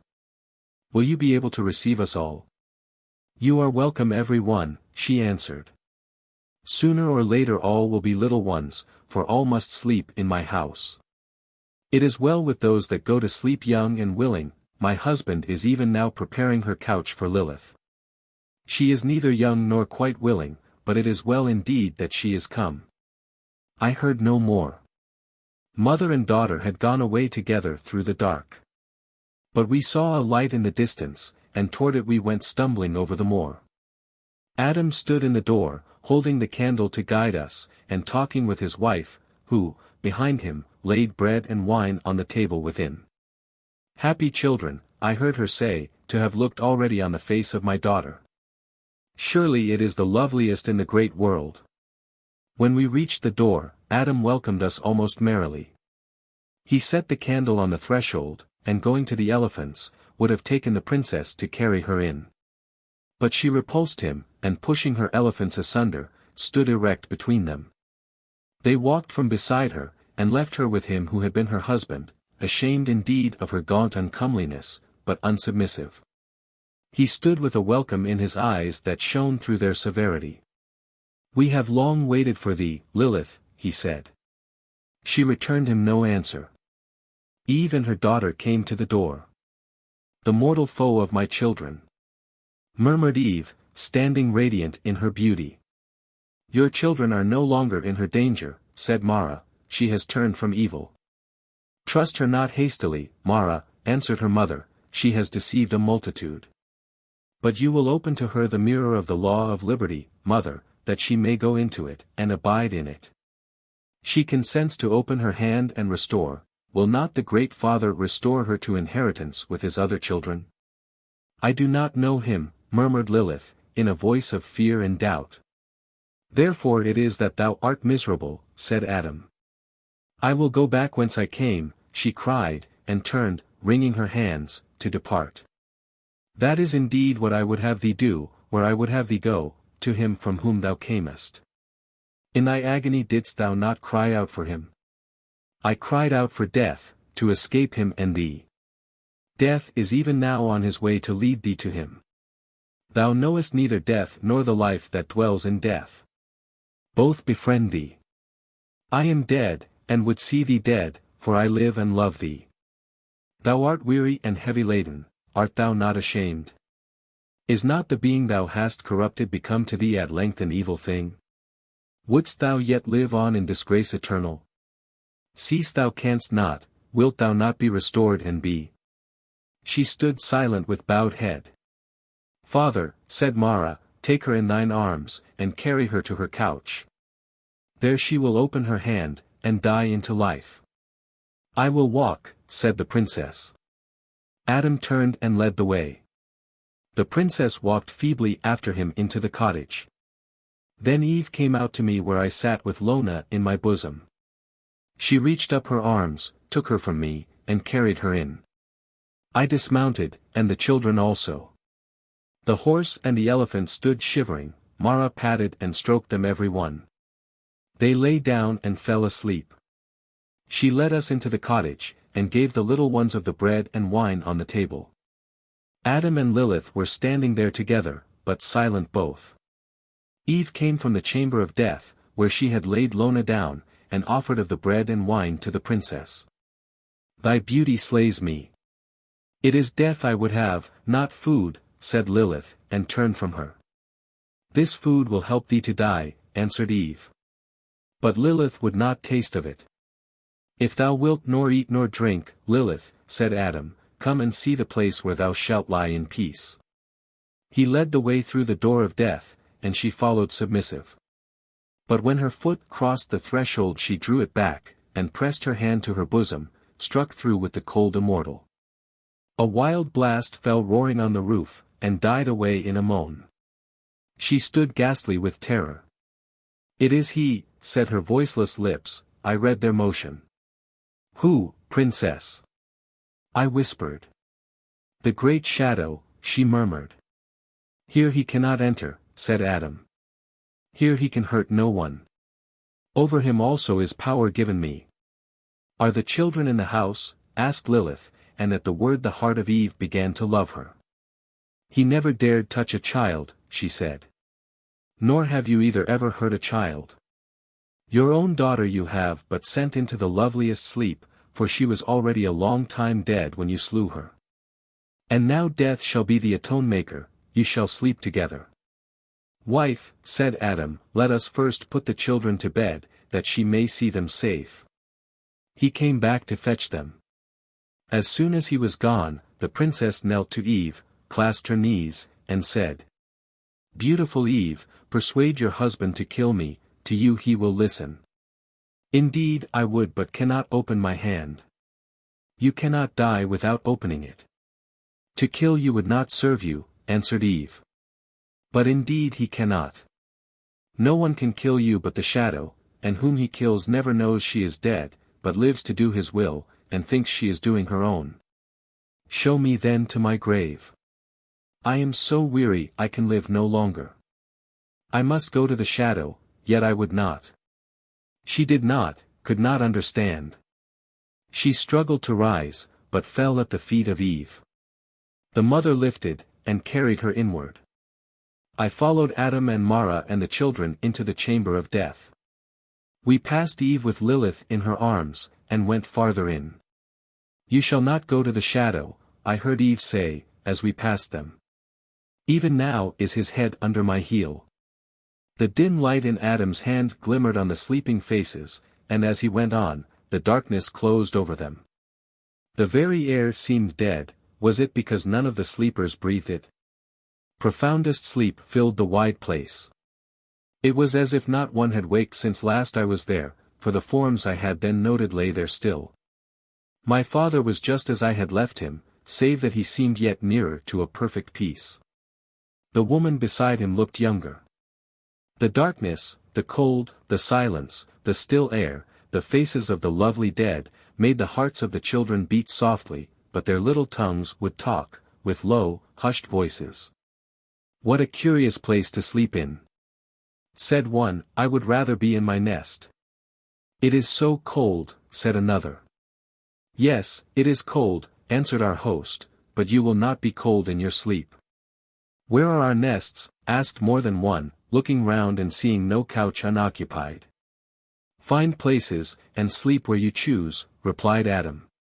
Instantly they scattered, advancing fearlessly beyond the light, but we still heard their gentle voices, and it was plain they saw where I could not. Oh, cried one, here is such a beautiful lady, may I sleep beside her? I will creep in quietly, and not wake her. Yes, you may, answered the voice of Eve behind us. And we came to the couch while the little fellow was yet creeping slowly and softly under the sheet. He laid his head beside the lady's, looked up at us, and was still. His eyelids fell, he was asleep. We went a little farther, and there was another who had climbed up on the couch of a woman. Mother! Mother! He cried, kneeling over her, his face close to hers. She's so cold she can't speak, he said, looking up to us.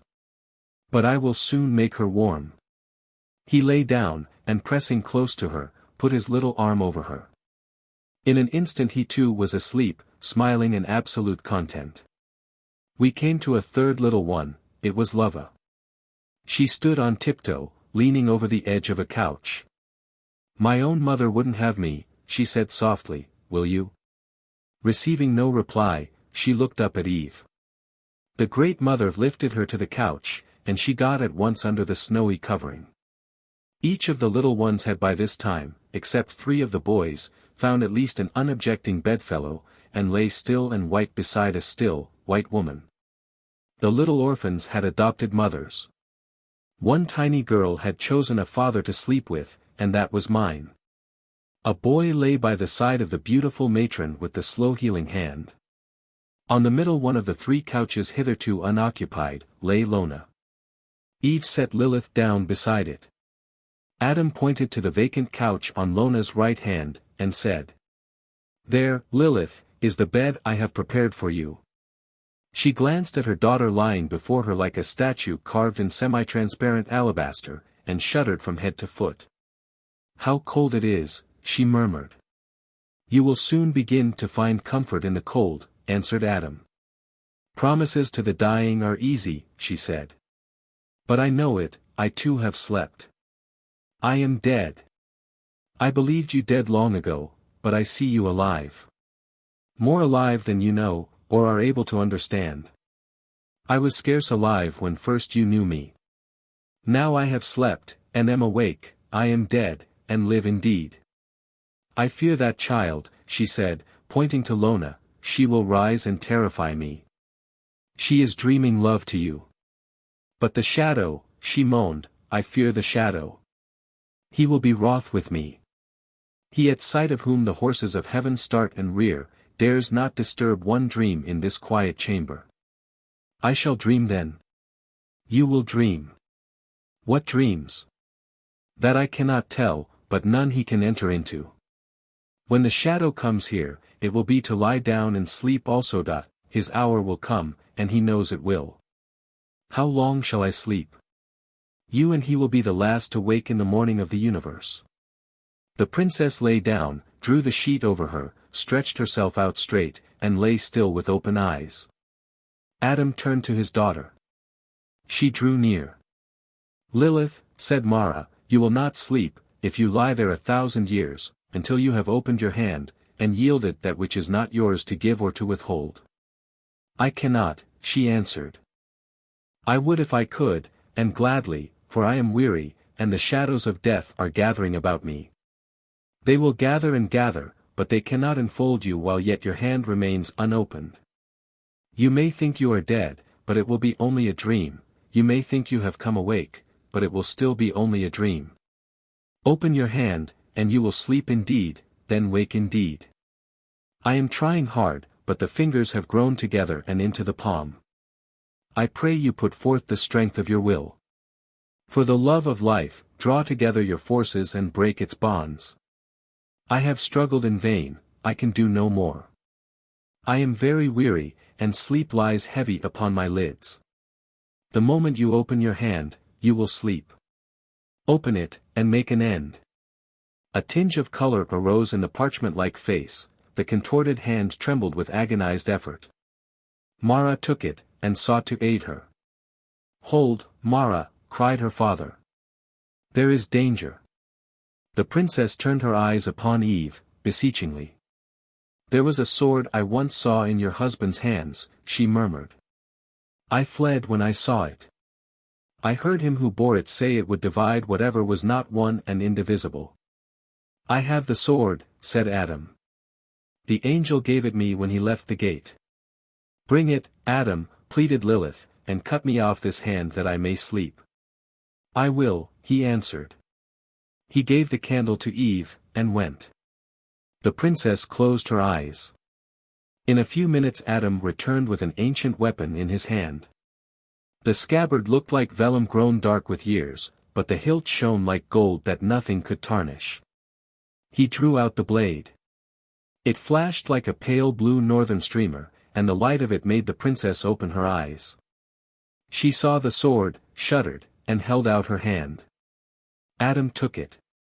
The sword gleamed once, there was one little gush of blood, and he laid the severed hand in Mara's lap. Lilith had given one moan, and was already fast asleep. Mara covered the arm with the sheet, and the three turned away. "Will you not dress the wound?" I said. "A wound from that sword," answered Adam, "needs no dressing. It is healing and not hurt." "Poor lady," I said, "she will wake with but one hand." "Where the dead deformity clung," replied Mara, "the true, lovely hand is already growing." We heard a childish voice behind us, and turned again. The candle in Eve's hand shone on the sleeping face of Lilith, and the waking faces of the three little ones, grouped on the other side of her couch. "How beautiful she is grown," said one of them. "Poor princess," said another. "I will sleep with her. She will not bite any more." As he spoke he climbed into her bed, and was immediately fast asleep. Eve covered him with the sheet. "I will go on her other side," said the third. "She shall have two to kiss her when she wakes." "And I am left alone," said the first mournfully. "I will put you to bed," said Eve. She gave the candle to her husband, and led the child away. We turned once more to go back to the cottage. I was very sad, for no one had offered me a place in the house of the dead. Eve joined us as we went, and walked on before with her husband. Mara by my side carried the hand of Lilith in the lap of her robe. "Ah, you have found her," we heard Eve say as we stepped into the cottage. The door stood open, 2 elephant trunks came through it out of the night beyond. I sent them with the lantern, she went on to her husband, to look for Mara's leopardess. "They have brought her." I followed Adam to the door, and between us we took the white creature from the elephants, and carried her to the chamber we had just left, the women preceding us, Eve with the light, and Mara still carrying the hand. There we laid the beauty across the feet of the princess, her forepaws outstretched, and her head couching between them. Chapter 41. I am sent. Then I turned and said to Eve, "Mother, one couch next to Lona is empty. I know I am unworthy, but may I not sleep this night in your chamber with my dead? Will you not pardon both my cowardice and my self-confidence, and take me in? I give me up. I am sick of myself, and would fain sleep the sleep." "The couch next to Lona is the one already prepared for you," she answered. "But something waits to be done ere you sleep." "I am ready," I replied. "How do you know you can do it?" she asked with a smile. "Because you require it," I answered. "What is it?" She turned to Adam. "Is he forgiven, husband?" "From my heart." "Then tell him what he has to do." Adam turned to his daughter. "Give me that hand, Mara, my child." She held it out to him in her lap. He took it tenderly. "Let us go to the cottage," he said to me. "There I will instruct you." As we went, again arose a sudden stormful blast, mingled with a great flapping on the roof, but it died away as before in a deep moan. When the door of the death chamber was closed behind us, Adam seated himself, and I stood before him. "You will remember," he said, "how, after leaving my daughter's house, you came to a dry rock, bearing the marks of an ancient cataract. You climbed that rock, and found a sandy desert. Go to that rock now, and from its summit walk deep into the desert. But go not many steps ere you lie down, and listen with your head on the sand. If you hear the murmur of water beneath, go a little farther, and listen again. If you still hear the sound, you are in the right direction. Every few yards you must stop, lie down, and hearken. If, listening thus, at any time you hear no sound of water, you are out of the way, and must hearken in every direction until you hear it again. Keeping with the sound, and careful not to retrace your steps, you will soon hear it louder, and the growing sound will lead you to where it is loudest, that is the spot you seek. There dig with the spade I will give you, and dig until you come to moisture, in it lay the hand, cover it to the level of the desert, and come home. But give good heed, and carry the hand with care. Never lay it down, in what place of seeming safety soever, let nothing touch it, stop nor turn aside for any attempt to bar your way, never look behind you, speak to no one, answer no one, walk straight on. It is yet dark, and the morning is far distant, but you must set out at once. He gave me the hand, and brought me a spade. This is my gardening spade, he said, with it I have brought many a lovely thing to the sun. I took it, and went out into the night. It was very cold, and pitch dark. To fall would be a dread thing, and the way I had to go was a difficult one even in the broad sunlight. But I had not set myself the task, and the minute I started I learned that I was left to no chance. A pale light broke from the ground at every step, and showed me where next to set my foot. Through the heather and the low rocks I walked without once even stumbling. I found the Bad Burrow quite still, not a wave arose, not a head appeared as I crossed it. A moon came, and herself showed me the easy way. Toward morning I was almost over the dry channels of the first branch of the river bed, and not far, I judged, from Mara's cottage. The moon was very low, and the sun not yet up, when I saw before me in the path, here narrowed by rocks, a figure covered from head to foot as with a veil of moonlit mist. I kept on my way as if I saw nothing. The figure threw aside its veil. "Have you forgotten me already?" said the princess, or what seemed she. I neither hesitated nor answered, I walked straight on. "You meant then to leave me in that horrible sepulchre. Do you not yet understand that where I please to be, there I am? Take my hand, I am alive as you." I was on the point of saying, "Give me your left hand," but bethought myself, held my peace, and steadily advanced. "Give me my hand," she suddenly shrieked, "or I will tear you in pieces. You are mine." She flung herself upon me. I shuddered, but did not falter. Nothing touched me, and I saw her no more. With measured tread along the path, filling it for some distance, came a body of armed men. I walked through them, nor know whether they gave way to me, or were bodiless things. But they turned and followed me. I heard and felt their march at my very heels, but I cast no look behind, and the sound of their steps and the clash of their armor died away. A little farther on, the moon being now close to the horizon and the way in deep shadow, I descried, seated where the path was so narrow that I could not pass her, a woman with muffled face. "Ah," she said, "you are come at last. I have waited here for you an hour or more. You have done well. Your trial is over. My father sent me to meet you that you might have a little rest on the way. Give me your charge, and lay your head in my lap. I will take good care of both until the sun is well risen. I am not bitterness always, neither to all men." Her words were terrible with temptation, for I was very weary. And what more likely to be true? If I were, through slavish obedience to the letter of the command and lack of pure insight, to trample under my feet the very person of the Lady of Sorrow. My heart grew faint at the thought, then beat as if it would burst my bosom. Nevertheless my will hardened itself against my heart, and my step did not falter. I took my tongue between my teeth lest I should unawares answer, and kept on my way. If Adam had sent her, he could not complain that I would not heed her. Nor would the Lady of Sorrow love me the less that even she had not been able to turn me aside. Just ere I reached the phantom, she pulled the covering from her face, great indeed was her loveliness, but those were not Mara's eyes. No lie could truly or for long imitate them. I advanced as if the thing were not there, and my foot found empty room. I had almost reached the other side when a shadow, I think it was the shadow, barred my way.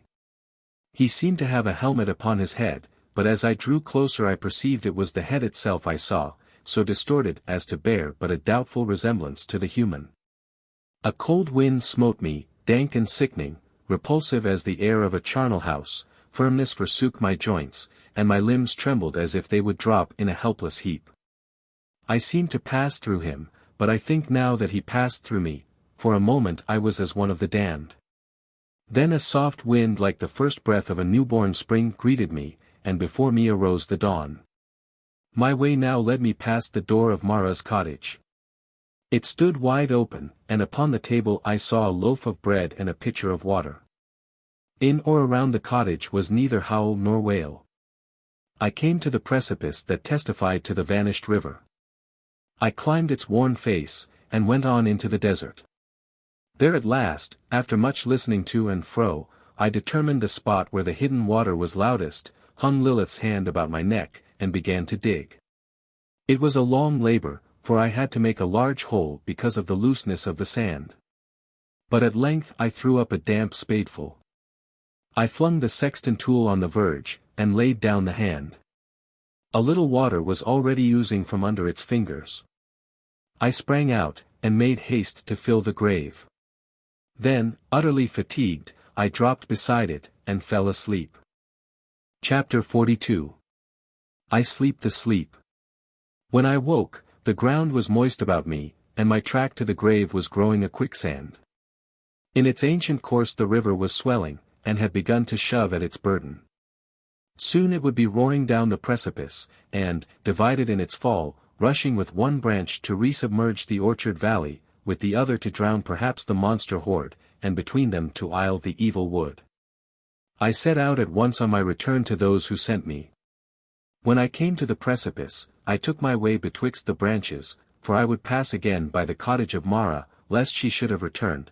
I longed to see her once more ere I went to sleep. And now I knew where to cross the channels, even if the river should have overtaken me and filled them. But when I reached it, the door stood open still, the bread and the water were still on the table, and deep silence was within and around it. I stopped and called aloud at the door, but no voice replied, and I went my way. A little farther, I came where sat a grey-headed man on the sand, weeping. "What ails you, sir?" I asked.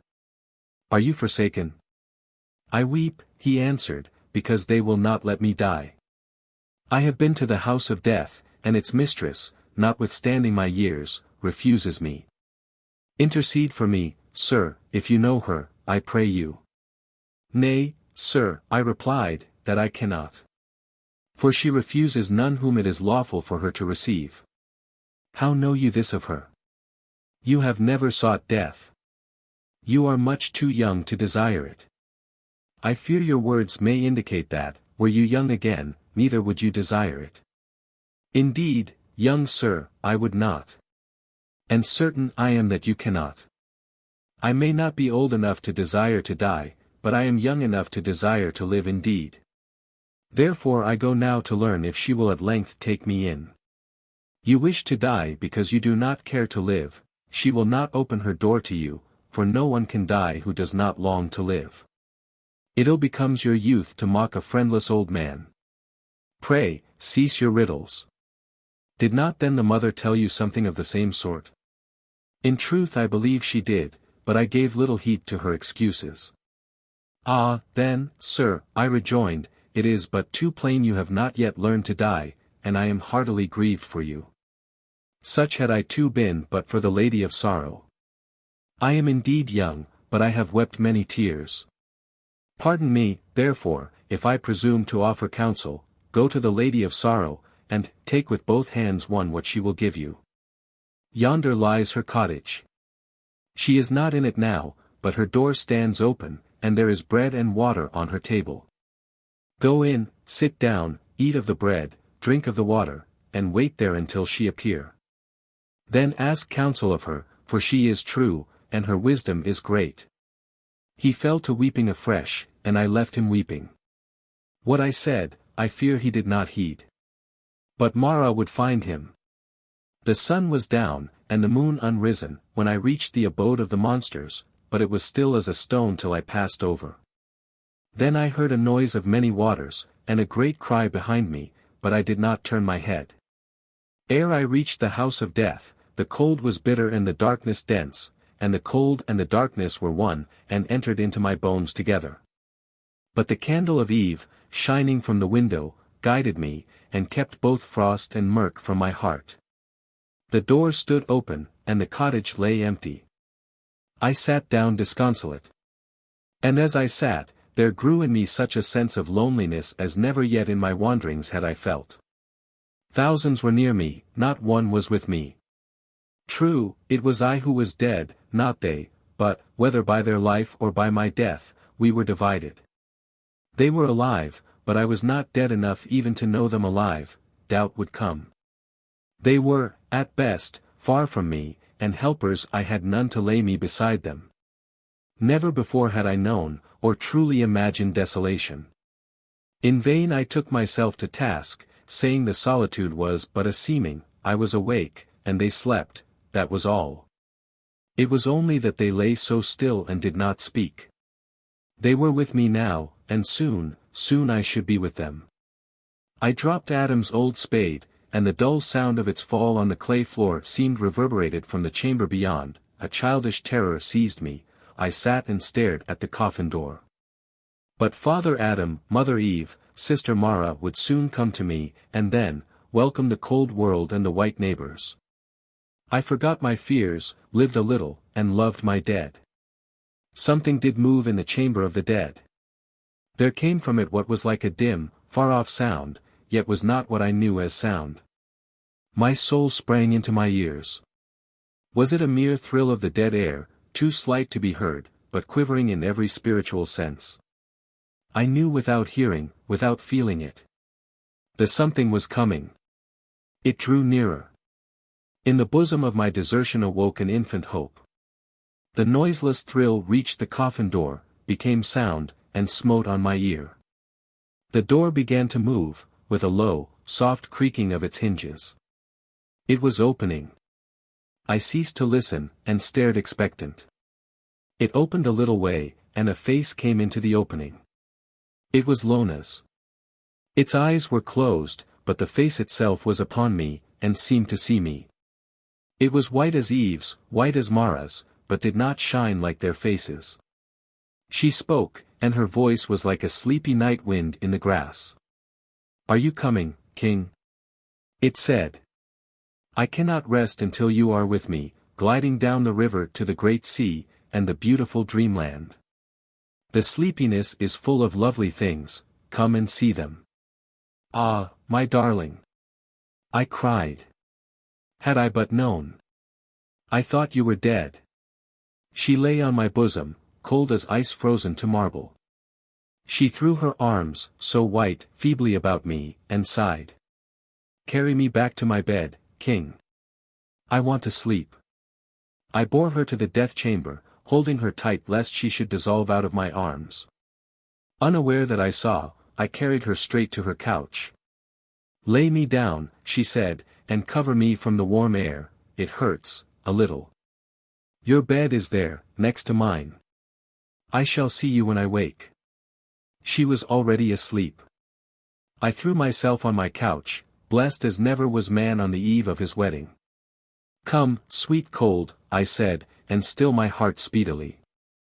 But there came instead a glimmer of light in the chamber, and I saw the face of Adam approaching. He had not the candle, yet I saw him. At the side of Lona's couch, he looked down on her with a questioning smile, and then greeted me across it. "We have been to the top of the hill to hear the waters on their way," he said. "They will be in the den of the monsters tonight. But why did you not await our return?" "My child could not sleep," I answered. "She is fast asleep," he rejoined. "Yes, now," I said, "but she was awake when I laid her down." "She was asleep all the time," he insisted. She was perhaps dreaming about you, and came to you? She did. And did you not see that her eyes were closed? Now I think of it, I did. If you had looked ere you laid her down, you would have seen her asleep on the couch. That would have been terrible.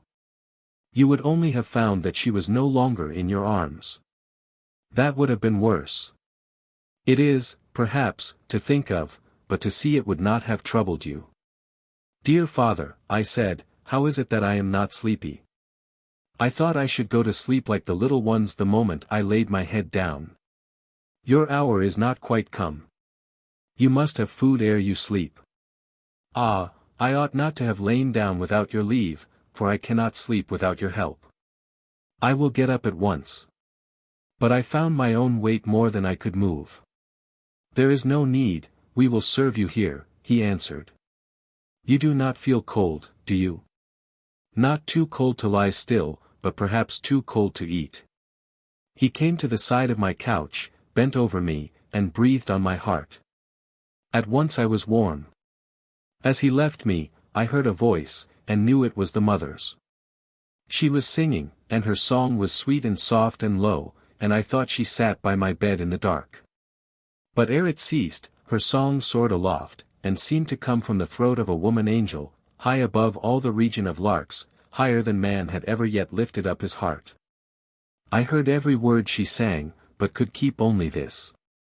Many a wrong, and its curing song. Many a road, and many an inn. Room to roam, but only one home. For all the world to win. And I thought I had heard the song before. Then the three came to my couch together, bringing me bread and wine, and I sat up to partake of it. Adam stood on one side of me, Eve and Mara on the other. You are good indeed, Father Adam, Mother Eve, Sister Mara, I said, to receive me. In my soul I am ashamed and sorry. We knew you would come again, answered Eve. How could you know it? I returned. Because here was I, born to look after my brothers and sisters, answered Mara with a smile. Every creature must one night yield himself and lie down, answered Adam, he was made for liberty, and must not be left a slave. It will be late, I fear, ere all have lain down. I said. There is no early or late here, he rejoined. For him the true time then first begins who lays himself down. Men are not coming home fast, women are coming faster. A desert, wide and dreary, parts him who lies down to die from him who lies down to live. The former may well make haste, but here is no haste. To our eyes, said Eve, you were coming all the time, we knew Mara would find you, and you must come. How long is it since my father lay down? I asked. I have told you that years are of no consequence in this house, answered Adam, we do not heed them. Your father will wake when his morning comes. Your mother, next to whom you are lying. Ah, then, it is my mother. I exclaimed. Yes, she with the wounded hand, he assented, she will be up and away long ere your morning is ripe. I am sorry. Rather be glad. It must be a sight for God himself to see such a woman come awake. It is indeed a sight for God, a sight that makes her Maker glad. He sees of the travail of his soul, and is satisfied, look at her once more, and sleep. He let the rays of his candle fall on her beautiful face. She looks much younger. I said. She is much younger, he replied. Even Lilith already begins to look younger. I lay down, blissfully drowsy. But when you see your mother again, he continued, you will not at first know her. She will go on steadily growing younger until she reaches the perfection of her womanhood, a splendor beyond foresight. Then she will open her eyes, behold on one side her husband, on the other her son, and rise and leave them to go to a father and a brother more to her than they. I heard as one in a dream. I was very cold, but already the cold caused me no suffering. I felt them put on me the white garment of the dead. Then I forgot everything. The night about me was pale with sleeping faces, but I was asleep also, nor knew that I slept. Chapter 43. The dreams that came. I grew aware of existence, aware also of the profound, the infinite cold. I was intensely blessed, more blessed, I know, than my heart, imagining, can now recall. I could not think of warmth with the least suggestion of pleasure. I knew that I had enjoyed it, but could not remember how. The cold had soothed every care, dissolved every pain, comforted every sorrow. Comforted? Nay. Sorrow was swallowed up in the life drawing nigh to restore every good and lovely thing 100-fold. I lay at peace, full of the quietest expectation, breathing the damp odors of earth's bountiful bosom, aware of the souls of primroses, daisies and snowdrops, patiently waiting in it for the spring. How convey the delight of that frozen, yet conscious sleep? I had no more to stand up.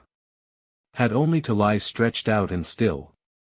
How cold I was, words cannot tell, yet I grew colder and colder, and welcomed the cold yet more and more. I grew continuously less conscious of myself, continuously more conscious of bliss, unimaginable yet felt. I had neither made it nor prayed for it, it was mine in virtue of existence. And existence was mine in virtue of a will that dwelt in mine. Then the dreams began to arrive, and came crowding. I lay naked on a snowy peak. The white mist heaved below me like a billowy sea. The cold moon was in the air with me, and above the moon and me the colder sky, in which the moon and I dwelt. I was Adam, waiting for God to breathe into my nostrils the breath of life. I was not Adam, but a child in the bosom of a mother white with a radiant whiteness. I was a youth on a white horse, leaping from cloud to cloud of a blue heaven, hasting calmly to some blessed goal. For centuries I dreamed, or was it Chiliads? Or only one long night, but why ask? For time had nothing to do with me.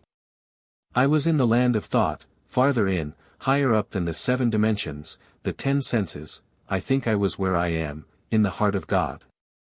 I dreamed away dim cycles in the center of a melting glacier, the spectral moon drawing nearer and nearer, the wind and the welter of a torrent growing in my ears. I lay and heard them, the wind and the water and the moon sang a peaceful waiting for a redemption drawing nigh.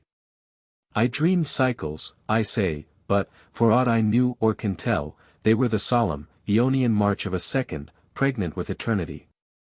Then, of a sudden, but not once troubling my conscious bliss, all the wrongs I had ever done, from far beyond my earthly memory down to the present moment, were with me.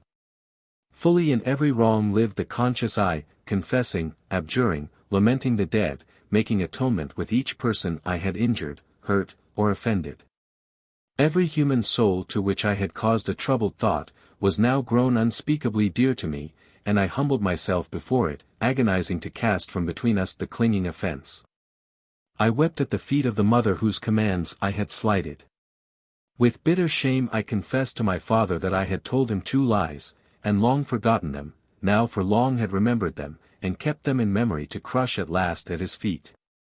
I was the eager slave of all whom I had thus or anyhow wronged. Countless services I devised to render them. For this one I would build such a house as had never grown from the ground. For that one I would train such horses as had never yet been seen in any world. For a third I would make such a garden as had never bloomed, haunted with still pools, and alive with running waters. I would write songs to make their hearts swell, and tales to make them glow. I would turn the forces of the world into such channels of invention as to make them laugh with the joy of wonder. Love possessed me. Love was my life. Love was to me, as to him that made me, all in all. Suddenly I found myself in a solid blackness, upon which the ghost of light that dwells in the caverns of the eyes could not cast one fancied glimmer. But my heart, which feared nothing and hoped infinitely, was full of peace. I lay imagining what the light would be when it came, and what new creation it would bring with it, when, suddenly, without conscious volition, I sat up and stared about me.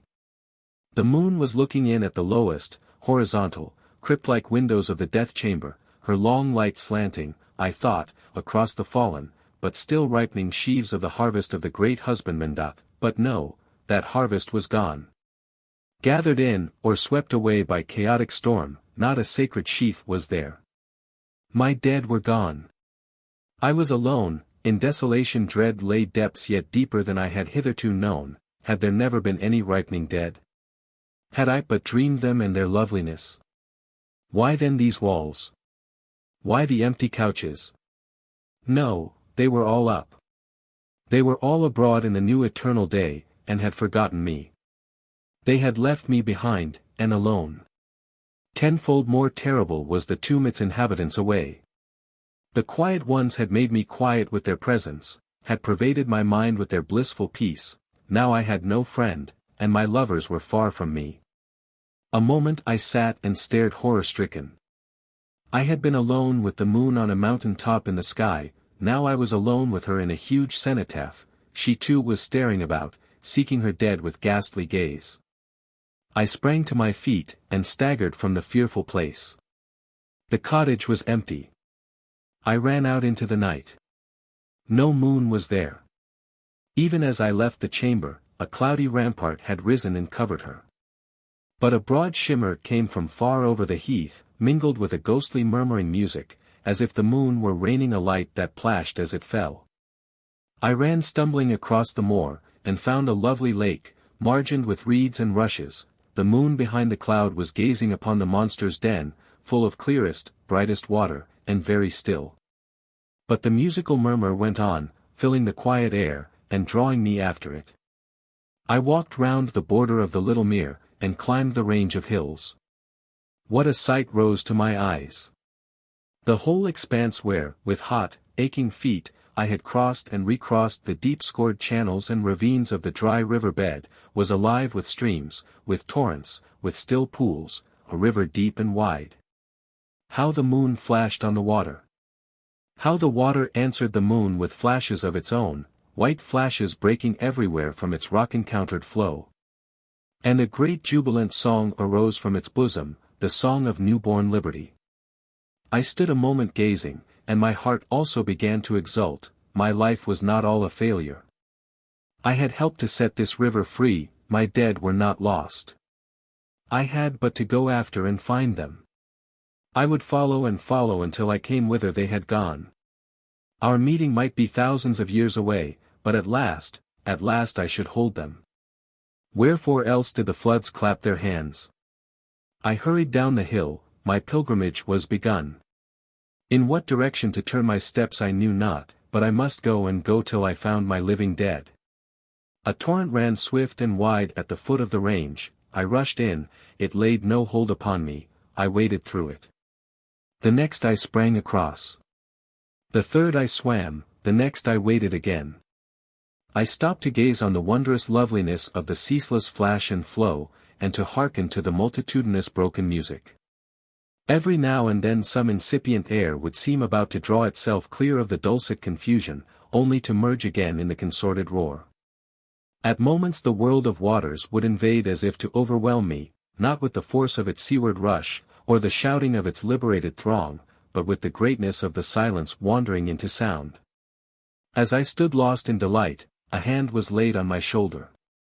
I turned, and saw a man in the prime of strength, beautiful as if fresh from the heart of the glad Creator, young like him who cannot grow old. I looked, it was Adam. He stood large and grand, clothed in a white robe, with the moon in his hair. "Father," I cried, "where is she? Where are the dead? Is the great resurrection come and gone?" The terror of my loneliness was upon me, I could not sleep without my dead. I ran from the desolate chamber. Whither shall I go to find them? "You mistake, my son," he answered, in a voice whose very breath was consolation. "You are still in the chamber of death, still upon your couch, asleep and dreaming, with the dead around you. Alas! When I but dream, how am I to know it? The dream best dreamed is the likest to the waking truth. When you are quite dead, you will dream no false dream. The soul that is true can generate nothing that is not true, neither can the false enter it." "But, sir," I faltered, "how am I to distinguish betwixt the true and the false where both alike seem real?" "Do you not understand?" he returned, with a smile that might have slain all the sorrows of all his children. You cannot perfectly distinguish between the true and the false while you are not yet quite dead, neither indeed will you when you are quite dead, that is, quite alive, for then the false will never present itself. At this moment, believe me, you are on your bed in the house of death. I am trying hard to believe you, Father. I do indeed believe you, although I can neither see nor feel the truth of what you say. You are not to blame that you cannot. And because even in a dream you believe me, I will help you. Put forth your left hand open, and close it gently, it will clasp the hand of your Lona, who lies asleep where you lie dreaming you are awake. I put forth my hand, it closed on the hand of Lona, firm and soft and deathless. But, Father, I cried, she is warm. Your hand is as warm to hers. Cold is a thing unknown in our country. Neither she nor you are yet in the fields of home, but each to each is alive and warm and healthful. Then my heart was glad. But immediately supervened a sharp stinging doubt. Father, I said, forgive me, but how am I to know surely that this also is not a part of the lovely dream in which I am now walking with thyself? Thou doubtest because thou lovest the truth. Some would willingly believe life but a phantasm, if only it might forever afford them a world of pleasant dreams. Thou art not of such. Be content for a while not to know surely. The hour will come, and that ere long, when, being true, thou shalt behold the very truth, and doubt will be forever dead. Scarce, then, wilt thou be able to recall the features of the phantom. Thou wilt then know that which thou canst not now dream. Thou hast not yet looked the truth in the face, hast as yet at best but seen him through a cloud. That which thou sayest not, and never didst see save in a glass darkly, that which, indeed, never can be known save by its innate splendor shining straight into pure eyes, that thou canst not but doubt. And art blameless in doubting until thou sayest it face to face, when thou wilt no longer be able to doubt it. But to him who has once seen even a shadow only of the truth, and, even but hoping he has seen it when it is present no longer, tries to obey it, to him the real vision, the truth himself, will come and depart no more, but abide with him forever. I think I see, Father, I said, I think I understand. Then remember, and recall. Trials yet await thee, heavy, of a nature thou knowest not now. Remember the things thou hast seen. Truly thou knowest not those things, but thou knowest what they have seemed, what they have meant to thee. Remember also the things thou shalt yet see. Truth is all in all, and the truth of things lies, at once hid and revealed, in their seeming. How can that be, Father? I said, and raised my eyes with the question, for I had been listening with down-bent head, aware of nothing but the voice of Adam. He was gone. In my ears was naught but the sounding silence of the swift-flowing waters. I stretched forth my hands to find him, but no answering touch met their seeking. I was alone, alone in the land of dreams. To myself I seemed wide awake, but I believed I was in a dream, because he had told me so. Even in a dream, however, the dreamer must do something. He cannot sit down and refuse to stir until the dream grow weary of him and depart. I took up my wandering, and went on. Many channels I crossed, and came to a wider space of rock. There, dreaming I was weary, I laid myself down, and longed to be awake. I was about to rise and resume my journey, when I discovered that I lay beside a pit in the rock, whose mouth was like that of a grave. It was deep and dark. I could see no bottom. Now in the dreams of my childhood I had found that a fall invariably woke me, and would, therefore, when desiring to discontinue a dream, seek some eminence whence to cast myself down that I might wake, with one glance at the peaceful heavens. And one at the rushing waters, I rolled myself over the edge of the pit. For a moment consciousness left me. When it returned, I stood in the garret of my own house, in the little wooden chamber of the cowl and the mirror. Unspeakable despair, hopelessness blank and dreary, invaded me with the knowledge, between me and my Lona lay an abyss impassable. Stretched a distance no chain could measure. Space and time and mode of being, as with walls of adamant unscalable, impenetrable, shut me in from that gulf. True, It might yet be in my power to pass again through the door of light, and journey back to the chamber of the dead. And if so, I was parted from that chamber only by a wide heath, and by the pale, starry night betwixt me and the sun, which alone could open for me the mirror door, and was now far away on the other side of the world. But an immeasurably wider gulf sank between us in this, that she was asleep and I was awake. That I was no longer worthy to share with her that sleep, and could no longer hope to awake from it with her. For truly I was much to blame, I had fled from my dream. The dream was not of my making, any more than was my life, I ought to have seen it to the end. And in fleeing from it, I had left the holy sleep itself behind me. I would go back to Adam, tell him the truth, and bow to his decree.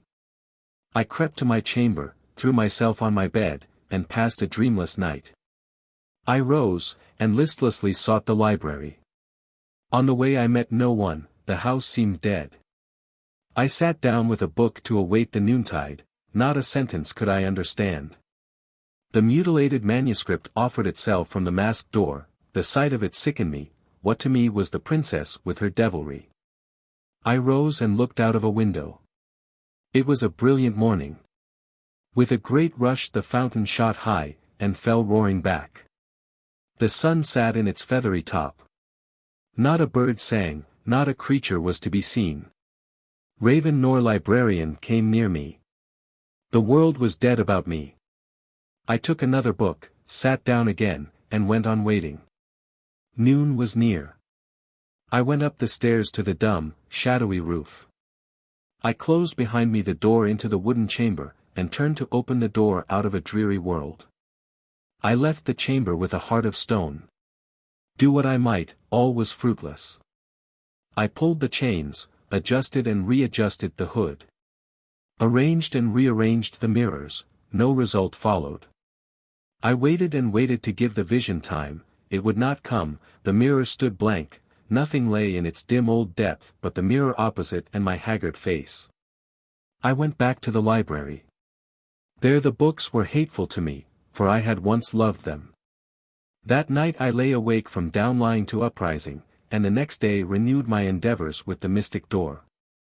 But all was yet in vain. How the hours went I cannot think. No one came nigh me, not a sound from the house below entered my ears. Not once did I feel weary, only desolate, drearily desolate. I passed a second sleepless night. In the morning I went for the last time to the chamber in the roof, and for the last time sought an open door, there was none. My heart died within me. I had lost my Lona. Was she anywhere? Had she ever been, save in the mouldering cells of my brain? I must die one day, I thought, and then, straight from my deathbed, I will set out to find her. If she is not, I will go to the Father and say, even thou canst not help me, let me cease, I pray thee. Chapter 44. The Waking. The fourth night I seemed to fall asleep, and that night woke indeed. I opened my eyes and knew, although all was dark around me, that I lay in the house of death, and that every moment since there I fell asleep I had been dreaming, and now first was awake. At last! I said to my heart, and it leaped for joy. I turned my eyes, Lona stood by my couch, waiting for me. I had never lost her, only for a little time lost the sight of her. Truly I needed not have lamented her so sorely. It was dark, as I say, but I saw her, she was not dark. Her eyes shone with the radiance of the mother's, and the same light issued from her face, nor from her face only, for her death dress, filled with the light of her body now tenfold awake in the power of its resurrection, was white as snow and glistering. She fell asleep a girl, she awoke a woman, ripe with the loveliness of the life essential. I folded her in my arms, and knew that I lived indeed. I woke first, she said, with a wondering smile. You did, my love, and woke me. I only looked at you and waited, she answered. The candle came floating toward us through the dark, and in a few moments Adam and Eve and Mara were with us. They greeted us with a quiet good morning and a smile, they were used to such wakings. I hope you have had a pleasant darkness, said the mother.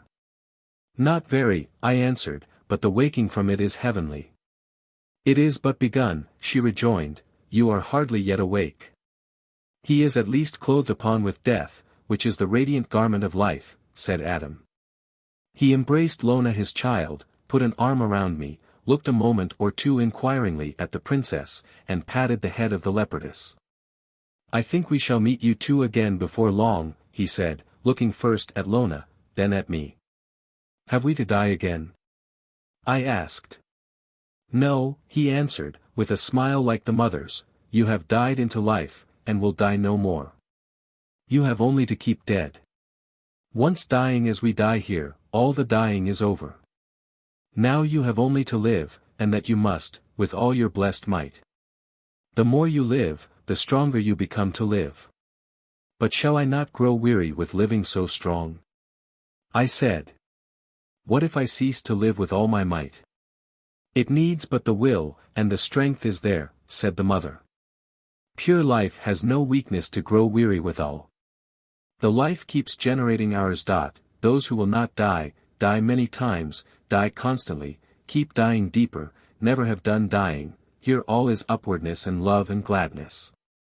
She ceased with a smile and a look that seemed to say, we are mother and son, we understand each other. Between us no farewell is possible. Mara kissed me on the forehead, and said, gaily. I told you, brother, all would be well. When next you would comfort, say, what will be well, is even now well. She gave a little sigh, and I thought it meant, but they will not believe you. You know me now, she ended, with a smile like her mother's. I know you. I answered, you are the voice that cried in the wilderness before ever the Baptist came. You are the shepherd whose wolves hunt the wandering sheep home ere the shadow rise and the night grow dark. My work will one day be over, she said, and then I shall be glad with the gladness of the great shepherd who sent me. All the night long the morning is at hand, said Adam. What is that flapping of wings I hear? I asked. The shadow is hovering, replied Adam, there is one here whom he counts his own. But ours once, never more can she be his. I turned to look on the faces of my father and mother, and kissed them ere we went. Their couches were empty save of the little ones who had with love's boldness appropriated their hospitality. For an instant that awful dream of desolation overshadowed me, and I turned aside. What is it, my heart? Said Lona. Their empty places frightened me, I answered. They are up and away long ago, said Adam. They kissed you ere they went, and whispered, come soon. And I neither to feel nor hear them. I murmured. How could you, far away in your dreary old house? You thought the dreadful place had you once more. Now go and find them. Your parents, my child, he added, turning to Lona, must come and find you. The hour of our departure was at hand. Lona went to the couch of the mother who had slain her, and kissed her tenderly, then laid herself in her father's arms. That kiss will draw her homeward, my Lona, said Adam. Who were her parents? Asked Lona. My father, answered Adam, is her father also. She turned and laid her hand in mine. I kneeled and humbly thanked the three for helping me to die. Lona knelt beside me, and they all breathed upon us. Hark! I hear the sun, said Adam. I listened. He was coming with the rush as of 1,000 times 10,000 far-off wings, with the roar of a molten and flaming world millions upon millions of miles away. His approach was a crescendo chord of 100 harmonies. The three looked at each other and smiled, and that smile went floating heavenward a three-petaled flower, the family's morning thanksgiving. From their mouths and their faces it spread over their bodies and shone through their garments. Ere I could say, lo, they change. Adam and Eve stood before me, the angels of the resurrection, and Mara was the Magdalene with them at the sepulchre. The countenance of Adam was like lightning, and Eve held a napkin that flung flakes of splendor about the place. A wind began to moan in pulsing gusts. You hear his wings now, said Adam, and I knew he did not mean the wings of the morning. It is the great shadow stirring to depart, he went on. Wretched creature, he has himself within him, and cannot rest. But is there not in him something deeper yet? I asked. Without a substance, he answered, a shadow cannot be, or without a light behind the substance. He listened for a moment, then called out, with a glad smile, hark to the golden cock. Silent and motionless for millions of years has he stood on the clock of the universe, now at last he is flapping his wings. Now will he begin to crow. And at intervals will men hear him until the dawn of the day eternal. I listened. Far away, as in the heart of an Aeonian silence, I heard the clear jubilant outcry of the golden throat. It hurled defiance at death and the dark, sang infinite hope, and coming calm. It was the expectation of the creature finding at last a voice. The cry of a chaos that would be a kingdom.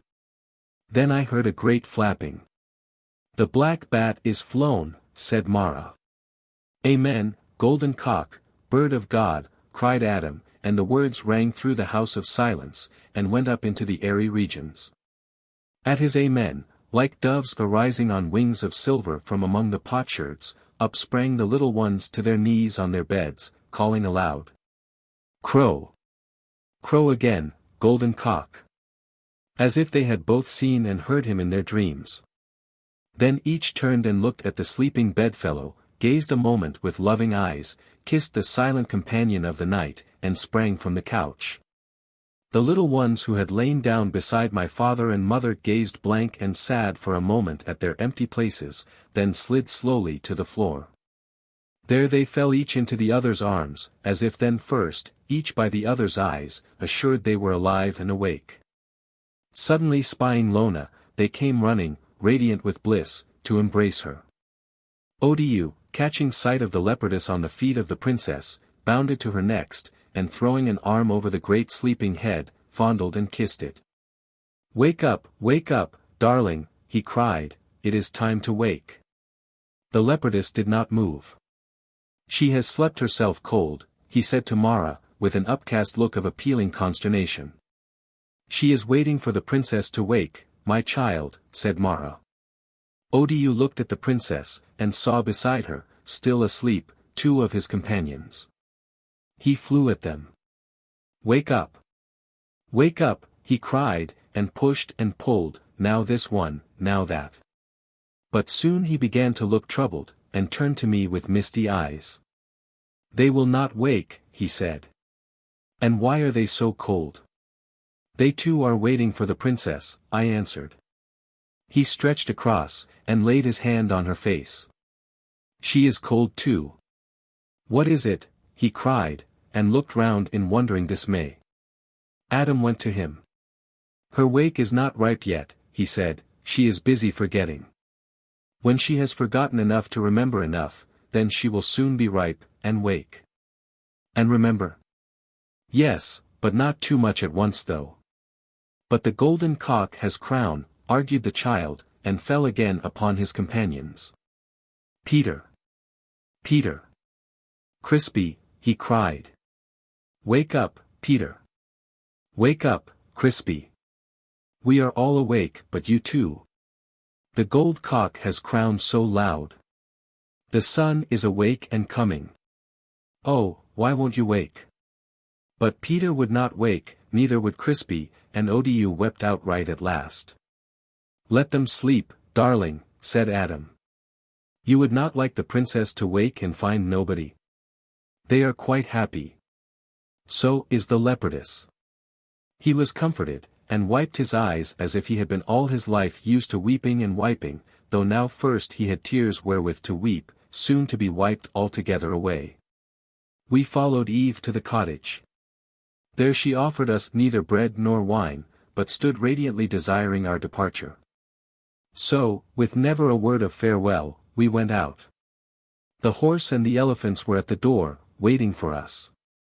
We were too happy to mount them, and they followed us. Chapter 45. The journey home. It had ceased to be dark, we walked in a dim twilight, breathing through the dimness the breath of the spring. A wondrous change had passed upon the world, or was it not rather that a change more marvelous had taken place in us?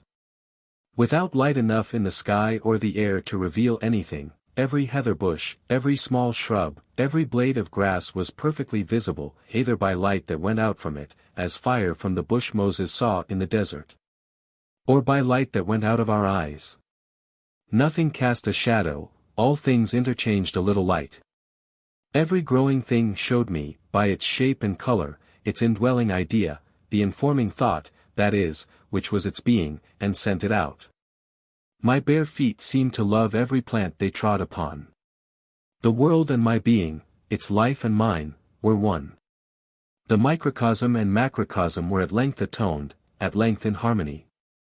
I lived in everything, everything entered and lived in me. To be aware of a thing, was to know its life at once and mine, to know whence we came, and where we were at home, was to know that we are all what we are, because another is what he is. Sense after sense, hitherto asleep, awoke in me, sense after sense indescribable, because no correspondent words, no likenesses or imaginations exist, wherewithal to describe them. Full indeed, yet ever expanding, ever making room to receive, was the conscious being where things kept entering by so many open doors. When a little breeze brushing a bush of heather set its purple bells a-ringing, I was myself in the joy of the bells, myself in the joy of the breeze to which responded their sweet tinning too, myself in the joy of the sense, and of the soul that received all the joys together. To everything glad I lent the hall of my being wherein to revel. I was a peaceful ocean upon which the groundswell of a living joy was continually lifting new waves. Yet was the joy ever the same joy, the eternal joy, with tens of thousands of changing forms. Life was a cosmic holiday. Now I knew that life and truth were one, that life mere and pure is in itself bliss. That where being is not bliss, it is not life, but life in death. Every inspiration of the dark wind that blew where it listed, went out a sigh of thanksgiving. At last I lived, and nothing could touch my life. My darling walked beside me, and we were on our way home to the Father. So much was ours ere ever the first sun rose upon our freedom, what must not the eternal day bring with it? We came to the fearful hollow where once had wallowed the monsters of the earth. It was indeed, as I had beheld it in my dream, a lovely lake. I gazed into its pellucid depths. A whirlpool had swept out the soil in which the abortions burrowed, and at the bottom lay visible the whole horrid brood. A dim greenish light pervaded the crystalline water, and revealed every hideous form beneath it. Coiled in spires, folded in layers, knotted on themselves, or, extended long and large, they weltered in motionless heaps, shapes more fantastic in ghoulish, blasting dismay, than ever wine-sodden brain of exhausted poet fevered into misbeing. He who dived in the swirling maelstrom saw none to compare with them in horror, tentacular convolutions, tumid bulges, glaring orbs of Sepian deformity. Would have looked to him innocence beside such incarnations of hatefulness, every head the wicked flower that, bursting from an abominable stalk, perfected its evil significance. Not one of them moved as we passed. But they were not dead. So long as exist men and women of unwholesome mind, that lake will still be peopled with loathsomenesses. But hark the herald of the sun, the auroral wind, softly trumpeting his approach. The master minister of the human tabernacle is at hand. Heaping before his prow a huge ripple-fretted wave of crimson and gold, he rushes aloft, as if new launched from the urging hand of his Maker into the upper sea, pauses, and looks down on the world. White raving storm of molten metals, he is but a coal from the altar of the Father's never-ending sacrifice to his children. See every little flower straighten its stalk, lift up its neck, and with outstretched head stand expectant. Something more than the sun, greater than the light, is coming, none the less surely coming that it is long upon the road. What matters today, or tomorrow, or 10,000 years to life himself, to love himself? He is coming, and the necks of all humanity are stretched out to see him come. Every morning will they thus outstretch themselves, every evening will they droop and wait, until he comes. Is this but an air-drawn vision? When he comes, will he indeed find them watching thus? It was a glorious resurrection morning. The night had been spent in preparing it. The children went gambolling before, and the beasts came after us. Fluttering butterflies, darting dragonflies hovered or shot hither and thither about our heads, a cloud of colors and flashes, now descending upon us like a snowstorm of rainbow flakes. Now rising into the humid air like a rolling vapor of embodied odors. It was a summer day more like itself, that is, more ideal, than ever man that had not died found summer day in any world. I walked on the new earth, under the new heaven, and found them the same as the old, save that now they opened their minds to me, and I saw into them. Now, the soul of everything I met came out to greet me and make friends with me, telling me we came from the same, and meant the same. I was going to him, they said, with whom they always were, and whom they always meant. They were, they said, lightnings that took shape as they flashed from him to his. The dark rocks drank like sponges the rays that showered upon them, the great world soaked up the light, and sent out the living. 2 joyfires were Lona and I. Earth breathed heavenward her sweet-savored smoke, we breathed homeward our longing desires. For Thanksgiving, our very consciousness was that. We came to the channels, once so dry and weariful, they ran and flashed and foamed with living water that shouted in its gladness. Far as the eye could see, all was a rushing, roaring, dashing river of water made vocal by its rocks. We did not cross it, but walked in glory and in joy, up its right bank, until we reached the great cataract at the foot of the sandy desert, where, roaring and swirling and dropping sheer, the river divided into its 2 branches. There we climbed the height, and found no desert, through grassy plains, between grassy banks, flowed the deep, wide, silent river full to the brim. Then first to the little ones was revealed the glory of God in the limpid flow of water. Instinctively they plunged and swam, and the beasts followed them. The desert rejoiced and blossomed as the rose. Wide forests had sprung up, their whole undergrowth flowering shrubs peopled with songbirds. Every thicket gave birth to a rivulet, and every rivulet to its water song. The place of the buried hand gave no sign. Beyond and still beyond, the river came in full volume from afar. Up and up we went, now along grassy margin, and now through forest of gracious trees. The grass grew sweeter and its flowers more lovely and various as we went, the trees grew larger, and the wind fuller of messages. We came at length to a forest whose trees were greater, grander, and more beautiful than any we had yet seen. Their live pillars upheaved a thick embowed roof, betwixt whose leaves and blossoms hardly a sunbeam filtered. Into the rafters of this aerial vault the children climbed, and through them went scrambling and leaping in a land of bloom, shouting to the unseen elephants below, and hearing them trumpet their replies. The conversations between them Lona understood while I but guessed at them blunderingly. The little ones chased the squirrels, and the squirrels, frolicking, drew them on, always at length allowing themselves to be caught and petted. Often would some bird, lovely in plumage and form, light upon one of them, sing a song of what was coming, and fly away. Not one monkey of any sort could they see. Chapter 46. The City.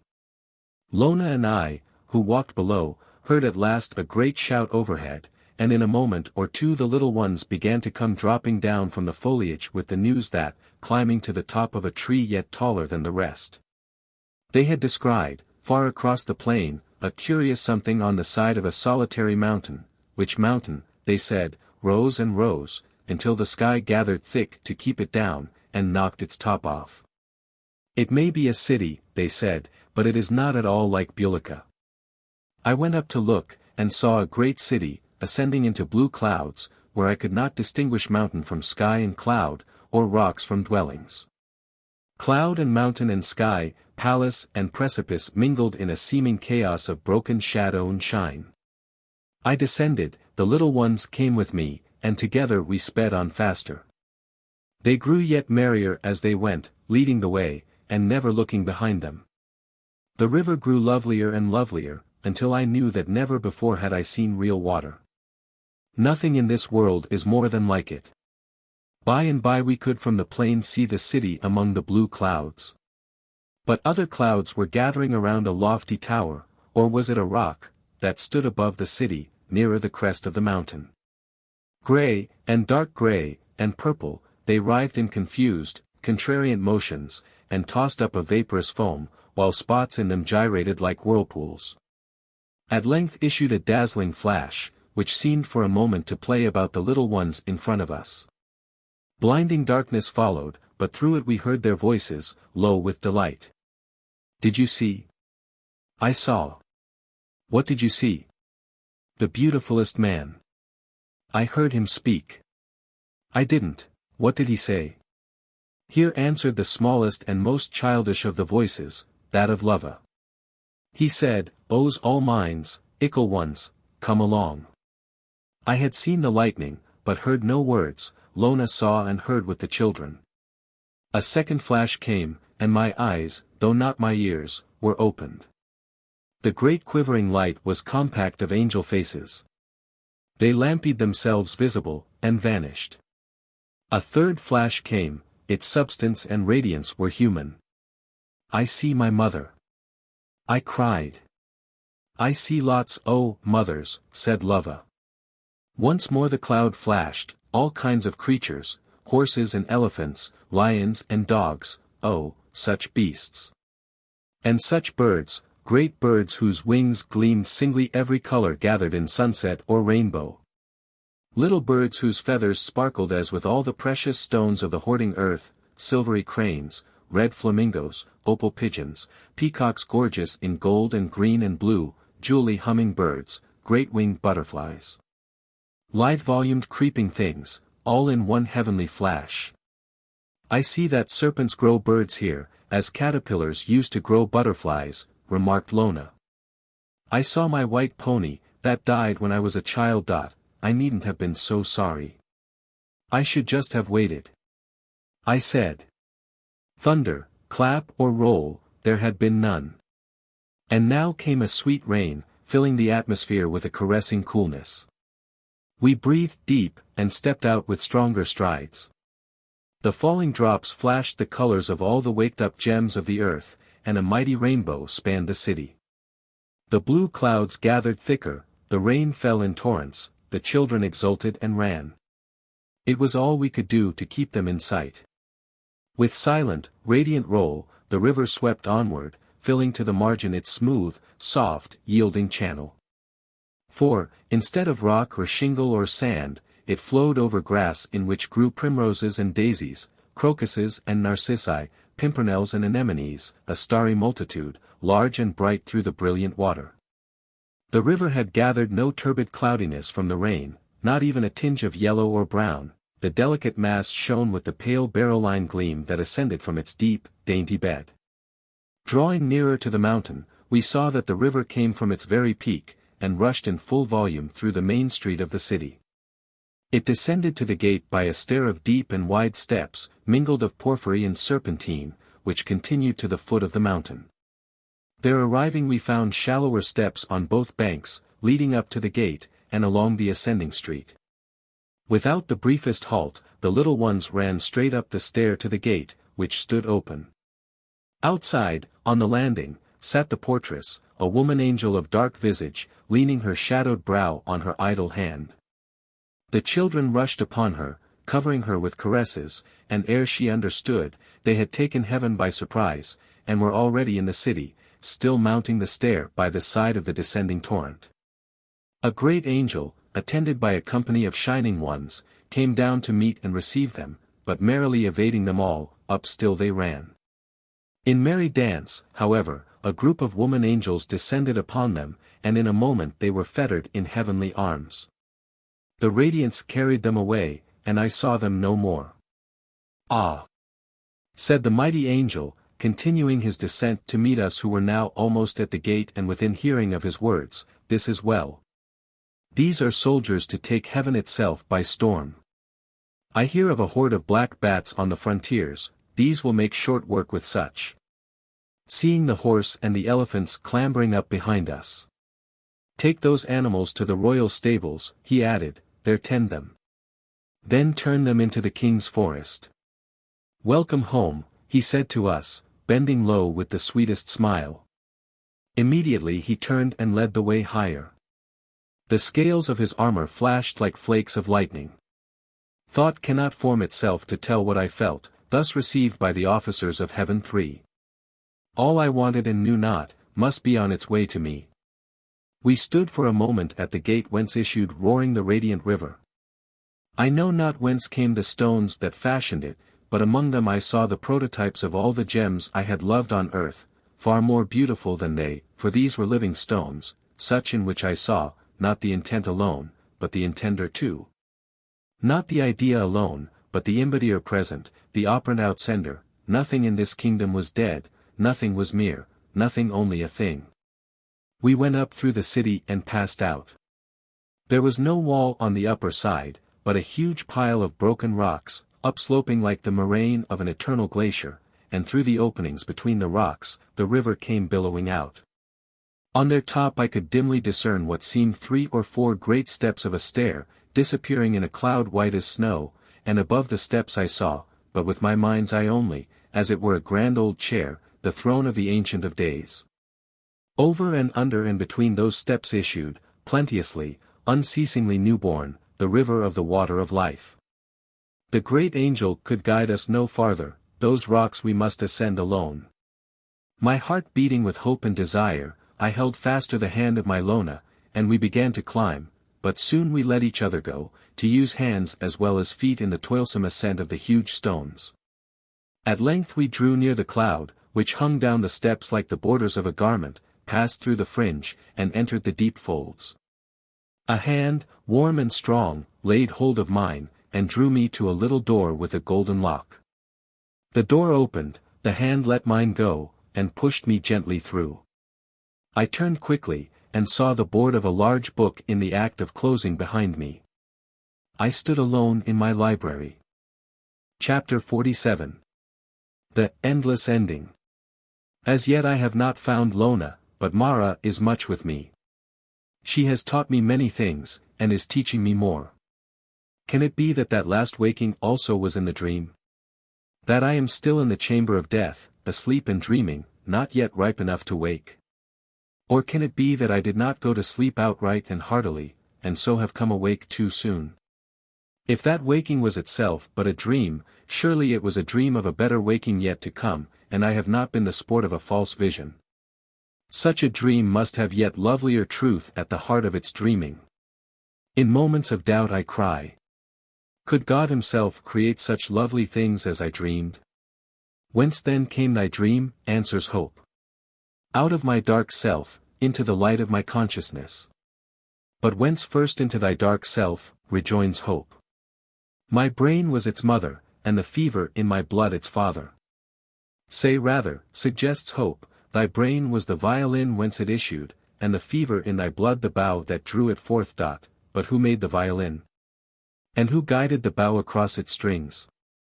Say rather, again, who set the song birds each on its bough in the tree of life, and startled each in its order from its perch? Whence came the fantasia? And whence the life that danced thereto? Didst thou say, in the dark of thy own unconscious self, let beauty be, let truth seem, and straightway beauty was, and truth but seemed? Man dreams and desires, God broods and wills and quickens. When a man dreams his own dream, he is the sport of his dream. When another gives it him, that other is able to fulfill it. I have never again sought the mirror. The hand sent me back, I will not go out again by that door. All the days of my appointed time will I wait till my change come. Now and then, when I look round on my books, they seem to waver as if a wind rippled their solid mass, and another world were about to break through. Sometimes when I am abroad, a like thing takes place, the heavens and the earth, the trees and the grass appear for a moment to shake as if about to pass away, then, lo, they have settled again into the old familiar face. At times I seem to hear whisperings around me, as if some that loved me were talking of me, but when I would distinguish the words, they cease, and all is very still. I know not whether these things rise in my brain, or enter it from without. I do not seek them, they come, and I let them go. Strange dim memories, which will not abide identification, often, through misty windows of the past, look out upon me in the broad daylight, but I never dream now. It may be, notwithstanding, that, when most awake, I am only dreaming the more. But when I wake at last into that life which, as a mother her child, carries this life in its bosom, I shall know that I wake, and shall doubt no more. I wait. Asleep or awake, I wait. Novalis says, our life is no dream, but it should and will perhaps become one.